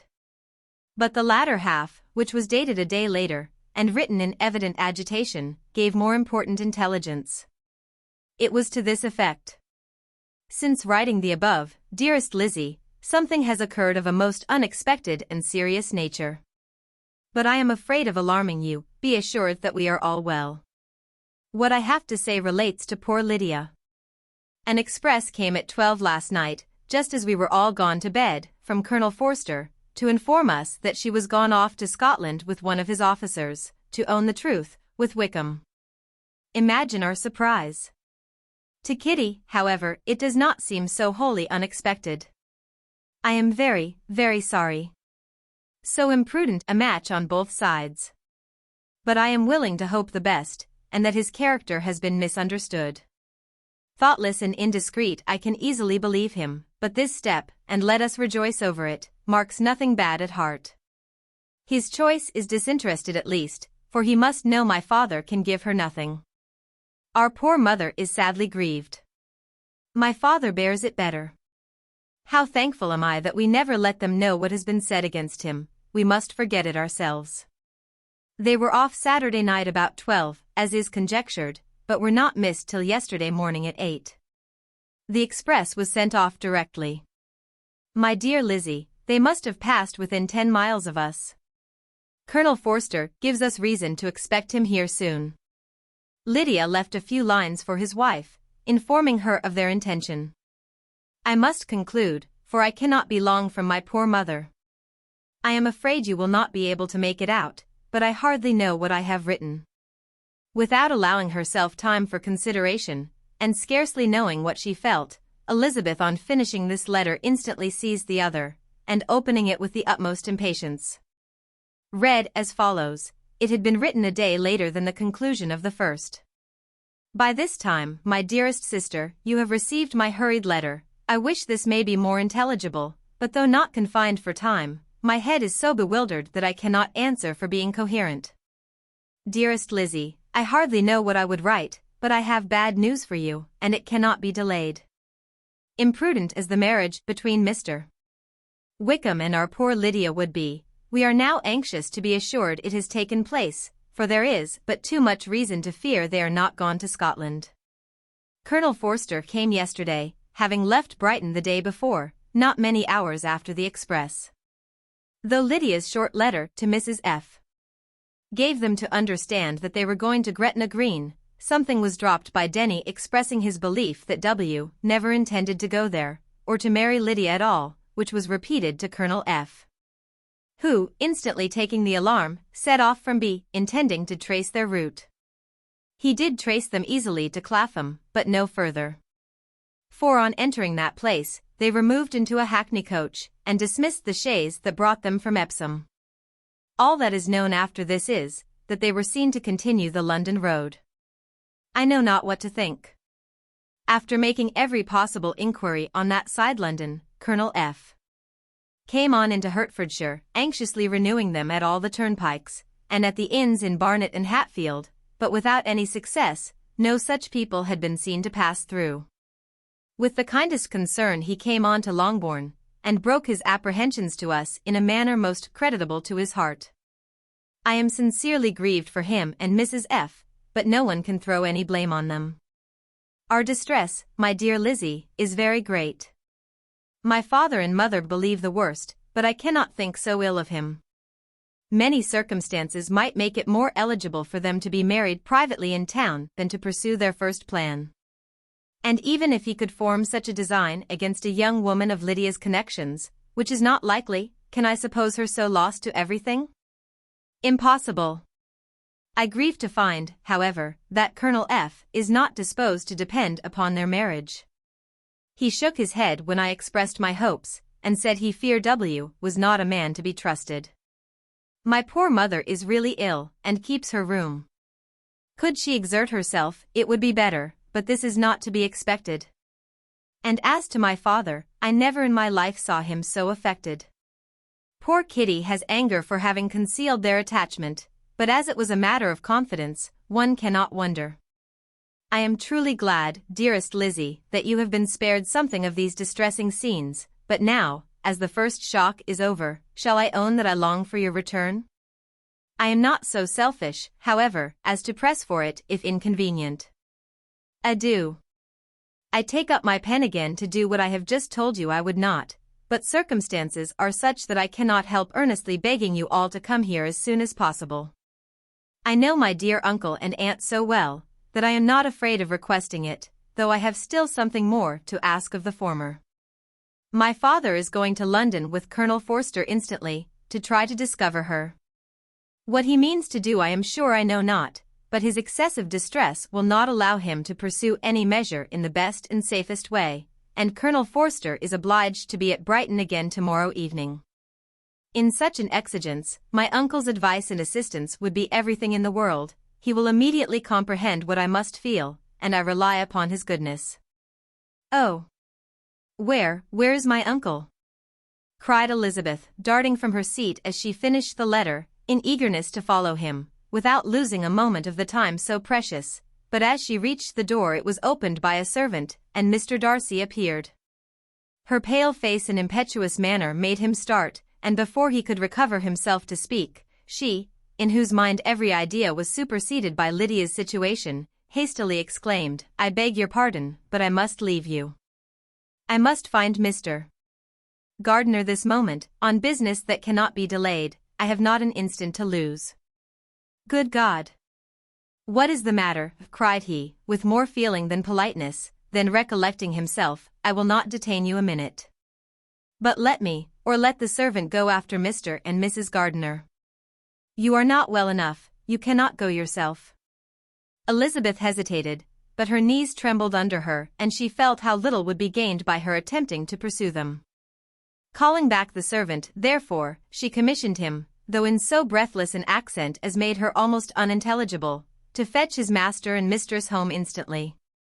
On his quitting the room she sat down, unable to support herself, and looking so miserably ill, that it was impossible for Darcy to leave her, or to refrain from saying, in a tone of gentleness and commiseration, "let me call your maid. Is there nothing you could take to give you present relief? A glass of wine, shall I get you one? You are very ill." "No, I thank you," she replied, endeavoring to recover herself. "There is nothing the matter with me. I am quite well. I am only distressed by some dreadful news which I have just received from Longbourn." She burst into tears as she alluded to it, and for a few minutes could not speak another word. Darcy, in wretched suspense, could only say something indistinctly of his concern, and observe her in compassionate silence. At length she spoke again. "I have just had a letter from Jane, with such dreadful news. It cannot be concealed from anyone. My younger sister has left all her friends, has eloped, has thrown herself into the power of Mr. Wickham. They are gone off together from Brighton. You know him too well to doubt the rest. She has no money, no connections, nothing that can tempt him to, she is lost forever." Darcy was fixed in astonishment.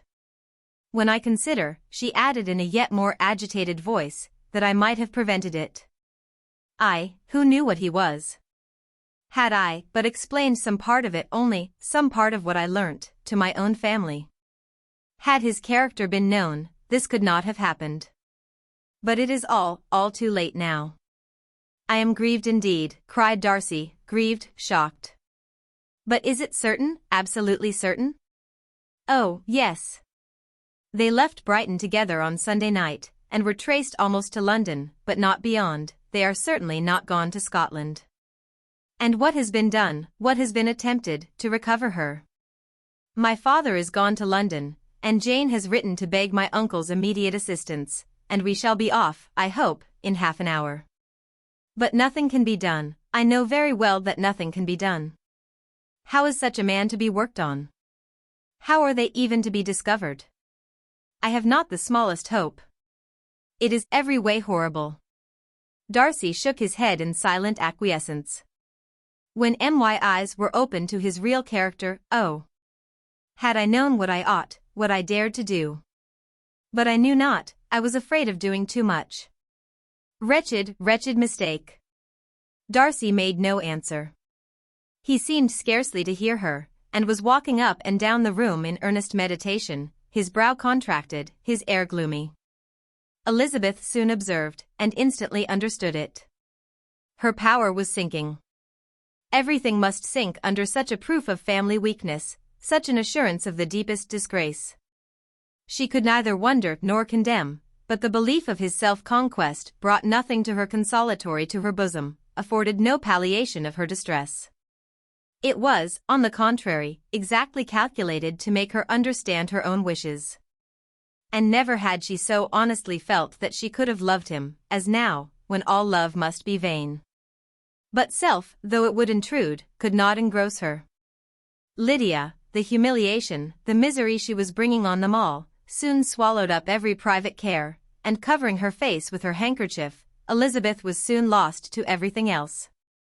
And, after a pause of several minutes, was only recalled to a sense of her situation by the voice of her companion, who, in a manner which, though it spoke compassion, spoke likewise restraint, said, "I am afraid you have been long desiring my absence, nor have I anything to plead in excuse of my stay, but real, though unavailing concern.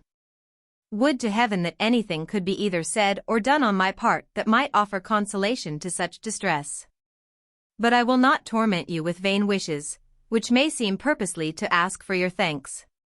This unfortunate affair will, I fear, prevent my sister's having the pleasure of seeing you at Pemberley today. Oh, yes. Be so kind as to apologize for us to Miss Darcy. Say that urgent business calls us home immediately. Conceal the unhappy truth as long as it is possible, I know it cannot be long." He readily assured her of his secrecy.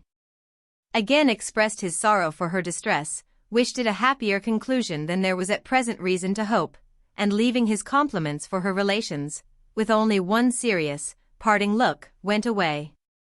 As he quitted the room, Elizabeth felt how improbable it was that they should ever see each other again on such terms of cordiality as had marked their several meetings in Derbyshire. And as she threw a retrospective glance over the whole of their acquaintance, so full of contradictions and varieties, sighed at the perverseness of those feelings which would now have promoted its continuance, and would formerly have rejoiced in its termination. If gratitude and esteem are good foundations of affection, Elizabeth's change of sentiment will be neither improbable nor faulty.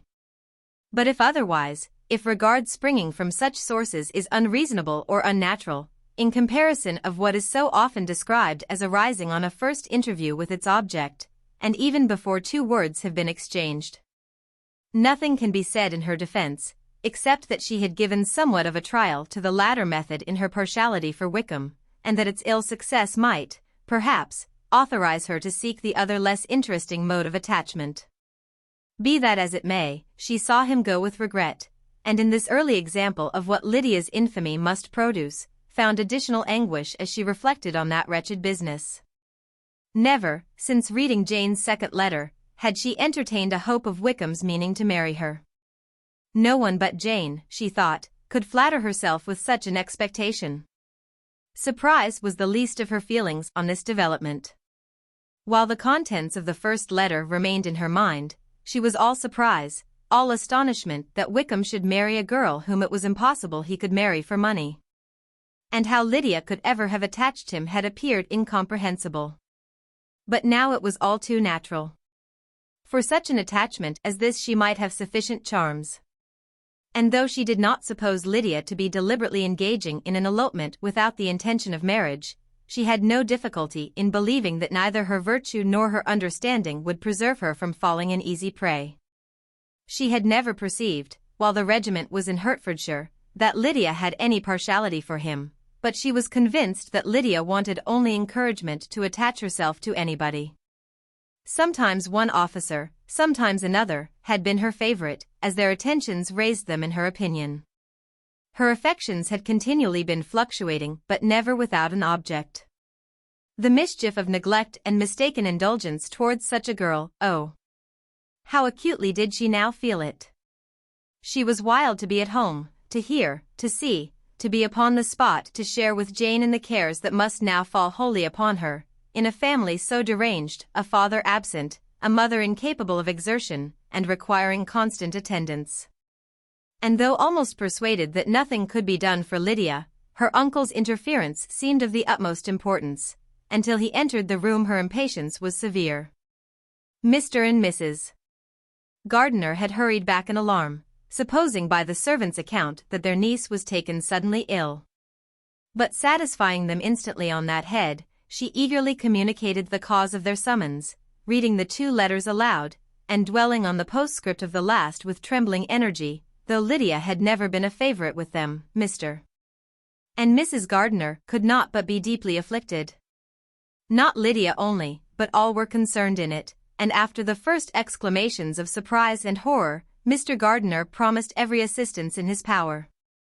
Elizabeth, though expecting no less, thanked him with tears of gratitude, and all three being actuated by one spirit, everything relating to their journey was speedily settled.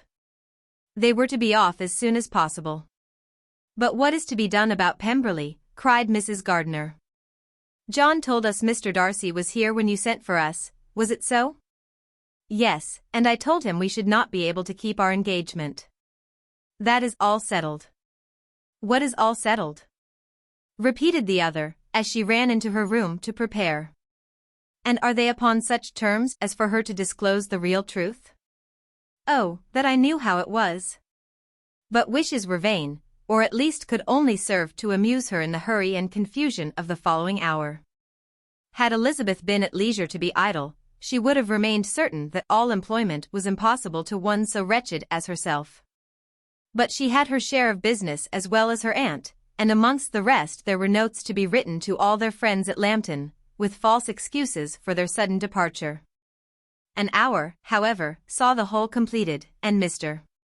Gardiner meanwhile having settled his account at the inn, nothing remained to be done but to go.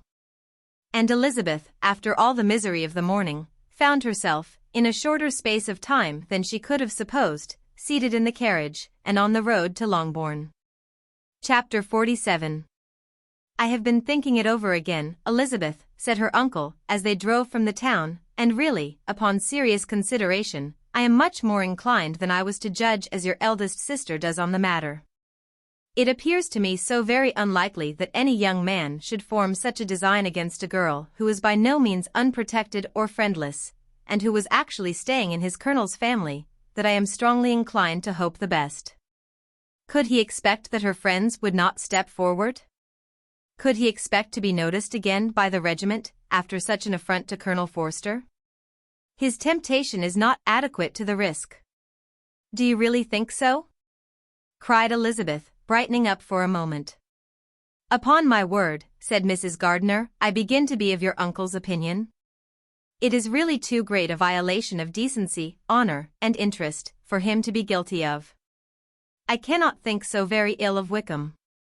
Can you yourself, Lizzie, so wholly give him up as to believe him capable of it? Not, perhaps, of neglecting his own interest, but of every other neglect I can believe him capable. If, indeed, it should be so. But I dare not hope it. Why should they not go on to Scotland if that had been the case? In the first place, replied Mr. Gardiner, there is no absolute proof that they are not gone to Scotland. Oh. But their removing from the chaise into a hackney coach is such a presumption. And, besides, no traces of them were to be found on the Barnet road. Well, then, supposing them to be in London. They may be there, though for the purpose of concealment, for no more exceptional purpose. It is not likely that money should be very abundant on either side. And it might strike them that they could be more economically, though less expeditiously, married in London than in Scotland. But why all this secrecy? Why any fear of detection? Why must their marriage be private? Oh, no, no, this is not likely. His most particular friend, you see by Jane's account, was persuaded of his never intending to marry her. Wickham will never marry a woman without some money. He cannot afford it. And what claims has Lydia, what attraction has she beyond youth, health, and good humor that could make him, for her sake, forego every chance of benefiting himself by marrying well? As to what restraint the apprehensions of disgrace in the corps might throw on a dishonorable elopement with her, I am not able to judge, for I know nothing of the effects that such a step might produce. But as to your other objection, I am afraid it will hardly hold good. Lydia has no brothers to step forward. And he might imagine, from my father's behavior, from his indolence and the little attention he has ever seemed to give to what was going forward in his family, that he would do as little, and think as little about it, as any father could do in such a matter. But can you think that Lydia is so lost to everything but love of him as to consent to live with him on any terms other than marriage? It does seem, and it is most shocking indeed, replied Elizabeth, with tears in her eyes, that a sister's sense of decency and virtue in such a point should admit of doubt. But, really, I know not what to say. Perhaps I am not doing her justice. But she is very young, she has never been taught to think on serious subjects, and for the last half-year, nay, for a 12-month, she has been given up to nothing but amusement and vanity. She has been allowed to dispose of her time in the most idle and frivolous manner, and to adopt any opinions that came in her way. Since the Shire were first quartered in Meryton, nothing but love, flirtation, and officers have been in her head. She has been doing everything in her power by thinking and talking on the subject, to give greater, what shall I call it, susceptibility to her feelings, which are naturally lively enough. And we all know that Wickham has every charm of person and address that can captivate a woman. But you see that Jane, said her aunt, does not think so very ill of Wickham as to believe him capable of the attempt.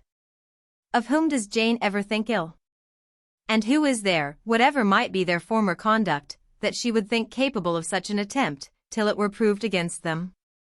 But Jane knows, as well as I do, what Wickham really is. We both know that he has been profligate in every sense of the word, that he has neither integrity nor honor, that he is as false and deceitful as he is insinuating. And do you really know all this? Cried Mrs. Gardiner, whose curiosity as to the mode of her intelligence was all alive. I do indeed, replied Elizabeth, coloring. I told you, the other day, of his infamous behavior to Mr. Darcy. And you yourself, when last at Longbourn, heard in what manner he spoke of the man who had behaved with such forbearance and liberality towards him. And there are other circumstances which I am not at liberty, which it is not worth while to relate. But his lies about the whole Pemberley family are endless. From what he said of Miss Darcy I was thoroughly prepared to see a proud, reserved, disagreeable girl. Yet he knew to the contrary himself. He must know that she was as amiable and unpretending as we have found her. But does Lydia know nothing of this? Can she be ignorant of what you and Jane seem so well to understand? Oh, yes, that is the worst of all. Till I was in Kent, and saw so much both of Mr. Darcy and his relation Colonel Fitzwilliam, I was ignorant of the truth myself. And when I returned home, the Shire was to leave Meryton in a week or fortnight's time. As that was the case, neither Jane, to whom I related the whole, nor I, thought it necessary to make our knowledge public. For of what use could it apparently be to anyone, that the good opinion which all the neighborhood had of him should then be overthrown? And even when it was settled that Lydia should go with Mrs. Forster, the necessity of opening her eyes to his character never occurred to me. That she could be in any danger from the deception never entered my head. That such a consequence as this could ensue, you may easily believe, was far enough from my thoughts. When they all removed to Brighton, therefore, you had no reason, I suppose, to believe them fond of each other? Not the slightest. I can remember no symptom of affection on either side, and had anything of the kind been perceptible, you must be aware that ours is not a family on which it could be thrown away. When first he entered the corps, she was ready enough to admire him. But so we all were. Every girl in or near Meryton was out of her senses about him for the first 2 months, but he never distinguished her by any particular attention.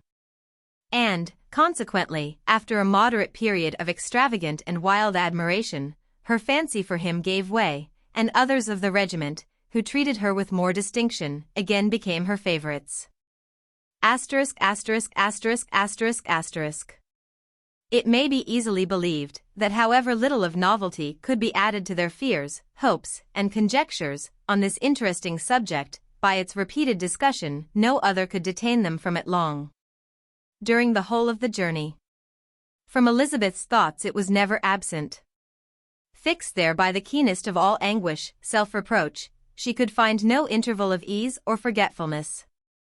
They traveled as expeditiously as possible, and, sleeping one night on the road, reached Longbourn by dinner time the next day. It was a comfort to Elizabeth to consider that Jane could not have been wearied by long expectations. The little gardeners, attracted by the sight of a chaise, were standing on the steps of the house as they entered the paddock. And, when the carriage drove up to the door, the joyful surprise that lighted up their faces, and displayed itself over their whole bodies, in a variety of capers and frisks, was the first pleasing earnest of their welcome. Elizabeth jumped out.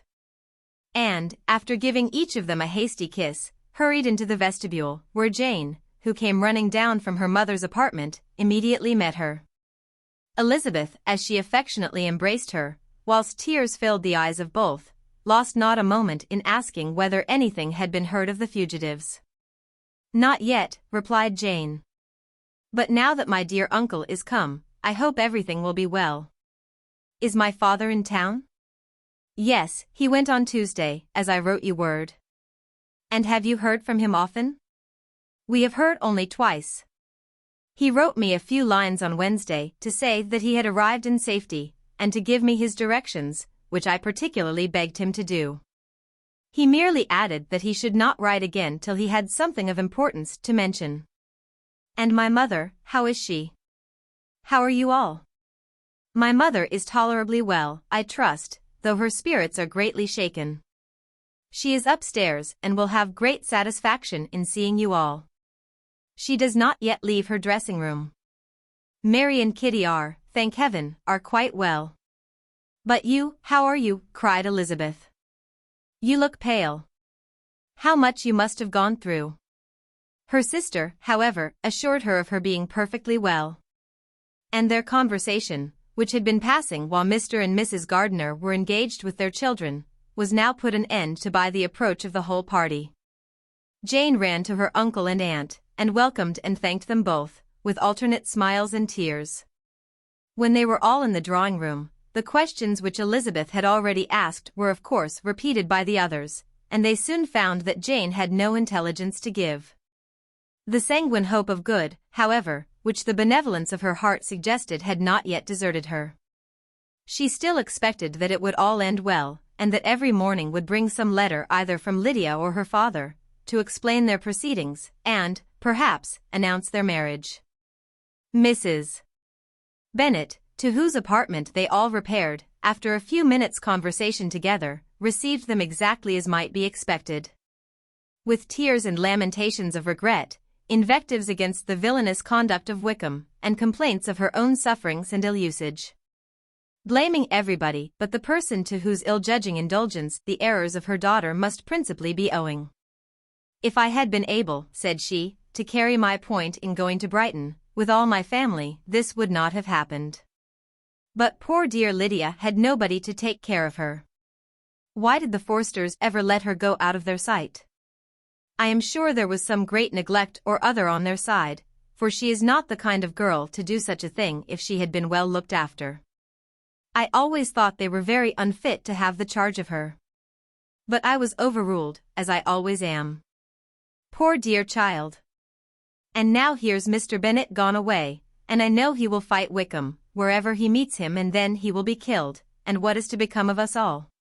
The Collinses will turn us out before he is cold in his grave, and if you are not kind to us, brother, I do not know what we shall do."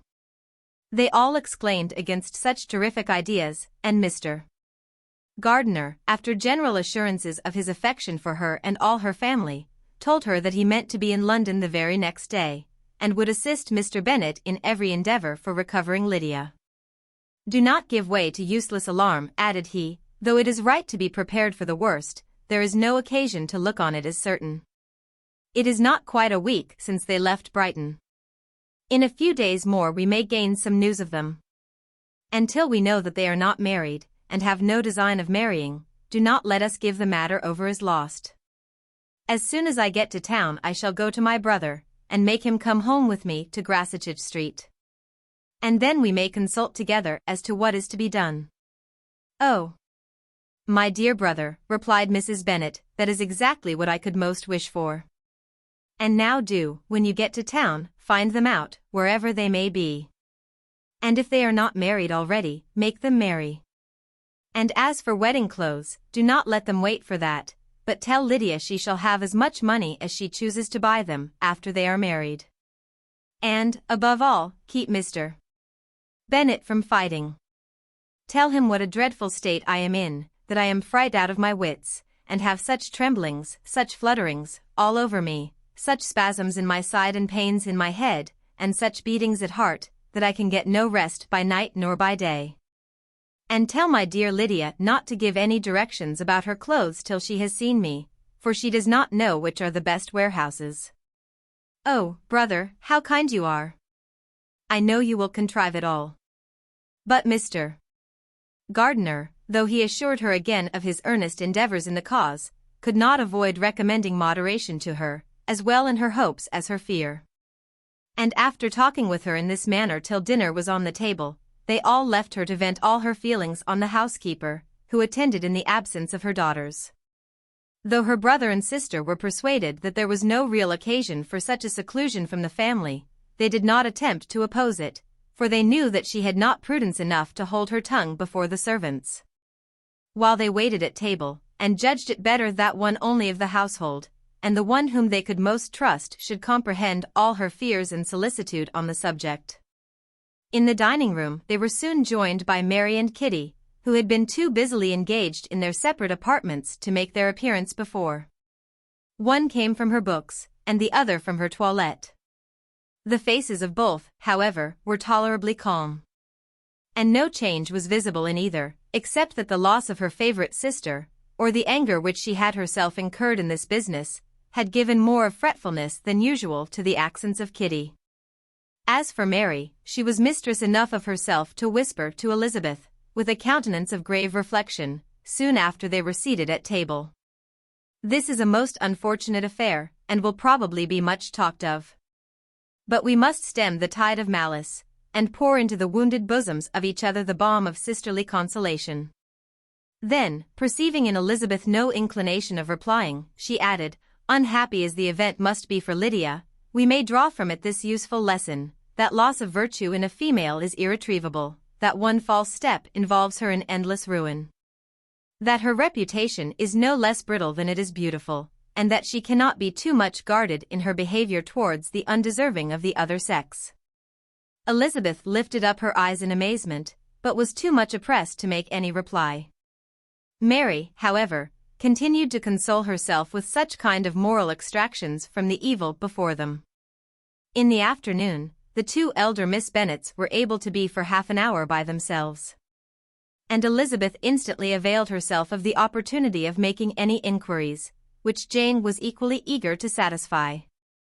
After joining in general lamentations over the dreadful sequel of this event, which Elizabeth considered as all but certain, and Miss Bennet could not assert to be wholly impossible, the former continued the subject, by saying, "But tell me all and everything about it which I have not already heard. Give me further particulars. Did Colonel Forster say? Had they no apprehension of anything before the elopement took place? They must have seen them together forever." Colonel Forster did own that he had often suspected some partiality, especially on Lydia's side, but nothing to give him any alarm. "I am so grieved for him. His behavior was attentive and kind to the utmost. He was coming to us, in order to assure us of his concern, before he had any idea of their not being gone to Scotland. When that apprehension first got abroad, it hastened his journey." "And was Denny convinced that Wickham would not marry? Did he know of their intending to go off? Had Colonel Forster seen Denny himself?" "Yes, but, when questioned by him, Denny denied knowing anything of their plans, and would not give his real opinion about it. He did not repeat his persuasion of their not marrying, and from that, I am inclined to hope, he might have been misunderstood before. And till Colonel Forster came himself, not one of you entertained a doubt, I suppose, of their being really married? How was it possible that such an idea should enter our brains? I felt a little uneasy, a little fearful of my sister's happiness with him in marriage, because I knew that his conduct had not been always quite right. My father and mother knew nothing of that, they only felt how imprudent a match it must be." Kitty then owned, with a very natural triumph on knowing more than the rest of us, that in Lydia's last letter she had prepared her for such a step. She had known, it seems, of their being in love with each other many weeks. But not before they went to Brighton? No, I believe not. And did Colonel Forster appear to think well of Wickham himself?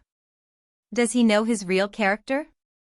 I must confess that he did not speak so well of Wickham as he formerly did. He believed him to be imprudent and extravagant. And since this sad affair has taken place, it is said that he left Meryton greatly in debt, but I hope this may be false. Oh, Jane, had we been less secret, had we told what we knew of him, this could not have happened. Perhaps it would have been better, replied her sister. But to expose the former faults of any person without knowing what their present feelings were, seemed unjustifiable. We acted with the best intentions. Could Colonel Forster repeat the particulars of Lydia's note to his wife? He brought it with him for us to see. Jane then took it from her pocketbook and gave it to Elizabeth. These were the contents.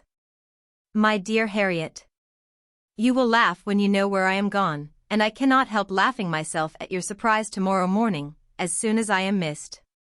I am going to Gretna Green, and if you cannot guess with who, I shall think you a simpleton, for there is but one man in the world I love, and he is an angel. I should never be happy without him, so think it no harm to be off. You need not send them word at Longbourn of my going, if you do not like it, for it will make the surprise the greater, when I write to them and sign my name Lydia Wickham. What a good joke it will be! I can hardly write for laughing. Pray make my excuses to Pratt for not keeping my engagement and dancing with him tonight. Tell him I hope he will excuse me when he knows all, and tell him I will dance with him at the next ball we meet, with great pleasure. I shall send for my clothes when I get to Longbourn, but I wish you would tell Sally to mend a great slit in my worked muslin gown before they are packed up. Goodbye. Give my love to Colonel Forster. I hope you will drink to our good journey. Your affectionate friend, Lydia Bennet. Oh. Thoughtless, thoughtless Lydia, cried Elizabeth when she had finished it. What a letter is this, to be written at such a moment. But at least it shows that She was serious on the subject of their journey. Whatever he might afterwards persuade her to, it was not on her side a scheme of infamy. My poor father!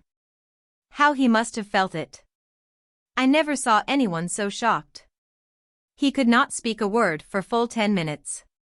My mother was taken ill immediately, and the whole house in such confusion. Oh! Jane, cried Elizabeth, was there a servant belonging to it who did not know the whole story before the end of the day? I do not know. I hope there was. But to be guarded at such a time is very difficult. My mother was in hysterics, and though I endeavored to give her every assistance in my power, I am afraid I did not do so much as I might have done. But the horror of what might possibly happen almost took from me my faculties. Your attendance upon her has been too much for you. You do not look well. Oh, that I had been with you. You have had every care and anxiety upon yourself alone. Mary and Kitty have been very kind, and would have shared in every fatigue, I am sure.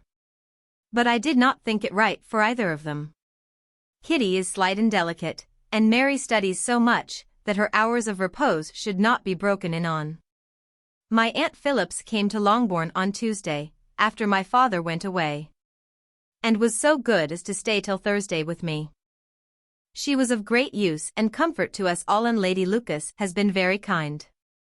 She walked here on Wednesday morning to condole with us, and offered her services, or any of her daughters, if they should be of use to us. She had better have stayed at home, cried Elizabeth. Perhaps she meant well, but, under such a misfortune as this, one cannot see too little of one's neighbors. Assistance is impossible, condolence insufferable. Let them triumph over us at a distance, and be satisfied.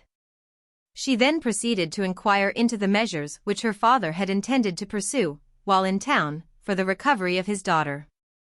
He meant, I believe, replied Jane, to go to Epsom, the place where they last changed horses, see the postilions and try if anything could be made out from them. His principal object must be to discover the number of the hackney coach which took them from Clapham. It had come with a fare from London. And as he thought that the circumstance of a gentleman and ladies removing from one carriage into another might be remarked, he meant to make inquiries at Clapham.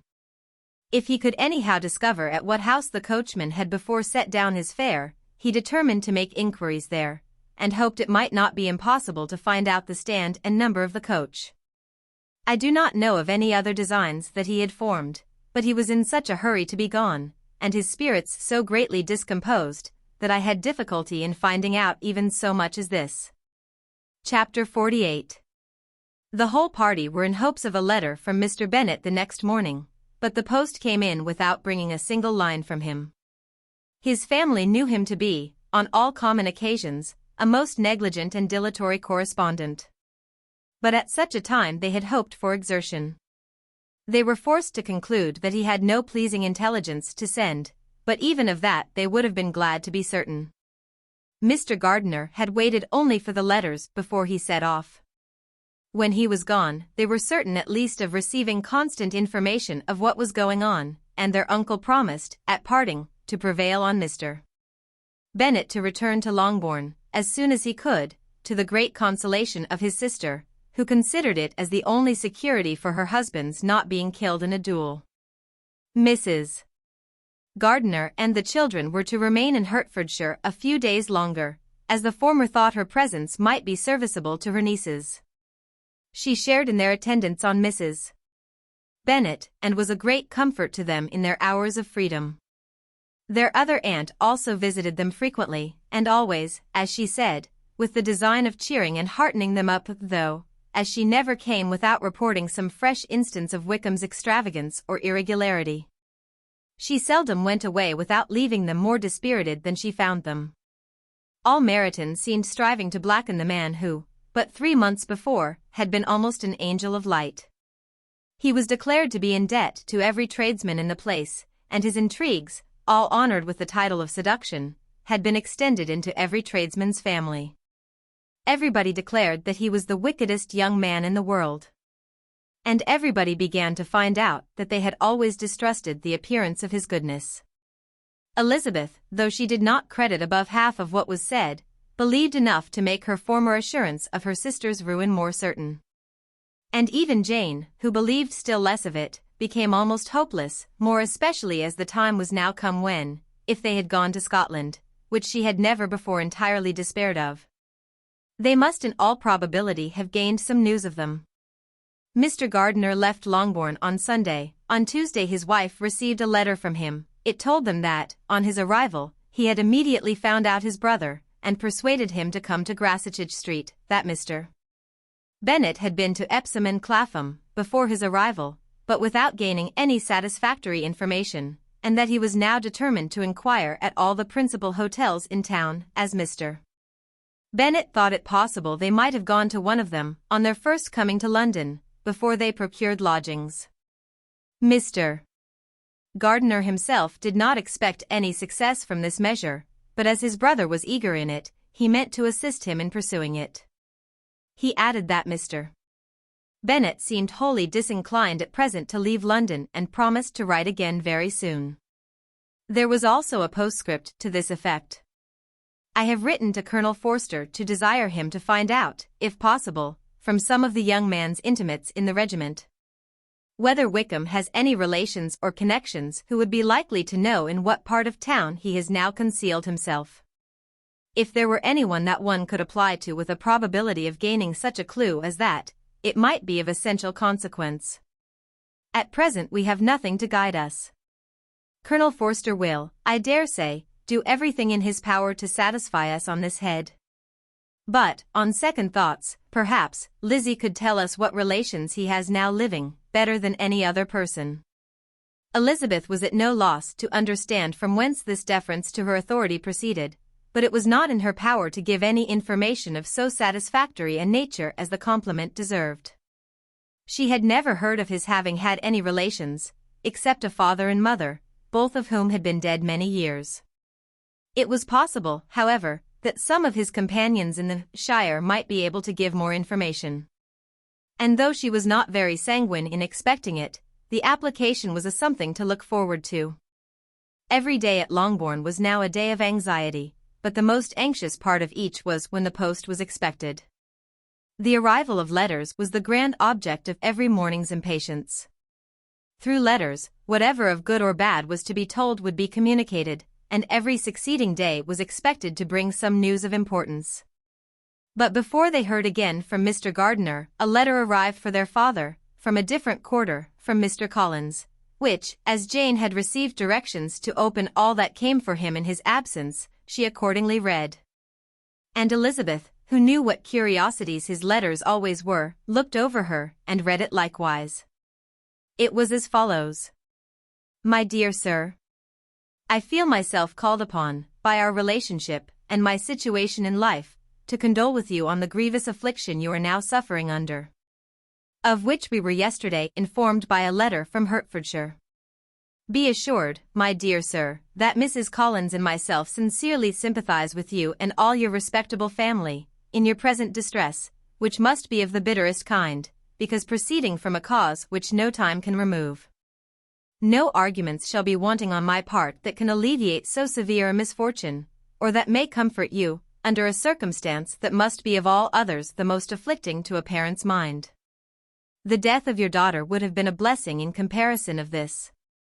And it is the more to be lamented, because there is reason to suppose, as my dear Charlotte informs me, that this licentiousness of behavior in your daughter has proceeded from a faulty degree of indulgence. Though, at the same time, for the consolation of yourself and Mrs. Bennet, I am inclined to think that her own disposition must be naturally bad, or she could not be guilty of such an enormity, at so early an age. Howsoever that may be, you are grievously to be pitied, in which opinion I am not only joined by Mrs. Collins, but likewise by Lady Catherine and her daughter, to whom I have related the affair. They agree with me in apprehending that this false step in one daughter will be injurious to the fortunes of all the others, for who, as Lady Catherine herself condescendingly says, will connect themselves with such a family?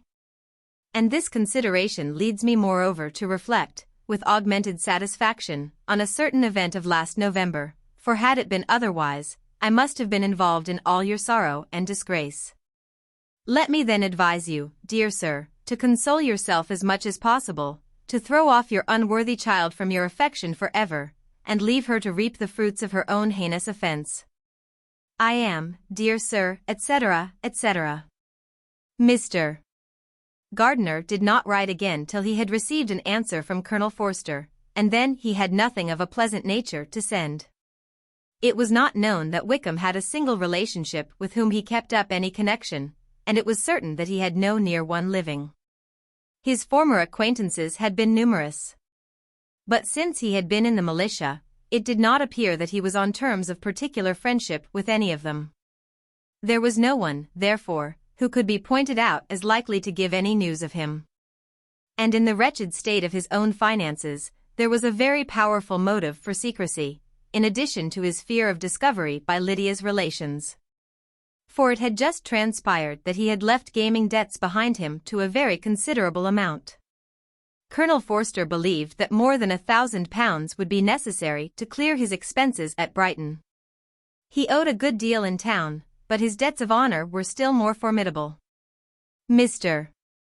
Gardiner did not attempt to conceal these particulars from the Longbourn family. Jane heard them with horror. "A gamester," she cried. "This is wholly unexpected. I had not an idea of it." Mr. Gardiner added in his letter that they might expect to see their father at home on the following day, which was Saturday. Rendered spiritless by the ill success of all their endeavors, he had yielded to his brother-in-law's entreaty that he would return to his family, and leave it to him to do whatever occasion might suggest to be advisable for continuing their pursuit. When Mrs. Bennet was told of this, she did not express so much satisfaction as her children expected, considering what her anxiety for his life had been before. "What, is he coming home, and without poor Lydia?" she cried. "Sure he will not leave London before he has found them. Who is to fight Wickham and make him marry her, if he comes away?" As Mrs. Gardiner began to wish to be at home, it was settled that she and the children should go to London, at the same time that Mr. Bennet came from it. The coach, therefore, took them the first stage of their journey, and brought its master back to Longbourn. Mrs. Gardiner went away in all the perplexity about Elizabeth and her Derbyshire friend that had attended her from that part of the world. His name had never been voluntarily mentioned before them by her niece, and the kind of half-expectation which Mrs. Gardiner had formed, of their being followed by a letter from him, had ended in nothing. Elizabeth had received none since her return that could come from Pemberley. The present unhappy state of the family rendered any other excuse for the lowness of her spirits unnecessary. Nothing, therefore, could be fairly conjectured from that, though Elizabeth, who was by this time tolerably well acquainted with her own feelings, was perfectly aware that, had she known nothing of Darcy, she could have borne the dread of Lydia's infamy somewhat better. It would have spared her, she thought, one sleepless night out of two. When Mr. Bennet arrived, he had all the appearance of his usual philosophic composure. He said as little as he had ever been in the habit of saying, made no mention of the business that had taken him away, and it was some time before his daughters had courage to speak of it. It was not till the afternoon, when he had joined them at tea, that Elizabeth ventured to introduce the subject. And then, on her briefly expressing her sorrow for what he must have endured, he replied, "Say nothing of that. Who should suffer but myself?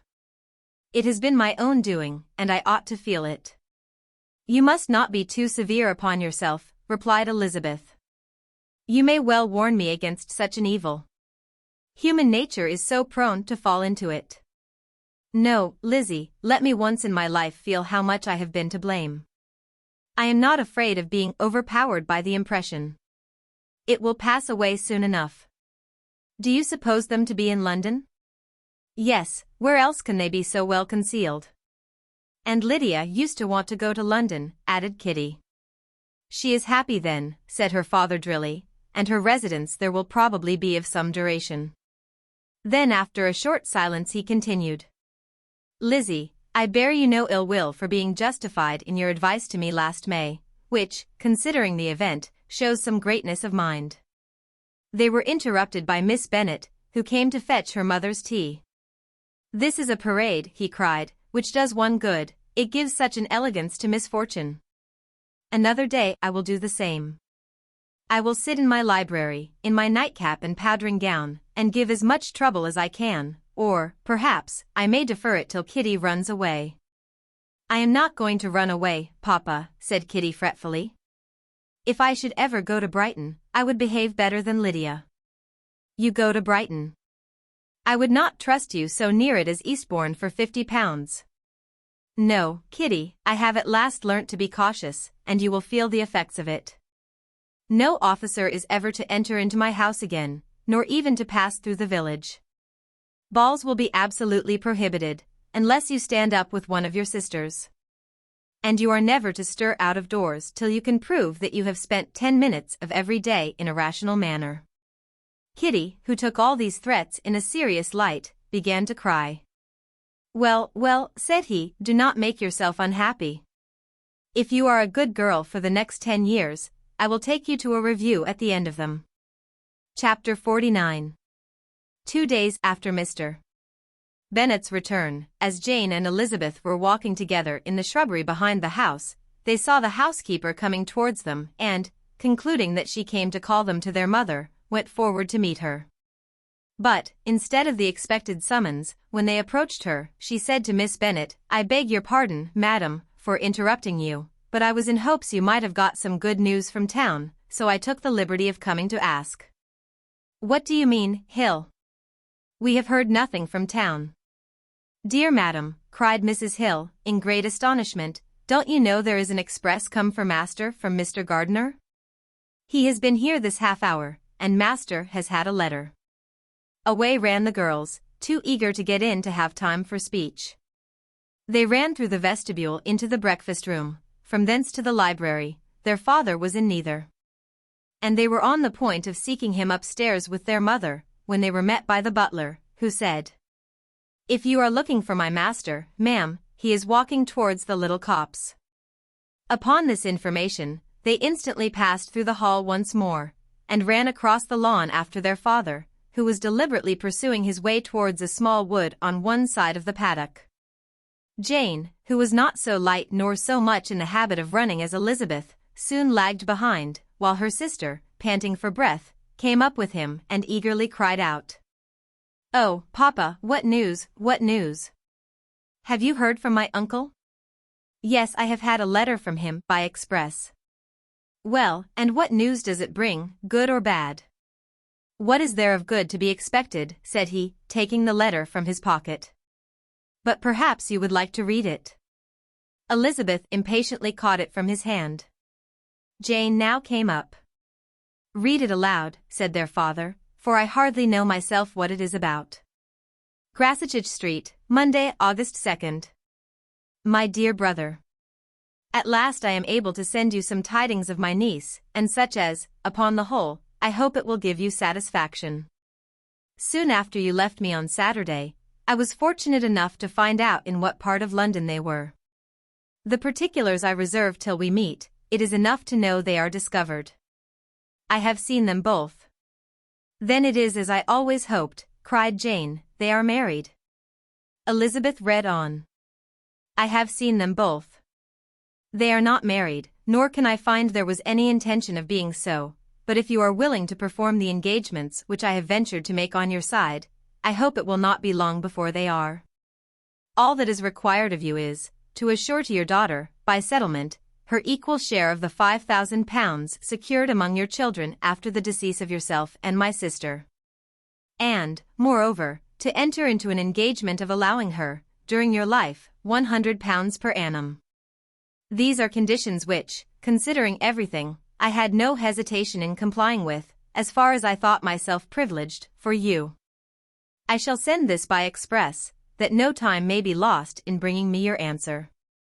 You will easily comprehend, from these particulars, that Mr. Wickham's circumstances are not so hopeless as they are generally believed to be.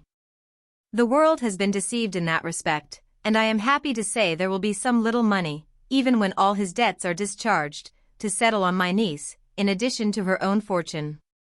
If, as I conclude will be the case, you send me full powers to act in your name throughout the whole of this business, I will immediately give directions to Haggerston for preparing a proper settlement. There will not be the smallest occasion for your coming to town again, therefore stay quiet at Longbourn, and depend on my diligence and care. Send back your answer as fast as you can, and be careful to write explicitly. We have judged it best that my niece should be married from this house, of which I hope you will approve. She comes to us today. I shall write again as soon as anything more is determined on. Yours, etc. E.D.W. Gardiner. Is it possible? Cried Elizabeth, when she had finished. Can it be possible that he will marry her? Wickham is not so undeserving, then, as we thought him, said her sister. My dear father, I congratulate you. And have you answered the letter? Cried Elizabeth. No, but it must be done soon. Most earnestly did she then entreat him to lose no more time before he wrote. Oh! My dear father, she cried, come back and write immediately. Consider how important every moment is in such a case. Let me write for you, said Jane, if you dislike the trouble yourself. I dislike it very much, he replied, but it must be done. And so saying, he turned back with them and walked towards the house. And may I ask, said Elizabeth, but the terms, I suppose, must be complied with. Complied with? I am only ashamed of his asking so little. And they must marry. Yet he is such a man. Yes, yes, they must marry. There is nothing else to be done. But there are two things that I want very much to know. One is, how much money your uncle has laid down to bring it about, and the other, how am I ever to pay him? Money. My uncle, cried Jane, what do you mean, sir? I mean, that no man in his senses would marry Lydia on so slight a temptation as 100 a year during my life, and 50 after I am gone. That is very true, said Elizabeth. Though it had not occurred to me before. His debts to be discharged, and something still to remain. Oh! It must be my uncle's doings. Generous, good man, I am afraid he has distressed himself. A small sum could not do all this. No, said her father, Wickham's a fool if he takes her with a farthing less than £10,000. I should be sorry to think so ill of him, in the very beginning of our relationship. £10,000. Heaven forbid. How is half such a sum to be repaid? Mr. Bennet made no answer, and each of them, deep in thought, continued silent till they reached the house. Their father then went on to the library to write, and the girls walked into the breakfast-room. And they are really to be married, cried Elizabeth, as soon as they were by themselves. How strange this is! And for this we are to be thankful. That they should marry, small as is their chance of happiness, and wretched as is his character, we are forced to rejoice. Oh, Lydia! I comfort myself with thinking, replied Jane, that he certainly would not marry Lydia if he had not a real regard for her. Though our kind uncle has done something towards clearing him, I cannot believe that £10,000, or anything like it, has been advanced. He has children of his own, and may have more. How could he spare half £10,000? If he were ever able to learn what Wickham's debts have been, said Elizabeth, and how much is settled on his side on our sister, we shall exactly know what Mr. Gardiner has done for them, because Wickham has not sixpence of his own. The kindness of my uncle and aunt can never be requited. Their taking her home, and affording her their personal protection and countenance, is such a sacrifice to her advantage as years of gratitude cannot enough acknowledge. By this time she is actually with them. If such goodness does not make her miserable now, she will never deserve to be happy. What a meeting for her, when she first sees my aunt.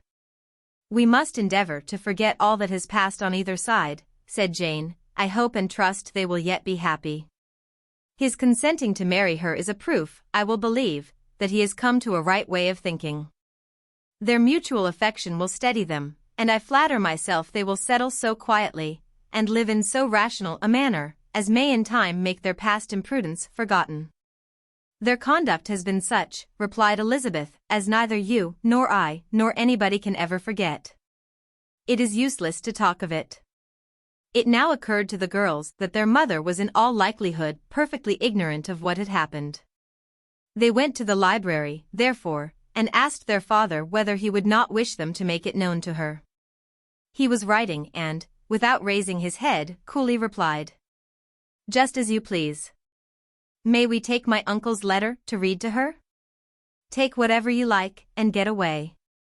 Elizabeth took the letter from his writing table, and they went upstairs together. Mary and Kitty were both with Mrs. Bennet. One communication would, therefore, do for all. After a slight preparation for good news, the letter was read aloud. Mrs. Bennet could hardly contain herself. As soon as Jane had read Mr. Gardiner's hope of Lydia's being soon married, her joy burst forth, and every following sentence added to its exuberance. She was now in an irritation as violent from delight, as she had ever been fidgety from alarm and vexation. To know that her daughter would be married was enough.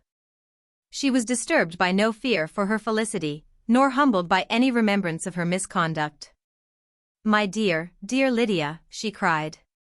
"This is delightful indeed. She will be married. I shall see her again.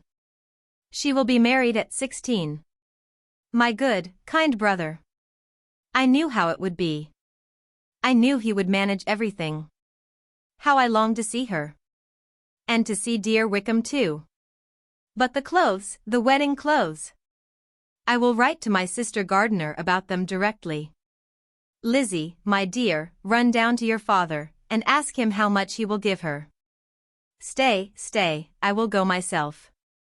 Ring the bell, Kitty, for Hill. I will put on my things in a moment. My dear, dear Lydia. How merry we shall be together when we meet." Her eldest daughter endeavored to give some relief to the violence of these transports, by leading her thoughts to the obligations which Mr. Gardiner's behavior laid them all under. "For we must attribute this happy conclusion," she added, "in a great measure to his kindness. We are persuaded that he has pledged himself to assist Mr. Wickham with money." "Well," cried her mother, "it is all very right. Who should do it but her own uncle? If he had not had a family of his own, I and my children must have had all his money, you know. And it is the first time we have ever had anything from him, except a few presents. Well, I am so happy. In a short time I shall have a daughter married. Mrs. Wickham. How well it sounds. And she was only 16 last June. My dear Jane, I am in such a flutter that I am sure I can't write, so I will dictate, and you write for me. We will settle with your father about the money afterwards, but the things should be ordered immediately." She was then proceeding to all the particulars of calico, muslin, and cambric, and would shortly have dictated some very plentiful orders, had not Jane, though with some difficulty, persuaded her to wait till her father was at leisure to be consulted. One day's delay, she observed, would be of small importance, and her mother was too happy to be quite so obstinate as usual. Other schemes, too, came into her head.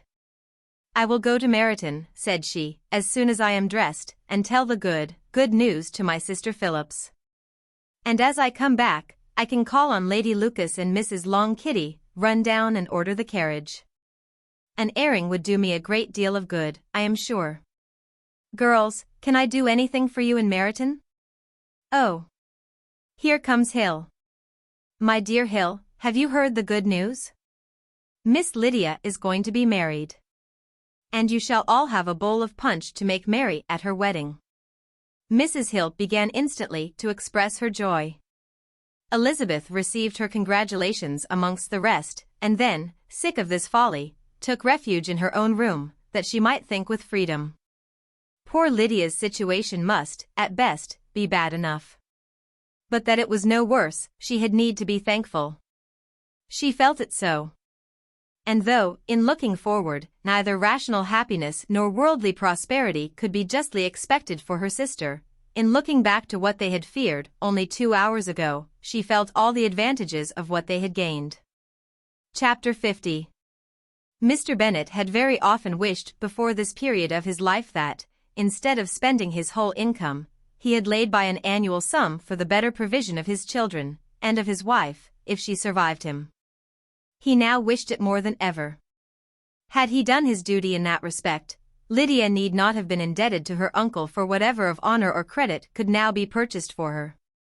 The satisfaction of prevailing on one of the most worthless young men in Great Britain to be her husband might then have rested in its proper place.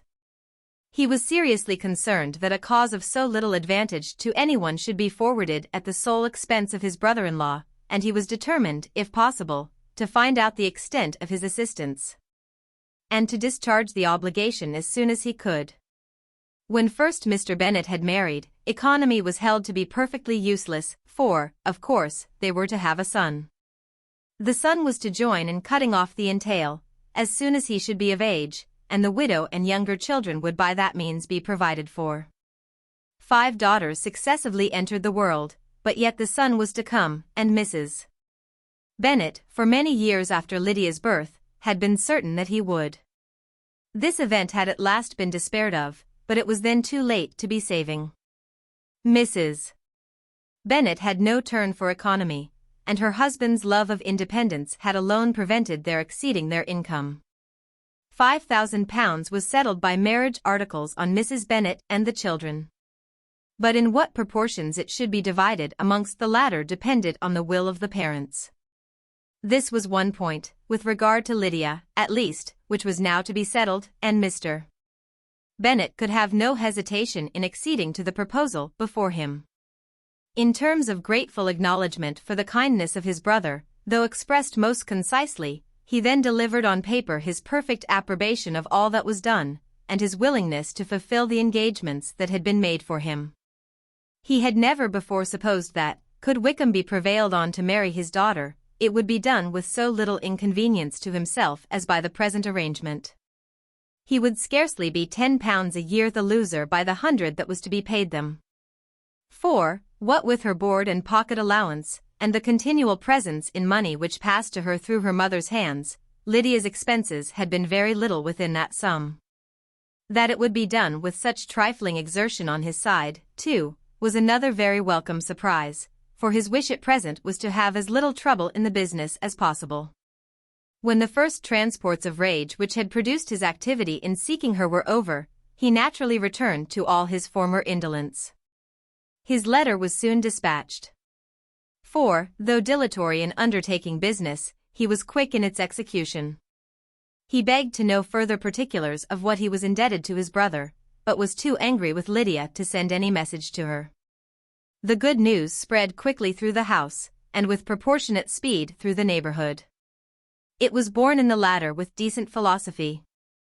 To be sure, it would have been more for the advantage of conversation had Miss Lydia Bennet come upon the town, or, as the happiest alternative, been secluded from the world, in some distant farmhouse.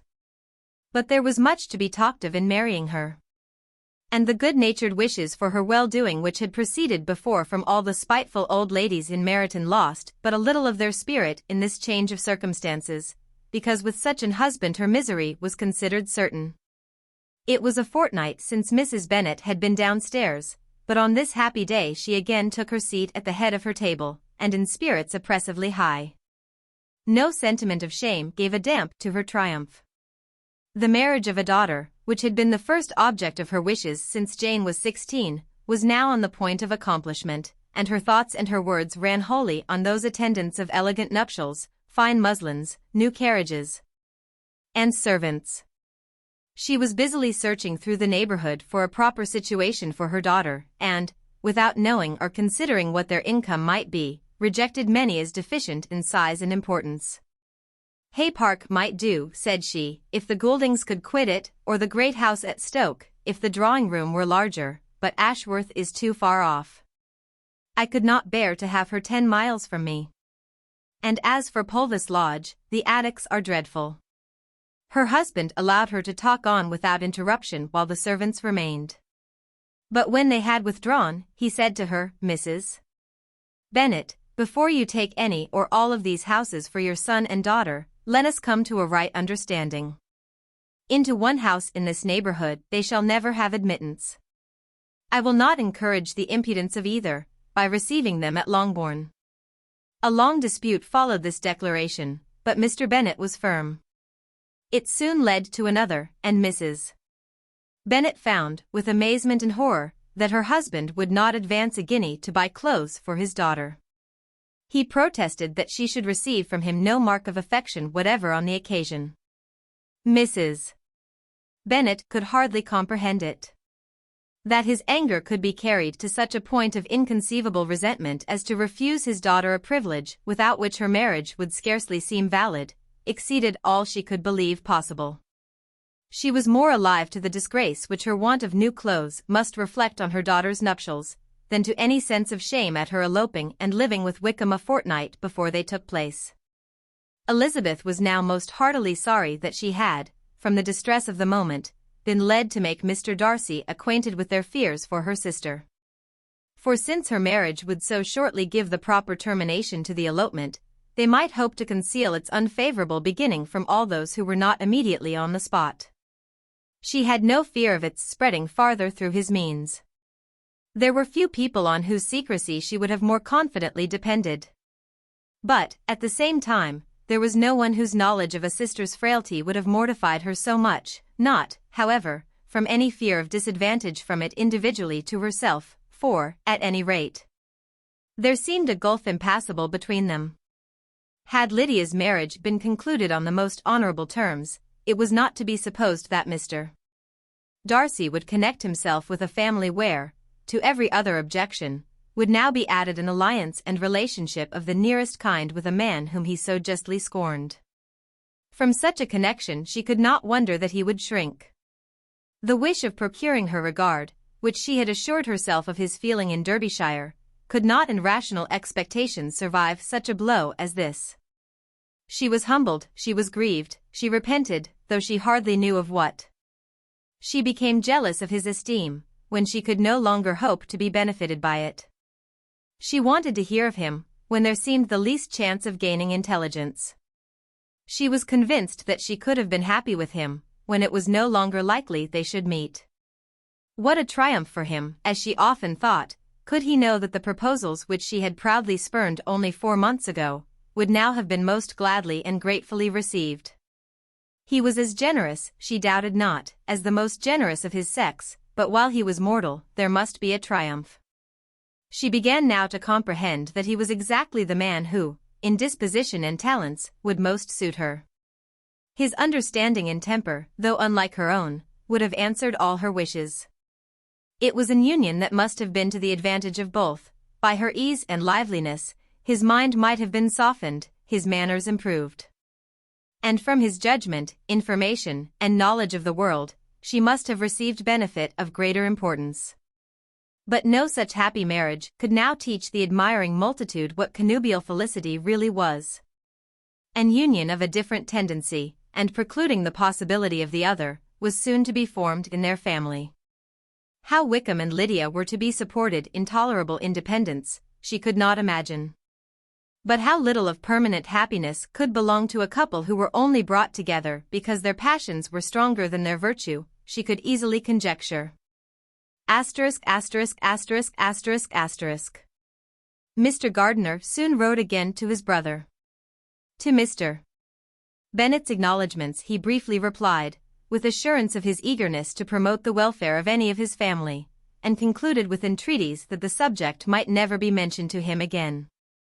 The principal purport of his letter was to inform them that Mr. Wickham had resolved on quitting the militia.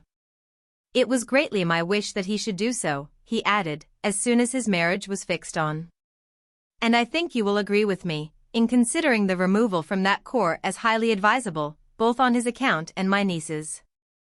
It is Mr. Wickham's intention to go into the regulars. And among his former friends, there are still some who are able and willing to assist him in the army. He has the promise of an ensigncy in General S. regiment, now quartered in the north. It is an advantage to have it so far from this part of the kingdom. He promises fairly, and I hope among different people, where they may each have a character to preserve, they will both be more prudent. I have written to Colonel Forster, to inform him of our present arrangements, and to request that he will satisfy the various creditors of Mr. Wickham in and near Brighton, with assurances of speedy payment, for which I have pledged myself. And will you give yourself the trouble of carrying similar assurances to his creditors in Meryton, of whom I shall subjoin a list according to his information? He has given in all his debts. I hope at least he has not deceived us. Haggerston has our directions, and all will be completed in a week. They will then join his regiment, unless they are first invited to Longbourn, and I understand from Mrs. Gardiner that my niece is very desirous of seeing you all before she leaves the south.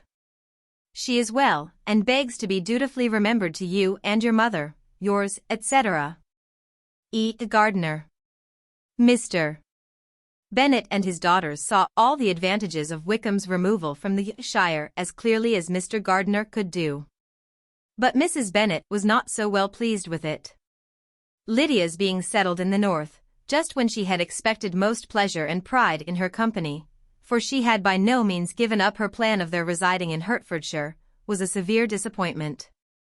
And, besides, it was such a pity that Lydia should be taken from a regiment where she was acquainted with everybody, and had so many favourites. She is so fond of Mrs. Forster, said she, it will be quite shocking to send her away. And there are several of the young men, too, that she likes very much. The officers may not be so pleasant in General S. regiment. His daughter's request, for such it might be considered, of being admitted into her family again before she set off for the north, received at first an absolute negative. But Jane and Elizabeth, who agreed in wishing, for the sake of their sister's feelings in consequence, that she should be noticed on her marriage by her parents, urged him so earnestly yet so rationally and so mildly to receive her and her husband at Longbourn, as soon as they were married, that he was prevailed on to think as they thought, and act as they wished. And their mother had the satisfaction of knowing that she would be able to show her married daughter in the neighbourhood before she was banished to the north. When Mr. Bennet wrote again to his brother, therefore, he sent his permission for them to come, and it was settled that as soon as the ceremony was over, they should proceed to Longbourn. Elizabeth was surprised, however, that Wickham should consent to such a scheme, and had she consulted only her own inclination, any meeting with him would have been the last object of her wishes. Chapter 51. Their sister's wedding day arrived. And Jane and Elizabeth felt for her probably more than she felt for herself. The carriage was sent to meet them at, and they were to return in it by dinner time. Their arrival was dreaded by the elder Miss Bennets, and Jane more especially, who gave Lydia the feelings which would have attended herself, had she been the culprit, and was wretched in the thought of what her sister must endure. They came. The family were assembled in the breakfast room to receive them. Smiles decked the face of Mrs. Bennet as the carriage drove up to the door. Her husband looked impenetrably grave, her daughters, alarmed, anxious, uneasy. Lydia's voice was heard in the vestibule, the door was thrown open, and she ran into the room. Her mother stepped forwards, embraced her, and welcomed her with rapture, gave her hand, with an affectionate smile, to Wickham, who followed his lady, and wished them both joy with an alacrity which shewed no doubt of their happiness. Their reception from Mr. Bennet, to whom they then turned, was not quite so cordial. His countenance rather gained in austerity, and he scarcely opened his lips. The easy assurance of the young couple, indeed, was enough to provoke him. Elizabeth was disgusted, and even Miss Bennet was shocked. Lydia was Lydia still, untamed, unabashed, wild, noisy, and fearless. She turned from sister to sister, demanding their congratulations. And when at length they all sat down, looked eagerly round the room, took notice of some little alteration in it, and observed, with a laugh, that it was a great while since she had been there. Wickham was not at all more distressed than herself, but his manners were always so pleasing, that had his character and his marriage been exactly what they ought, his smiles and his easy address, while he claimed their relationship, would have delighted them all. Elizabeth had not before believed him quite equal to such assurance, but she sat down, resolving within herself to draw no limits in future to the impudence of an impudent man. She blushed, and Jane blushed. But the cheeks of the two who caused their confusion suffered no variation of color. There was no want of discourse. The bride and her mother could neither of them talk fast enough. And Wickham, who happened to sit near Elizabeth, began inquiring after his acquaintance in that neighborhood, with a good-humored ease which she felt very unable to equal in her replies. They seemed each of them to have the happiest memories in the world. Nothing of the past was recollected with pain, and Lydia led voluntarily to subjects which her sisters would not have alluded to for the world. "Only think of its being 3 months, she cried, "since I went away. It seems but a fortnight, I declare, and yet there have been things enough happened in the time. Good gracious! When I went away, I am sure I had no more idea of being married till I came back again. Though I thought it would be very good fun if I was." Her father lifted up his eyes. Jane was distressed. Elizabeth looked expressively at Lydia. But she, who never heard nor saw anything of which she chose to be insensible, gaily continued, "Oh, Mamma, do the people hereabouts know I am married today? I was afraid they might not. And we overtook William Golding in his cackle, so I was determined he should know it, and so I let down the side glass next to him, and took off my glove, and let my hand just rest upon the window frame, so that he might see the ring. And then I bowed and smiled like anything." Elizabeth could bear it no longer. She got up and ran out of the room, and returned no more, till she heard them passing through the hall to the dining parlor. She then joined them soon enough to see Lydia, with anxious parade, walk up to her mother's right hand, and hear her say to her eldest sister, "Ah, Jane, I take your place now, and you must go lower, because I am a married woman." It was not to be supposed that time would give Lydia that embarrassment from which she had been so wholly free at first. Her ease and good spirits increased. She longed to see Mrs. Phillips, the Lucases, and all their other neighbors, and to hear herself called Mrs. Wickham by each of them, and in the meantime, she went after dinner to show her ring, and boast of being married, to Mrs. Hill and the 2 housemaids. "Well, Mamma," said she, when they were all returned to the breakfast room, "and what do you think of my husband? Is not he a charming man? I am sure my sisters must all envy me. I only hope they may have half my good luck. They must all go to Brighton. That is the place to get husbands. What a pity it is, Mamma, we did not all go." "Very true, and if I had my will, we should. But my dear Lydia, I don't at all like your going such a way off." "Must it be so? Oh, Lord! Yes, there is nothing in that. I shall like it of all things. You and Papa, and my sisters, must come down and see us. We shall be at Newcastle all the winter, and I dare say there will be some balls, and I will take care to get good partners for them all." "I should like it beyond anything," said her mother. "And then when you go away, you may leave 1 or 2 of my sisters behind you, and I dare say I shall get husbands for them before the winter is over." "I thank you for my share of the favor," said Elizabeth. "But I do not particularly like your way of getting husbands." Their visitors were not to remain above 10 days with them. Mr. Wickham had received his commission before he left London, and he was to join his regiment at the end of a fortnight. No one but Mrs. Bennet regretted that their stay would be so short, and she made the most of the time by visiting about with her daughter, and having very frequent parties at home. These parties were acceptable to all. To avoid a family circle was even more desirable to such as did think, than such as did not. Wickham's affection for Lydia was just what Elizabeth had expected to find it, not equal to Lydia's for him. She had scarcely needed her present observation to be satisfied, from the reason of things, that their elopement had been brought on by the strength of her love, rather than by his. And she would have wondered why, without violently caring for her, he chose to elope with her at all, had she not felt certain that his flight was rendered necessary by distress of circumstances. And if that were the case, he was not the young man to resist an opportunity of having a companion. Lydia was exceedingly fond of him.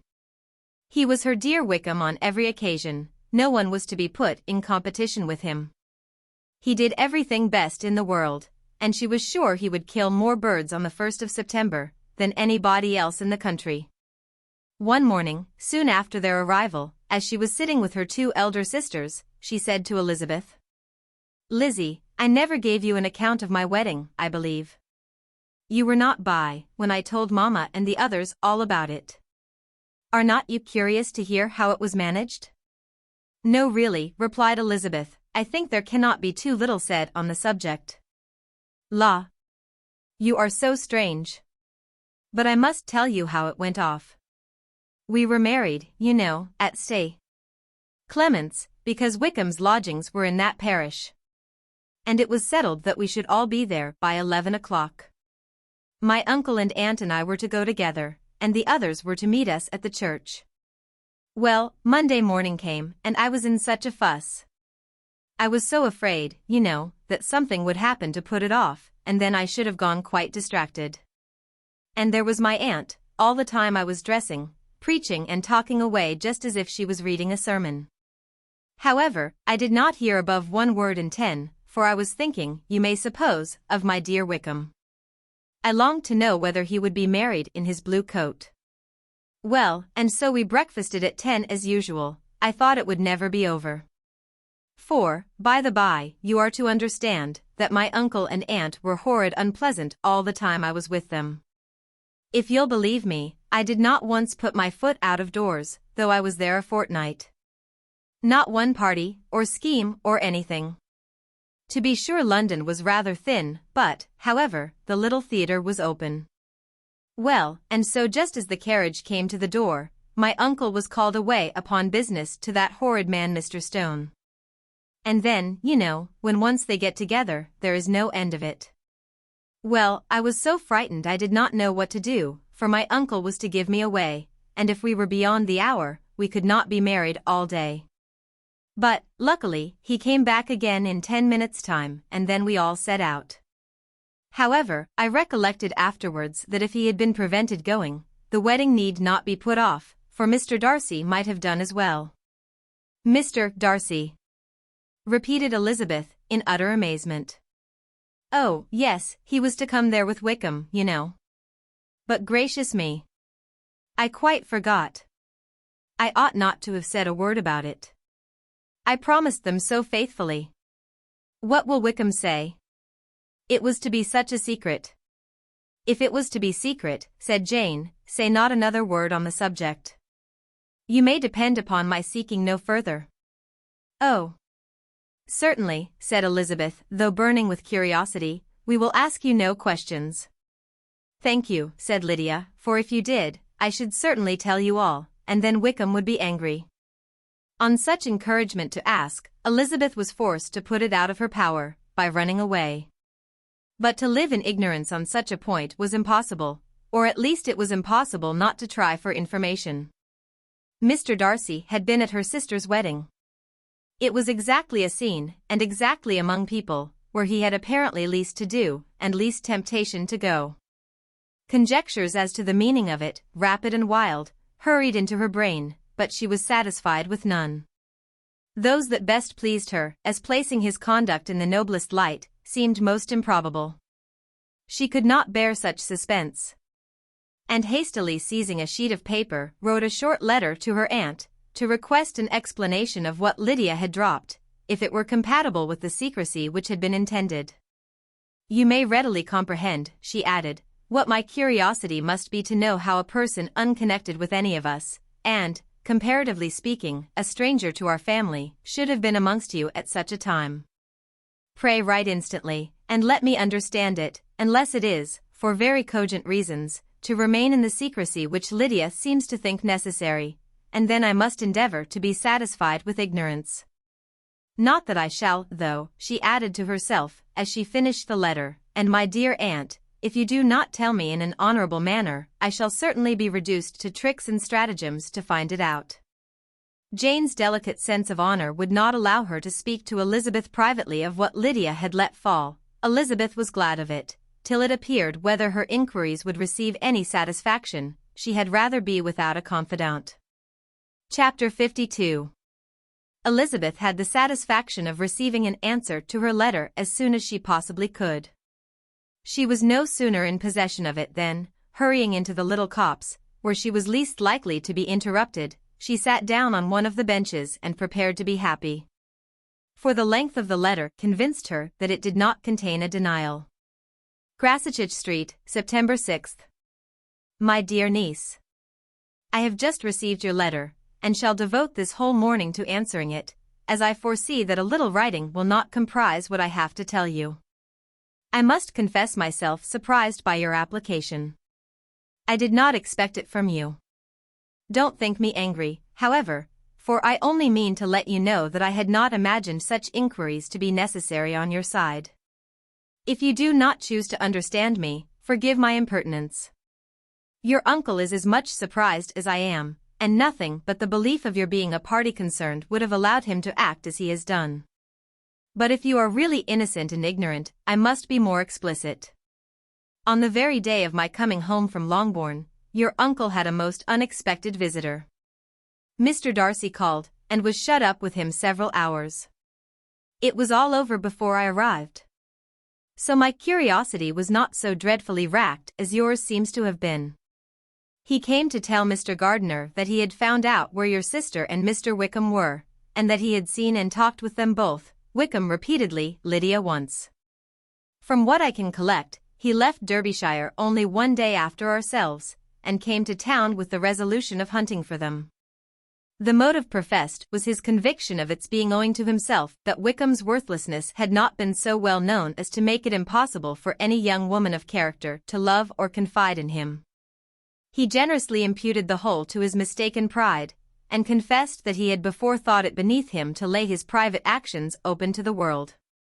His character was to speak for itself. He called it, therefore, his duty to step forward and endeavor to remedy an evil which had been brought on by himself. If he had another motive, I am sure it would never disgrace him. He had been some days in town, before he was able to discover them, but he had something to direct his search, which was more than we had, and the consciousness of this was another reason for his resolving to follow us. There is a lady, it seems, a Mrs. Young, who was some time ago governess to Miss Darcy, and was dismissed from her charge on some cause of disapprobation, though he did not say what. She then took a large house in Edward Street, and has since maintained herself by letting lodgings. This Mrs. Young was, he knew, intimately acquainted with Wickham, and he went to her for intelligence of him as soon as he got to town. But it was 2 or 3 days before he could get from her what he wanted. She would not betray her trust, I suppose, without bribery and corruption, for she really did know where her friend was to be found. Wickham indeed had gone to her on their first arrival in London, and had she been able to receive them into her house, they would have taken up their abode with her. At length, however, our kind friend procured the wished-for direction. They were in the street. He saw Wickham, and afterwards insisted on seeing Lydia. His first object with her, he acknowledged, had been to persuade her to quit her present disgraceful situation, and return to her friends as soon as they could be prevailed on to receive her, offering his assistance, as far as it would go. But he found Lydia absolutely resolved on remaining where she was. She cared for none of her friends, she wanted no help of his, she would not hear of leaving Wickham. She was sure they should be married some time or other, and it did not much signify when. Since such were her feelings, it only remained, he thought, to secure and expedite a marriage, which, in his very first conversation with Wickham, he easily learnt had never been his design. He confessed himself obliged to leave the regiment, on account of some debts of honour, which were very pressing, and scrupled not to lay all the ill consequences of Lydia's flight on her own folly alone. He meant to resign his commission immediately, and as to his future situation, he could conjecture very little about it. He must go somewhere, but he did not know where, and he knew he should have nothing to live on. Mr. Darcy asked him why he had not married your sister at once. Though Mr. Bennet was not imagined to be very rich, he would have been able to do something for him, and his situation must have been benefited by marriage. But he found, in reply to this question, that Wickham still cherished the hope of more effectually making his fortune by marriage in some other country. Under such circumstances, however, he was not likely to be proof against the temptation of immediate relief. They met several times, for there was much to be discussed. Wickham of course wanted more than he could get, but at length was reduced to be reasonable. Everything being settled between them, Mr. Darcy's next step was to make your uncle acquainted with it, and he first called in Gracechurch Street the evening before I came home. But Mr. Gardiner could not be seen, and Mr. Darcy found, on further inquiry, that your father was still with him, but would quit town the next morning. He did not judge your father to be a person whom he could so properly consult as your uncle, and therefore readily postponed seeing him till after the departure of the former. He did not leave his name, and till the next day it was only known that a gentleman had called on business. On Saturday he came again. Your father was gone, your uncle at home, and, as I said before, they had a great deal of talk together. They met again on Sunday, and then I saw him too. It was not all settled before Monday. As soon as it was, the express was sent off to Longbourn. But our visitor was very obstinate. I fancy, Lizzie, that obstinacy is the real defect of his character, after all. He has been accused of many faults at different times, but this is the true one. Nothing was to be done that he did not do himself. Though I am sure, and I do not speak it to be thanked, therefore say nothing about it, your uncle would most readily have settled the whole. They battled it together for a long time, which was more than either the gentleman or lady concerned in it deserved. But at last your uncle was forced to yield, and instead of being allowed to be of use to his niece, was forced to put up with only having the probable credit of it, which went sorely against the grain. And I really believe your letter this morning gave him great pleasure, because it required an explanation that would rob him of his borrowed feathers, and give the praise where it was due. But, Lizzie, this must go no farther than yourself, or Jane at most. You know pretty well, I suppose, what has been done for the young people. His debts are to be paid, amounting, I believe, to considerably more than £1,000, another 1,000 in addition to her own settled upon her, and his commission purchased. The reason why all this was to be done by him alone, was such as I have given above. It was owing to him, to his reserve and want of proper consideration, that Wickham's character had been so misunderstood, and consequently that he had been received and noticed as he was. Perhaps there was some truth in this, though I doubt whether his reserve, or anybody's reserve, can be answerable for the event. But in spite of all this fine talking, my dear Lizzie, you may rest perfectly assured that your uncle would never have yielded, if we had not given him credit for another interest in the affair. When all this was resolved on, he returned again to his friends, who were still staying at Pemberley, but it was agreed that he should be in London once more when the wedding took place, and all money matters were then to receive the last finish. I believe I have now told you everything. It is a relation which you tell me is to give you great surprise. I hope at least it will not afford you any displeasure. Lydia came to us, and Wickham had constant admission to the house. He was exactly what he had been, when I knew him in Hertfordshire. But I would not tell you how little I was satisfied with her behavior while she stayed with us, if I had not perceived, by Jane's letter last Wednesday, that her conduct on coming home was exactly of a piece with it. And therefore what I now tell you can give you no fresh pain. I talked to her repeatedly in the most serious manner, representing to her all the wickedness of what she had done, and all the unhappiness she had brought on her family. If she heard me, it was by good luck, for I am sure she did not listen. I was sometimes quite provoked, but then I recollected my dear Elizabeth and Jane, and for their sakes had patience with her. Mr. Darcy was punctual in his return, and as Lydia informed you, attended the wedding. He dined with us the next day, and was to leave town again on Wednesday or Thursday. Will you be very angry with me, my dear Lizzie, if I take this opportunity of saying, what I was never bold enough to say before, how much I like him? His behavior to us has, in every respect, been as pleasing as when we were in Derbyshire. His understanding and opinions all please me. He wants nothing but a little more liveliness, and that, if he marry prudently, his wife may teach him. I thought him very sly. He hardly ever mentioned your name. But slyness seems the fashion. Pray forgive me if I have been very presuming, or at least do not punish me so far as to exclude me from P. I shall never be quite happy till I have been all round the park. A low phaeton, with a nice little pair of ponies, would be the very thing. But I must write no more.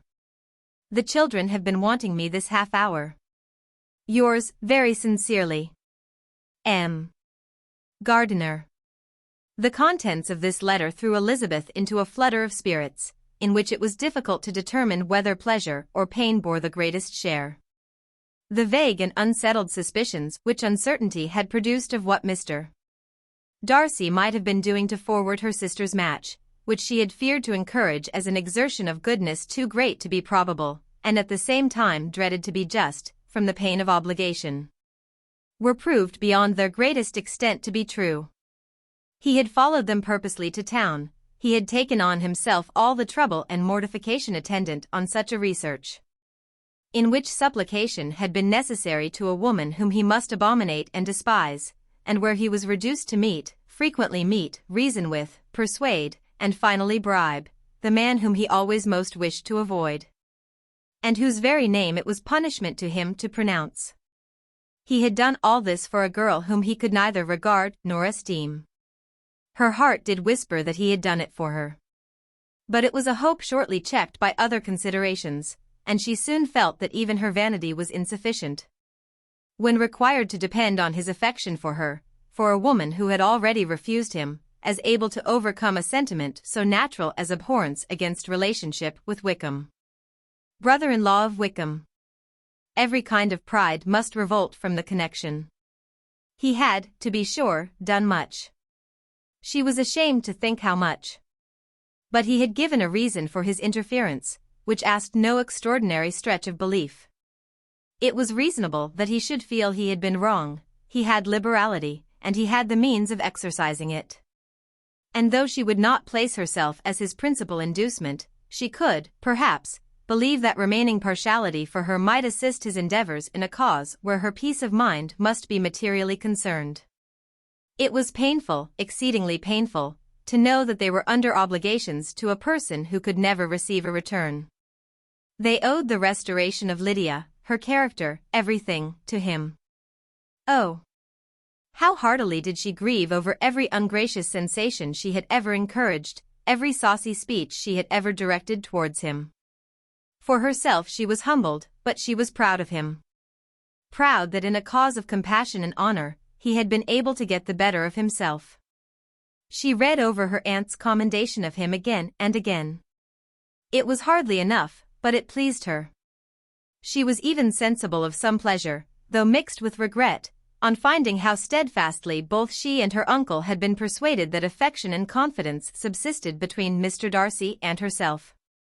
She was roused from her seat and her reflections by someone's approach, and before she could strike into another path, she was overtaken by Wickham. "I am afraid I interrupt your solitary ramble, my dear sister," said he, as he joined her. "You certainly do," she replied with a smile, "but it does not follow that the interruption must be unwelcome. I should be sorry indeed, if it were. We were always good friends, and now we are better." "True. Are the others coming out?" "I do not know. Mrs. Bennet and Lydia are going in the carriage to Meryton. And so, my dear sister, I find, from our uncle and aunt, that you have actually seen Pemberley." She replied in the affirmative. "I almost envy you the pleasure, and yet I believe it would be too much for me, or else I could take it in my way to Newcastle." "And you saw the old housekeeper, I suppose?" "Poor Reynolds, she was always very fond of me." "But of course she did not mention my name to you." "Yes, she did."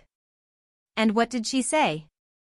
"That you were gone into the army, and she was afraid had not turned out well. At such a distance as that, you know, things are strangely misrepresented." "Certainly," he replied, biting his lips. Elizabeth hoped she had silenced him, but he soon afterwards said, "I was surprised to see Darcy in town last month. We passed each other several times. I wonder what he can be doing there."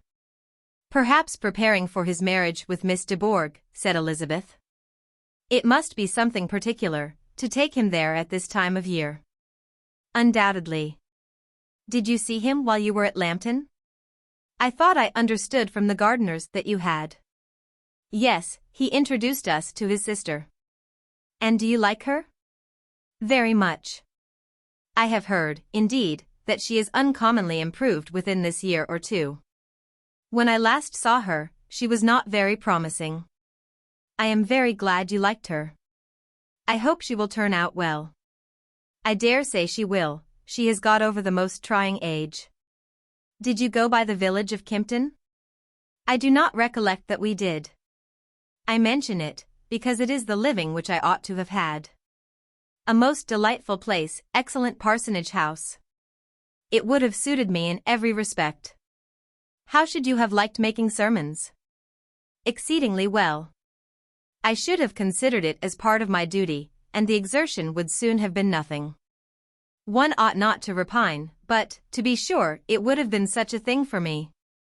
The quiet, the retirement of such a life would have answered all my ideas of happiness. But it was not to be. Did you ever hear Darcy mention the circumstance, when you were in Kent? I have heard from authority, which I thought as good, that it was left you conditionally only, and at the will of the present patron. You have. Yes, there was something in that, I told you so from the first, you may remember. I did hear, too, that there was a time, when sermon-making was not so palatable to you as it seems to be at present, that you actually declared your resolution of never taking orders, and that the business had been compromised accordingly. You did. And it was not wholly without foundation. You may remember what I told you on that point, when first we talked of it. They were now almost at the door of the house, for she had walked fast to get rid of him. And unwilling, for her sister's sake, to provoke him, she only said in reply, with a good-humored smile. Come, Mr. Wickham, we are brother and sister, you know. Do not let us quarrel about the past. In future, I hope we shall be always of one mind. She held out her hand, he kissed it with affectionate gallantry, though he hardly knew how to look, and they entered the house. Chapter 53. Mr. Wickham was so perfectly satisfied with this conversation that he never again distressed himself, or provoked his dear sister Elizabeth, by introducing the subject of it, and she was pleased to find that she had said enough to keep him quiet. The day of his and Lydia's departure soon came, and Mrs. Bennet was forced to submit to a separation, which, as her husband by no means entered into her scheme of their all going to Newcastle, was likely to continue at least a 12-month. Oh, my dear Lydia, she cried, when shall we meet again? Oh, Lord! I don't know. Not these 2 or 3 years, perhaps. Write to me very often, my dear. As often as I can. But you know married women have never much time for writing. My sisters may write to me. They will have nothing else to do. Mr. Wickham's adieus were much more affectionate than his wife's. He smiled, looked handsome, and said many pretty things. He is as fine a fellow, said Mr. Bennet, as soon as they were out of the house, as ever I saw. He simpers, and smirks, and makes love to us all. I am prodigiously proud of him. I defy even Sir William Lucas himself to produce a more valuable son-in-law. The loss of her daughter made Mrs. Bennet very dull for several days. I often think, said she, that there is nothing so bad as parting with one's friends. One seems so forlorn without them. This is the consequence, you see, madam, of marrying a daughter, said Elizabeth. It must make you better satisfied that your other 4 are single. It is no such thing. Lydia does not leave me because she is married, but only because her husband's regiment happens to be so far off. If that had been nearer, she would not have gone so soon. But the spiritless condition which this event threw her into was shortly relieved, and her mind opened again to the agitation of hope, by an article of news which then began to be in circulation. The housekeeper at Netherfield had received orders to prepare for the arrival of her master, who was coming down in a day or 2, to shoot there for several weeks. Mrs. Bennet was quite in the fidgets.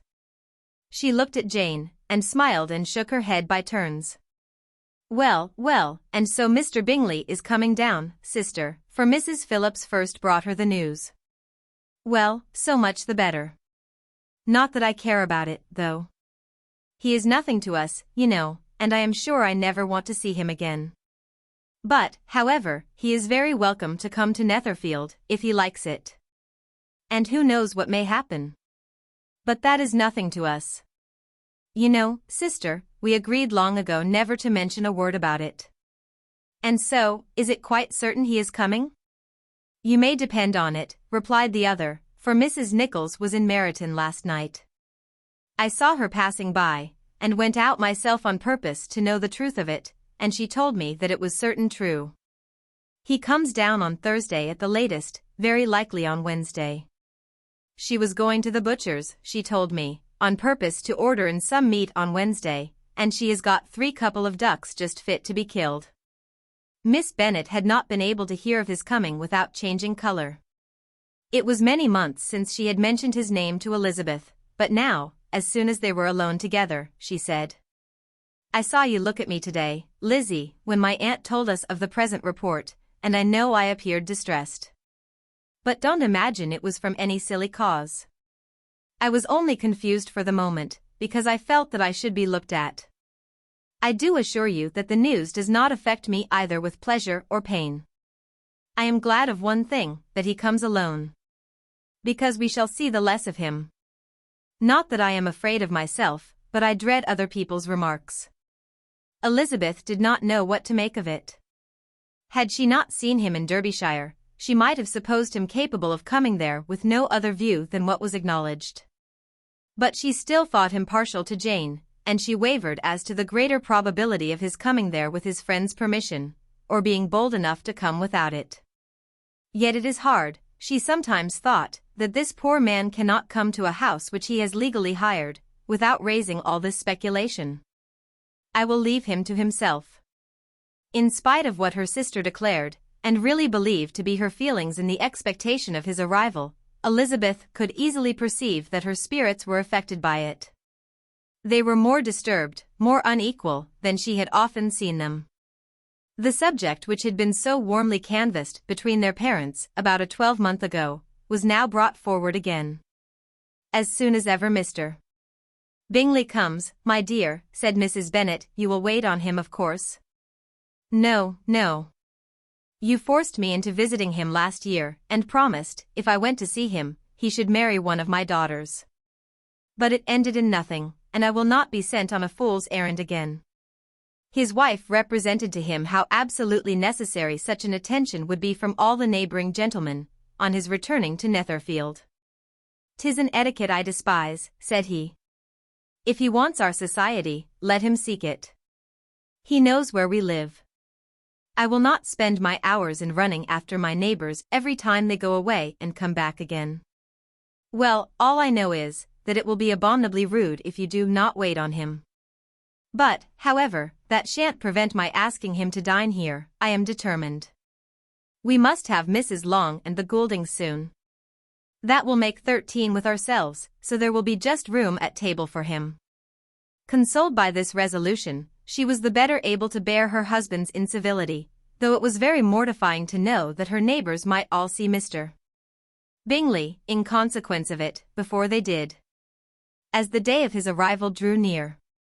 I begin to be sorry that he comes at all, said Jane to her sister.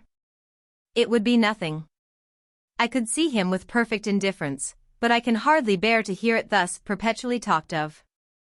My mother means well, but she does not know, no one can know, how much I suffer from what she says. Happy shall I be, when his stay at Netherfield is over. I wish I could say anything to comfort you, replied Elizabeth, but it is wholly out of my power. You must feel it. And the usual satisfaction of preaching patience to a sufferer is denied me, because you have always so much. Mr. Bingley arrived. Mrs. Bennet, through the assistance of servants, contrived to have the earliest tidings of it, that the period of anxiety and fretfulness on her side might be as long as it could. She counted the days that must intervene before their invitation could be sent, hopeless of seeing him before. But on the 3rd morning after his arrival in Hertfordshire, she saw him, from her dressing-room window, enter the paddock and ride towards the house. Her daughters were eagerly called to partake of her joy. Jane resolutely kept her place at the table, but Elizabeth, to satisfy her mother, went to the window. She saw Mr. Darcy with him, and sat down again by her sister. "There is a gentleman with him, mamma," said Kitty. "Who can it be?" "Some acquaintance or other, my dear, I suppose. I am sure I do not know." "La," replied Kitty, "it looks just like that man that used to be with him before." "Mr. What's his name?" "That tall, proud man." "Good gracious. Mr. Darcy. And so it does, I vow. Well, any friend of Mr. Bingley's will always be welcome here, to be sure, but else I must say that I hate the very sight of him." Jane looked at Elizabeth with surprise and concern. She knew but little of their meeting in Derbyshire, and therefore felt for the awkwardness which must attend her sister, in seeing him almost for the first time after receiving his explanatory letter. Both sisters were uncomfortable enough. Each felt for the other, and of course for themselves, and their mother talked on, of her dislike of Mr. Darcy, and her resolution to be civil to him only as Mr. Bingley's friend, without being heard by either of them. But Elizabeth had sources of uneasiness which could not be suspected by Jane, to whom she had never yet had courage to shew Mrs. Gardiner's letter, or to relate her own change of sentiment towards him. To Jane, he could be only a man whose proposals she had refused, and whose merit she had undervalued. But to her own more extensive information, he was the person to whom the whole family were indebted for the first of benefits, and whom she regarded herself with an interest, if not quite so tender, at least as reasonable and just as what Jane felt for Bingley. Her astonishment at his coming to Netherfield, to Longbourn, and voluntarily seeking her again, was almost equal to what she had known on first witnessing his altered behaviour in Derbyshire. The colour which had been driven from her face returned for half a minute with an additional glow, and a smile of delight added lustre to her eyes, as she thought for that space of time that his affection and wishes must still be unshaken. But she would not be secure. "Let me first see how he behaves," said she, "it will then be early enough for expectation." She sat intently at work, striving to be composed, and without daring to lift up her eyes, till anxious curiosity carried them to the face of her sister as the servant was approaching the door. Jane looked a little paler than usual, but more sedate than Elizabeth had expected. On the gentleman's appearing, her colour increased. Yet she received them with tolerable ease, and with a propriety of behaviour equally free from any symptom of resentment or any unnecessary complaisance. Elizabeth said as little to either as civility would allow, and sat down again to her work, with an eagerness which it did not often command. She had ventured only one glance at Darcy. He looked serious, as usual. And, she thought, more as he had been used to look in Hertfordshire than as she had seen him at Pemberley. But, perhaps he could not in her mother's presence be what he was before her uncle and aunt. It was a painful, but not an improbable, conjecture. Bingley, she had likewise seen for an instant, and in that short period saw him looking both pleased and embarrassed. He was received by Mrs. Bennet with a degree of civility which made her two daughters ashamed, especially when contrasted with the cold and ceremonious politeness of her curtsy and address to his friend. Elizabeth, particularly, who knew that her mother owed to the latter the preservation of her favourite daughter from irremediable infamy, was hurt and distressed to a most painful degree by a distinction so ill applied. Darcy, after inquiring of her how Mr. and Mrs. Gardiner did, a question which she could not answer without confusion, said scarcely anything. He was not seated by her, perhaps that was the reason of his silence, but it had not been so in Derbyshire. There he had talked to her friends, when he could not to herself. But now several minutes elapsed without bringing the sound of his voice. And when occasionally, unable to resist the impulse of curiosity, she raised his eyes to his face, she as often found him looking at Jane as at herself, and frequently on no object but the ground. More thoughtfulness and less anxiety to please, than when they last met, were plainly expressed. She was disappointed, and angry with herself for being so. "Could I expect it to be otherwise?" said she. "Yet why did he come?" She was in no humour for conversation with anyone but himself, and to him she had hardly courage to speak. She inquired after his sister, but could do no more. "It is a long time, Mr. Bingley, since you went away," said Mrs. Bennet. He readily agreed to it. "I began to be afraid you would never come back again. People did say you meant to quit the place entirely at Michaelmas, but, however, I hope it is not true. A great many changes have happened in the neighborhood since you went away. Miss Lucas is married and settled. And one of my own daughters. I suppose you have heard of it. Indeed, you must have seen it in the papers. It was in the Times and the Courier, I know, though it was not put in as it ought to be. It was only said, lately, George Wickham Esq. To Miss Lydia Bennet, without there being a syllable said of her father, or the place where she lived, or anything. It was my brother Gardiner's drawing up too, and I wonder how he came to make such an awkward business of it. Did you see it?" Bingley replied that he did, and made his congratulations. Elizabeth dared not lift up her eyes. How Mr. Darcy looked, therefore, she could not tell. "It is a delightful thing, to be sure, to have a daughter well married," continued her mother, "but at the same time, Mr. Bingley, it is very hard to have her taken such away from me. They are gone down to Newcastle, a place quite northward, it seems, and there they are to stay I do not know how long. His regiment is there, for I suppose you have heard of his leaving the shire, and of his being gone into the regulars. Thank heaven.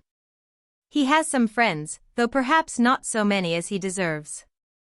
Elizabeth, who knew this to be levelled at Mr. Darcy, was in such misery of shame that she could hardly keep her seat. It drew from her, however, the exertion of speaking, which nothing else had so effectually done before, and she asked Bingley whether he meant to make any stay in the country at present. "A few weeks, he believed." "When you have killed all your own birds, Mr. Bingley," said her mother, "I beg you will come here, and shoot as many as you please on Mr. Bennet's manor. I am sure he will be vastly happy to oblige you, and will save all the best of the coveys for you." Elizabeth's misery increased at such unnecessary, such officious attention. Were the same fair prospect to arise at present as had flattered them a year ago, everything, she was persuaded, would be hastening to the same vexatious conclusion. At that instant, she felt that years of happiness could not make Jane or herself amends for moments of such painful confusion. "The first wish of my heart," said she to herself, "is never more to be in company with either of them. Their society can afford no pleasure that will atone for such wretchedness as this. Let me never see either one or the other again." Yet the misery, for which years of happiness were to offer no compensation, received soon afterwards material relief, from observing how much the beauty of her sister rekindled the admiration of her former lover. When first he came in, he had spoken to her but little, but every 5 minutes seemed to be giving her more of his attention. He found her as handsome as she had been last year, as good-natured, and as unaffected, though not quite so chatty. Jane was anxious that no difference should be perceived in her at all, and was really persuaded that she talked as much as ever. But her mind was so busily engaged, that she did not always know when she was silent.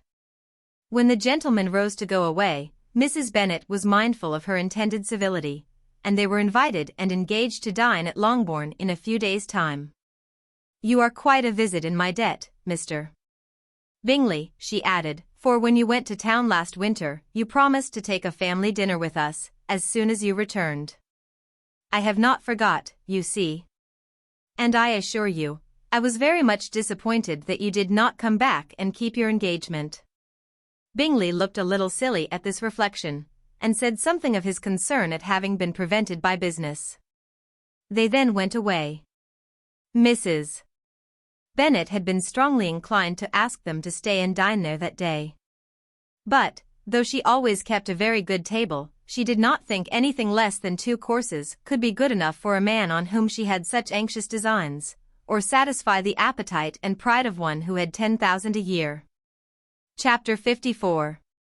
As soon as they were gone, Elizabeth walked out to recover her spirits, or in other words, to dwell without interruption on those subjects that must deaden them more. Mr. Darcy's behavior astonished and vexed her.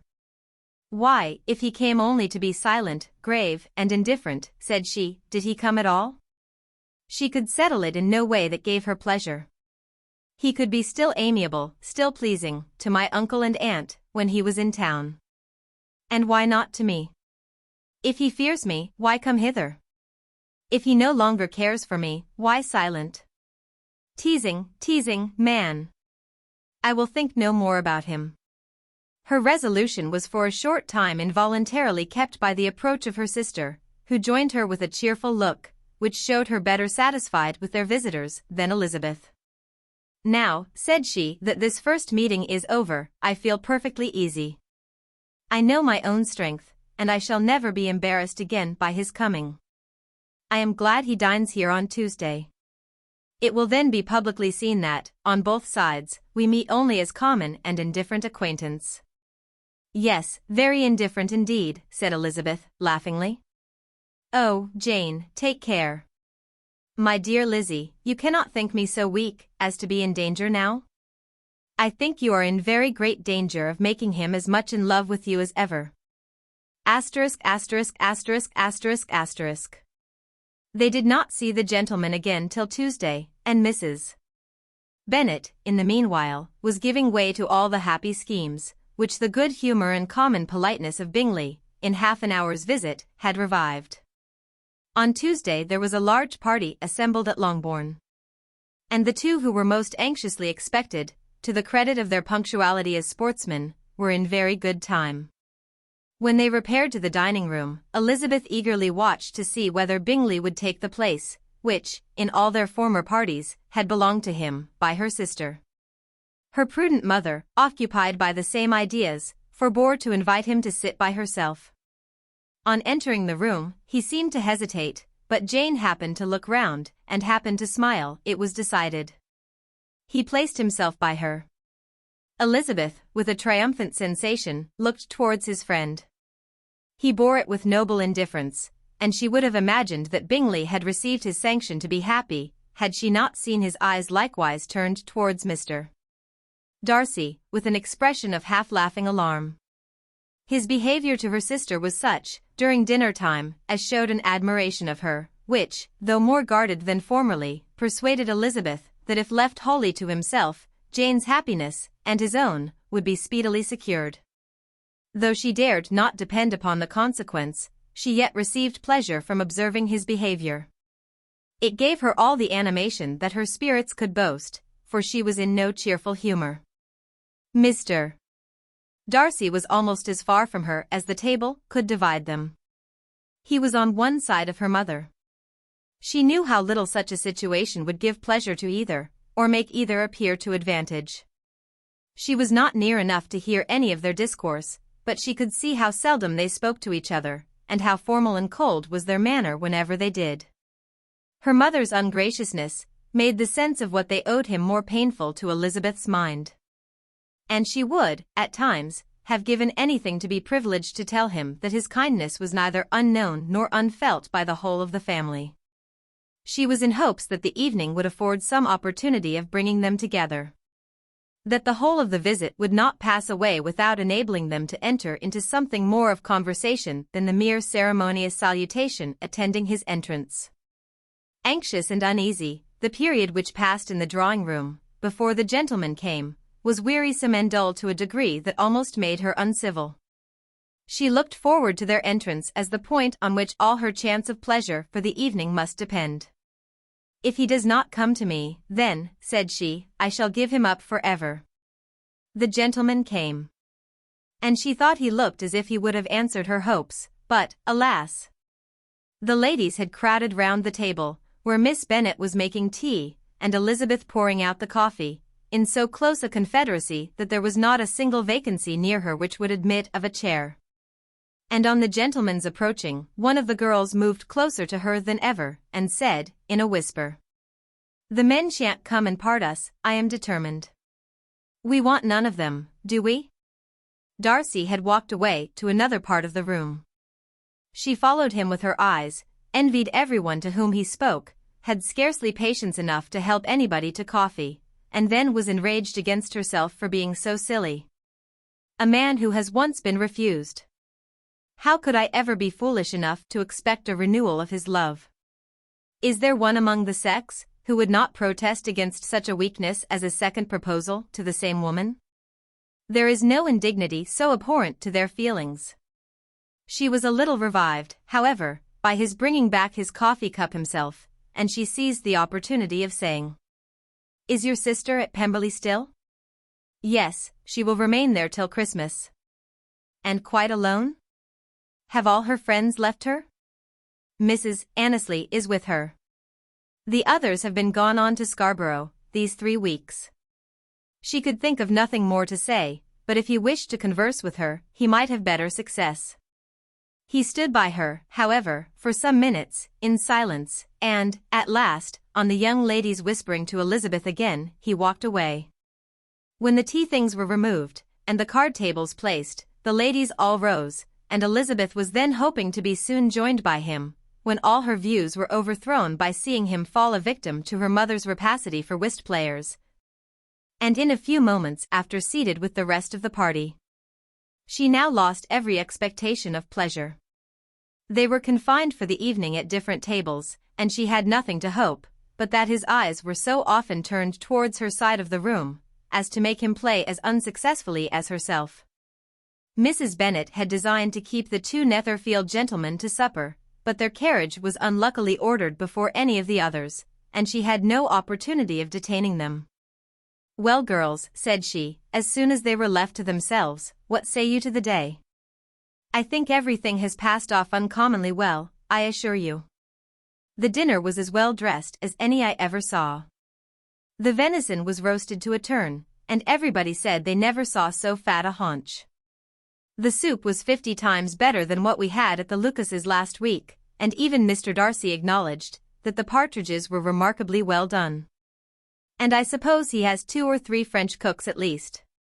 And, my dear Jane, I never saw you look in greater beauty. Mrs. Long said so too, for I asked her whether you did not. And what do you think she said besides? Ah, Mrs. Bennet, we shall have her at Netherfield at last. She did indeed. I do think Mrs. Long is as good a creature as ever lived, and her nieces are very pretty behaved girls, and not at all handsome. I like them prodigiously. Mrs. Bennet, in short, was in very great spirits. She had seen enough of Bingley's behaviour to Jane, to be convinced that she would get him at last. And her expectations of advantage to her family, when in a happy humour, were so far beyond reason, that she was quite disappointed at not seeing him there again the next day, to make his proposals. "It has been a very agreeable day," said Miss Bennet to Elizabeth. "The party seemed so well selected, so suitable one with the other. I hope we may often meet again." Elizabeth smiled. "Lizzie, you must not do so. You must not suspect me. It mortifies me. I assure you that I have now learnt to enjoy his conversation as an agreeable and sensible young man, without having a wish beyond it. I am perfectly satisfied, from what his manners now are, that he never had any design of engaging my affection. It is only that he is blessed with greater sweetness of address, and a stronger desire of generally pleasing, than any other man." "You are very cruel," said her sister, "you will not let me smile, and are provoking me to it every moment. How hard it is in some cases to be believed, and how impossible in others. But why should you wish to persuade me that I feel more than I acknowledge? That is a question which I hardly know how to answer. We all love to instruct, though we can teach only what is not worth knowing. Forgive me. And if you persist in indifference, do not make me your confidant." Chapter 55. A few days after this visit, Mr. Bingley called again, and alone. His friend had left him that morning for London, but was to return home in 10 days' time. He sat with them above an hour, and was in remarkably good spirits. Mrs. Bennet invited him to dine with them, but, with many expressions of concern, he confessed himself engaged elsewhere. "Next time you call," said she, "I hope we shall be more lucky." He should be particularly happy at any time, etc., etc., and if she would give him leave, would take an early opportunity of waiting on them. "Can you come tomorrow?" Yes, he had no engagement at all for tomorrow, and her invitation was accepted with alacrity. He came, and in such very good time that the ladies were none of them dressed. In ran Mrs. Bennet to her daughter's room, in her dressing gown, and with her hair half finished, crying out, "My dear Jane, make haste and hurry down. He is come, Mr. Bingley is come. He is, indeed. Make haste, make haste. Here, Sarah, come to Miss Bennet this moment, and help her on with her gown. Never mind Miss Lizzie's hair. We will be down as soon as we can," said Jane. "But I dare say Kitty is forwarder than either of us, for she went upstairs half an hour ago." "Oh. Hang Kitty. What has she to do with it? Come, be quick, be quick. Where is your sash, my dear?" But when her mother was gone, Jane would not be prevailed on to go down without one of her sisters. The same anxiety to get them by themselves was visible again in the evening. After tea, Mr. Bennet retired to the library, as was his custom, and Mary went upstairs to her instrument. 2 obstacles of the 5 being thus removed, Mrs. Bennet sat looking and winking at Elizabeth and Catherine for a considerable time, without making any impression on them. Elizabeth would not observe her, and when at last Kitty did, she very innocently said, "What is the matter, Mamma? What do you keep winking at me for? What am I to do?" "Nothing, child, nothing. I did not wink at you." She then sat still 5 minutes longer. But unable to waste such a precious occasion, she suddenly got up, and saying to Kitty, "Come here, my love, I want to speak to you," took her out of the room. Jane instantly gave a look at Elizabeth which spoke her distress at such premeditation, and her entreaty that she would not give in to it.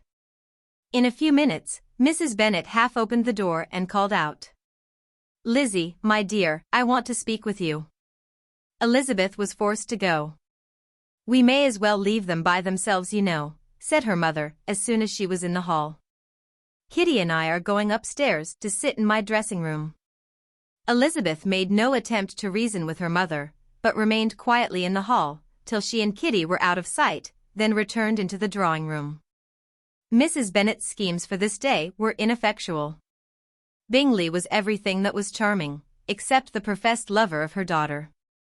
His ease and cheerfulness rendered him a most agreeable addition to their evening party. And he bore with the ill-judged officiousness of the mother, and heard all her silly remarks with a forbearance and command of countenance particularly grateful to the daughter. He scarcely needed an invitation to stay supper. And before he went away, an engagement was formed, chiefly through his own and Mrs. Bennet's means, for his coming next morning to shoot with her husband. After this day, Jane said no more of her indifference. Not a word passed between the sisters concerning Bingley, but Elizabeth went to bed in the happy belief that all must speedily be concluded, unless Mr. Darcy returned within the stated time. Seriously, however, she felt tolerably persuaded that all this must have taken place with that gentleman's concurrence. Bingley was punctual to his appointment, and he and Mr. Bennet spent the morning together, as had been agreed on. The latter was much more agreeable than his companion expected.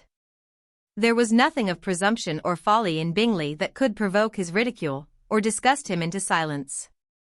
And he was more communicative, and less eccentric, than the other had ever seen him. Bingley of course returned with him to dinner, and in the evening Mrs. Bennet's invention was again at work to get everybody away from him and her daughter.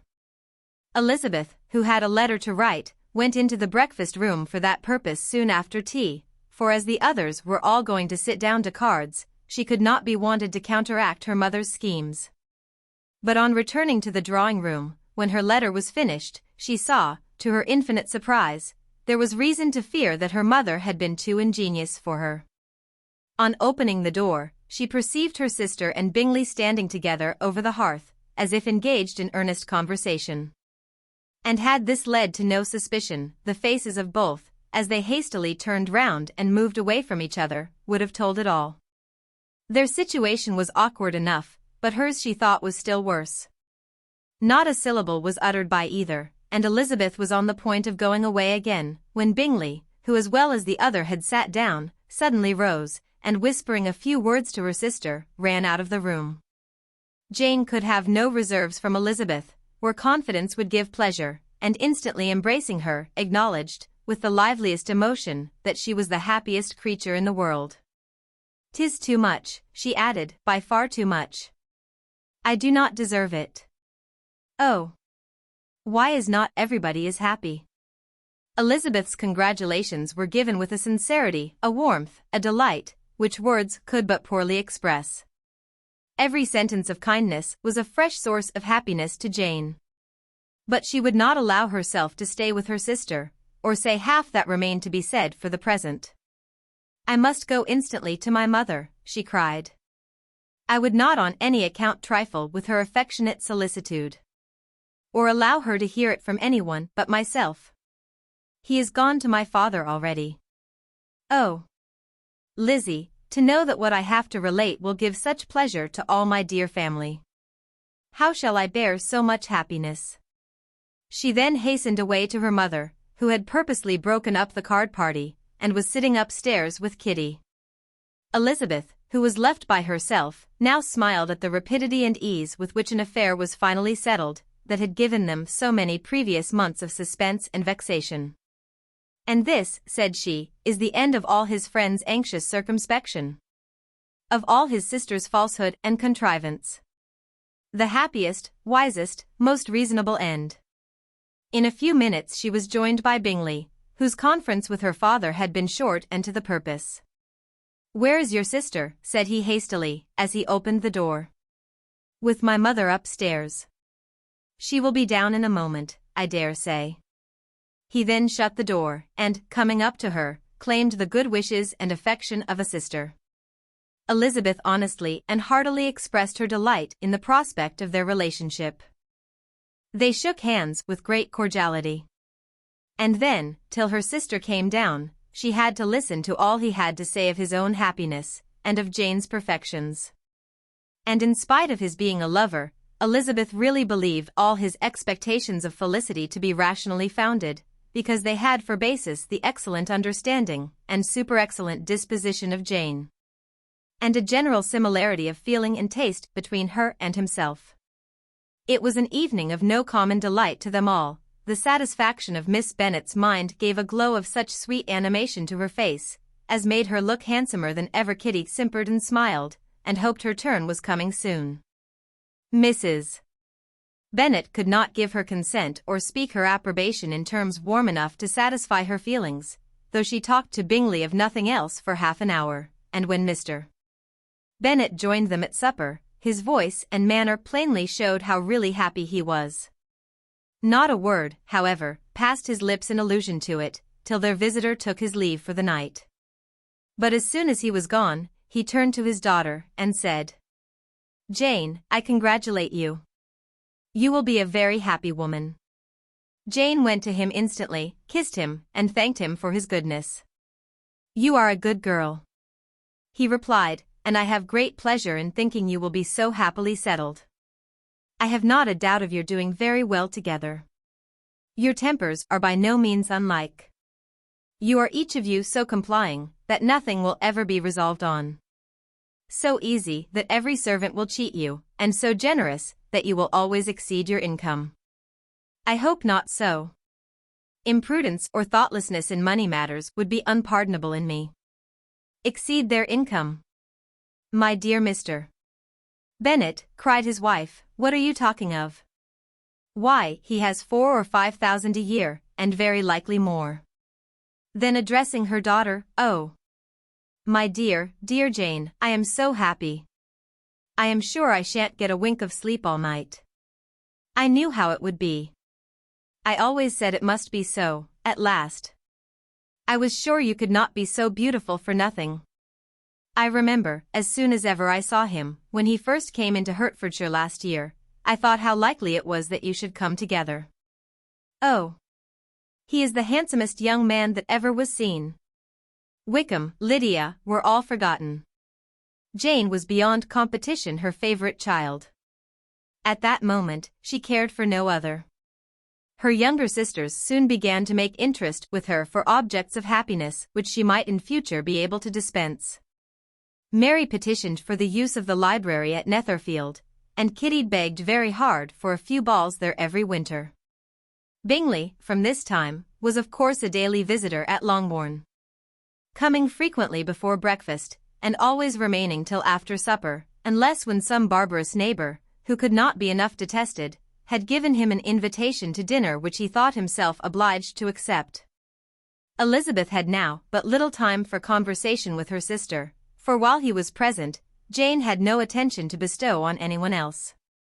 But she found herself considerably useful to both of them in those hours of separation that must sometimes occur. In the absence of Jane, he always attached himself to Elizabeth, for the pleasure of talking of her. And when Bingley was gone, Jane constantly sought the same means of relief. "He has made me so happy," said she, one evening, "by telling me that he was totally ignorant of my being in town last spring. I had not believed it possible." "I suspected as much," replied Elizabeth. "But how did he account for it?" "It must have been his sister's doing.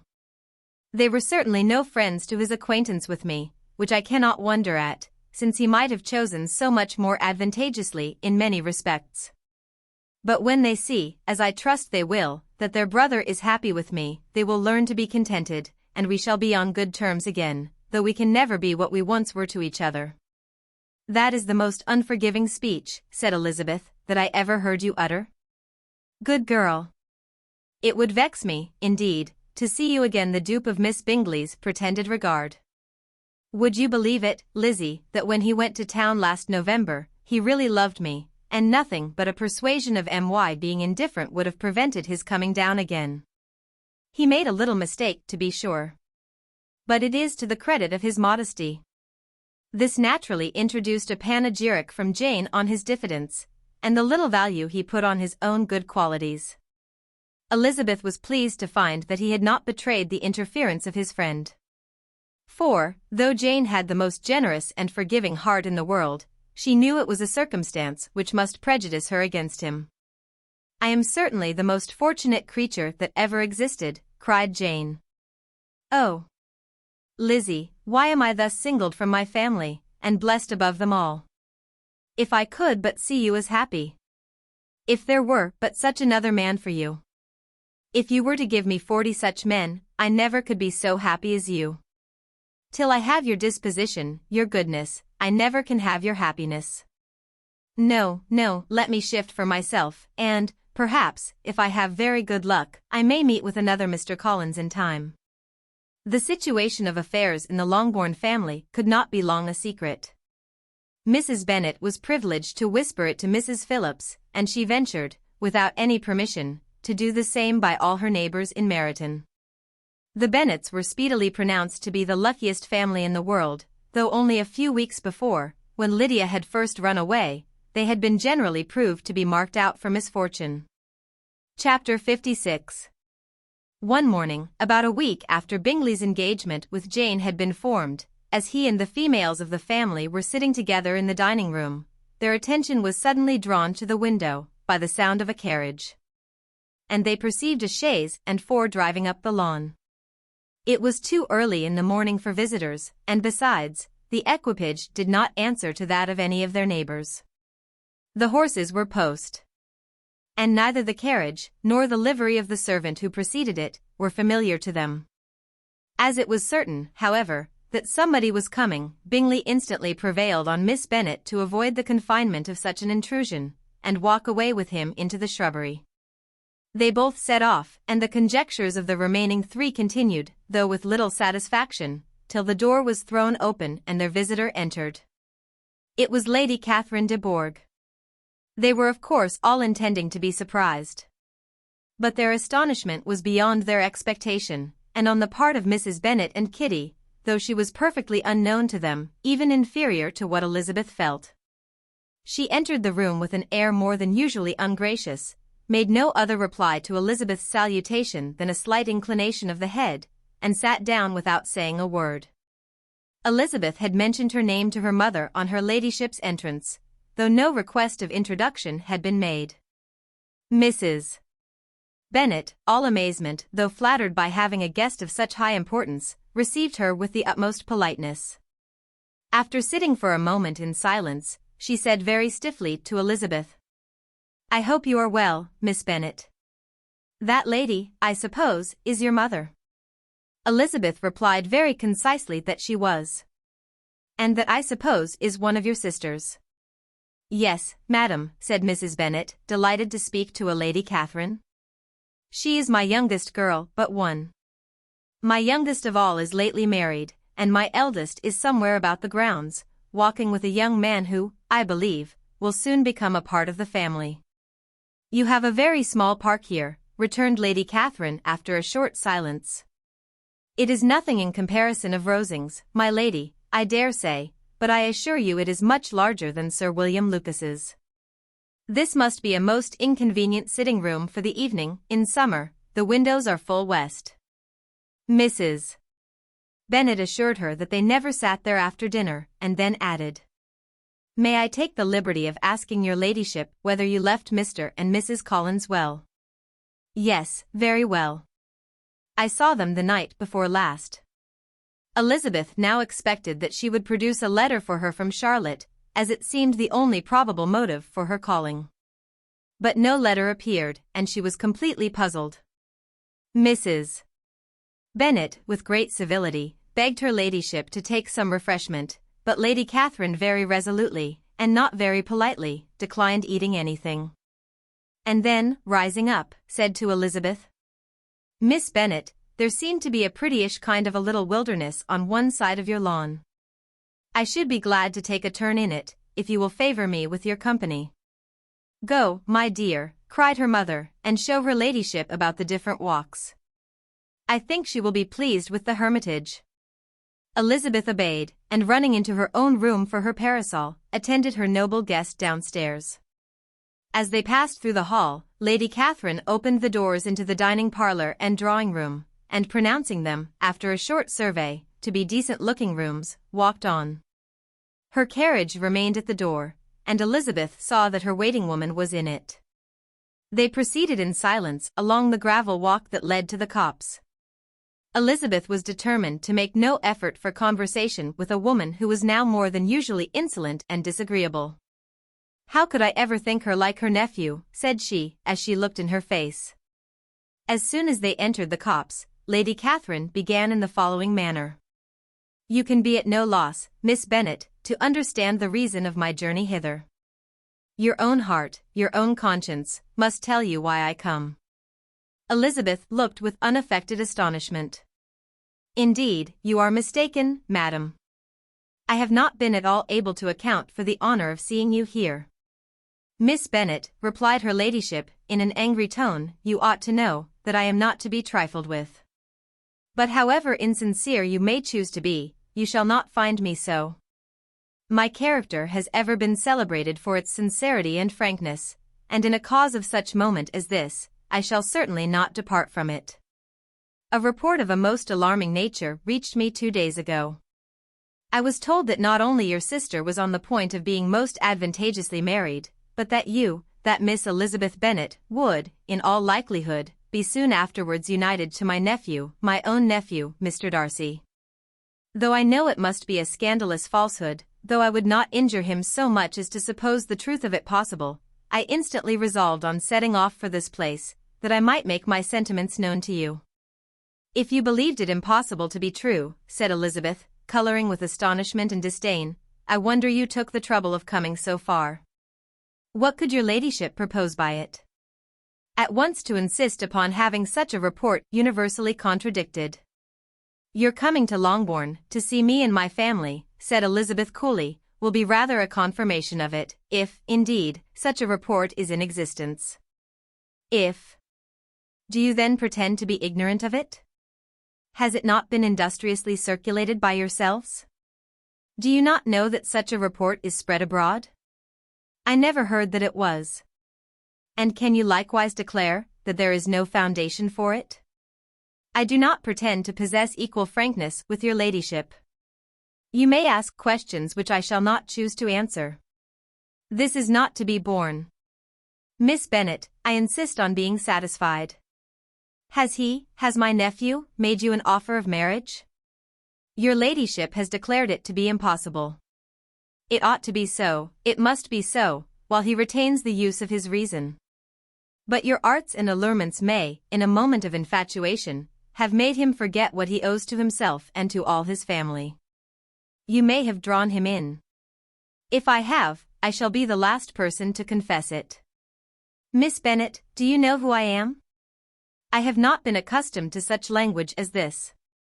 I am almost the nearest relation he has in the world, and am entitled to know all his dearest concerns. But you are not entitled to know mine. Nor will such behavior as this ever induce me to be explicit. Let me be rightly understood.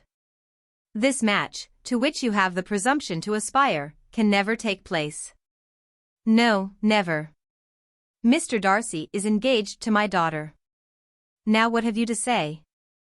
Only this, that if he is so, you can have no reason to suppose he will make an offer to me. Lady Catherine hesitated for a moment, and then replied. The engagement between them is of a peculiar kind. From their infancy, they have been intended for each other. It was the favorite wish of his mother, as well as of hers. While in their cradles, we planned the union, and now, at the moment when the wishes of both sisters would be accomplished in their marriage, to be prevented by a young woman of inferior birth, of no importance in the world, and wholly unallied to the family. Do you pay no regard to the wishes of his friends? To his tacit engagement with Miss de Bourgh? Are you lost to every feeling of propriety and delicacy? Have you not heard me say that from his earliest hours he was destined for his cousin? Yes, and I had heard it before. But what is that to me? If there is no other objection to my marrying your nephew, I shall certainly not be kept from it by knowing that his mother and aunt wished him to marry Miss de Bourgh. You both did as much as you could in planning the marriage. Its completion depended on others. If Mr. Darcy is neither by honor nor inclination confined to his cousin, why is not he to make another choice? And if I am that choice, why may not I accept him? Because honor, decorum, prudence, nay, interest, forbid it. Yes, Miss Bennet, interest. For do not expect to be noticed by his family or friends, if you wilfully act against the inclinations of all. You will be censured, slighted, and despised by everyone connected with him. Your alliance will be a disgrace. Your name will never even be mentioned by any of us. These are heavy misfortunes, replied Elizabeth. But the wife of Mr. Darcy must have such extraordinary sources of happiness necessarily attached to her situation, that she could, upon the whole, have no cause to repine. Obstinate, headstrong girl. I am ashamed of you. Is this your gratitude for my attentions to you last spring? Is nothing due to me on that score? Let us sit down. You are to understand, Miss Bennet, that I came here with the determined resolution of carrying my purpose. Nor will I be dissuaded from it. I have not been used to submit to any person's whims. I have not been in the habit of brooking disappointment. That will make your ladyship's situation at present more pitiable, but it will have no effect on me. I will not be interrupted. Hear me in silence. My daughter and my nephew are formed for each other. They are descended, on the maternal side, from the same noble line. And, on the father's, from respectable, honorable, and ancient, though untitled, families. Their fortune on both sides is splendid. They are destined for each other by the voice of every member of their respective houses, and what is to divide them? The upstart pretensions of a young woman without family, connections, or fortune. Is this to be endured? But it must not, shall not be. If you were sensible of your own good, you would not wish to quit the sphere in which you have been brought up. In marrying your nephew, I should not consider myself as quitting that sphere. He is a gentleman, I am a gentleman's daughter, so far we are equal. True. You are a gentleman's daughter. But who was your mother? Who are your uncles and aunts? Do not imagine me ignorant of their condition. Whatever my connections may be, said Elizabeth, if your nephew does not object to them, they can be nothing to you. Tell me once for all, are you engaged to him? Though Elizabeth would not, for the mere purpose of obliging Lady Catherine, have answered this question, she could not but say, after a moment's deliberation. I am not. Lady Catherine seemed pleased. And will you promise me never to enter into such an engagement? I will make no promise of the kind. Miss Bennet, I am shocked and astonished. I expected to find a more reasonable young woman. But do not deceive yourself into a belief that I will ever recede. I shall not go away till you have given me the assurance I require. And I certainly never shall give it. I am not to be intimidated into anything so wholly unreasonable. Your ladyship wants Mr. Darcy to marry your daughter, but would my giving you the wished-for promise make their marriage at all more probable? Supposing him to be attached to me, would my refusing to accept his hand make him wish to bestow it on his cousin? Allow me to say, Lady Catherine, that the arguments with which you have supported this extraordinary application have been as frivolous as the application was ill-judged. You have widely mistaken my character, if you think I can be worked on by such persuasions as these. How far your nephew might approve of your interference in his affairs, I cannot tell, but you have certainly no right to concern yourself in mine. I must beg, therefore, to be importuned no farther on the subject. Not so hasty, if you please. I have by no means done. To all the objections I have already urged, I have still another to add. I am no stranger to the particulars of your youngest sister's infamous elopement. I know it all, that the young man's marrying her was a patched-up business, at the expense of your father and uncles. And is such a girl to be my nephew's sister? Is her husband, is the son of his late father's steward, to be his brother? Heaven and earth, of what are you thinking? Are the shades of Pemberley to be thus polluted? You can now have nothing further to say, she resentfully answered.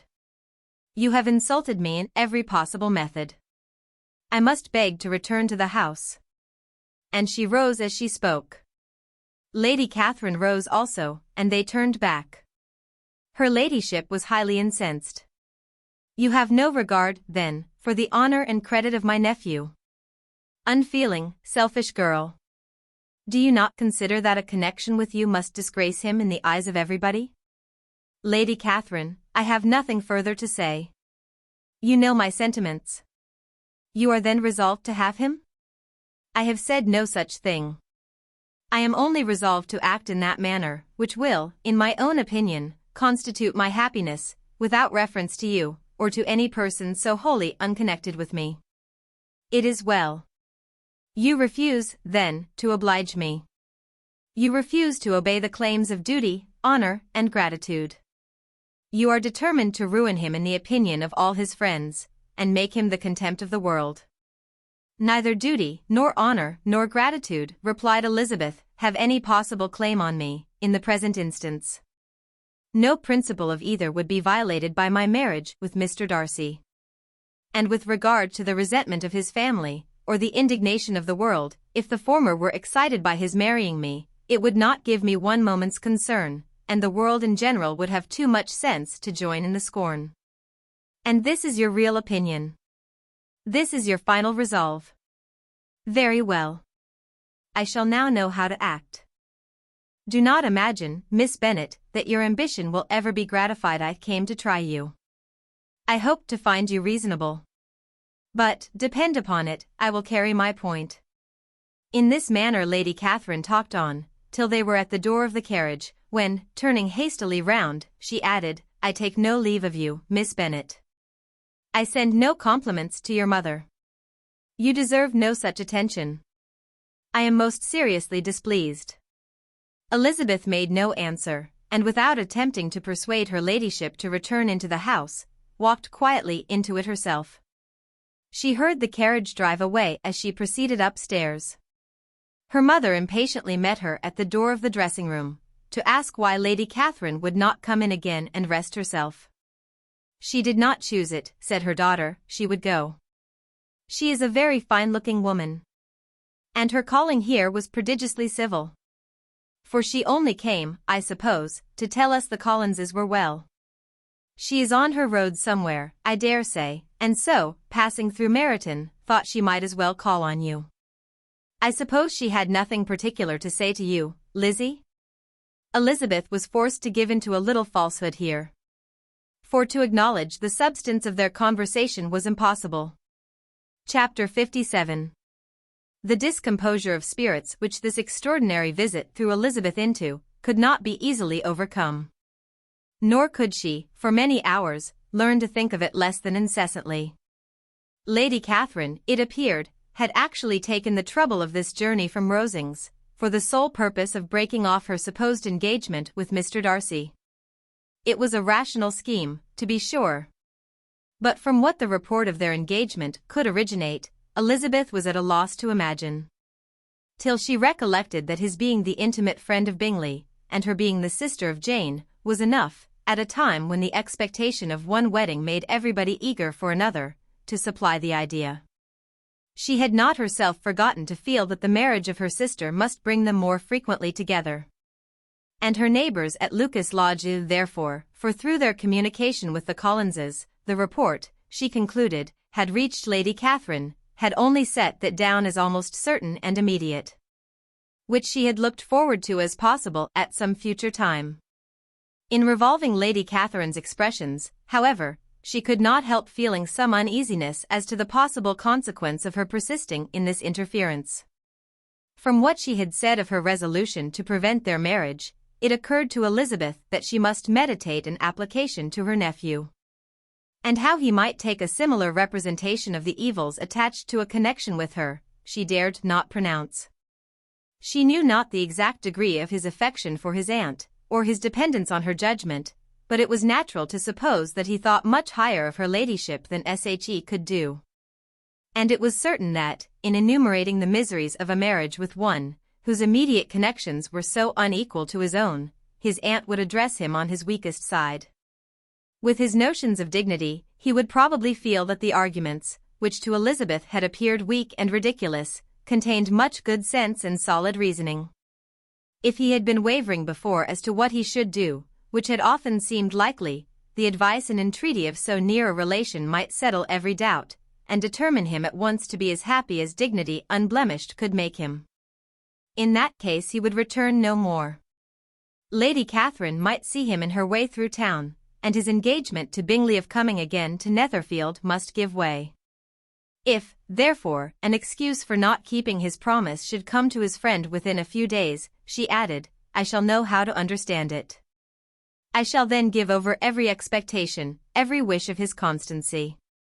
If he is satisfied with only regretting me, when he might have obtained my affections in hand, I shall soon cease to regret him at all.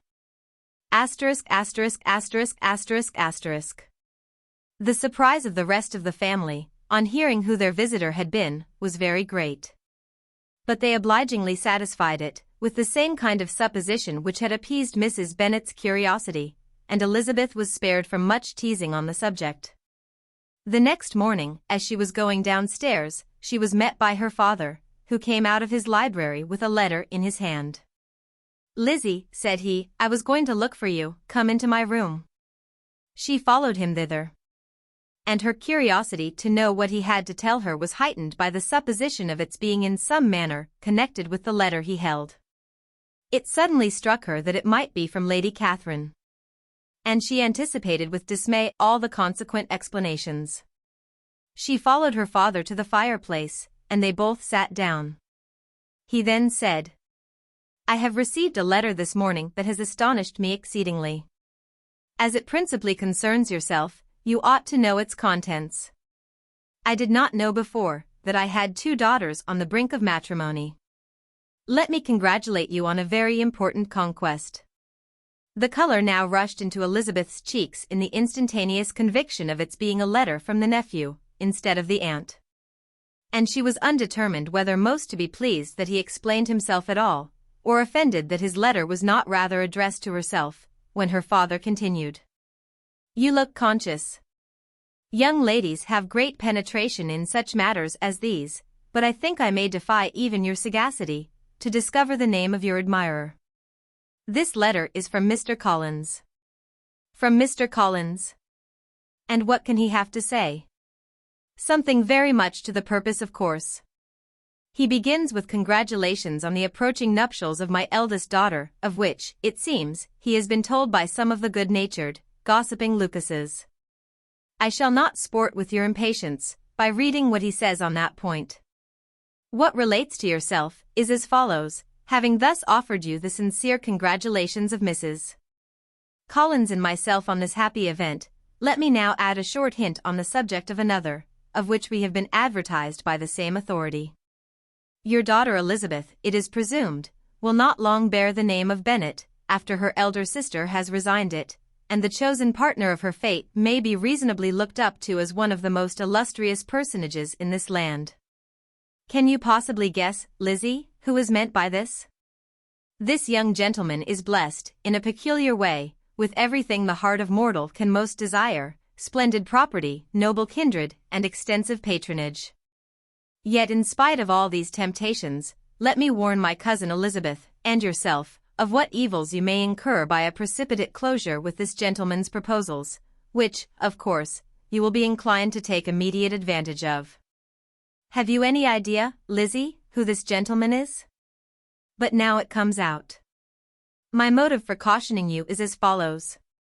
We have reason to imagine that his aunt, Lady Catherine de Bourgh, does not look on the match with a friendly eye. Mr. Darcy, you see, is the man. Now, Lizzie, I think I have surprised you. Could he, or the Lucases, have pitched on any man within the circle of our acquaintance, whose name would have given the lie more effectually to what they related? Mr. Darcy, who never looks at any woman but to see a blemish, and who probably never looked at you in his life. It is admirable. Elizabeth tried to join in her father's pleasantry, but could only force one most reluctant smile. Never had his wit been directed in a manner so little agreeable to her. Are you not diverted? Oh. Yes. Pray read on. After mentioning the likelihood of this marriage to her ladyship last night, she immediately, with her usual condescension, expressed what she felt on the occasion. When it became apparent that on the score of some family objections on the part of my cousin, she would never give her consent to what she termed so disgraceful a match, I thought it my duty to give the speediest intelligence of this to my cousin, that she and her noble admirer may be aware of what they are about, and not run hastily into a marriage which has not been properly sanctioned. Mr. Collins moreover adds, I am truly rejoiced that my cousin Lydia's sad business has been so well hushed up, and am only concerned that their living together before the marriage took place should be so generally known. I must not, however, neglect the duties of my station, or refrain from declaring my amazement at hearing that you received the young couple into your house as soon as they were married. It was an encouragement of vice. And had I been the rector of Longbourn, I should very strenuously have opposed it. You ought certainly to forgive them, as a Christian, but never to admit them in your sight, or allow their names to be mentioned in your hearing. That is his notion of Christian forgiveness. The rest of his letter is only about his dear Charlotte's situation, and his expectation of a young olive branch. But, Lizzie, you look as if you did not enjoy it. You are not going to be missish, I hope, and pretend to be affronted at an idle report. For what do we live, but to make sport for our neighbors, and laugh at them in our turn? Oh, cried Elizabeth, I am excessively diverted. But it is so strange. Yes, that is what makes it amusing. Had they fixed on any other man it would have been nothing, but his perfect indifference, and your pointed dislike, make it so delightfully absurd. Much as I abominate writing, I would not give up Mr. Collins's correspondence for any consideration. Nay, when I read a letter of his, I cannot help giving him the preference even over Wickham, much as I value the impudence and hypocrisy of my son-in-law. And pray, Lizzie, what said Lady Catherine about this report? Did she call to refuse her consent? To this question his daughter replied only with a laugh, and as it had been asked without the least suspicion, she was not distressed by his repeating it. Elizabeth had never been more at a loss to make her feelings appear what they were not. It was necessary to laugh, when she would rather have cried. Her father had most cruelly mortified her, by what he said of Mr. Darcy's indifference, and she could do nothing but wonder at such a want of penetration, or fear that perhaps, instead of his seeing too little, she might have fancied too much. Chapter 58. Instead of receiving any such letter of excuse from his friend, as Elizabeth half expected Mr. Bingley to do, he was able to bring Darcy with him to Longbourn before many days had passed after Lady Catherine's visit. The gentleman arrived early, and, before Mrs. Bennet had time to tell him of their having seen his aunt, of which her daughter sat in momentary dread, Bingley, who wanted to be alone with Jane, proposed their all walking out. It was agreed to. Mrs. Bennet was not in the habit of walking, Mary could never spare time, but the remaining 5 set off together. Bingley and Jane, however, soon allowed the others to outstrip them. They lagged behind, while Elizabeth, Kitty, and Darcy were to entertain each other. Very little was said by either. Kitty was too much afraid of him to talk. Elizabeth was secretly forming a desperate resolution. And perhaps he might be doing the same. They walked towards the Lucases, because Kitty wished to call upon Maria, and as Elizabeth saw no occasion for making it a general concern, when Kitty left them she went boldly on with him alone. Now was the moment for her resolution to be executed, and, while her courage was high, she immediately said, "Mr. Darcy, I am a very selfish creature, and, for the sake of giving relief to my own feelings, care not how much I may be wounding yours. I can no longer help thanking you for your unexampled kindness to my poor sister. Ever since I have known it, I have been most anxious to acknowledge to you how gratefully I feel it. Were it known to the rest of my family, I should not have merely my own gratitude to express." "I am sorry, exceedingly sorry," replied Darcy, in a tone of surprise and emotion, "that you have ever been informed of what may, in a mistaken light, have given you uneasiness. I did not think Mrs. Gardiner was so little to be trusted. You must not blame my aunt. Lydia's thoughtlessness first betrayed to me that you had been concerned in the matter, and, of course, I could not rest till I knew the particulars.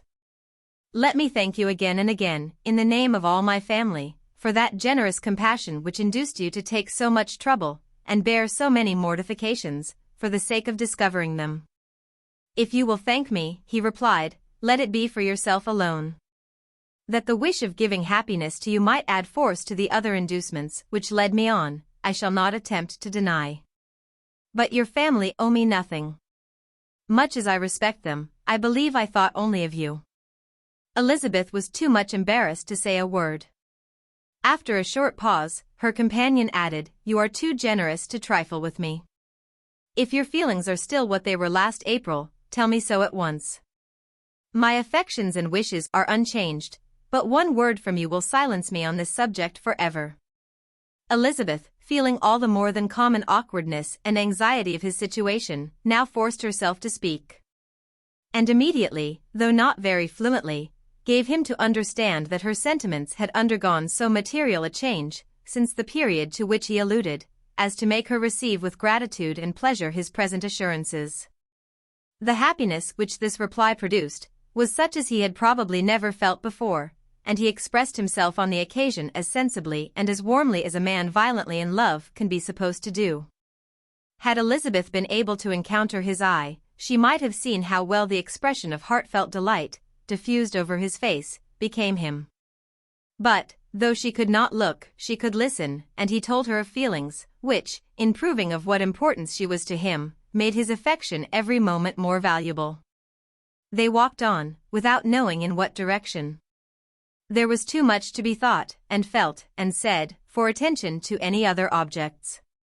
She soon learnt that they were indebted for their present good understanding to the efforts of his aunt, who did call on him in her return through London, and there relate her journey to Longbourn, its motive, and the substance of her conversation with Elizabeth, dwelling emphatically on every expression of the latter which, in her ladyship's apprehension, peculiarly denoted her perverseness and assurance. In the belief that such a relation must assist her endeavours to obtain that promise from her nephew which she had refused to give. But, unluckily for her ladyship, its effect had been exactly contrariwise. "It taught me to hope," said he, "as I had scarcely ever allowed myself to hope before. I knew enough of your disposition to be certain that, had you been absolutely, irrevocably decided against me, you would have acknowledged it to Lady Catherine, frankly and openly. Elizabeth colored and laughed as she replied, "Yes, you know enough of my frankness to believe me capable of that. After abusing you so abominably to your face, I could have no scruple in abusing you to all your relations. What did you say of me that I did not deserve? For, though your accusations were ill-founded, formed on mistaken premises, my behavior to you at the time had merited the severest reproof. It was unpardonable. I cannot think of it without abhorrence." "We will not quarrel for the greater share of blame annexed to that evening," said Elizabeth. "The conduct of neither, if strictly examined, will be irreproachable. But since then, we have both, I hope, improved in civility. I cannot be so easily reconciled to myself. The recollection of what I then said, of my conduct, my manners, my expressions during the whole of it, is now, and has been many months, inexpressibly painful to me. Your reproof, so well applied, I shall never forget, had you behaved in a more gentlemanlike manner. Those were your words. You know not, you can scarcely conceive, how they have tortured me. Though it was some time, I confess, before I was reasonable enough to allow their justice. I was certainly very far from expecting them to make so strong an impression. I had not the smallest idea of their being ever felt in such a way. I can easily believe it. You thought me then devoid of every proper feeling, I am sure you did. The turn of your countenance I shall never forget, as you said that I could not have addressed you in any possible way that would induce you to accept me. Oh! Do not repeat what I then said. These recollections will not do at all. I assure you that I have long been most heartily ashamed of it." Darcy mentioned his letter. "Did it," said he, "did it soon make you think better of me? Did you, on reading it, give any credit to its contents?" She explained what its effect on her had been, and how gradually all her former prejudices had been removed. "I knew," said he, "that what I wrote must give you pain, but it was necessary. I hope you have destroyed the letter.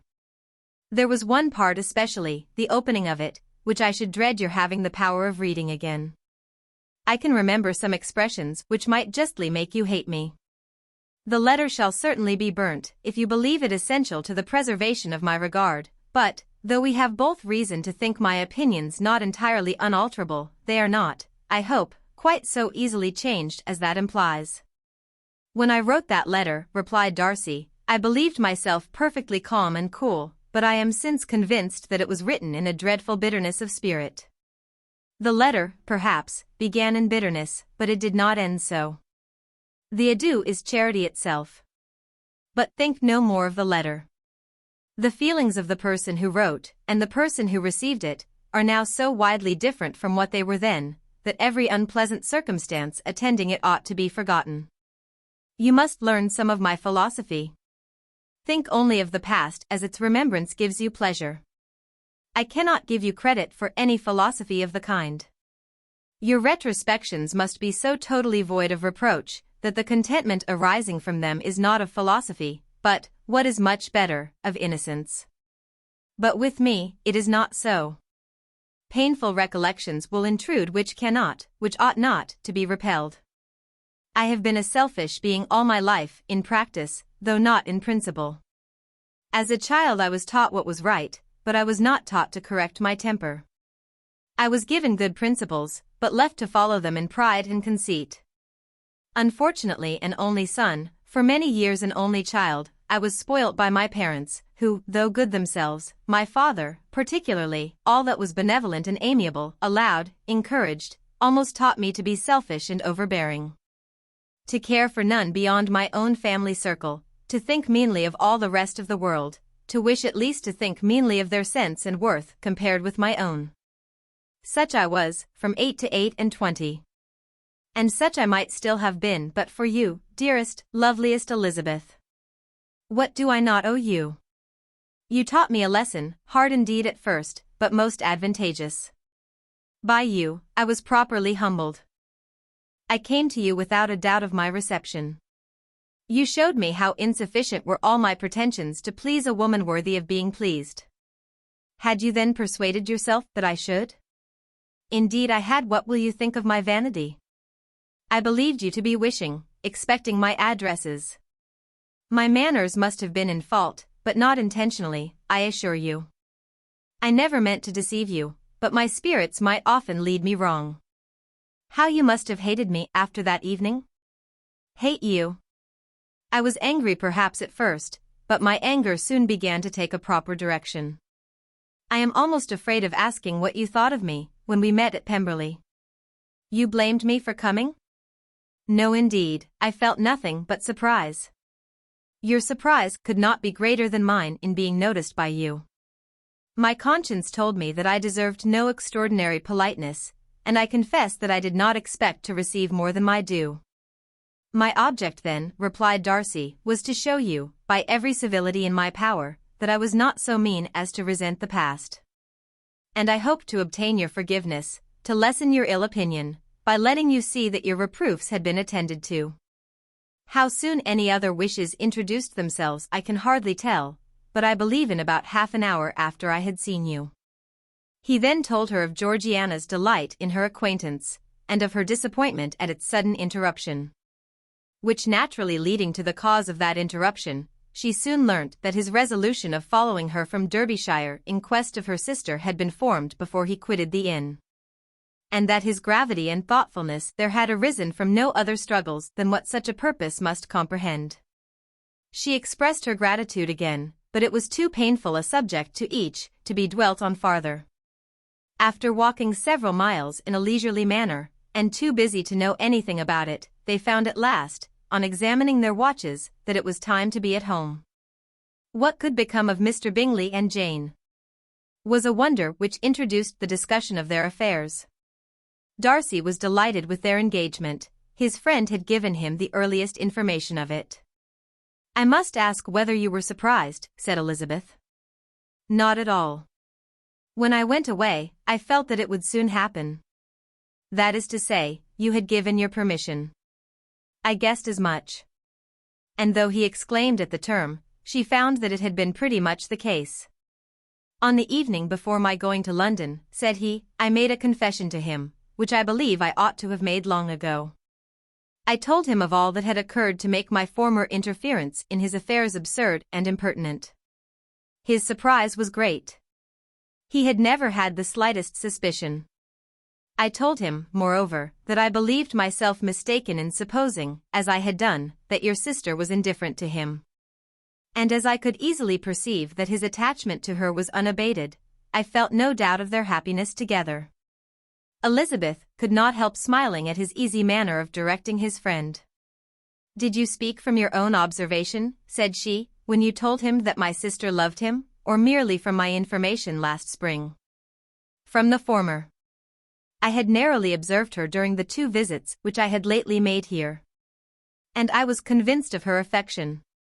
And your assurance of it, I suppose, carried immediate conviction to him. It did. Bingley is most unaffectedly modest. His diffidence had prevented his depending on his own judgment in so anxious a case, but his reliance on mine made everything easy. I was obliged to confess one thing, which for a time, and not unjustly, offended him. I could not allow myself to conceal that your sister had been in town 3 months last winter, that I had known it, and purposely kept it from him. He was angry. But his anger, I am persuaded, lasted no longer than he remained in any doubt of your sister's sentiments. He has heartily forgiven me now. Elizabeth longed to observe that Mr. Bingley had been a most delightful friend. So easily guided that his worth was invaluable, but she checked herself. She remembered that he had yet to learn to be laughed at, and it was rather too early to begin. In anticipating the happiness of Bingley, which of course was to be inferior only to his own, he continued the conversation till they reached the house. In the hall they parted. Chapter 59. My dear Lizzie, where can you have been walking to? Was a question which Elizabeth received from Jane as soon as she entered their room, and from all the others when they sat down to table. She had only to say in reply, that they had wandered about, till she was beyond her own knowledge. She colored as she spoke, but neither that, nor anything else, awakened a suspicion of the truth. The evening passed quietly, unmarked by anything extraordinary. The acknowledged lovers talked and laughed, the unacknowledged were silent. Darcy was not of a disposition in which happiness overflows in mirth, and Elizabeth, agitated and confused, rather knew that she was happy than felt herself to be so, for, besides the immediate embarrassment, there were other evils before her. She anticipated what would be felt in the family when her situation became known. She was aware that no one liked him but Jane, and even feared that with the others it was a dislike which not all his fortune and consequence might do away. At night she opened her heart to Jane. Though suspicion was very far from Miss Bennet's general habits, she was absolutely incredulous here. "You are joking, Lizzie. This cannot be, engaged to Mr. Darcy." "No, no, you shall not deceive me. I know it to be impossible. This is a wretched beginning indeed. My sole dependence was on you, and I am sure nobody else will believe me, if you do not. Yet, indeed, I am in earnest. I speak nothing but the truth. He still loves me, and we are engaged." Jane looked at her doubtingly. "Oh, Lizzie. It cannot be. I know how much you dislike him. You know nothing of the matter. That is all to be forgot. Perhaps I did not always love him so well as I do now. But in such cases as these, a good memory is unpardonable. This is the last time I shall ever remember it myself." Miss Bennet still looked all amazement. Elizabeth again, and more seriously assured her of its truth. "Good heaven! Can it be really so? Yet now I must believe you," cried Jane. "My dear, dear Lizzie, I do congratulate you, but are you certain? Forgive the question, are you quite certain that you can be happy with him?" "There can be no doubt of that. It is settled between us already, that we are to be the happiest couple in the world.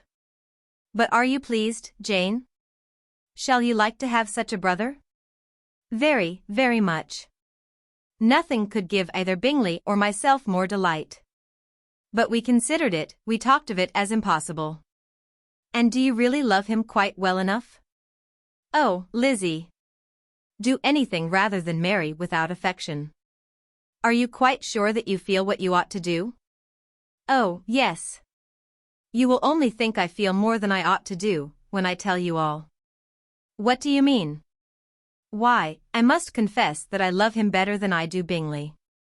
I am afraid you will be angry. My dearest sister, now be serious. I want to talk very seriously. Let me know everything that I am to know, without delay. Will you tell me how long you have loved him? It has been coming on so gradually, that I hardly know when it began. But I believe I must date it from my first seeing his beautiful grounds at Pemberley." Another entreaty that she would be serious, however, produced the desired effect, and she soon satisfied Jane by her solemn assurances of attachment. When convinced on that article, Miss Bennet had nothing further to wish. "Now I am quite happy," said she, "for you will be as happy as myself. I always had a value for him. Were it for nothing but his love of you, I must always have esteemed him. But now, as Bingley's friend and your husband, there can be only Bingley and yourself more dear to me. But Lizzie, you have been very sly, very reserved with me. How little did you tell me of what passed at Pemberley and Lambton? I owe all that I know of it to another, not to you." Elizabeth told her the motives of her secrecy. She had been unwilling to mention Bingley, and the unsettled state of her own feelings had made her equally avoid the name of his friend. But now she would no longer conceal from her his share in Lydia's marriage. All was acknowledged, and half the night spent in conversation. Asterisk, asterisk, asterisk, asterisk, asterisk. "Good gracious," cried Mrs. Bennet, as she stood at a window the next morning, "if that disagreeable Mr. Darcy is not coming here again with our dear Bingley. What can he mean by being so tiresome as to be always coming here? I had no notion but he would go a-shooting, or something or other, and not disturb us with his company. What shall we do with him? Lizzie, you must walk out with him again, that he may not be in Bingley's way." Elizabeth could hardly help laughing at so convenient a proposal, yet was really vexed that her mother should be always giving him such an epithet. As soon as they entered, Bingley looked at her so expressively, and shook hands with such warmth, as left no doubt of his good information, and he soon afterwards said aloud, "Mrs. Bennet, have you no more lanes hereabouts in which Lizzie may lose her way again today?" "I advise Mr. Darcy, and Lizzie, and Kitty," said Mrs. Bennet, "to walk to Oakham Mount this morning. It is a nice long walk, and Mr. Darcy has never seen the view."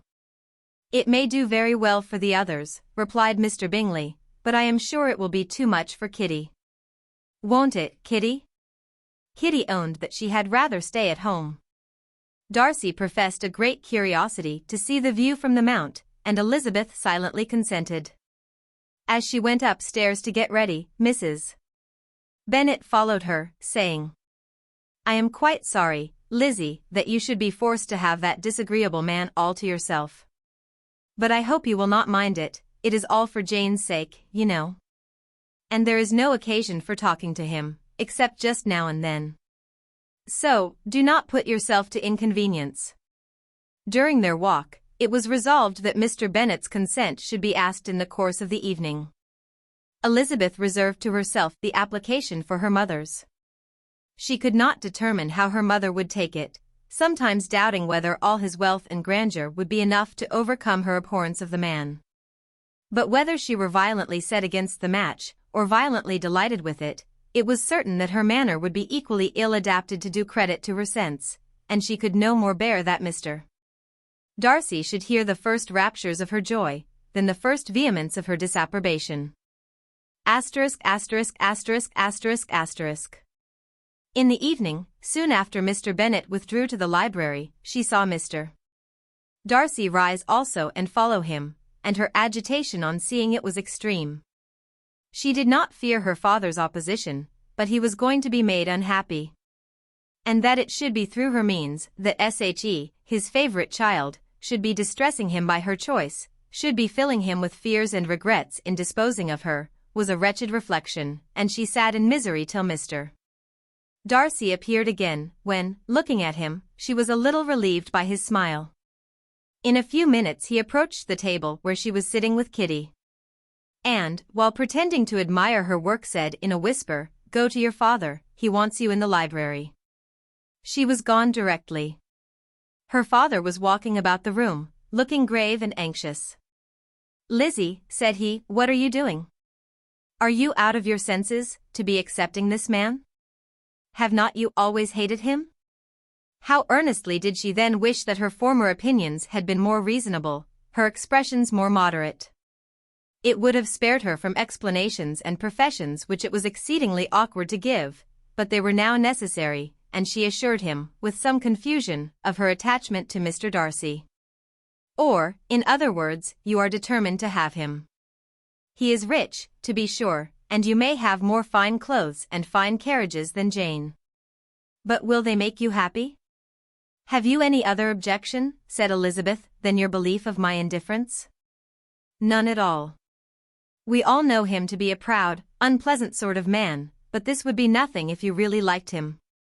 I do like him," she replied, with tears in her eyes. "I love him.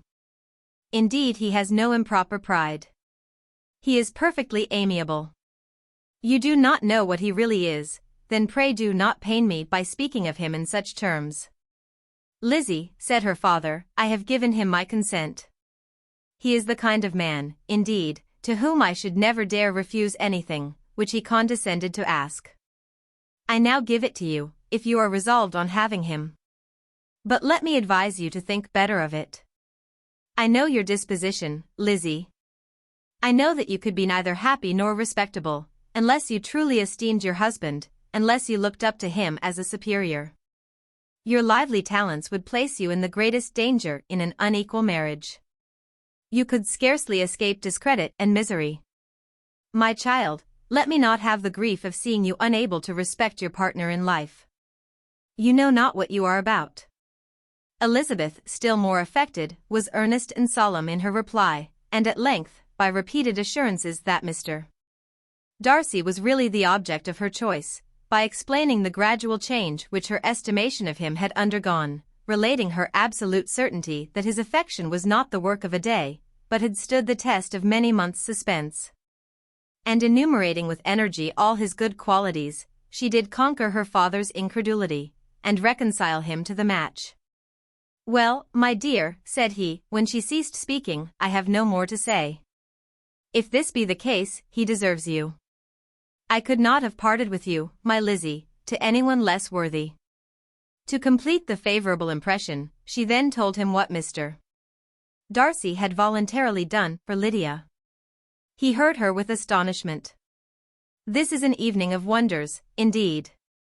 And so, Darcy did everything, made up the match, gave the money, paid the fellow's debts, and got him his commission. So much the better. It will save me a world of trouble and economy. Had it been your uncle's doing, I must and would have paid him, but these violent young lovers carry everything their own way. I shall offer to pay him tomorrow. He will rant and storm about his love for you, and there will be an end of the matter. He then recollected her embarrassment a few days before, on his reading Mr. Collins's letter. And after laughing at her some time, allowed her at last to go, saying, as she quitted the room, "If any young men come for Mary or Kitty, send them in, for I am quite at leisure." Elizabeth's mind was now relieved from a very heavy weight. And, after half an hour's quiet reflection in her own room, she was able to join the others with tolerable composure. Everything was too recent for gaiety, but the evening passed tranquilly away. There was no longer anything material to be dreaded, and the comfort of ease and familiarity would come in time. When her mother went up to her dressing-room at night, she followed her, and made the important communication. Its effect was most extraordinary, for on first hearing it, Mrs. Bennet sat quite still, and unable to utter a syllable. Nor was it under many, many minutes that she could comprehend what she heard. Though not in general backward to credit what was for the advantage of her family, or that came in the shape of a lover to any of them. She began at length to recover, to fidget about in her chair, get up, sit down again, wonder, and bless herself. Good gracious! Lord bless me! Only think! Dear me! Mr. Darcy! Who would have thought it? And is it really true? Oh! My sweetest Lizzie! How rich and how great you will be! What pin money, what jewels, what carriages you will have! Jane's is nothing to it, nothing at all. I am so pleased, so happy. Such a charming man, so handsome. So tall, oh, my dear Lizzie. Pray apologize for my having disliked him so much before. I hope he will overlook it. Dear, dear Lizzie. A house in town. Everything that is charming. 3 daughters married. 10,000 a year. Oh, Lord! What will become of me? I shall go distracted. This was enough to prove that her approbation need not be doubted, and Elizabeth, rejoicing that such an effusion was heard only by herself, soon went away. But before she had been 3 minutes in her own room, her mother followed her. My dearest child, she cried, I can think of nothing else. 10,000 a year, and very likely more. 'Tis as good as a lord. And a special license. You must and shall be married by a special license. But my dearest love, tell me what dish Mr. Darcy is particularly fond of, that I may have it tomorrow. This was a sad omen of what her mother's behavior to the gentleman himself might be. And Elizabeth found that, though in the certain possession of his warmest affection, and secure of her relations' consent, there was still something to be wished for. But the morrow passed off much better than she expected, for Mrs. Bennet luckily stood in such awe of her intended son-in-law that she ventured not to speak to him, unless it was in her power to offer him any attention, or mark her deference for his opinion. Elizabeth had the satisfaction of seeing her father taking pains to get acquainted with him, and Mr. Bennet soon assured her that he was rising every hour in his esteem. I admire all my 3 sons-in-law highly, said he. Wickham, perhaps, is my favorite, but I think I shall like your husband quite as well as Jane's. Chapter 60. Elizabeth's spirits soon rising to playfulness again, she wanted Mr. Darcy to account for his having ever fallen in love with her. "How could you begin?" said she. "I can comprehend your going on charmingly, when you had once made a beginning, but what could set you off in the first place? I cannot fix on the hour, or the spot, or the look, or the words, which laid the foundation. It is too long ago. I was in the middle before I knew that I had begun. My beauty you had early withstood, and as for my manners, my behavior to you was at least always bordering on the uncivil, and I never spoke to you without rather wishing to give you pain than not. Now be sincere. Did you admire me for my impertinence? For the liveliness of your mind, I did. You may as well call it impertinence at once. It was very little less. The fact is that you were sick of civility, of deference, of officious attention. You were disgusted with the women who were always speaking, and looking, and thinking for your approbation alone. I roused and interested you because I was so unlike them. Had you not been really amiable, you would have hated me for it. But in spite of the pains you took to disguise yourself, your feelings were always noble and just, and in your heart, you thoroughly despised the persons who so assiduously courted you. There, I have saved you the trouble of accounting for it. And really, all things considered, I begin to think it perfectly reasonable. To be sure, you knew no actual good of me, but nobody thinks of that when they fall in love. Was there no good in your affectionate behavior to Jane while she was ill at Netherfield? Dearest Jane. Who could have done less for her? But make a virtue of it by all means. My good qualities are under your protection, and you are to exaggerate them as much as possible, and, in return, it belongs to me to find occasions for teasing and quarreling with you as often as may be. And I shall begin directly by asking you what made you so unwilling to come to the point at last, what made you so shy of me, when you first called, and afterwards dined here? Why, especially, when you called, did you look as if you did not care about me? Because you were grave and silent, and gave me no encouragement. But I was embarrassed. And so was I. You might have talked to me more when you came to dinner. A man who had felt less, might. How unlucky that you should have a reasonable answer to give, and that I should be so reasonable as to admit it. But I wonder how long you would have gone on, if you had been left to yourself. I wonder when you would have spoken, if I had not asked you. My resolution of thanking you for your kindness to Lydia had certainly great effect. Too much, I am afraid, for what becomes of the moral, if our comfort springs from a breach of promise. For I ought not to have mentioned the subject. This will never do. You need not distress yourself. The moral will be perfectly fair. Lady Catherine's unjustifiable endeavors to separate us were the means of removing all my doubts. I am not indebted for my present happiness to your eager desire of expressing your gratitude. I was not in a humor to wait for any opening of yours. My aunt's intelligence had given me hope, and I was determined at once to know everything. Lady Catherine has been of infinite use, which ought to make her happy, for she loves to be of use. But tell me, what did you come down to Netherfield for? Was it merely to ride to Longbourn and be embarrassed? Or had you intended any more serious consequence? My real purpose was to see you, and to judge, if I could, whether I might ever hope to make you love me. My avowed one, or what I avowed to myself, was to see whether your sister were still partial to Bingley, and if she were, to make the confession to him which I have since made. Shall you ever have courage to announce to Lady Catherine what is to befall her? I am more likely to want more time than courage, Elizabeth. But it ought to done, and if you will give me a sheet of paper, it shall be done directly. And if I had not a letter to write myself, I might sit by you and admire the evenness of your writing, as another young lady once did. But I have an aunt, too, who must not be longer neglected. From an unwillingness to confess how much her intimacy with Mr. Darcy had been overrated, Elizabeth had never yet answered Mrs. Gardiner's long letter.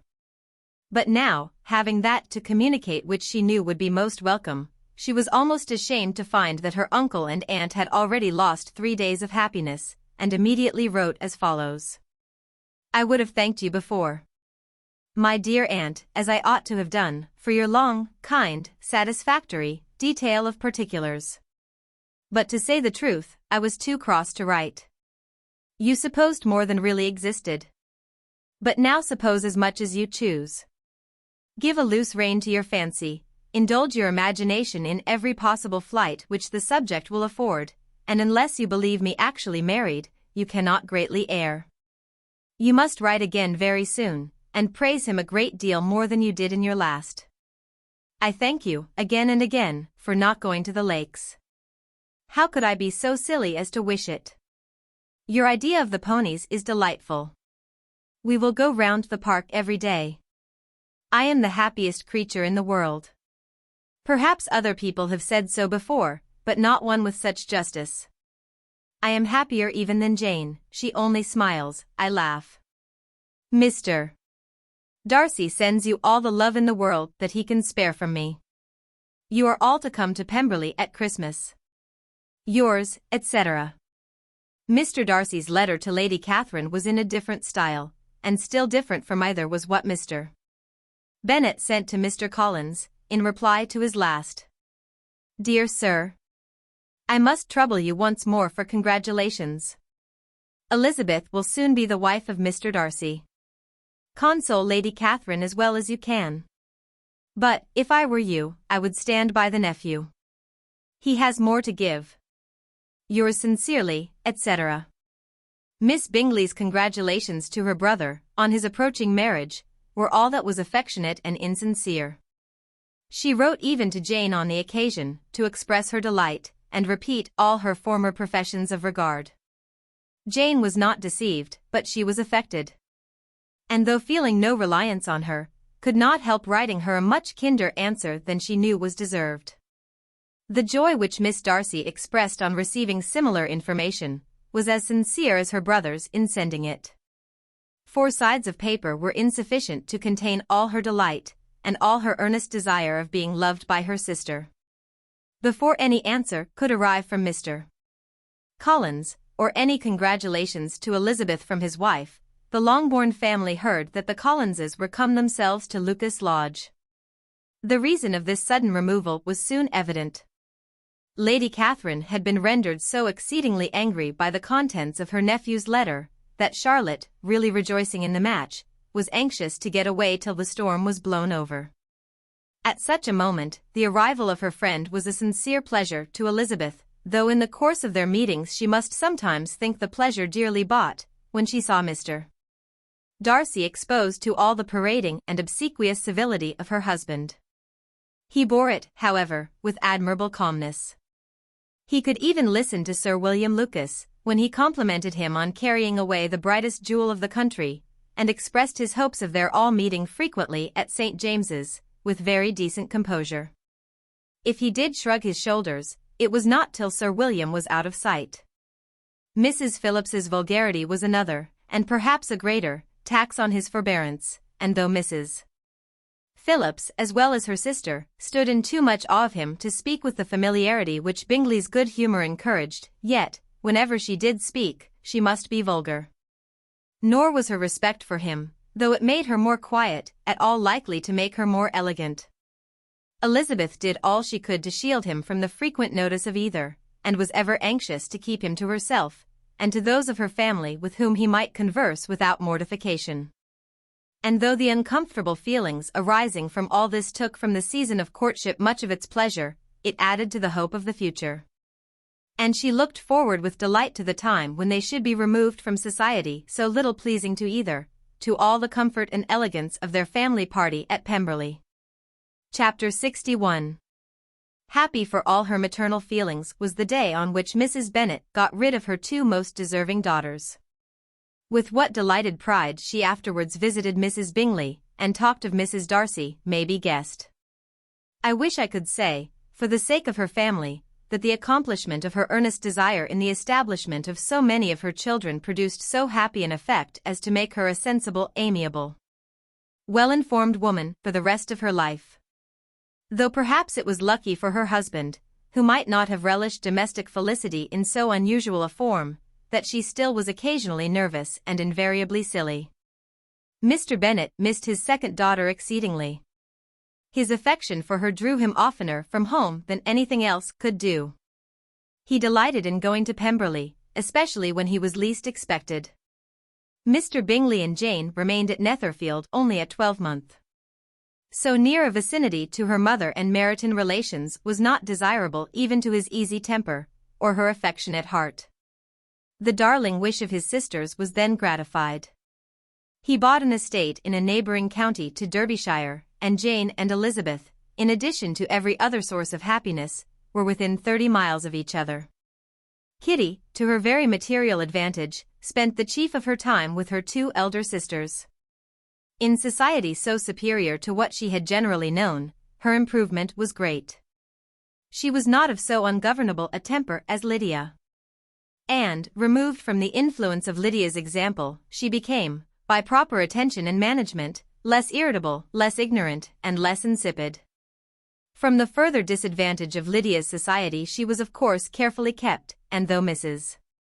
Wickham frequently invited her to come and stay with her, with the promise of balls and young men, her father would never consent to her going. Mary was the only daughter who remained at home. And she was necessarily drawn from the pursuit of accomplishments by Mrs. Bennet's being quite unable to sit alone. Mary was obliged to mix more with the world, but she could still moralize over every morning visit. And as she was no longer mortified by comparisons between her sister's beauty and her own, it was suspected by her father that she submitted to the change without much reluctance. As for Wickham and Lydia, their characters suffered no revolution from the marriage of her sisters. He bore with philosophy the conviction that Elizabeth must now become acquainted with whatever of his ingratitude and falsehood had before been unknown to her. And in spite of everything, was not wholly without hope that Darcy might yet be prevailed on to make his fortune. The congratulatory letter which Elizabeth received from Lydia on her marriage, explained to her that, by his wife at least, if not by himself, such a hope was cherished. The letter was to this effect. My dear Lizzie, I wish you joy. If you love Mr. Darcy half as well as I do my dear Wickham, you must be very happy. It is a great comfort to have you so rich, and when you have nothing else to do, I hope you will think of us. I am sure Wickham would like a place at court very much, and I do not think we shall have quite money enough to live upon without some help. Any place would do, of about 300 or 400 a year, but however, do not speak to Mr. Darcy about it, if you had rather not. Yours, etc. As it happened that Elizabeth had much rather not, she endeavoured in her answer to put an end to every entreaty and expectation of the kind. Such relief, however, as it was in her power to afford, by the practice of what might be called economy in her own private expenses, she frequently sent them. It had always been evident to her that such an income as theirs, under the direction of 2 persons so extravagant in their wants, and heedless of the future, must be very insufficient to their support. And whenever they changed their quarters, either Jane or herself were sure of being applied to for some little assistance towards discharging their bills. Their manner of living, even when the restoration of peace dismissed them to a home, was unsettled in the extreme. They were always moving from place to place in quest of a cheap situation, and always spending more than they ought. His affection for her soon sunk into indifference, hers lasted a little longer, and in spite of her youth and her manners, she retained all the claims to reputation which her marriage had given her. Though Darcy could never receive him at Pemberley, yet, for Elizabeth's sake, he assisted him further in his profession.